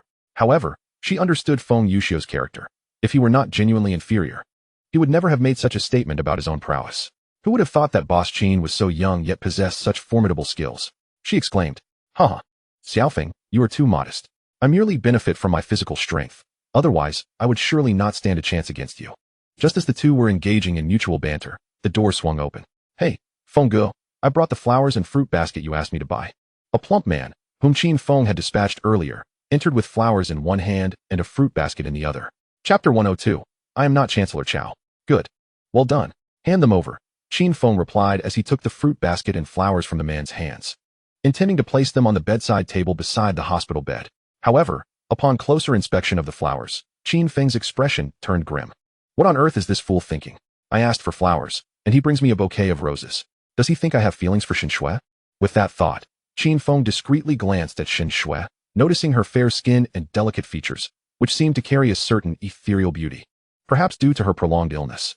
Yet, as their eyes met, he quickly averted his gaze, dismissing the earlier impure thoughts. Damn it, I am Qin, the Emperor of Hong Kong Island, not Chancellor Chao of the Three Kingdoms. Xiaofeng, these are the flowers you asked me to buy, he said, disregarding Feng Yuxiu's astonished expression as he stuffed the roses into his embrace. Haha, since Xiaofeng calls you Xiaoxue, I might as well do the same. Qin Shui hesitated. Xiaoxue was a term of endearment from Feng Yuxiu, and if Qin Feng were to adopt it as well. She glanced at Feng Yuxiu, who seemed indifferent to the matter, and ultimately nodded her agreement. Haha, great. After chatting for a while longer, Qin Feng led Feng Yuxiu to find Qin Shui's attending physician. Mr. Qin, the primary cause of the patient's condition is a severe lung infection, accompanied by chronic anemia. As the doctor rattled off a plethora of medical terminology, Qin Feng felt a headache coming on. He couldn't decipher the illness, but sensed that the situation was dire. I don't care to know her diagnosis. I just want to know if you can treat her, he interjected, unable to tolerate any further of the doctor's lengthy exposition. Qin Shui's attending physician was a middle-aged man in his 50s. Not only a doctor at Mary Hospital, but also an associate professor at the University of Hong Kong's medical school. In his usual lectures, no one dared interrupt him, with the most anyone would do being to raise a hand to ask a question. When Qin Feng interrupted him, a displeased expression immediately crossed his face. But upon noticing the colorful-haired young man behind Qin Feng, he suppressed his irritation and spoke. The patient's situation is rather complex. The possibility of complete recovery exists, though it is not high, and the treatment will likely incur substantial costs. As long as there is a possibility of recovery, that is enough for me. I will deposit 500,000 for the medical expenses right now. Don't skimp on anything. Use only the best medicine. If that isn't enough, I will cover the excess. The doctor had intended to elaborate further on Qin Shui's condition, But once more, he was cut off by Qin Feng. Having said that, Qin Feng disregarded the doctor's now darkened expression and turned to leave. Sir, may I inquire about the relationship of that individual to the patient? The doctor asked Feng Yuxiu after Qin Feng had departed. That is my boss. Oh, I see it's the boss. I thought he was a relative of the patient. No wonder he was so impatient. Qin Feng remained oblivious to the doctor's remarks. Even if he had known, he wouldn't have cared. The doctor was responsible for the treatment, while he was in charge of the finances. Nothing amiss there. Speaking so much that he couldn't comprehend was futile. It was far more practical to simply hand over the money and let the doctor do his job. Turning to find an unoccupied patient room, Qin Feng stepped inside. After a short while, when he emerged, he was holding a bag containing the 500,000 he had just retrieved from his space. This time, he refrained from handing the money to the rotund man who had purchased the roses. Instead, he selected the most perceptive-looking of the four, presenting the cash to him. Here is 500,000. Take it to pay the hospitalization fees. Understood, Feng Gu. After the young man departed, Qin Feng lit a cigarette and ambled toward the patient room. Having arranged most matters, he planned to return to Tang Building to check on Gangsheng. But before leaving, he wanted to ask Feng Yuxiu whether he would accompany him or stay at the hospital with his wife. He had decided to alternate between accompanying Gangsheng and Ruby, ensuring fairness as the leader, a principle that must be upheld when leading younger brothers. Chapter 103, The Beautiful Nurse. Hello, sir, this is a hospital. Smoking is prohibited. Just as Qin Feng reached the doorway of the patient room, he was intercepted by a beautiful young nurse. He glanced at the name tag pinned to her uniform, Jane, and found her somewhat familiar, not just because she was attractive, but because she truly resembled someone he knew. This nurse bore a striking resemblance to a movie star from his former world, particularly with her large, captivating eyes that resembled deep lakes, enchanting and alluring. Yet, who was Jane? Qin Feng couldn't recall which film featured a character named Jane who looked like her. Could she be a supporting character from some movie? Ahem. Qin Feng cleared his throat softly, lowered the cigarette from his lips, and discarded it onto the ground, extinguishing it with his foot. This enchanting angel in white bears an uncanny resemblance to a friend of mine. I wonder if it would be too much trouble to exchange contact information. I could inquire with my friend to see if you're related. Upon hearing Qin Feng's words, Wan couldn't help but roll her eyes. She was all too familiar with such tactics, encountering them almost daily. I'm sorry, sir, but I don't have any contact information. If you need to find me, you can locate me at the nurse's station in the hospital. Is that so? Qin Feng, undeterred by Wan's response, mused that beautiful women often carried a certain pride. No contact information, you say? How about I gift you a mobile phone, so you can have a means of communication? As he spoke, Qin Feng reached behind him and retrieved a mobile phone from his belongings. Wan rolled her eyes again. She had seen this kind of ploy before. When one could not secure a date, they resorted to monetary persuasion. No need for that, sir. I have a boyfriend. And if I require anything, he will provide it for me. Damn, if she has a boyfriend, then what is the point of this conversation? Such a waste of time. Cursing inwardly, Qin Feng pulled out another cigarette and lit it. Sir, this is a hospital. I hope you can consider the health of the patients and extinguish your cigarette. Upon hearing Wan's words, it was now Qin Feng's turn to roll his eyes. Their health is none of my concern. If they feel unwell, they can step outside for a moment. I'll be done shortly. With that, he disregarded Wan and stepped into the patient room. After Qin Feng's remark, Wan was nearly infuriated. How could someone be so inconsiderate? Just as she was about to chase after him for further discussion, Qin Feng had already entered the room and closed the door behind him. Wan managed to utter a word, but was interrupted by the sound of the door closing. Frustrated, she glared at the wooden door of the patient room and followed him in. Mindful not to disturb the patients, yet her anger simmered within. Once inside, Qin Feng casually chatted with Shun Shui for a few moments until Feng Yuxiu returned. Boss, why is there a nurse standing at the door? Who knows? Perhaps she enjoys watching the entrance. I'm about to head back. Are you staying here with Shui or coming with me? Qin Feng asked nonchalantly, propping his leg up. Is this woman out of her mind? The hospital forbids smoking. But surely I can smoke in the patient room without being seen. Why wait at the entrance? I want to stay at the hospital to accompany Shui. Why don't you head back first, boss? I'll come find you tomorrow. All right then, I shall take my leave. Okay, boss, I'll see you out. Good. Qin Feng, unceremoniously, stood up and made his way outside. As he stepped out, he coincidentally ran into Nurse Wan. Keeping watch. No worries, continue your post. I'm merely passing through. Wan intended to argue further with Qin Feng, but as before, the moment she opened her mouth, he had already turned away. Watching his retreating figure, she felt a strong urge to punch him, questioning what was inside his head to behave in such a manner. With her confidence in her own appearance, even if others knew she had a boyfriend, they would still politely engage with her before departing. But this fellow, upon learning of her relationship, not only ignored her, but she had even detected a hint of disdain on his face. Scoundrel, may I never cross paths with you again. As Qin Feng's silhouette vanished down the corridor, Wan muttered through gritted teeth. However, since he had entered that patient room, the patient inside must surely know what he was doing. Perhaps she could inquire with the patient later about his true identity. As she walked back, Wan murmured to herself. Chapter 104, Bathing. What thoughts occupied the little nurse's mind? Qin Feng was blissfully unaware. Even if he were aware, he wouldn't care. She already had a boyfriend, so what significance did he hold? Of course, should that nurse be willing to engage in a heart-to-heart conversation, he would be open to it. But only briefly, mainly to avoid any misunderstandings with her boyfriend. Upon reaching the parking lot, Qin Feng drove back to Tang Building. By the time he returned, it was nearly midnight. As he opened the door, Gang Sheng, who had already fallen asleep, was startled awake. During these days of Qin Feng's absence, she had been sleeping lightly. Without turning on the lights, she picked up a stick resting by the bed and cautiously made her way to the living room.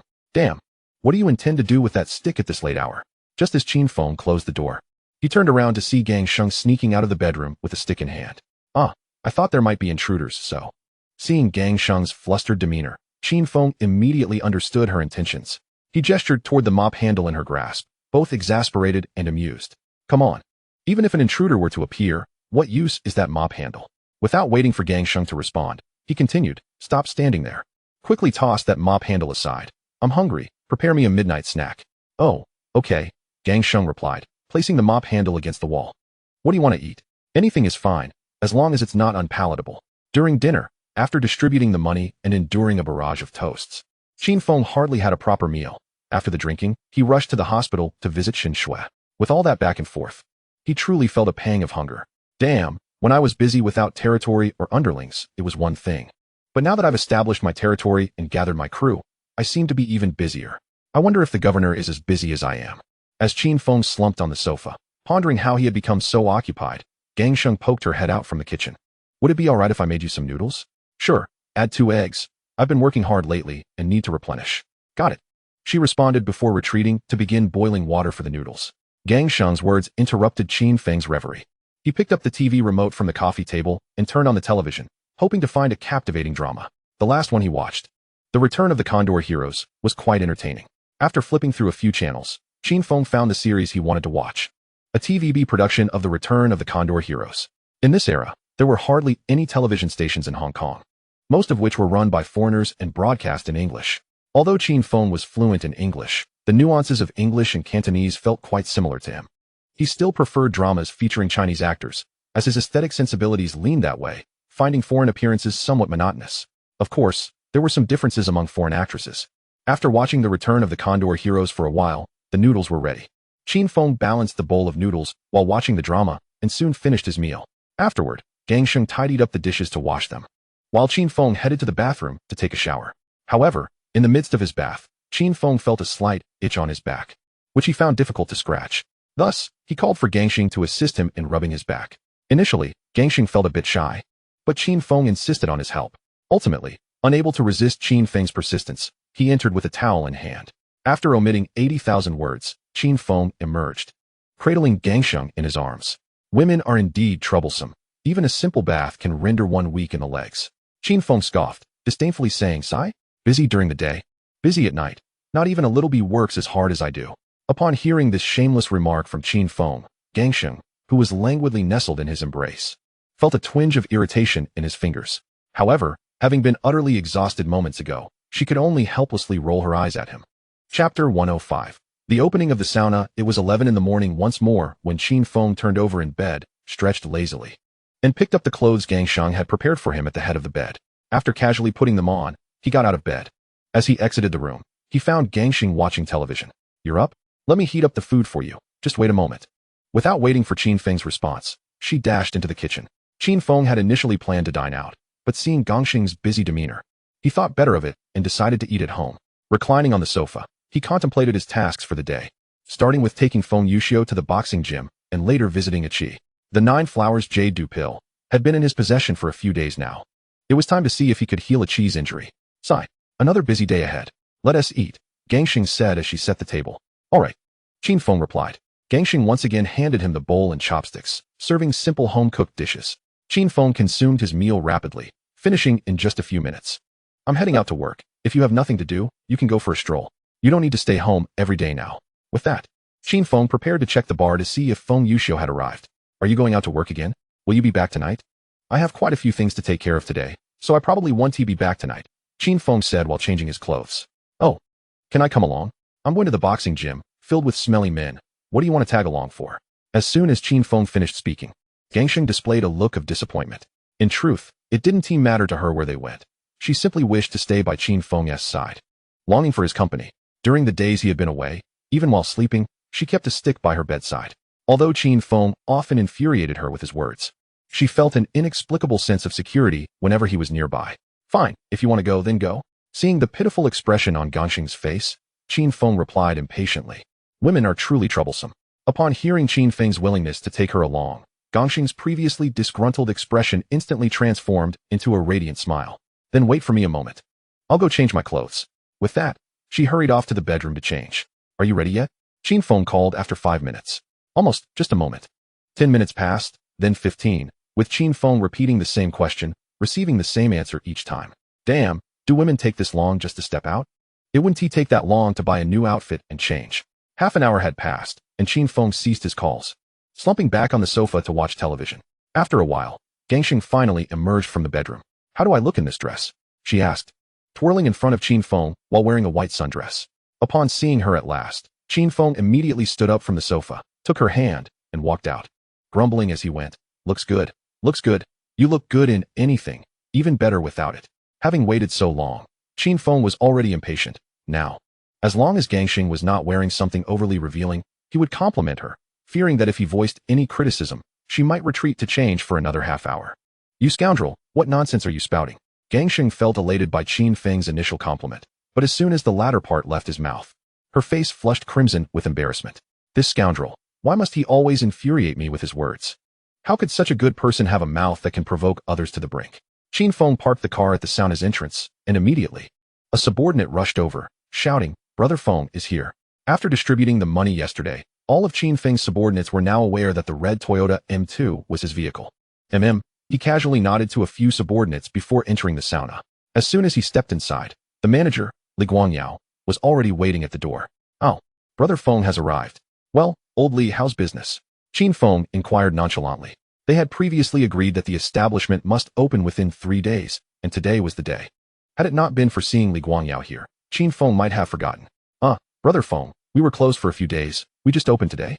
Many of our old customers still don't know we're back in business, so we currently have no customers. Damn, how have you been a manager for so many years? If others don't know we're open, shouldn't you promote it? Qin Feng said, displeased. Come here. Let me teach you how to promote. For heaven's sake, such a trivial matter still requires my guidance. I really don't know how Wang Bao chose you as a manager. Upon hearing Qin Feng's words, the manager was instantly enraged but dared not rebut. He could only walk over to Qin Feng with a face full of indignation. He had already learned from the security guards what kind of person Qin Feng was. Not only had he driven out Wang Bao's men from Tsimsha Sui, but he had also dealt with the family-s thugs, seizing their territory. After following Wang Bao for so many years, he was well aware that the family was a more powerful organization than Wang Bao's. Immediately find someone to make a red banner and hang it below the sign at the entrance, stating that our establishment has undergone renovations and that all customers who visit within 3 days will receive a 20% discount. Also, find a few tall, attractive young ladies. Dress them in matching kipayos and have them stand at the entrance to welcome customers. Do you understand? After finishing, Qin Feng patted Li Guangyao on the shoulder. Brother Feng, I'll send someone to do all that immediately, but will it really work? Damn, Qin Feng cursed again, contemplating giving Li Guangyao a light smack on the head.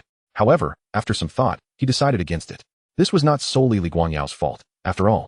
The entertainment business at that time had yet to develop the customer service mentality of later generations, which embraced the notion that the customer is king. Their primary concern remained. As long as the girls were beautiful, that was enough. This was not Li Guangyao's fault. It was merely a limitation of the era. Our establishment is just like any other. Why would customers choose to come here? The opulence of our establishment and the allure of our companions. Is that what entices you? After a moment of contemplation, Li Kuan-yu replied, though his tone grew uncertain as he continued. In comparison to our lavish decor, the grandeur of Hong Kong Island's establishments far surpasses ours. They wouldn't even rank among the top 50. And as for beautiful companions, every establishment has its share of enchanting women, does it not? When all is considered, it appears we truly lack any significant advantages. With a swift motion, Qin Feng did not hold back, delivering a light tap to Li Kuan-yu's head. Are you foolish? Our luxury can easily rival that of Central and Causeway Bay. As for the women, a touch of makeup hardly differentiates them. Do you understand service? Clients who frequent our venue can expect nothing less than royal treatment. You should find an etiquette instructor to train the ladies here, and ensure their uniforms are all replaced with matching kipayos. Pausing briefly, Qin Feng continued, and remember, the slit in the qipao must be high, and the hem should be as short as possible. Do you comprehend? Ah, yes, I understand, Brother Feng. But where shall we find an etiquette instructor? After Qin Feng finished speaking, Li Kuan-yu stood in stunned silence for several moments before replying. He had not anticipated that a mere young man could articulate business acumen so astutely. Given his years of experience as a sauna manager, he recognized that adopting Qin Feng's methods would undoubtedly enhance their business. Yet he pondered where such a young individual had acquired such wisdom. Where to find an etiquette instructor? That posed a challenge. This world of Hong Kong cinema was unlike the one Qin Feng had left behind, where a simple online search would yield numerous training institutions. It seemed there was a dearth of specialized instructors in this realm. Lighting a cigarette, Qin Feng took a few puffs before a thought struck him. The film industry. Indeed. The studios that produce movies and television dramas must have etiquette instructors to guide their actors, especially for historical productions. Otherwise, the final product would be a chaotic mess. You should approach a film company or a production team for a period drama. They will undoubtedly have the expertise. You can then finance their training for our ladies. As soon as Qin Feng finished speaking, Li Kuan-yu slapped his forehead. Of course, filmmakers must have such instructors. Haha, Brother Feng, your mind is sharp. How could I have overlooked that? However, Li Kuan-yu soon confronted another dilemma. While training the sauna ladies was feasible, he worried that some instructors might refuse the engagement. With Qin Feng present, he felt compelled to voice this concern. Otherwise, if they failed to secure an instructor, he would surely face Qin Feng's wrath. But Brother Feng, what if the instructors are unwilling to come? Are you truly that dim-witted? Do you forget what we are in this business for? Choose the right instructors, and we will pay them handsomely. If they refuse, then have Fuxing or Fei Chuan invite someone. As he spoke, a cold smile crept across Qin Feng's lips. If they don't even want the money, then all the better, it saves us costs. Chapter 106. I want the east wind to sweep across Hong Kong Island.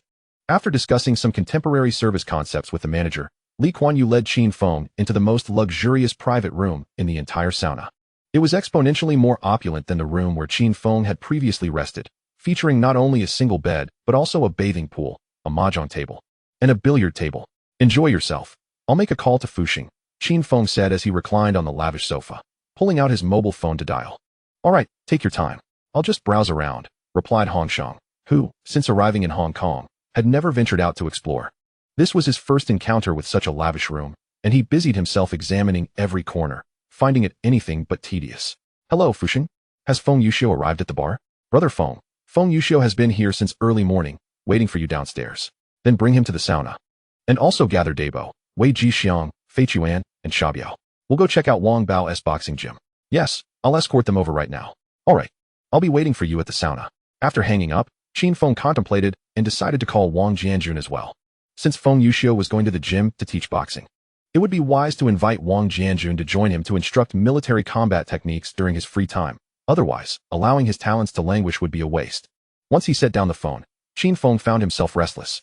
Since he was at the sauna, it was only fitting he attend to business matters rather than simply reclining. He called for Li Kuan-yu, requesting he arrange for a proper technician to test the services. Before long, Li Kuan-yu returned with an elderly man, who, to Qin Feng's dismay, was visually impaired. Upon seeing the old man, Qin Feng inwardly cursed Li Kuan-yu. What on earth, Li Kuan-yu? I asked for a competent technician, not someone like this. You bring me a blind master. Surely there are younger, more attractive options available. Even if Hong Sheng can't do much, at least he is easy on the eyes. Brother Feng, this man is our most skilled technician. If he doesn't meet your expectations, I can find you another. Li Kuan-yu, sensing Qin Feng's icy demeanor, was unsure where he had faltered, especially since Qin Feng had brought his girlfriend along. He thought it would be inappropriate to assign a young, attractive technician, fearing it might complicate matters for Qin Feng. After some consideration, Qin Feng decided to stick with the old man. There was little point in changing now. Perhaps Fuxing would arrive shortly, and a blind master would suffice after all. Forget it, I want T-switch. Once Li Kuan-yu left, Qin Feng lay on the single bed in the room and instructed the old man to begin the massage. It must be said, the old man's skills were indeed commendable. Within 5 minutes, Qin Feng felt a wave of relaxation wash over him. After approximately half an hour, Fuxing entered the room. Qin Feng pulled out $200 bills and handed them to the old man. You did well. Here is a tip. Thank you, Brother Feng. The old man replied with a smile, before taking up his cane and exiting. All the guests have arrived. They're in the lobby downstairs. Qin Feng replied contentedly as he rose from the bed. He resolved to seek out this old man for massages in the future. As for the old man's looks, they were hardly relevant. Is that truly a concern? While the old man massages, I could have a lovely lady feed me snacks. It's my establishment, after all. And there's no need to pay. Let us go downstairs, Qin Feng called out to Hong Sheng, who was watching television nearby, before stepping out. Upon reaching the lobby on the first floor, everyone was seated on the sofas, engaged in conversation. As soon as they noticed Qin Feng's arrival, they all stood up and greeted him, exclaiming, "Brother Feng, boss, Brother Feng, let us proceed to the boxing gym and take a look." Indeed, crazy brother. However, this time it is not Qin Feng leading the way, but rather Fu Sheng. The crux of the matter is that Qin Feng is unaware of the gym's location. When Fu Sheng informed him that Wang Bao owned a boxing gym, he merely mentioned it was on this street.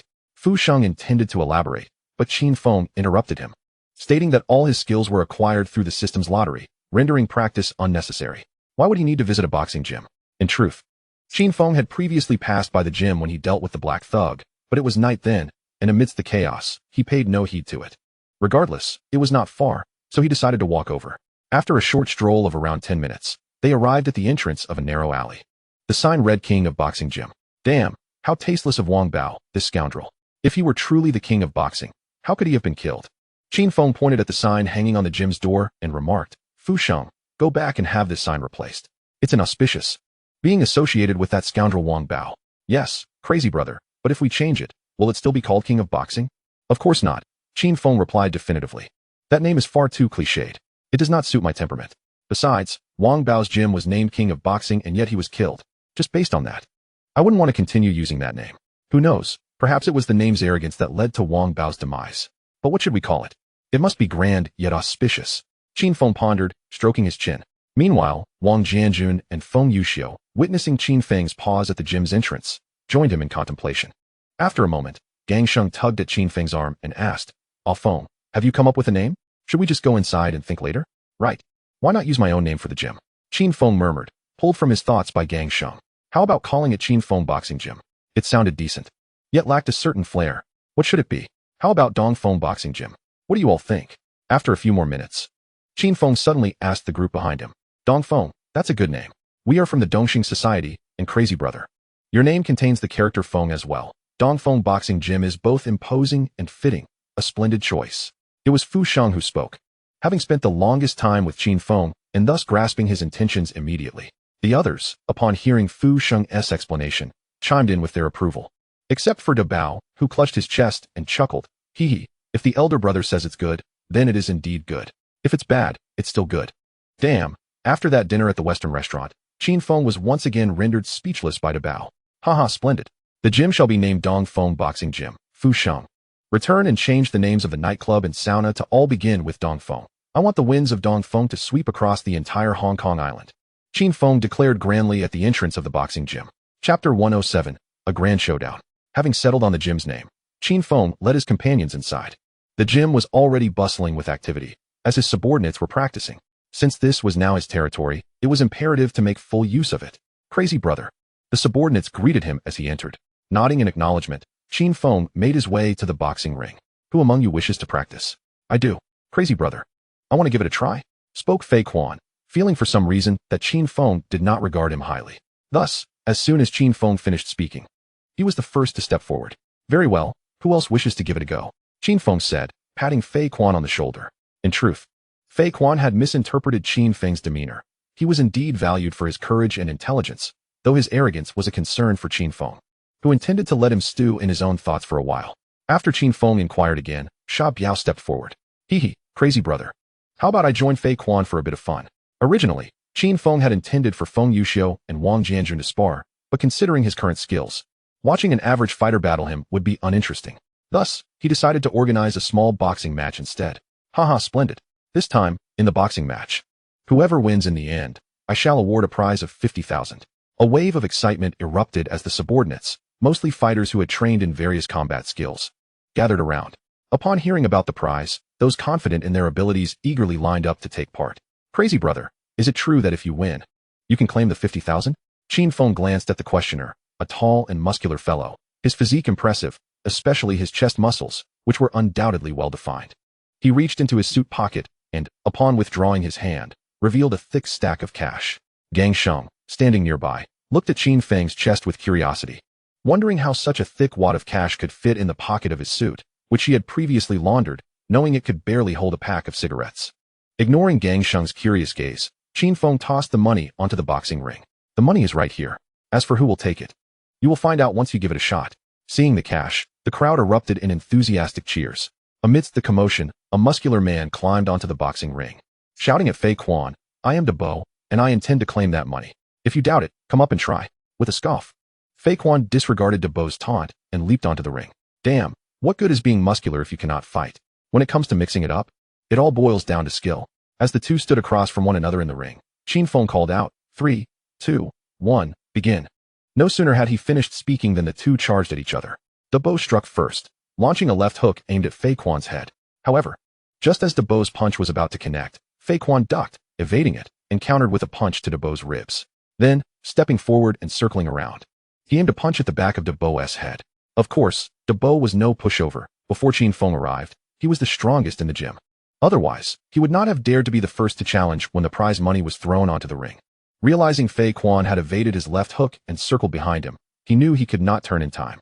Instead, he raised his right hand and swung a punch backward while pivoting his body. Fei Quan deftly retracted his fist, which had been aimed at Debo's nape, and once more crouched low to evade the clumsy swing of the latter. He then landed a powerful blow to Debo's ribs. Damn it! Can't you fight me like a man? Always dodging and weaving. What kind of battle is that? Debo spat, realizing he couldn't land a hit on Fei Quan, and took a few steps back to create distance. Idiot, Fei Quan scoffed, dismissively curling his lip.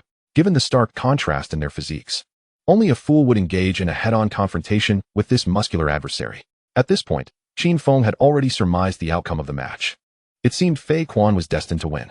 Although Debo possessed a slight advantage in size and strength, such attributes were rendered futile if one could not connect. The adage of one strength overcoming 10 skills necessitates that you at least land one hit for every 10 thrown. However, judging by Debo's reactions and speed, Fei Quan could easily unleash 20 strikes before Debo even landed a single one. How could this possibly be a fair fight? Reality aligned with Qin Feng's predictions. After exchanging a series of blows, Debo succumbed to the ground after several hits to his ribs, unable to rise again. How about it? Can Debo still fight? He wheezed, lying on the ground, a bitter smile crossing his face. I can't move. I suspect my ribs are broken. Damn, is it that serious? Qin Feng cursed, summoning a few underlings and tossing them 10,000 yuan. Take him to the hospital. Watching the scene unfold, Qin Feng had always thought highly of Fei Quan's skills, but he was taken aback by his nimbleness as well. At this rate, it seemed unlikely that he would face any significant challenge from 2 or 3 of Chen Haonan's men. Chapter 108. Feng Yuxiu vs. Wang Jianjun. Once Debo was carried away, Qin Feng called out to the surrounding crowd. Is anyone else up for a challenge? If not, the prize goes to Fei Quan. Hee. Boss, may I give it a try? Spoke Wang Jianjun. Although Qin Feng had generously compensated him for his last task, the prospect of earning 50,000 yuan for a mere victory was undeniably tempting. Who would refuse such easy money? Sure. However, Fei Quan just fought a match, so you might find yourself at a disadvantage. With that, Qin Feng turned to the side and asked Feng Yuxiu, how about you? Care to give it a shot? Initially, Feng Yuxiu had considered stepping up to gauge whether Qin Feng's men matched his own prowess, but after witnessing the clash between Fei Quan and Debo, his interest waned. While the two were competent fighters among ordinary people, they seemed to Feng Yuxiu, a martial arts enthusiast, hardly remarkable. Nevertheless, since Qin Feng had inquired, he decided to take the opportunity for a bout, as it was not against Fei Quan, and Wang Jianjun appeared to be a formidable opponent. In a simple response, Feng Yuxiu leaped, landing deftly on the edge of the ring before ascending to the platform. Bravo! Feng Yuxiu's entrance astonished the onlookers, who erupted in applause. Observing Feng Yuxiu's agile leap, Wang Jianjun squinted, surprised that this seemingly frail figure, with a limp, possessed such strength. Yet, he merely noted it. After all, he had emerged from the battlefield, navigating through a sea of corpses, and was not afraid of a cripple. As Feng Yuxiu settled onto the platform, Wang Jianjun approached the edge of the ring, gripping the railing with one hand and pulling himself up with a forceful leap, landing gracefully on the platform. The spectators cheered again at his impressive display. What is this? One is performing like a martial artist, while the other resembles a circus act. Are they here to fight or to show off?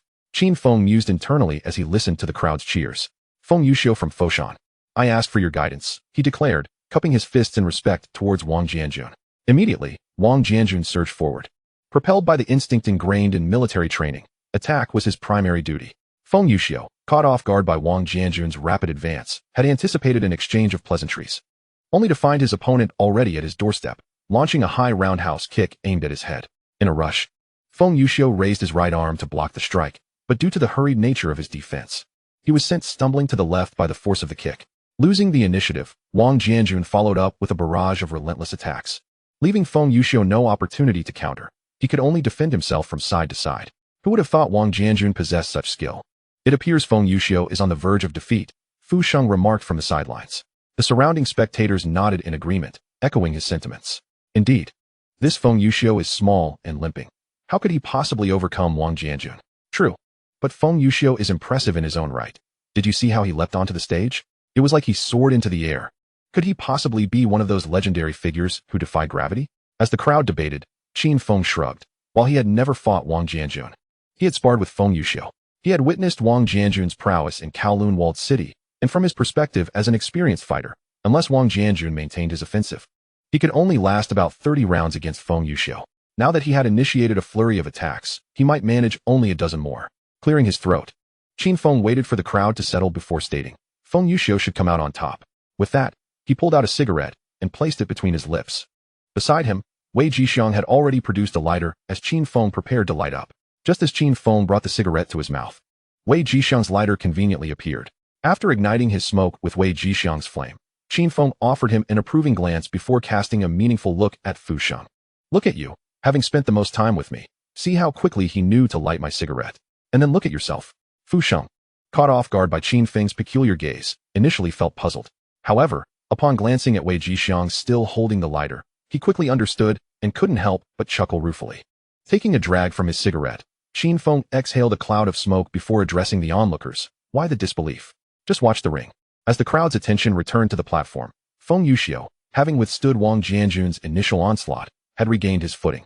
He was no longer in a state of disarray and was now able to parry Wang Jianjun's strikes with growing confidence, occasionally launching counterattacks. Minutes passed, and Wang Jianjun executed a high aerial split, a move Qin Feng had previously witnessed in Kowloon walled city. As he leaped into the air, his legs swung down like a battle axe aimed at Feng Yuxiu. However, just as he began his descent, Feng Yuxiu suddenly stepped forward, delivering a powerful lunge punch that struck Wang Jianjun squarely in the abdomen.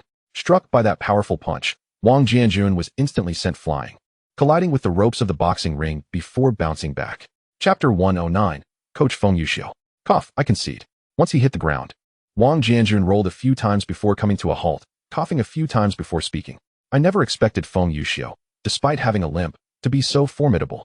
That aerial split just now was a lethal move taught to him by a veteran, who had cautioned him against using it against true masters.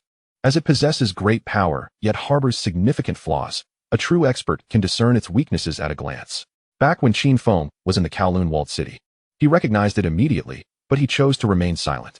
He saw Wang Jianjun's potential in marksmanship, having come from the battlefield, but as for his skills, well, how long would it take before there were only a few left on Hong Kong Island who could defeat him? Even now, if he were to bring out an AK, it wouldn't be difficult to take them down. Haha, it seems young Feng has won this round. Fei Quan, are you next? Or do you wish to take a moment to rest? Qin Feng asked with a beaming smile directed at Fei Quan. He couldn't even be bothered to inquire if Feng Yuxiu needed a break. Considering Wang Jianjun was the primary aggressor, Feng Yuxiu's stamina had hardly been depleted. Even if he were fatigued, taking on Fei Quan would likely feel like child's play. Brother Feng, I concede. Fei Quan had watched the entire fight and calculated that had he faced Wang Jianjun, he probably wouldn't have lasted even 3 moves, let alone defeating Feng Yuxiu. He possessed a certain bravado, but that didn't mean he relished taking hits. Knowing he couldn't win and still seeking a fight would be foolish rather than brave. Are you certain you want to concede, without even giving it a shot? Haha, indeed, I concede, and I shall not step up. A mischievous smile curled at the corners of Qin Feng's mouth as he posed the question to Fei Quan. Then, amidst Fei Quan's awkward laughter, he turned to the onlookers and shouted, what about you? Is anyone eager to give it a try? His gaze focused on Sha Biao and Wei Jixiang. While regarding De Bao, he thought better of letting the honest boy face the blows. There are no objections. Feng Yuxiu has won, and we all agree. Don't you all concur? Wei Jixiang spoke up. Initially, when Qin Feng's gaze swept over Sha Biao, he seemed a bit eager. But upon hearing Wei Jixiang's remark and comparing his own strength, he ultimately joined in the chorus. Yes, we all agree. Indeed, Brother Feng. The crowd, seeing several prominent figures voice their opinions, chimed in enthusiastically. Damn, is Wei Jixiang that cunning? Qin Feng had prepared to send a fruit basket to the hospital after Feng Yuxiu knocked them out. Sighing inwardly, Qin Feng lamented, "What a pity. Such a splendid display of strength, now lost. Brother Feng, how about we spar a little? I won't step up. You can't beat me anyway, so it would be pointless." After saying this, Qin Feng took a puff of his cigarette, adopting an expression of a master lamenting the scarcity of worthy opponents. Upon witnessing Qin Feng's expression, Feng Yuxiu felt a twinge of discomfort in his teeth. Ever since that encounter, he too had felt somewhat disgruntled, thinking he had been careless, for otherwise he might not have lost. However, Qin Feng had a different perspective. He believed he had spared Feng Yuxiu's life, for had he chosen to, he could have easily shot him without the need for a fight. "Brother Feng, you really have defeated Feng Yuxiu?" "Indeed. Yes, Brother Feng. If even Feng Yuxiu is no match for you, then you must be even more formidable than the champion." The specifics were known to Feng Yuxiu and Qin Feng, but remained a mystery to the others. After hearing Qin Feng's words and observing his current demeanor, they began to chatter excitedly, especially Fei Quan, who now regarded Qin Feng with wide-eyed admiration, likely ready to bow and pledge himself as a disciple if given the chance. "Ahem, my skills are of little consequence. What matters is that you all develop your abilities. If I, as your elder brother, must intervene in every situation, what purpose do you serve? Feng Yuxiu is the coach I have arranged for you. Henceforth, you all should practice boxing with him regularly. I do not expect you to become masters, but at the very least, you must ensure that you can return alive when faced with conflict. Hence, you all better train diligently, understood?" "Understood, Brother Feng. We will certainly train hard under Brother Feng." Upon hearing Qin Feng designate Feng Yuxiu as their coach, everyone nodded in agreement. After all, they had just witnessed Feng Yuxiu's prowess. Dissent was out of the question. The strongest among them, Debo, was already in the hospital. And it wasn't even Feng Yuxiu who had knocked him out. It was Fei Quan, who lacked the courage to even face Feng Yuxiu. With his objectives achieved, Qin Feng decided it was time to leave. He pulled out several large bills and handed them to the leading subordinate, instructing him to treat everyone to supper. After exchanging a few casual words, Qin Feng led a group out of the boxing gym. Chapter 110, Returning to the Walled City. Upon exiting, Feng Yuxiu approached Qin Feng. "Brother Feng, I still haven't finished using the money you last gave me. You ought to take this back." His reasoning was straightforward. Qin Feng had given him a substantial sum during their first meeting, assisted his wife with a hefty medical bill yesterday. And since he had only fought once today, without exerting himself much, it felt inappropriate to take more of Qin Feng's money. "You have won. Thus, this money is rightfully yours. How you choose to use it is your business. Do I seem to be in need of a few thousand? Furthermore, with Xiaoxue still hospitalized, you will inevitably need to purchase medicine, fruit, nutritional supplements, and the like, all of which require funds, and I doubt this amount is sufficient. Keep the money." After speaking, Qin Feng gave Feng Yuxiu a pat on the shoulder, glancing at the cash in his hand, and then at Qin Feng's retreating figure. Feng Yuxiu ultimately decided to accept the money. "Fuxing, arrange a van. I'll take these few to the Kowloon walled city." Before long, a subordinate drove a van to the entrance of the boxing gym. Qin Feng instructed Fuxing to send the driver back to work and then led Feng Yuxiu, Wang Jianjun, and the others into the vehicle. This time, there was no need for Qin Feng to drive, as Wei Jixiang and Fei Quan both knew how to operate a vehicle. Qin Feng let Wei Jixiang take the wheel, with Fei Quan in the passenger seat, while he and the remaining individuals settled in the back. Although the vehicle was somewhat lacking, Qin Feng still relished the ride, especially since Wei Jixiang was considerate enough to open the door upon arrival, even gesturing for Qin Feng to enter. Now, this is the treatment a brother deserves. Arriving at the entrance of the Kowloon walled city, Fei Quan looked at the fortress and asked, "Brother Feng, are we here to conduct business?" "Haha, not business, but to engage in trade." Qin Feng reached into his pocket and produced his luxurious sunglasses. "Trade? I heard the walled city is impoverished. What kind of business could be conducted here?" Although Fei Chuan is a native of Hong Kong Island, he has never set foot in the walled city. He has only heard that it is chaotic and filthy. Haha. Where there are people, there are needs. Where there are needs, there are opportunities. And where there are opportunities, there is business to be conducted. After saying this, without waiting for Fei Chuan to ask further questions, he led the way through the entrance of the walled city. How profound it sounds that where there are people, there is business to be done. Fei Chuan silently mused, observing everyone heading towards the gate. He suppressed his curiosity and hurriedly followed suit. Having not visited the walled city for a few days, it remained as it always was. The paths were still muddied, and one could occasionally spot addicts sprawled on the ground. However, this time, Qin Feng did not need to pay anyone to guide him, though this was only applicable for the route from the entrance to the Char Siu restaurant and the underground boxing gym. For other locations, he would still need a guide. After navigating a convoluted path, Qin Feng and his companions arrived at Aki's shop. There was still some time before meal hours, yet a few individuals were already queuing outside. The first in line was a familiar face to Qin Feng, the chubby man who had sold him a spot for $200 the first time he dined on char siu rice. Damn, does this fat guy not work? Is he here every day just to stand in line? Haha, it's you. Do you still want a spot this time? The chubby man recognized Qin Feng immediately, recalling him as the one who had forked out $200 for a seat. After all, $200 represented several days' worth of living expenses for him. Who but a fool would part with such a sum just for a position in line? Glancing at the meager queue of only 5 or 6 people behind the chubby man, Qin Feng's lips twitched. Damn, this chubby guy really thinks I'm a fool. Last time, there were dozens of people in line, and he cut in. This time, with the chubby man included, there are only 7 people. He doesn't need to cut at all. 50. Deal? Upon hearing Qin Feng's words, the chubby man paused momentarily before responding with displeasure. 200. Last time it was 200. If the price isn't increased, why has it dropped by 150? Qin Feng replied with an expressionless face. 50. He then gestured behind the chubby man. Fine, 50 it is. Just so you know, I'm only doing this because we're both regulars. Qin Feng casually pulled out a $50 Hong Kong bill from his pocket and stuffed it into the chubby man's hand, interrupting his lengthy discourse. DeBeo, go ahead and queue in front of the chubby man. When the doors open, order 20 servings of the signature char siu rice. After tossing a $1,000 banknote to DeBeo, Qin Feng took a seat with a few others at a nearby table. Chapter 111. Fei Chuan eats char siu rice. Crazy brother, aren't we here to conduct business? Why are we eating char siu rice? As soon as they were seated, Fei Chuan eagerly inquired. He was genuinely curious about the business opportunities within the walled city, where the only prominent features seemed to be filth and an abundance of addicts. Could it be that crazy brother intends to peddle illicit goods here? Haha. Char siu rice is indeed a business. Qin Feng extracted a cigarette from his pack and lit it, not even bothering to pull out his lighter, as Wei Jixiang was clever enough to do that for him. After taking a drag, Qin Feng cryptically stated, char siu rice is the business. However, this remark only deepened Fei Chuan's intrigue. Noticing that Qin Feng's gaze remained fixed on the food outlet, seemingly unwilling to elaborate further, Fei Chuan could only suppress his curiosity and wait patiently. Moments later, the window at the food outlet opened, and Aki first assessed DeBeo with a glance. Inevitably, DeBeo's eyes made him the most noticeable person in any crowd, before acknowledging Qin Feng, who was seated and smoking, with a slight nod, and then began slicing the char siu for DeBeo. Qin Feng smiled at Aki and waved his hand, then turned to the others, saying, you're in for a treat. This char siu rice is arguably the best on the entire Hong Kong island. Is it really that delicious? Crazy brother, I can't wait to savor it. Wei Jixiang, ever perceptive and amiable, immediately chimed in after Qin Feng's proclamation. Indeed, when it comes to char siu rice, this place is considered the finest on Hong Kong island. Since Wang Jianjun had dined on Aki's char siu rice with Qin Feng previously, he felt that other char siu rice outside the walled city lacked something. Even those century-old establishments renowned for their char siu. Therefore, after Wei Jixiang spoke, he quickly added his own thoughts. Hearing both Qin Feng and Wang Jianjun praise the char siu rice so enthusiastically, the group began to look forward to the small eatery in the walled city. Hee. Crazy brother, the food has arrived.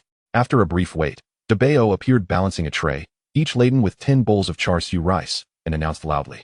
There were 7 of them in total. Qin Feng took one of the trays, serving himself 3 bowls, while Wang Jianjun and Feng Yuxiu each took 2 bowls, leaving the rest for Wei Jixiang and Fei Chuan. Is it truly as delectable as Crazy Brother claims? Fei Chuan pondered as he gazed at the char siu rice before him. As a native of Hong Kong Island, he had practically grown up on char siu, having sampled nearly half of the island's renowned char siu establishments, if not all. He picked up his chopsticks, lifted a piece of the sliced char siu, inhaled its enticing aroma, and took a hearty bite. In an instant, his eyes widened, and he found himself unable to stop devouring it. After finishing what he considered the fastest he could manage, he prepared to grab another bowl, only to find that the tray was already empty. Beside him, Sha Biao was ravenously devouring his bowl of char siu rice, while Wei Jixiang was still on his first bowl, though he had another bowl set aside, and DeBeo already had 4 empty bowls nearby, still holding one in his hands. Fei Chuan calculated, something doesn't add up. There should still be 2 bowls left, right? Turning to Qin Feng's table, he saw that Wang Jianjun and Feng Yuxiu each had 3 empty bowls beside them, while Qin Feng had 2 empty bowls next to him and was currently eating from another. It turned out that Wang Jianjun and Feng Yuxiu, one a military veteran and the other a martial artist, had felt unsatisfied after consuming the char siu rice Qin Feng had distributed, but they dared not take from Qin Feng's share, so they each took a bowl from Fei Chuan's table instead. Wei Jixiang, seeing them take rice, did not dare to object, and after they were done, he also snatched a bowl for himself. Jixiang brother, I'm still hungry. Look at this, Fei Chuan started to say. But before he could finish, Wei Jixiang poured the remainder of his unfinished rice into the untouched char siu rice bowl beside him before taking a bite, and said, "Hee hee. Fei Chuan, you're not full? No worries, I'll treat you to a late-night snack later." Hearing Wei Jixiang's words, 3 black lines appeared on Fei Chuan's forehead. Gritting his teeth, he replied, "No need." Chapter 112. Underground boxing match. After everyone had finished their meal, Qin Feng glanced at the long queue that had formed outside the char siu shop. Just how long would he have to wait? After some contemplation, he decided to take a few people to the big boss's place to watch the boxing match and return later. "Come on, I'll show you something interesting." "What's this interesting thing, crazy brother?" one of them asked. "Just follow me, why ask so much? You'll find out when we get there." Qin Feng scolded the eager Xiaobiao, who had drawn closer. After a series of twists and turns, they finally reached the headquarters of the big boss, the underground boxing arena in the West District. After nearly half an hour, as they entered the arena, the match had yet to commence, but the 2 fighters had already arrived. Qin Feng squinted, assessing the 2 boxers.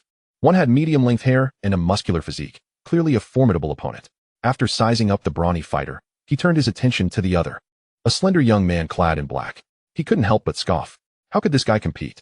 He barely seemed to belong in the same weight class. However, upon catching a glimpse of the young man's face, Qin Feng's eyes brightened. Since they were here, he might as well place a bet. Pulling out 10,000 Hong Kong dollars, he tossed it to Wei Jixiang. "Bet on the one in black to win." After a moment's thought, he added, "If I know I can win money, why not win a little more?" He then pulled out another 90,000 Hong Kong dollars. "Bet on the one in black to win. If you have money, you can also place some bets. It's a sure win." "Crazy brother, how deep is your pocket? I haven't seen you put any money in there, yet you keep pulling it out," Xiaobiao exclaimed, staring at Qin Feng's chest. Qin Feng hadn't anticipated that while he was bringing them to make money, they were more concerned with how he was pulling cash out. "Do you think I can tell you such a secret?" Qin Feng smacked Xiaobiao on the head and scolded. "When the boss assigns you a task, just do it well. Don't pry into the boss's matters. That's how you survive longer." As he spoke, he patted Xiaobiao on the shoulder. "Got it." Initially, Xiaobiao, who had just been smacked, wanted to ask more, but as Qin Feng's pats grew more forceful, he realized that Qin Feng was no longer the carefree guy from Yuan Long who used to drink and eat hot pot with them. "Yes, crazy brother, I understand." "Good. As for some matters, I'll let you know when the time comes. If I choose not to speak, you mustn't inquire further, understand?" "Understood, crazy brother. I want to ask if you don't say anything." Seeing that Xiaobiao had grasped his meaning, Qin Feng reverted to his previous demeanor, as if the cold and murderous aura he had just displayed had never existed. "Haha, all right, Wei Jixiang, hurry and place the bet. Don't say I didn't bring you along to make money. The guy in black is a guaranteed win." This time, no one questioned Qin Feng about how he knew the fighter in black would win. His earlier demeanor had not only silenced Xiaobiao, but had also astonished the others. Since the boss had said it was a sure win, they felt compelled to place at least a small bet, lest it seem they didn't trust Qin Feng and failed to support the boss. "Hee hee, since Crazy Brother says it's a sure win, then it must be. I have 5,000 on me today. I'll bet it all. Do you want to place a bet? If so, give it to me all at once. I'll place it together to avoid multiple trips." Wei Jixiang asked the group. He had been standing beside Qin Feng and had observed his transformation most clearly. He sensed that if Xiaobiao continued to pry, Qin Feng might truly get rid of him. Thus, as soon as Qin Feng made his declaration, Wei Jixiang stepped up to offer his support. "This 50,000 is a bonus the boss just gave. Take it and place my bet." Feng Yuxiu pulled out the prize money from the boxing ring and handed it to Wei Jixiang. Qin Feng mentally awarded Feng Yuxiu full marks. Although the amount wagered did not necessarily reflect one's loyalty, it certainly indicated the level of trust Feng Yuxiu had in him. Qin Feng believed that if someone held a trusting attitude towards you, especially if they were your subordinate, the likelihood of betrayal was minimal. Because if one day Qin Feng were to say to a subordinate he trusted, "I will eliminate your entire family," that subordinate's first thought would undoubtedly be that Qin Feng indeed would follow through, holding their family's lives in his hands, rendering them too fearful to betray him lightly. Seeing Feng Yuxiu produce 50,000 all at once, the others began rummaging through their belongings, particularly Xiaobiao, who even pulled out his spare change. In the end, they managed to gather 180,640, with the 600 not belonging to Xiaobiao. Qin Feng instructed him to take back his change, having merely intended to issue a warning. After all, Xiaobiao was one of the earliest to follow him. Unless he truly betrayed him, Qin Feng would not treat him harshly. At most, he might have him work as a subordinate for the lecherous Hao, with hopes of becoming a male lead in adult films. Sigh, his loyalty was indeed commendable. But what could he do? "Debao, is this all the money you have?" Qin Feng asked, astonished. "Hee hee, following Big Brother means there's food and drink. You give me money every day, so I handed all my money to my mom." Upon hearing Debao's words, 3 black lines appeared on Qin Feng's forehead. Debao had genuinely left the house without a single cent. While eating char siu, he had given Debao $1,000, and after paying the bill, he had exactly 640 left. Damn it, you truly are a genius. Qin Feng kicked DeBao's rear, originally intending to scold him further. Qin Feng found himself softening at the sight of his goofy grin. I'll lend you 20,000 for the bet. Just return my principal if you win. Hee hee. Thank you, big brother. Upon hearing DeBao's response, Qin Feng rolled his eyes, sensing that DeBao had recently become somewhat corrupt. Damn it. If I find out who that scoundrel is who led DeBao astray, I'll definitely have him fill the sea. Cursing inwardly, Qin Feng instructed Wei Jixiang to return the 640 to DeBao and then pulled out 20,000 from his pocket to hand to Wei Jixiang, perfectly totaling 200,000. Chapter 113, The Face of a Battle Wolf. Once Wei Jixiang placed the bets, Qin Feng had Shabiao move a chair over, leading everyone to the two red-haired youths. This spot is nice. Shabiao, set the chair down. Who do you think you are? Just because you say the spot is nice, I should give it to you? One of the youths barked. However, as he finished speaking and attempted to approach Qin Feng, a large hand suddenly pressed down on his head. DeBao looked at the youth with the same disdain as one would a short person, applying pressure to push the youth down. Hee hee, Qin Feng chuckled lightly. And this one dares to challenge me. With a swift kick, he sent the young man sprawling to the side before turning his gaze towards another red-haired youth. Will you be leaving on your own, or shall I escort you? Qin Feng inquired with a faint smile. I can manage by myself. The youth stammered, clearly intimidated, as he hastily replied, glancing back at his older brother who had just been subdued. Without hesitation, he rushed towards his brother, who lay on the ground, unable to rise. The older brother, though initially unharmed when DeBao had pushed him down, felt the weight of Qin Feng's kick, which had left him considerably injured. Despite Qin Feng having only exerted a fraction of his strength, the youth suspected that a rib might have been fractured. After the frail young man struggled to help his brother up and staggered away, Qin Feng instructed DeBao to take a seat, anticipating the commencement of the boxing match. Hey, who are you? This is the domain of the big boss. No disturbances allowed, a long-haired lackey warned as Qin Feng settled into his chair. Oh, we would never cause a ruckus. We merely seek a favorable vantage point to enjoy the match, Qin Feng responded. The long-haired man, initially intent on issuing another warning, faltered upon noticing DeBao's unwavering gaze, leading him to alter his words. Very well, since you found your spot, enjoy the match, but no further disturbances. Are you threatening me? Do I appear to be an easy target? Is it now permissible for anyone to intimidate me? Qin Feng's eyes grew increasingly frigid as such thoughts crossed his mind. Following his statement, Feng Yuxiu and Wang Jianjun also directed their icy stares at the long-haired man, while DeBao advanced towards him, resolute in his vow to protect his brother. Upon reaching the long-haired man, DeBao looked down at him, his gaze reflecting a newfound intensity. And no, I was merely offering a reminder, stammered the long-haired man, perspiration beading on his forehead under DeBao's imposing presence, which was particularly formidable when he was serious. Since it's not a threat, then all is well. DeBao, please return, Qin Feng commanded. Oh, of course.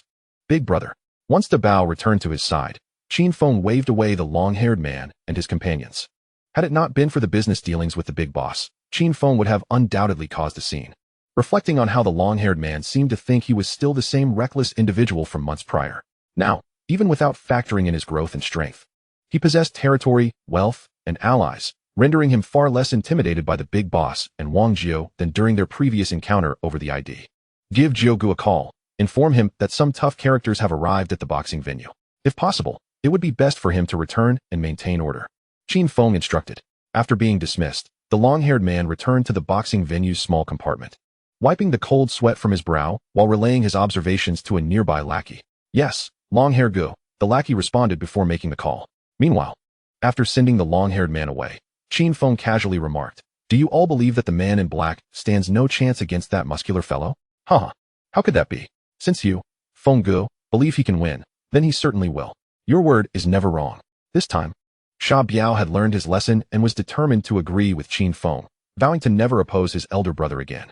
After hearing Sha Biao's response, Qin Feng chose not to pursue the matter further. With a light chuckle, he mused internally, it appears Sha Biao was genuinely frightened. As for why Qin Feng was so certain that the man in black would triumph, it was simple. He bore a striking resemblance to a character known as Wolf Warrior back in his previous world, a face that commanded respect and implied formidable strength. Such individuals, regardless of their roles in any Hong Kong film, were invariably powerful fighters. Chapter 114, Gao Gang. Just as Qin Feng finished his cigarette, the boxing match commenced. The muscular man charged towards the young man in black the moment the venue's staff announced the start. In the blink of an eye, he was upon the black-clad youth, launching a left hook aimed at his head. Boss, This muscular guy appears to be a boxer, remarked Feng Yuxiu, who was well versed in various combat skills. His master had not only taught him traditional martial arts, but also fundamentals of boxing, Muay Thai, and combat techniques, believing that understanding an opponent's methods was crucial to defeating them. Thus, as soon as the muscular man struck, he recognized the boxing technique being employed. "Oh, you've trained in boxing as well?" Qin Feng asked, taken aback by Feng Yuxiu's knowledge. He had assumed Feng Yuxiu exclusively practiced traditional martial arts.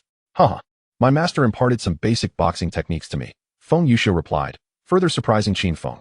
It was remarkable that a master capable of teaching someone like Feng Yuxiu would also possess boxing skills, especially considering he must be quite advanced in age. Those from that era often specialized in traditional martial arts, yet here was one who also understood boxing.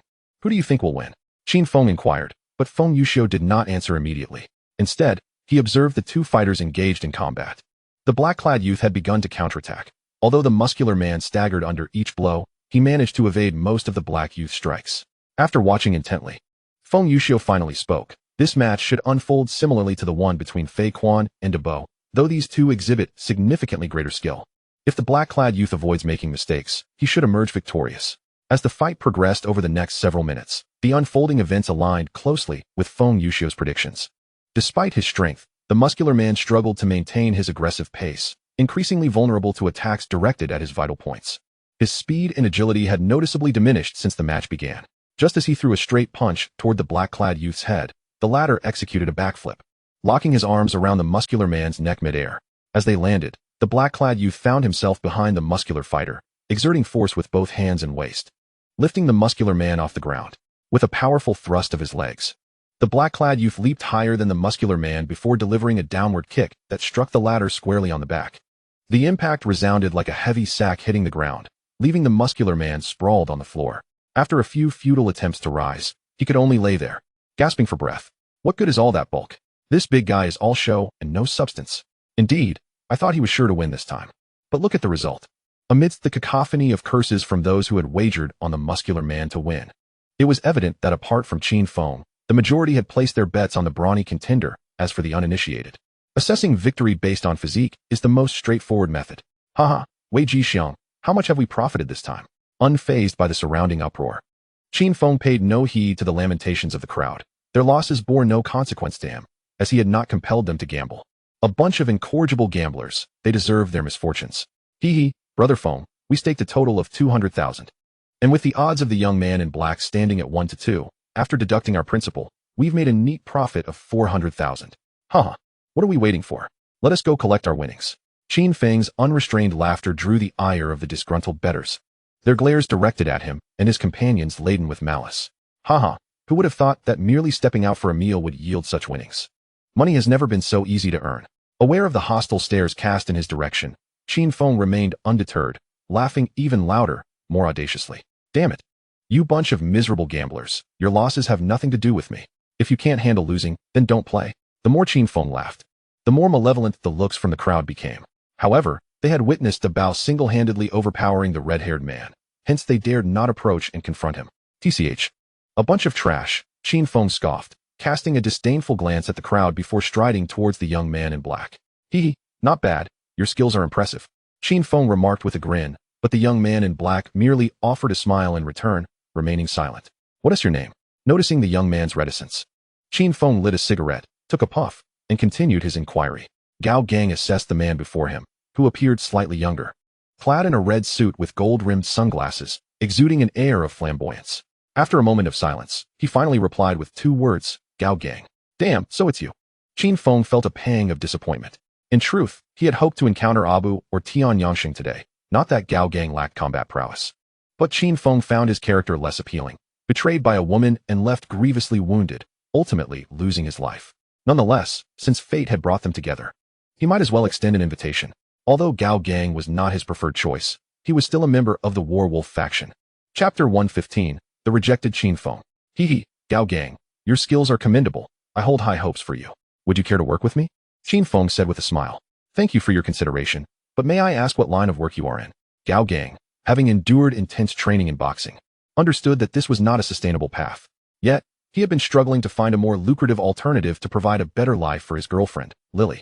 Judging by the man's attire and the entourage following him, it was clear he was no ordinary individual. if his endeavors were not of a criminal nature. Working alongside him could indeed be an option. Hee, I am Qin Feng from Dongxing, he replied. Though I may not be one yet, soon enough, I shall be recognized as one in the future. Upon hearing that Qin Feng was affiliated with Dongxing, Gao Gang's smile faltered. After his first boxing match, the big boss had expressed interest in recruiting him, which he had declined. Coming from the mainland, he struggled to comprehend the dynamics of gang life on the island. Unlike the mainland, where even the slightest deviation could lead to dire consequences, here, among 10 individuals, one was likely associated with a gang. Even a fruit vendor on the street could be a big shot from a syndicate. I'm sorry, but I cannot join a gang, Gao Gang stated earnestly. Damn it. Kid, for Brother Feng to take an interest in you is a stroke of fortune. Don't be so ungrateful, spat Xiaobiao, as he and Fei Quan stepped forward, jostling Gao Gang. Xiaobiao, Fei Quan, step back. If he is unwilling, let it be. It seems this foolish lad hasn't yet learned his lesson.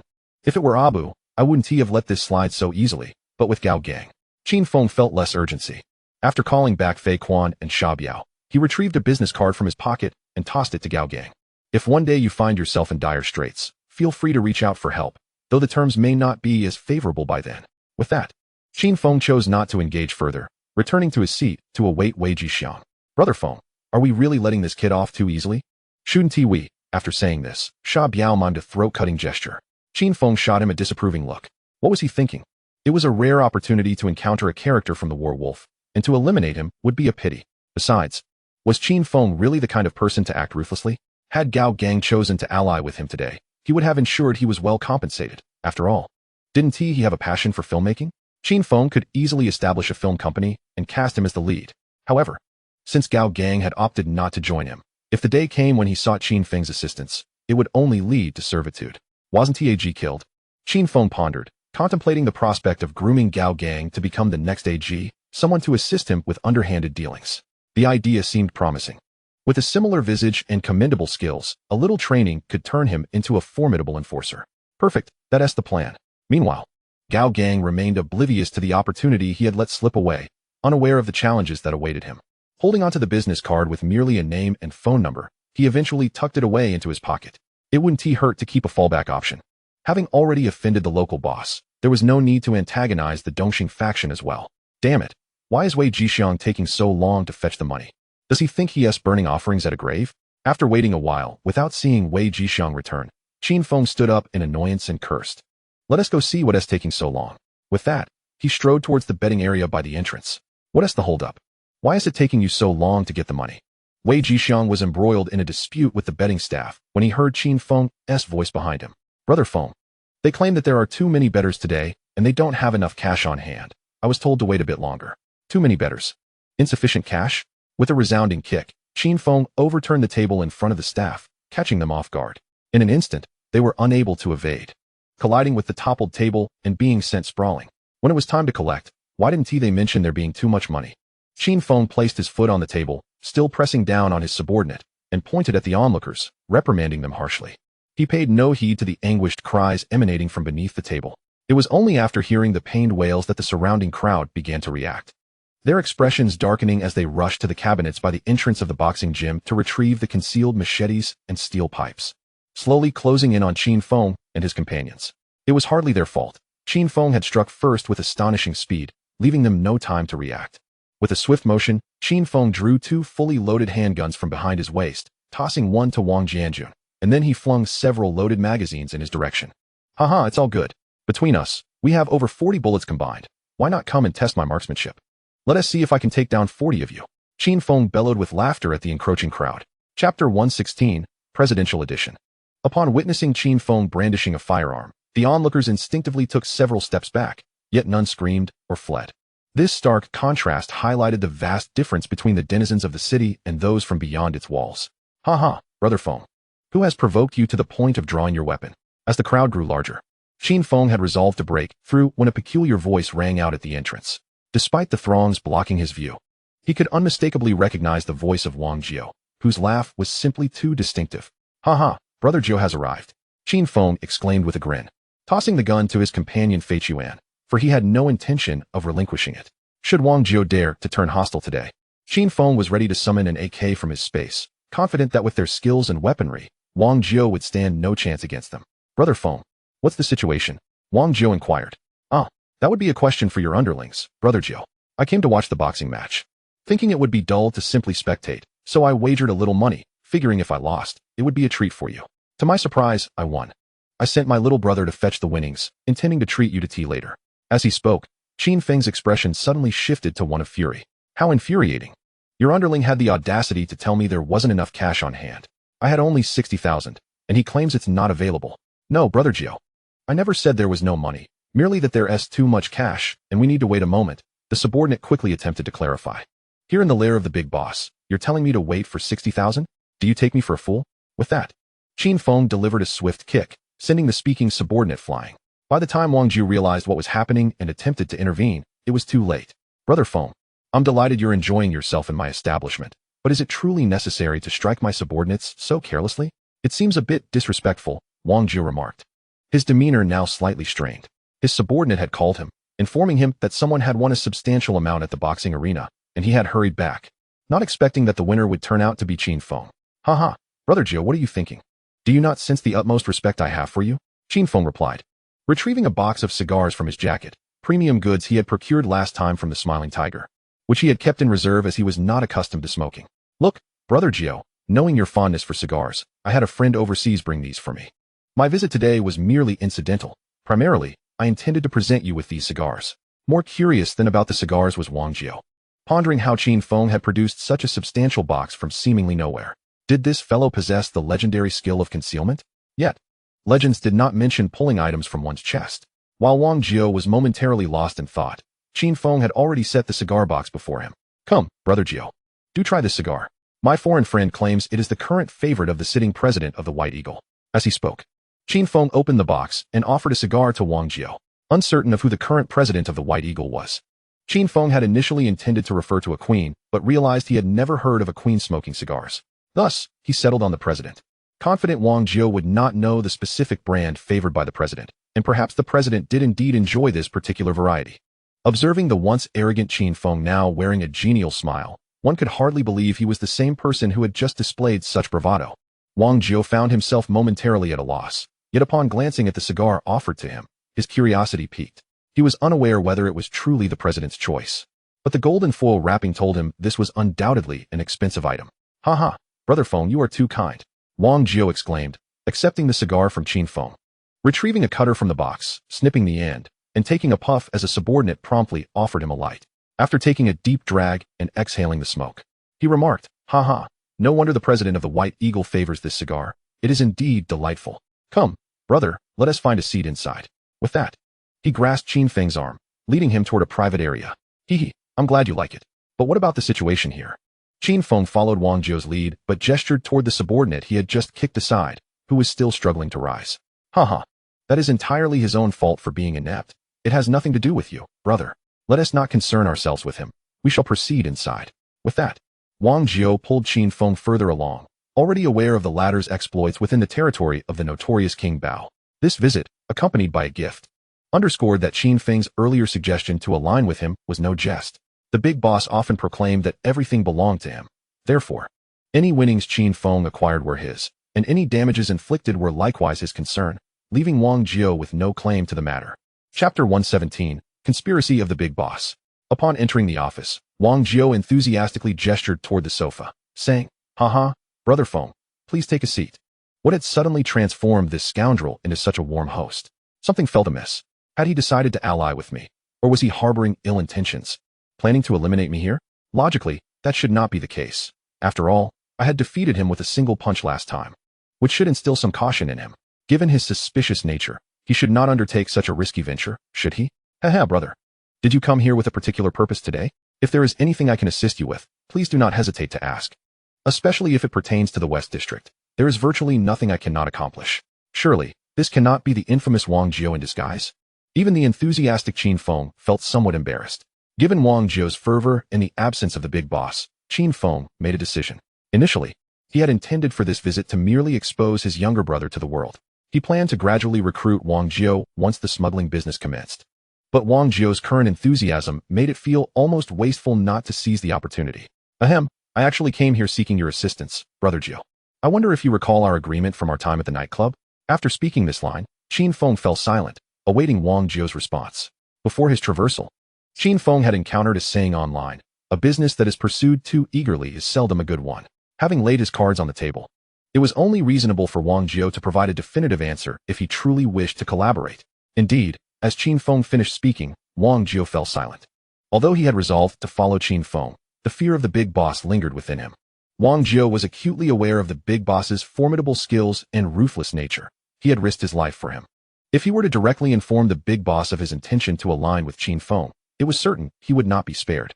As both men lapsed into silence, the room became so quiet that one could hear a pin drop, save for the occasional sound of Qin Feng inhaling his cigarette. After a considerable pause, Wang Jio finally spoke. If I were to join you, what could you offer me? Brother Jio, I've waited quite a while. So it turns out you are concerned about your future treatment.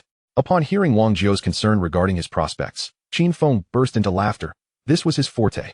Allow me to put it this way, Brother Jio.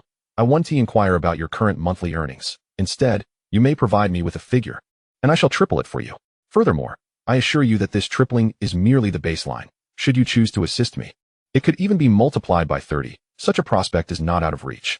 As soon as Qin Feng finished speaking, he sensed Wang Jio's breath becoming noticeably heavier. With the prospect of tripling his earnings, he could potentially earn nearly 200,000 in a month, over 2 million in a year. Moreover, Qin Feng's words were far more pleasing than enduring the big boss's wrath, wasn't it? After some contemplation, Wang Jio hesitantly replied, since you are so sincere, I, Brother Jio, am not one to go back on my word. However, Brother Jio, feel free to voice any concerns. I shall address those I can immediately. And for those I cannot, I will devise a solution. Qin Feng had never anticipated that it would be so easy to sway the big boss's corner. He merely came to witness a boxing match and casually spoke a few words, only to find himself successful in his endeavor. He understood Wang Jio's apprehension stemmed from fear of the big boss's retribution. This concern had already crossed Qin Feng's mind. He was merely waiting for Wang Jio to articulate it before revealing his solution. However, I fear the big boss may not let me off so easily. Since the conversation had reached this point, Wang Jio hesitated only slightly before expressing his worries. I wonder how many of your subordinates you can mobilize. Upon hearing Qin Feng's question, Wang Jio's brow furrowed. The immediate issue at hand was with the big boss, and he could not comprehend why Qin Feng suddenly inquired about the number of subordinates he could command. Did he intend to lead a charge against the big boss? If that were the case, Wang Jio felt that even if he collaborated with Qin Feng, the likelihood of success would be slim. He was unaware of how many people Qin Feng could rally, but he could not trust anyone among his subordinates, barring a few loyal confidants. If they were to learn of a confrontation with the big boss, observing Wang Jio's furrowed brow, Qin Feng realized he might not have conveyed his intentions clearly. He promptly set aside the ambiguity and continued. If the big boss is unwilling to spare Brother Jio, why not take the initiative and strike first? What do you mean, little brother? Chuckled Wang Jio. My meaning is, noticing that Wang Jio was beginning to grasp his point, Qin Feng leaned closer and whispered his plan into Wang Jio's ear. After hearing Qin Feng's strategy, Wang Jio's eyes sparkled with excitement. Excellent. Now I understand why you were able to seize control of the Tsim Sha Sui Wang Bao territory in just one night. Your plan is indeed cunning and ruthless. As soon as Wang Jio finished speaking, Qin Feng's expression darkened. Damn, I may be cunning and ruthless, but you, a mere outsider, are conspiring against your own boss. That is truly beneath contempt. Realizing his words had struck a nerve, Wang Jio quickly amended. Brother Jio misspoke. It should be that my little brother is resourceful and strategic. Upon hearing this, Qin Feng's expression lightened somewhat. Damn it, once we eliminate the big boss, I must find an opportunity to educate Wang Jio. This fellow has a few screws loose. A sharp weapon can be advantageous, but wielded poorly, it may turn against its master. Chapter 118. A Qi consumes 9 flower jade dew pills. Subsequently, the two discussed the details of their plans for the following day, and Qin Feng prepared to take his leave. He did not take any of the winnings for himself, leaving it as operational funds for Wang Jio. Naturally, he did not require such a substantial amount. He considered anything beyond what was necessary a gift to Wang Jio. After all, Wang Jio was set to deliver the West District to him the next day. A small sum exchange for the entirety of the West District was hardly a loss. The money you wagered, and one will be reimbursed upon your return. Qin Feng addressed a few individuals as he exited. He had led them in betting, and if they lost, it was simply bad luck. Now that they had won, Qin Feng would ensure his subordinates were not left wanting. No need, Brother Feng. It was merely a small sum. We consider it our treat to you, said Wei Jixiang, taking the lead, and the others echoed in agreement. Daba and Feng Yuxiu remained silent, merely observing Qin Feng, yet their intentions were unmistakably clear. What is rightfully yours shall remain yours. I cannot take even my younger brother's money, for how would that reflect on my loyalty? Furthermore, do I truly need such a trifling amount? Qin Feng scoffed dismissively. After speaking, he disregarded the group and strode towards a cheese char siu shop. He had not forgotten the primary purpose of his visit to the city. As for the agreement made with Wang Jiu to eliminate the big boss, that was, to be honest, an unexpected turn of events. Qin Feng had not anticipated that Wang Jiu's dissatisfaction with the big boss had reached a level where he was willing to conspire against him. However, since they had already reached an agreement, Qin Feng had no intention of retreating. Let the first breath of the eastern wind arise from the west district of Kowloon City. The return journey was once again a winding path, yet this time, Feng Yuxiu and the others distinctly sensed that Qin Feng's pace was significantly swifter than when they had arrived. The journey to the boxing arena took approximately half an hour, while the return was a mere 20 minutes. Upon arriving at a cheese char siu shop, the queue had dissipated, leaving only a few scattered individuals dining at the tables outside. Qin Feng instructed several people to find an empty table and wait for him, while he made his way to the serving counter. Addressing Qi, who was tidying up the dishes, he remarked, "I was unable to find the century-old ginseng, but I did discover a remedy that should heal your internal injuries." Initially, Qi felt it was only natural that Qin Feng could not procure the century-old ginseng, though he couldn't shake a sense of disappointment. It was expected that Qin Feng would fail in this endeavor, yet it was regrettable that he had indeed not found the ginseng, leaving Qi to endure his internal afflictions and survive on mere hope. However, upon hearing that Qin Feng had found a medication that could potentially heal his injuries, a flicker of hope ignited within him. "What sort of medicine?" "Hehe. Have you ever heard of the Jiuhuayulu pill?" "The Jiuhuayulu pill? I must confess, I have never come across that before." Qi responded. "If it were the Dahuan Dan or Shaohuan Dan, I would be more familiar, as my sect possesses the formulas, though the ingredients are exceedingly rare, and we have not produced elixirs in many years. Thank you for your kind intentions. However, I fear that your Jiuhuayulu pill may not be effective for my internal injuries," Qi said with a wry smile, shaking his head. "How can you know it won't work without trying?" Qin Feng countered, producing a vial containing the Jiuhuayulu pills alongside a box of the ordinary Hui Rin Shin Bao. Since Qi was already suffering from internal injuries, the Hui Rin Shin Bao obtained through the system's lottery should be harmless. Even if it proved ineffective for Qi, it surely wouldn't be lethal. Since acquiring the Hui Rin Shin Bao, Qin Feng had hesitated to consume it, and now it was an opportune moment for Qi to test the medicine. With this thought, Qin Feng glanced at Qi's pallid complexion. "Goodness, those dark circles under your eyes are quite pronounced. You appear quite unwell. I have brought the medicine. You may give it a try. It is composed entirely of restorative ingredients, and even if it proves ineffective, it will still benefit your health," Qin Feng continued, pouring a Jiuhuayulu pill into his palm and offering it to Qi. As the pill approached Qi, he caught a delightful fragrance, a blend of floral and medicinal scents. Looking up at Qin Feng, he noticed no signs of deceit in his expression. His eyes were sincere. Receiving the pill, Qi scrutinized it closely. It was perfectly round, white, unadorned, and slightly translucent. He brought it closer to his nose, and, upon inhaling its aroma, became certain of its harmlessness. Historically, the realms of medicine and martial arts were intertwined. Although his training had primarily focused on martial arts and meditation, he had also been instructed in herbal remedies, thus possessing knowledge of medicine that, while not as extensive as that of his second brother, who specialized in medical studies, surpassed that of an average traditional physician. Having confirmed the pill's safety, Qi hesitated no longer. He lifted the pill to his mouth and swallowed it whole. Qin Feng watched with bated breath. Should the Jiuhuayulu pill prove effective, it would not only yield the recipe for char siu rice, but also validate its efficacy in treating severe internal injuries, paving the way for future recruitment and treatment of injured subordinates. As seconds ticked by under Qin Feng's watchful gaze, after counting to 57 in his mind, Qi abruptly made his way to the shop's restroom. "Wait outside. I'll be out shortly," he said as he walked. "Understood," Qin Feng replied simply before turning to join Wang Jianjun and Feng Yuxiu at their table. Success. Chapter 119, The Boast Grows.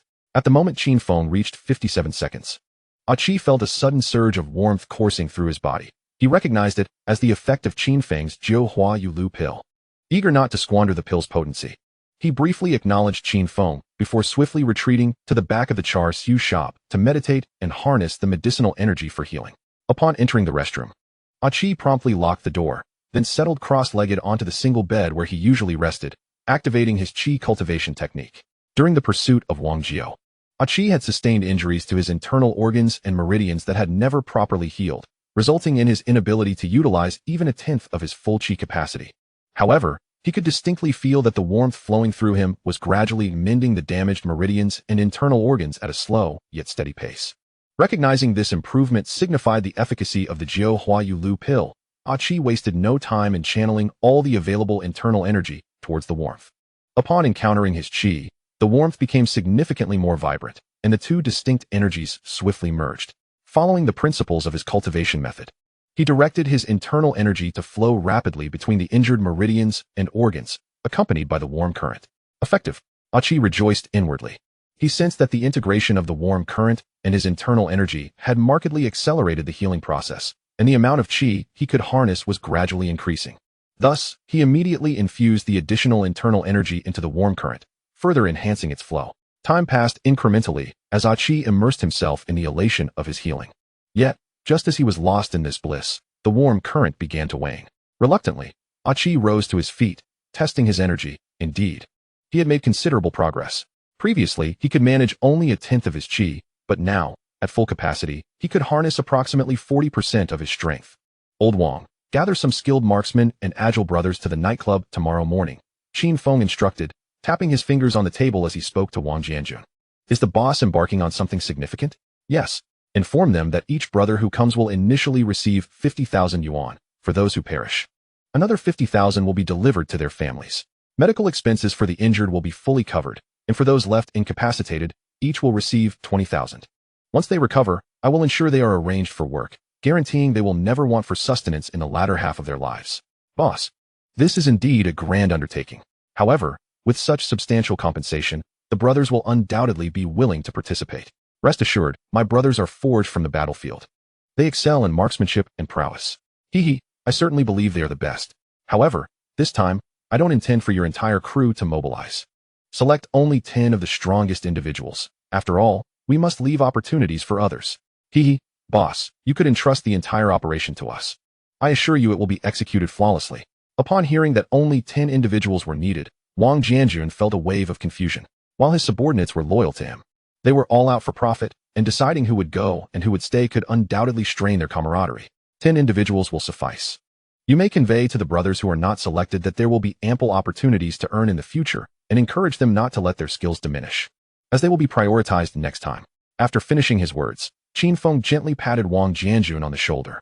He was well aware of Wang Jianjun's intentions, yet he firmly believed that a team of 10 would suffice, 5 armed with AKs and 5 with handguns. Coupled with himself, Feng Yuxiu, Daba, and Wang Jianjun, Qin Feng could hardly fathom how such a formidable lineup could fail to eliminate a major adversary. Indeed, a formidable adversary. With Qin Feng expressing himself so clearly, Wang Jianjun could only nod in agreement. However, he had already devised a plan to organize a grand competition among his subordinates upon returning, where those with superior skills would rise to the top, while those lacking in prowess would have no one to blame but themselves for their shortcomings. Thank you for the medicine, Xiao Qin. Just as Wang Jianjun was about to inquire about Qin Feng's plans for the following day, a voice full of excitement resonated from the char-siu shop belonging to Aki. Upon hearing that voice, Qin Feng's eyes lit up. The Jiuhua Yilu pills could indeed heal Aki's internal injuries. As long as the medicine is effective, that's what matters. Although he felt a surge of excitement inside, Qin Feng maintained a calm demeanor. As long as it works, that's what makes it a seller's market. At that moment, Aki had already exited the shop, his face brimming with barely contained enthusiasm. I wonder how many of those Jiuhua Yilu pills you have left, Xiao Qin? Not many, Qin Feng replied. Brother Qi, you've already used up the medicine, and you must be aware of its effects.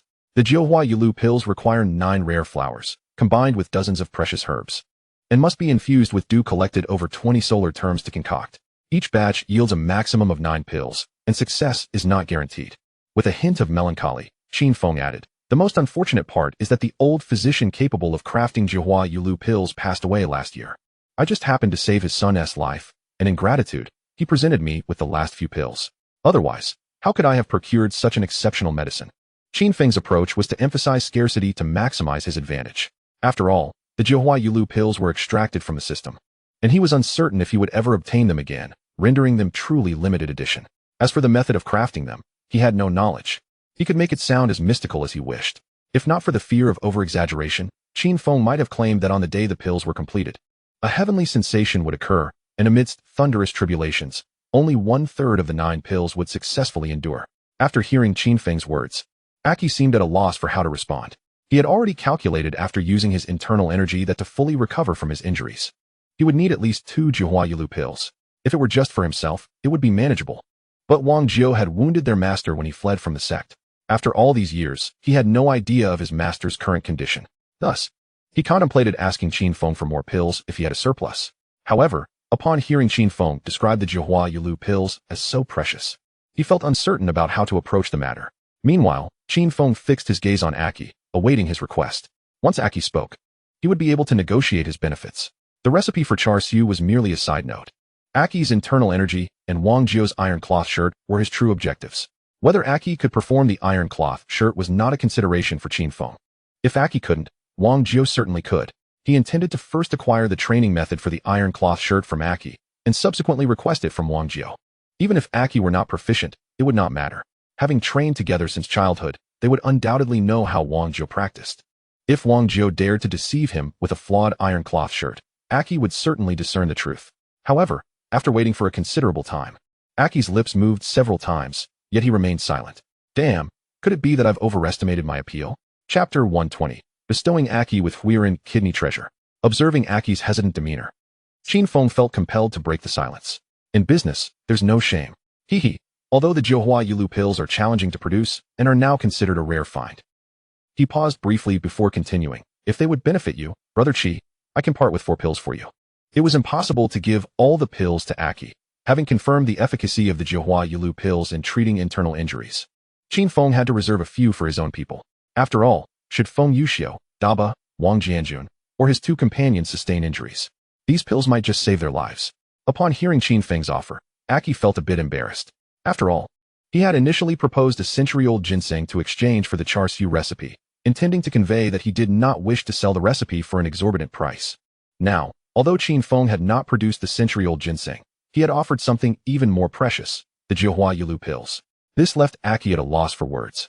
However, with Qin Feng willing to part with 4 pills, he had no choice but to accept. After a moment of contemplation, he replied, "Then what shall I offer in exchange for your Jihua Yilu pills, Xiao Qin?" Success. Qin Feng felt a surge of joy within, though he maintained a nonchalant expression. After all, they were merely a few pills. Even gifting them to Brother Qi was no trouble. Yet, given the difficulty of crafting the Jihua Yilu pills and the demise of the only practitioner capable of doing so, the remaining pills had become even more valuable. Feigning deep thought, Qin Feng spoke again. "I've heard that you, Brother Qi, hail from Shaolin. Is that true?" "Yes, I am a monk from Shaolin, but I left due to certain matters within the sect." Upon hearing Qin Feng mention his origins, Aki realized what Qin Feng desired. Nevertheless, he did not deny it.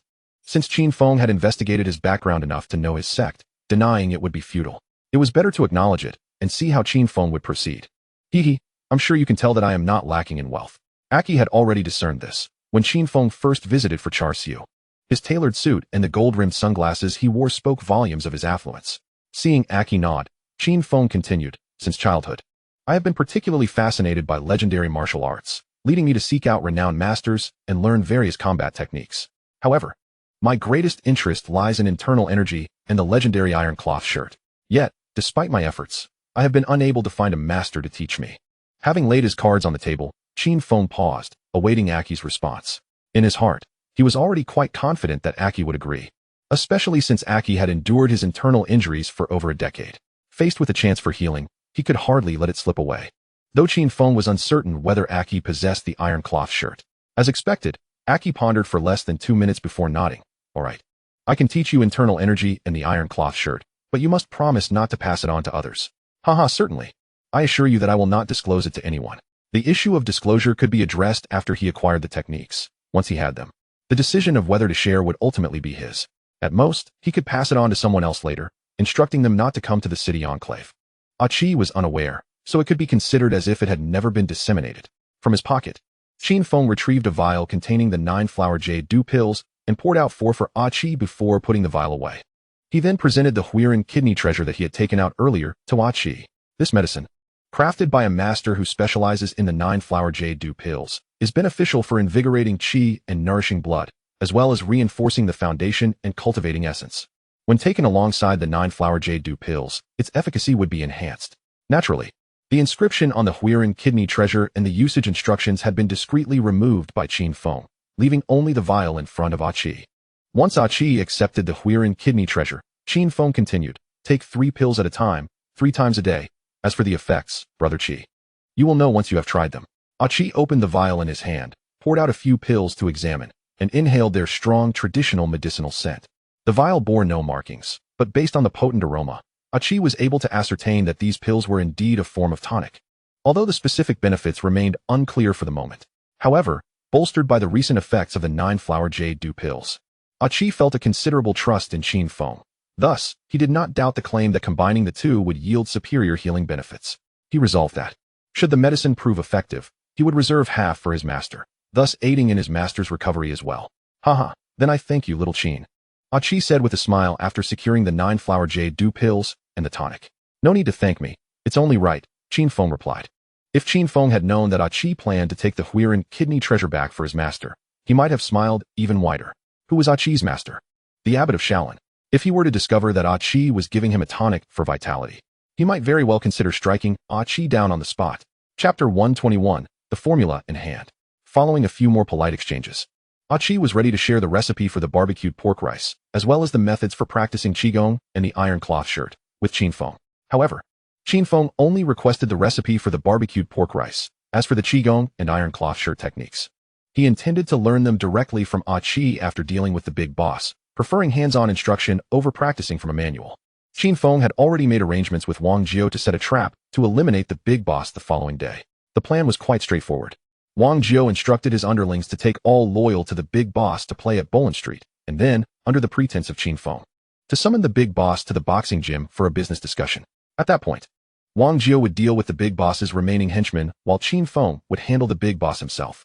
This operation differed from the previous encounter with Wang Bao, where Qin Feng had opportunistically seized territory. This time, he was prepared for a direct confrontation with the big boss.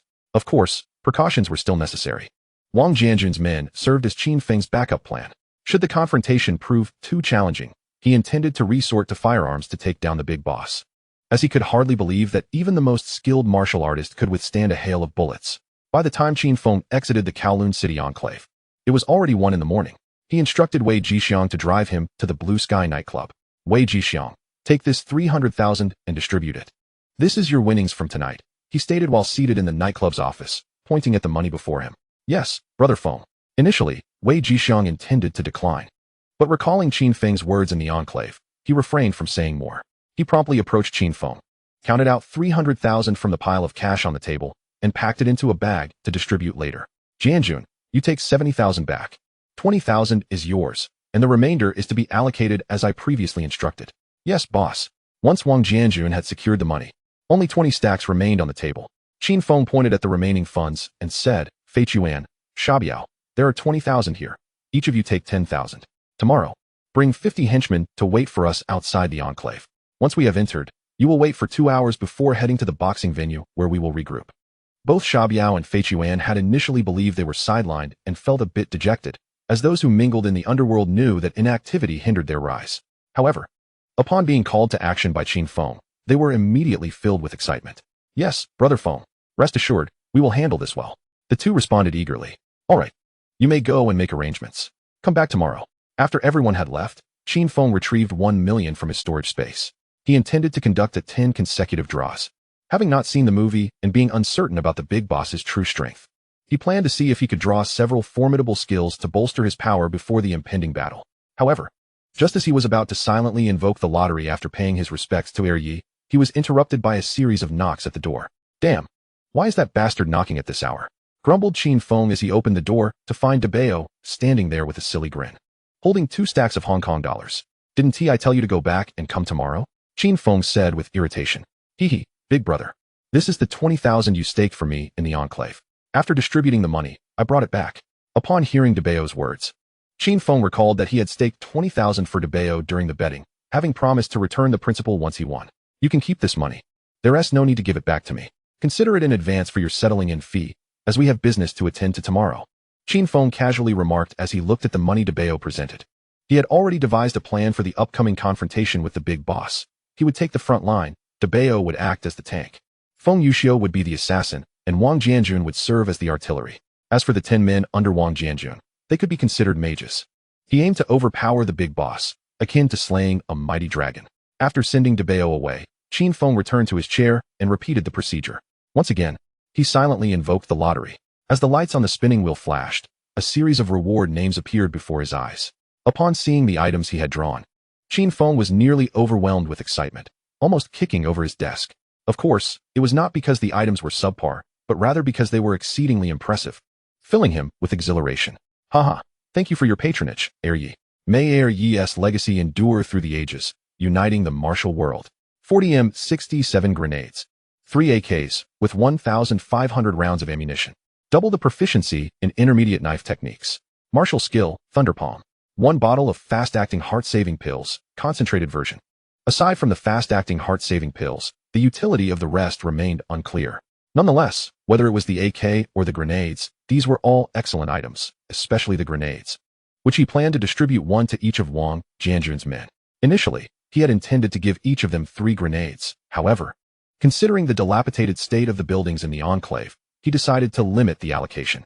He also needed to remind them to use them sparingly, lest they inadvertently collapse the very structures they intended to conquer, burying themselves alongside the big boss. Upon receiving the system's rewards, Qin Feng silently recited a phrase in his mind. Instantly, a multitude of memories related to swordplay and palm techniques surged forth, just as before. The sword techniques proved manageable, as he already possessed a foundational knowledge of intermediate swordplay. Now, having acquired 2 intermediate sword techniques, he effortlessly ascended to the advanced level. However, it was the palm techniques that truly captivated him.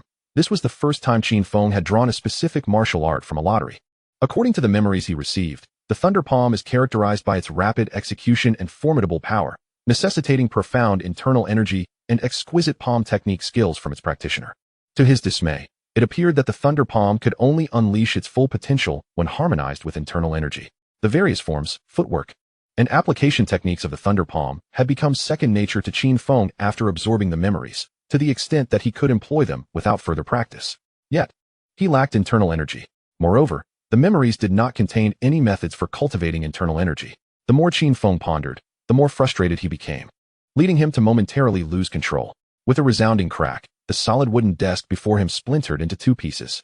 Hey, are you all right in there? A young guard outside called out, startled by the loud noise. I'm fine, just practicing my punches, Qin Feng replied. Upon hearing this, the guard turned to his companion and remarked, Crazy brother is indeed crazy. Practicing punches at this late hour. Indeed. We should also spend more time at the gym. Who knows, we might become skilled enough to make a name for ourselves, the other guard responded wistfully. Wait. So it turns out I can unleash the power of the Thunder Palm without internal energy? Qin Feng mused, gazing at the shattered desk. Initially, he had intended to flip the desk in a fit of anger, but in the moment of action, he unconsciously applied the techniques of the Thunder Palm. To his astonishment, instead of merely overturning the desk, it had broken cleanly in 2 upon impact. Could it be that the requirement for internal energy was merely a reflection of insufficient physical strength, and since he possessed immense strength, the absence of internal energy made no difference? Perhaps martial arts were merely a sophisticated method of applying force. With this thought in mind, Qin Feng resolved to find something else to test his hypothesis. However, after scanning the office, he abandoned the idea. Everything belonged to him, and damaging his own possessions would only necessitate spending money to replace them. Instead, he decided to challenge Feng Yuxiu the next day to uncover the truth. Chapter 122. Preparing for battle. Once his decision was made, Qin Feng's spirits elevated significantly. With the newfound abilities he had drawn, he felt confident that even the formidable Fire Cloud evil god from Dragon Tiger Gate would be no match for him. As for the possibility of this Hong Kong movie world merging with Dragon Tiger Gate, he deemed it improbable. If the film had truly been integrated, what would become of his predecessors who had traversed through time? Would they not simply hide away and await their demise? Upon returning to Tang Building, Wang Jianjun summoned all 37 comrades, excluding himself and his brother Wang Jiangwo. Tomorrow, the boss has a task for us, a relocation fee of 50,000 per person. Who's willing to go? 50,000. Completing this job, we shall all be millionaires, spoke a former platoon leader from Wang Jianjun's unit, Li Weigua. Indeed, leader. After this job, we can return home, build houses, and marry, chimed in Zhou Yang, who had followed Wang Jianjun to Hong Kong. Motivated by his affection for a village girl whose father demanded a dowry of 5,000. Having returned from the army with only a meager 200 in severance pay, Zhou Yang found the sum astronomical. When Wang Jianjun approached him with the prospect of earning money in Hong Kong, he seized the opportunity. Only 10 are needed, those willing. Step forward, Wang Jianjun announced after a moment of waiting, as the murmurs among his men dwindled. As anticipated, with a resounding thud, all 37 men stepped forward simultaneously. Since everyone is willing, but the boss only needs 10, we shall have a contest. The last 10 standing will accompany me for the task tomorrow. The rest will await the next opportunity. Following this, Wang Jianjun instructed Wang Zhangwo to gather 38 individuals and pair them off for the competition. To ensure fairness, the 14 who lost would compete again, with the winners joining the previous victors. After another round, Wang Jianjun dismissed the others, retaining only the final 10. This is the relocation fee provided by the boss, 50,000 each. Medical expenses for any injuries will be covered, and if anyone is incapacitated, the boss will support them. In the unfortunate event of death, the 50,000 will be given to your families, Wang Jianjun declared, tossing a bag filled with money onto the floor before the remaining 10. The distribution of funds commenced, and once completed, he instructed everyone to return to Tang Building for rest, as it was already the early hours of the morning, and they needed to be well rested for the battles ahead. Brother, they all received their money. What about mine? Wang Zhangwo asked anxiously after the others had departed. Haha, I knew you would ask, Wang Jianjun replied, pulling out 100,000 from the remaining 200,000 and handing half to his brother. You and I each received 100,000 from the boss. Despite intending to bring only the 10 individuals Qin Feng had mentioned, he decided to include Wang Zhangwo as well. After all, they were brothers. And sharing the money was of no concern. Hee, you can hold on to the money for me. As long as there's money to be had, I'm content. His real concern wasn't the money, but rather the fear of idleness. The post-military life had been excruciatingly mundane, and he found it difficult to adapt. Thus, when Wang Jianjun proposed an adventure in Hong Kong, he readily agreed. Chapter 123. Armored tanks. At 10 o'clock the next morning, Qin Feng awoke, not by natural means. After the lottery, he had instructed someone to dispose of the broken desk and asked the young guard to wake him up at 10. After a brief wash, he collapsed back onto his bed. Damn it. All because of that fat boss. I can't even sleep peacefully, he muttered, yawning as he made his way to the bathroom. After a quick wash, he donned his suit and called for his subordinates to assemble. The desk Qin Feng had broken the previous day had already been replaced with a new one by Fuxing. Satisfied, he settled into the boss's chair. Crazy brother, crazy brother, crazy brother. After a short wait, Fuxing led in Wang Jianjun, Feng Yuxiu, Fei Quan, and several others, while the 10 individuals chosen by Wang Jianjun remained outside. All right. Qin Feng nodded, pointing to a cabinet in the corner of the office. Jianjun, inside there are firearms and some valuable items I prepared for you. Take them. Find a secluded spot to familiarize yourself, and assemble at 7 o'clock tonight. Inside the cabinet lay the carefully packed weapons and ammunition that Qin Feng had arranged in his travel bag the previous night. Among them were 15 M67 grenades. But he intended to leave the matter of their usage to others.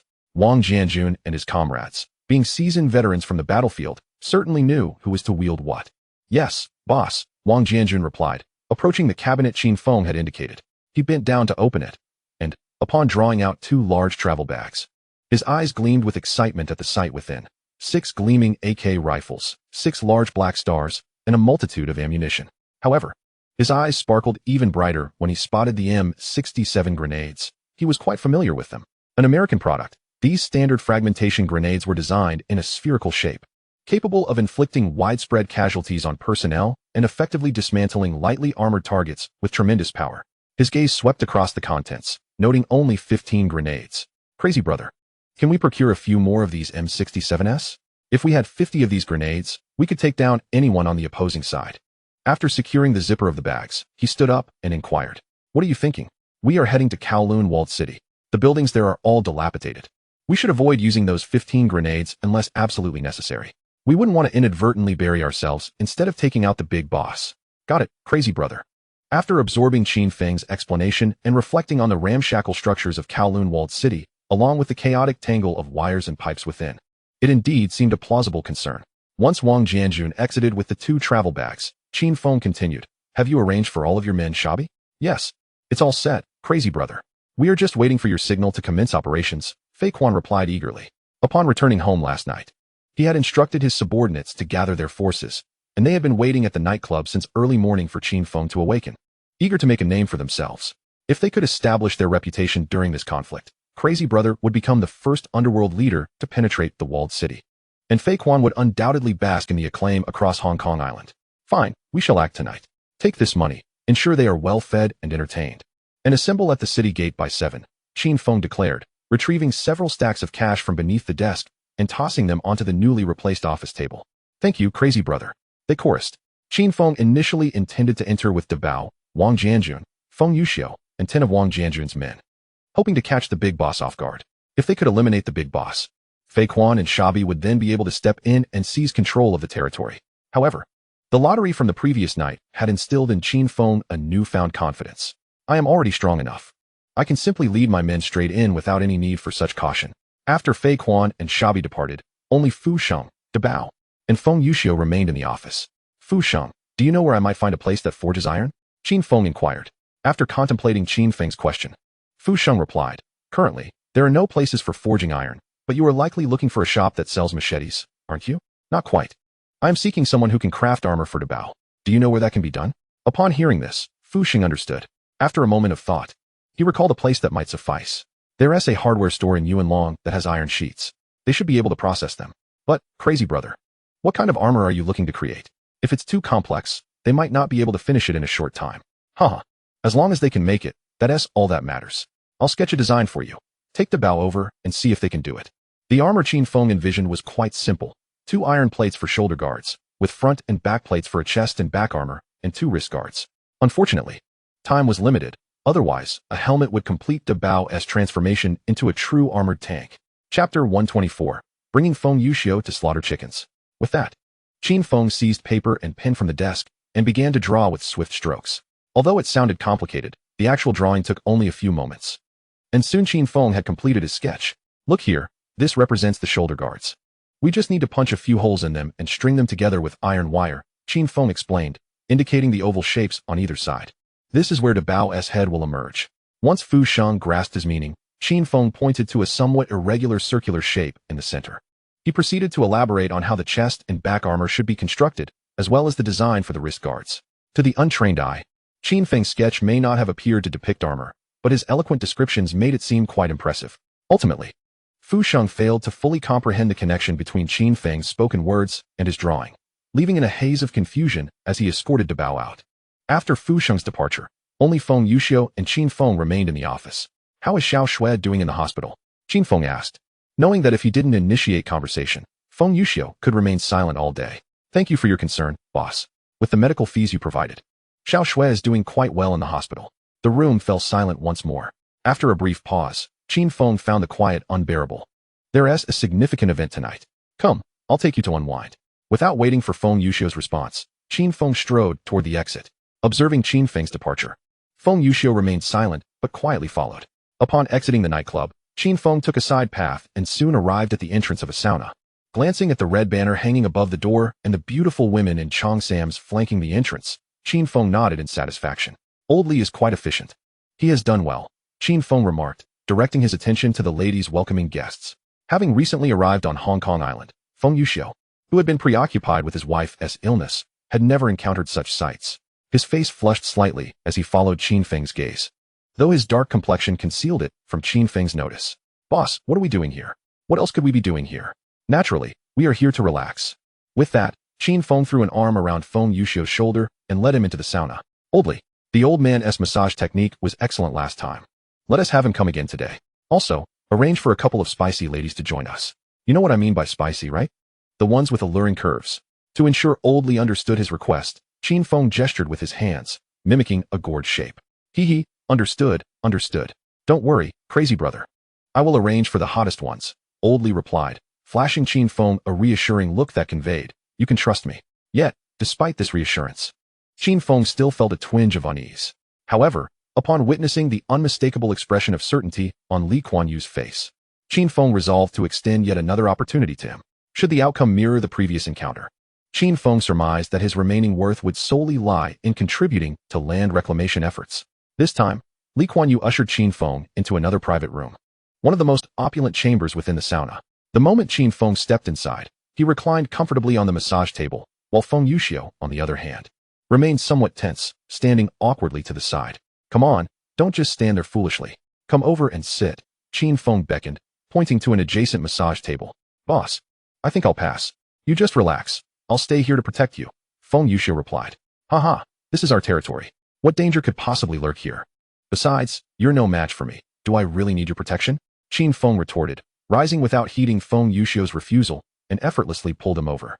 Feng Yuxiu initially intended to plant himself firmly, making it difficult for Qin Feng to budge him, but with Qin Feng's sheer strength, he found himself unable to resist and was soon pressed onto the single bed. Crazy brother, what do you think of these few? Qin Feng had hardly settled Feng Yuxiu on the bed when Li Kuan Yu entered, accompanied by the blind old man and a group of 7 or 8 young ladies clad in cheap house skirts. Meet our boss, Crazy brother. Greetings, Crazy brother. The chorus of voices greeted him, and as Qin Feng beheld the array of alluring women before him, he made his decision. Li Kuan Yu would no longer be required for land reclamation. He casually selected 2 of the women whose appearances were slightly less than identical. These 2 will do nicely. Haha, Crazy brother has a keen eye. You too, hurry up and keep Crazy brother company. The moment the 2 women heard Qin Feng's choice, excitement surged within them. They had already gathered that this young and handsome man was none other than the infamous Crazy brother, known for his wealth, good looks, and formidable presence, a veritable dreamboat in the eyes of these young ladies. If they could serve him well today, even without anything happening, they would no longer have to fear being bullied in Simsha Sui. Naturally, if the opportunity arose, they would be delighted to engage in something more intimate with Qin Feng. It would be even better if they could become his girlfriend. Yes, Yao Ge. They chimed, stepping forward toward Qin Feng. You 2 are to accompany my brother, Qin Feng instructed. The moment the 2 women approached him, ready to begin their massages, they were momentarily taken aback by his words. Weren't we here to accompany Crazy brother? How did it turn into accompanying his brother? They simultaneously wondered. Realizing the situation, they quickly glanced at Feng Yuxiu, who was a young man with a square face and dark, rough skin, neither particularly handsome nor ugly. Crazy brother, can we stay with you? Please. They cooed, adopting a flirtatious tone. The sound of their voices sent shivers down Qin Feng's spine. While he had a fondness for beautiful women and their playful demeanor, the exaggerated flirtation was a bit too much for him to bear. Reaching into his pocket, he pulled out a wad of cash, extracting 2 banknotes and slipping one into each of the women's décolletage. Take good care of my brother. With that, he dismissed them from his attention. Boldly, you've done well this time. You may take your leave, he instructed. Li Kuan Yu was momentarily taken aback by Qin Feng's directive, as he believed Qin Feng had yet to make his selections. Was he really being dismissed already? However, after a moment of contemplation, he grasped the implication. Crazy brother intended to keep all the ladies for himself. A twitch of his lips revealed his amusement as he replied. Yes, Crazy brother. Carnival moment, Qin Feng proclaimed, spreading his arms toward the women. Chapter 125, entering Kowloon walled city. Qin Feng remained in the sauna until Wang Jianjun came looking for him. Reluctantly, he pulled out a stack of money and tossed it to the lead girl, promising to return for more fun in the future before departing the room amidst their reluctant gazes. Feng Yuxiu had only managed to provide a massage for less than 10 minutes before he anxiously rushed to the door to keep watch. The blind old man, too, was dismissed after less than half an hour, following Qin Feng's generous tip of $200. In the end, the room was left with only Qin Feng and the 7 enchanting women. Crazy brother, are you satisfied? Li Kuan Yu greeted him with a broad smile as Qin Feng entered the lobby.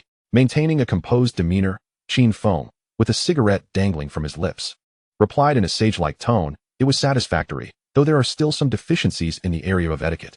Have you found the teacher I requested? I've already sent someone to find them. They said they need to consider it.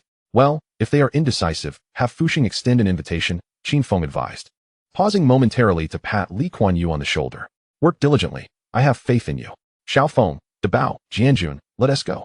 As they exited the sauna, Fei Quan and Sha Biao awaited them at the entrance. Have all the arrangements been made? Yes, everyone is already at the gates of the walled city. Now we're just waiting for Crazy brother to arrive. Then what are we waiting for? Let us set off. Kowloon Walled City West District Underground Boxing Arena. Xiaojiu, why are so few of our little brothers here tonight? The big boss inquired, gesturing toward the scant number of young men in the boxing arena. Big brother. Didn't you tell me to send someone to Wanchai to pick up a shipment? Since that area is under E&S control, I sent extra people to be on the safe side, Xiaojiu explained. E&S men dare to touch my goods? Have you lost your mind? After all this time, you still lack common sense. Was it really necessary to send so many people for such a trivial matter? The big boss scoffed, picking up a comic book from the table to read while chiding Xiaojiu. Meanwhile, the tension in Wang Jiu's fists fluctuated, tightening, and then relaxing repeatedly. Indeed. You're right, big brother. Otherwise, how could you be the big brother? Humph, relying on you, I would have starved to death long ago. When is that kid from Dongxing supposed to come to discuss business with me? What time is he arriving? Wang Jiu glanced at the clock, cursing under his breath as it was already 7:30, and the kid, Dao Zai Feng, had promised to arrive by 7. Is that little brat trying to deceive me? Should I call to check on him? He ought to be close by? Yes, go ahead and ask when he'll be here. Tell him not to lie to me. I absolutely detest being deceived, the big boss ordered. Understood, big brother. With that, Wang Jiao promptly turned and exited, seeking an unoccupied room to dial Qin Feng's number. Hello. Who is this? It's me, Wang Jiao. Haha, it's Brother Jiao. How are your preparations coming along? Most of the big boss's little brothers have been taken to Poland Street by my man. He's currently waiting for you at the boxing gym. Didn't we agree to start at 7? Why haven't you arrived yet? Upon hearing the hint of dissatisfaction in Wang Jiao's voice, Qin Feng felt a twinge of guilt, albeit a fleeting one. It is not that he is tardy. Rather, the 7 waitstaff are utterly inexperienced in matters of etiquette, compelling Qin Feng to instruct them meticulously, hand in hand. For Qin Feng, who is assuming the role of a teacher for the first time, his immersion in the lesson caused him to inadvertently overextend the class time. Ahem, certain matters delayed me for a moment, but rest assured, ninth brother, I have already arrived at the entrance of the West District and will be entering shortly. Very well, do hurry. After hanging up the phone, Qin Feng cast his gaze around at the people nearby. Apart from the 10 individuals he mentioned, Wang Jiangwo was also present, making it 11 individuals, all fully armed. Jianjun, once we enter, arrange for someone to lead the charge, primarily to deal with those armed and skilled in combat. You and Jiangwo will follow me. Understood, Brother Feng. After briefing Wang Jianjun, Qin Feng proceeded to explain his plan tactics to Feng Yuxiu and Daba. While speaking, he lightly tapped Daba's chest. Thud, thud, thud. The sound indicated that the armor beneath his clothing was substantial. Let us advance, Qin Feng declared, raising the Tang Dao he had brought from the vehicle and gesturing forward. As for the question of why Qin Feng possessed an additional Tang Dao, no one dared to inquire further. Chapter 126, Breaking into the City Fortress. Who are you? Upon entering the city fortress, Qin Feng was swiftly identified by a subordinate stationed at the periphery. However, before the subordinate could complete his sentence, Wang Jiangwo answered him with a bullet. The surrounding crowd, initially preoccupied with their own struggles for survival, was suddenly startled by the sight of the once dominant gray dog exploding into a mist of blood, sending them into a frenzied panic. Fei Quan, Shabiao, take your men and drive them all back. Tell them not to venture out tonight. Just as Qin Feng instructed Fei Quan and Shabiao to maintain order, several gunshots rang out. The subordinates of Grey Dog, witnessing their leader's demise, attempted to flee to deliver the news, but as they turned, Wang Jiangwo fired again. Stay indoors tonight. Should you venture out, do not blame me for the consequences. Fei Quan shouted at the crowd, brandishing a Tang Dao he had specially commissioned after witnessing Qin Feng's formidable presence. Though his blade was shorter, measuring a mere 75 centimeters including the handle, he still felt it was far more imposing than the fruit knife he had previously wielded. Wow, Fei Quan, your knife is styled the same as Brother Feng's. Sha Biao exclaimed, clutching a large fruit knife intended for cutting watermelons, enviously eyeing Fei Quan's Tang Dao. How could he have forgotten to have one made for himself? What do you think? Impressive, right? I had it specially crafted this morning. Fei Quan brandished the Tang Dao, creating a whooshing sound as he swung it. It is indeed impressive. I shall have someone make one for me as well. Listening to the sound of the blades slicing through the air, Sha Biao expressed his envy. All right, I will introduce you to the master craftsman who helped me. But for now, let us focus on the task at hand. Brother Feng has already gone in. Fei Quan pointed towards the distance where Qin Feng's figure was fading away. Accompanied by Feng Yuxiu, Wang Jianjun, Daba, Wang Jiangwo, and the 10 fully armed individuals, Qin Feng was nearing the boxing arena. Along the way, he directed Feng Yuxiu to eliminate any threats they encountered. Why is it so noisy outside, Jiao? Go take a look. The boss, who was engrossed in a comic book, heard intermittent disturbances emanating from outside and addressed Wang Jiao, who was seated nearby. Yes, brother. After responding, Wang Jiao pushed the door open and stepped outside. Just as he exited the boxing arena, he was met by a subordinate rushing back in a panic. Ninth brother, a group of armed men has arrived outside. The leader seems to be that fellow who approached us last time for ID cards. And now he has come with his men to kill us. The subordinate exclaimed upon spotting Wang Jiao. How many are there? About a dozen. But there's a limping man among them who is particularly skilled. Just as the subordinate attempted to continue, Wang Jiao suddenly struck, plunging 2 fingers directly into the subordinate's throat. Gasp. The subordinate's eyes widened in disbelief as he gazed at Wang Jiao, his mouth forming incoherent sounds, unable to articulate a complete thought. Are you wondering why?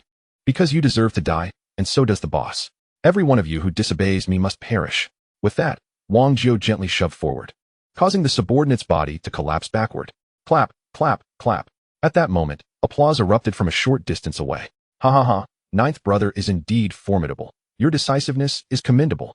Following the direction of the applause, Wang Jiao spotted Qin Feng entering with his entourage. Enough with the pleasantries. The boss is inside. And why are you only arriving now? The tone Wang Jio used to address Qin Feng caused him to furrow his brow. Was this how one ought to speak to a future leader? However, after some contemplation, Qin Feng decided to overlook it for the time being. This was not the moment for such grievances. He would take the opportunity to educate this subordinate who lacked an understanding of hierarchy at a later date. Thus, Qin Feng shifted the topic, asking, "What is the boss doing in the office?" "Same as always, enjoying a cigar and reading comics." "Is it really that simple?" Qin Feng could hardly believe it. After so much preparation, fearing it would not be sufficient, he was surprised at how easily success was within reach. Little did he know, the true mastermind behind this turn of events was Wang Jio, who had used the 600,000 left by Qin Feng to deceive 80% of the boss's subordinates into heading to Bolin Street, including the 4 most formidable enforcers under him. Without this, it would have been nearly impossible for Qin Feng's meager forces to breach the city fortress. Chapter 127, Besieging the Boss. Haha, Ninth Brother is impressive. I would appreciate it if you would lead the way. Qin Feng was certainly aware of the office's location, having visited it previously. The reason he asked Wang Jio to guide them was that he still found it hard to believe that the formidable boss could be so easily outmaneuvered. Concerned that there might be some hidden contingency, he preferred to let Wang Jio take the lead. After all, that fellow could withstand the heat if trouble arose. Upon hearing Qin Feng request him to lead, Wang Jio thought little of it, as this was his territory, and he was well acquainted with it.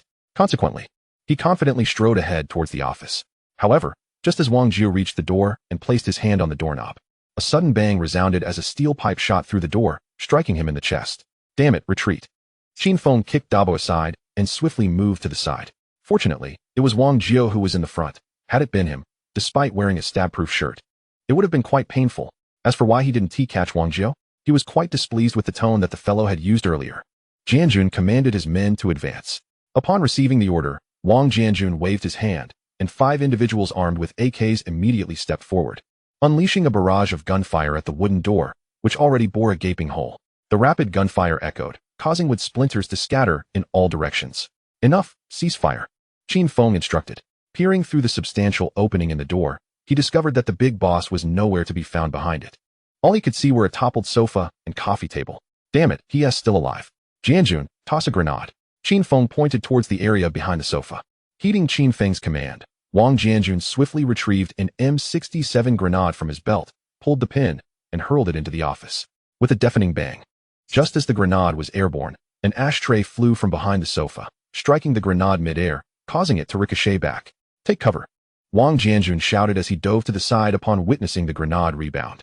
Meanwhile, Qin Feng had already sought refuge behind Wang Jio, who had just regained his footing. The explosive sound reverberated, and the already battered wooden door was obliterated, leaving a gaping hole in the wall where the door frame once stood. Fortunately, the grenade did not emerge from the opening but instead collided with the wooden debris beside the door, bouncing back slightly. Had it escaped, the 10 men under Qin Feng and Wang Jianjun would have faced certain death or severe injury. "Enough of this, let us just go in and finish him off," Qin Feng declared, peeking out from behind Wang Jio after confirming there was no immediate danger.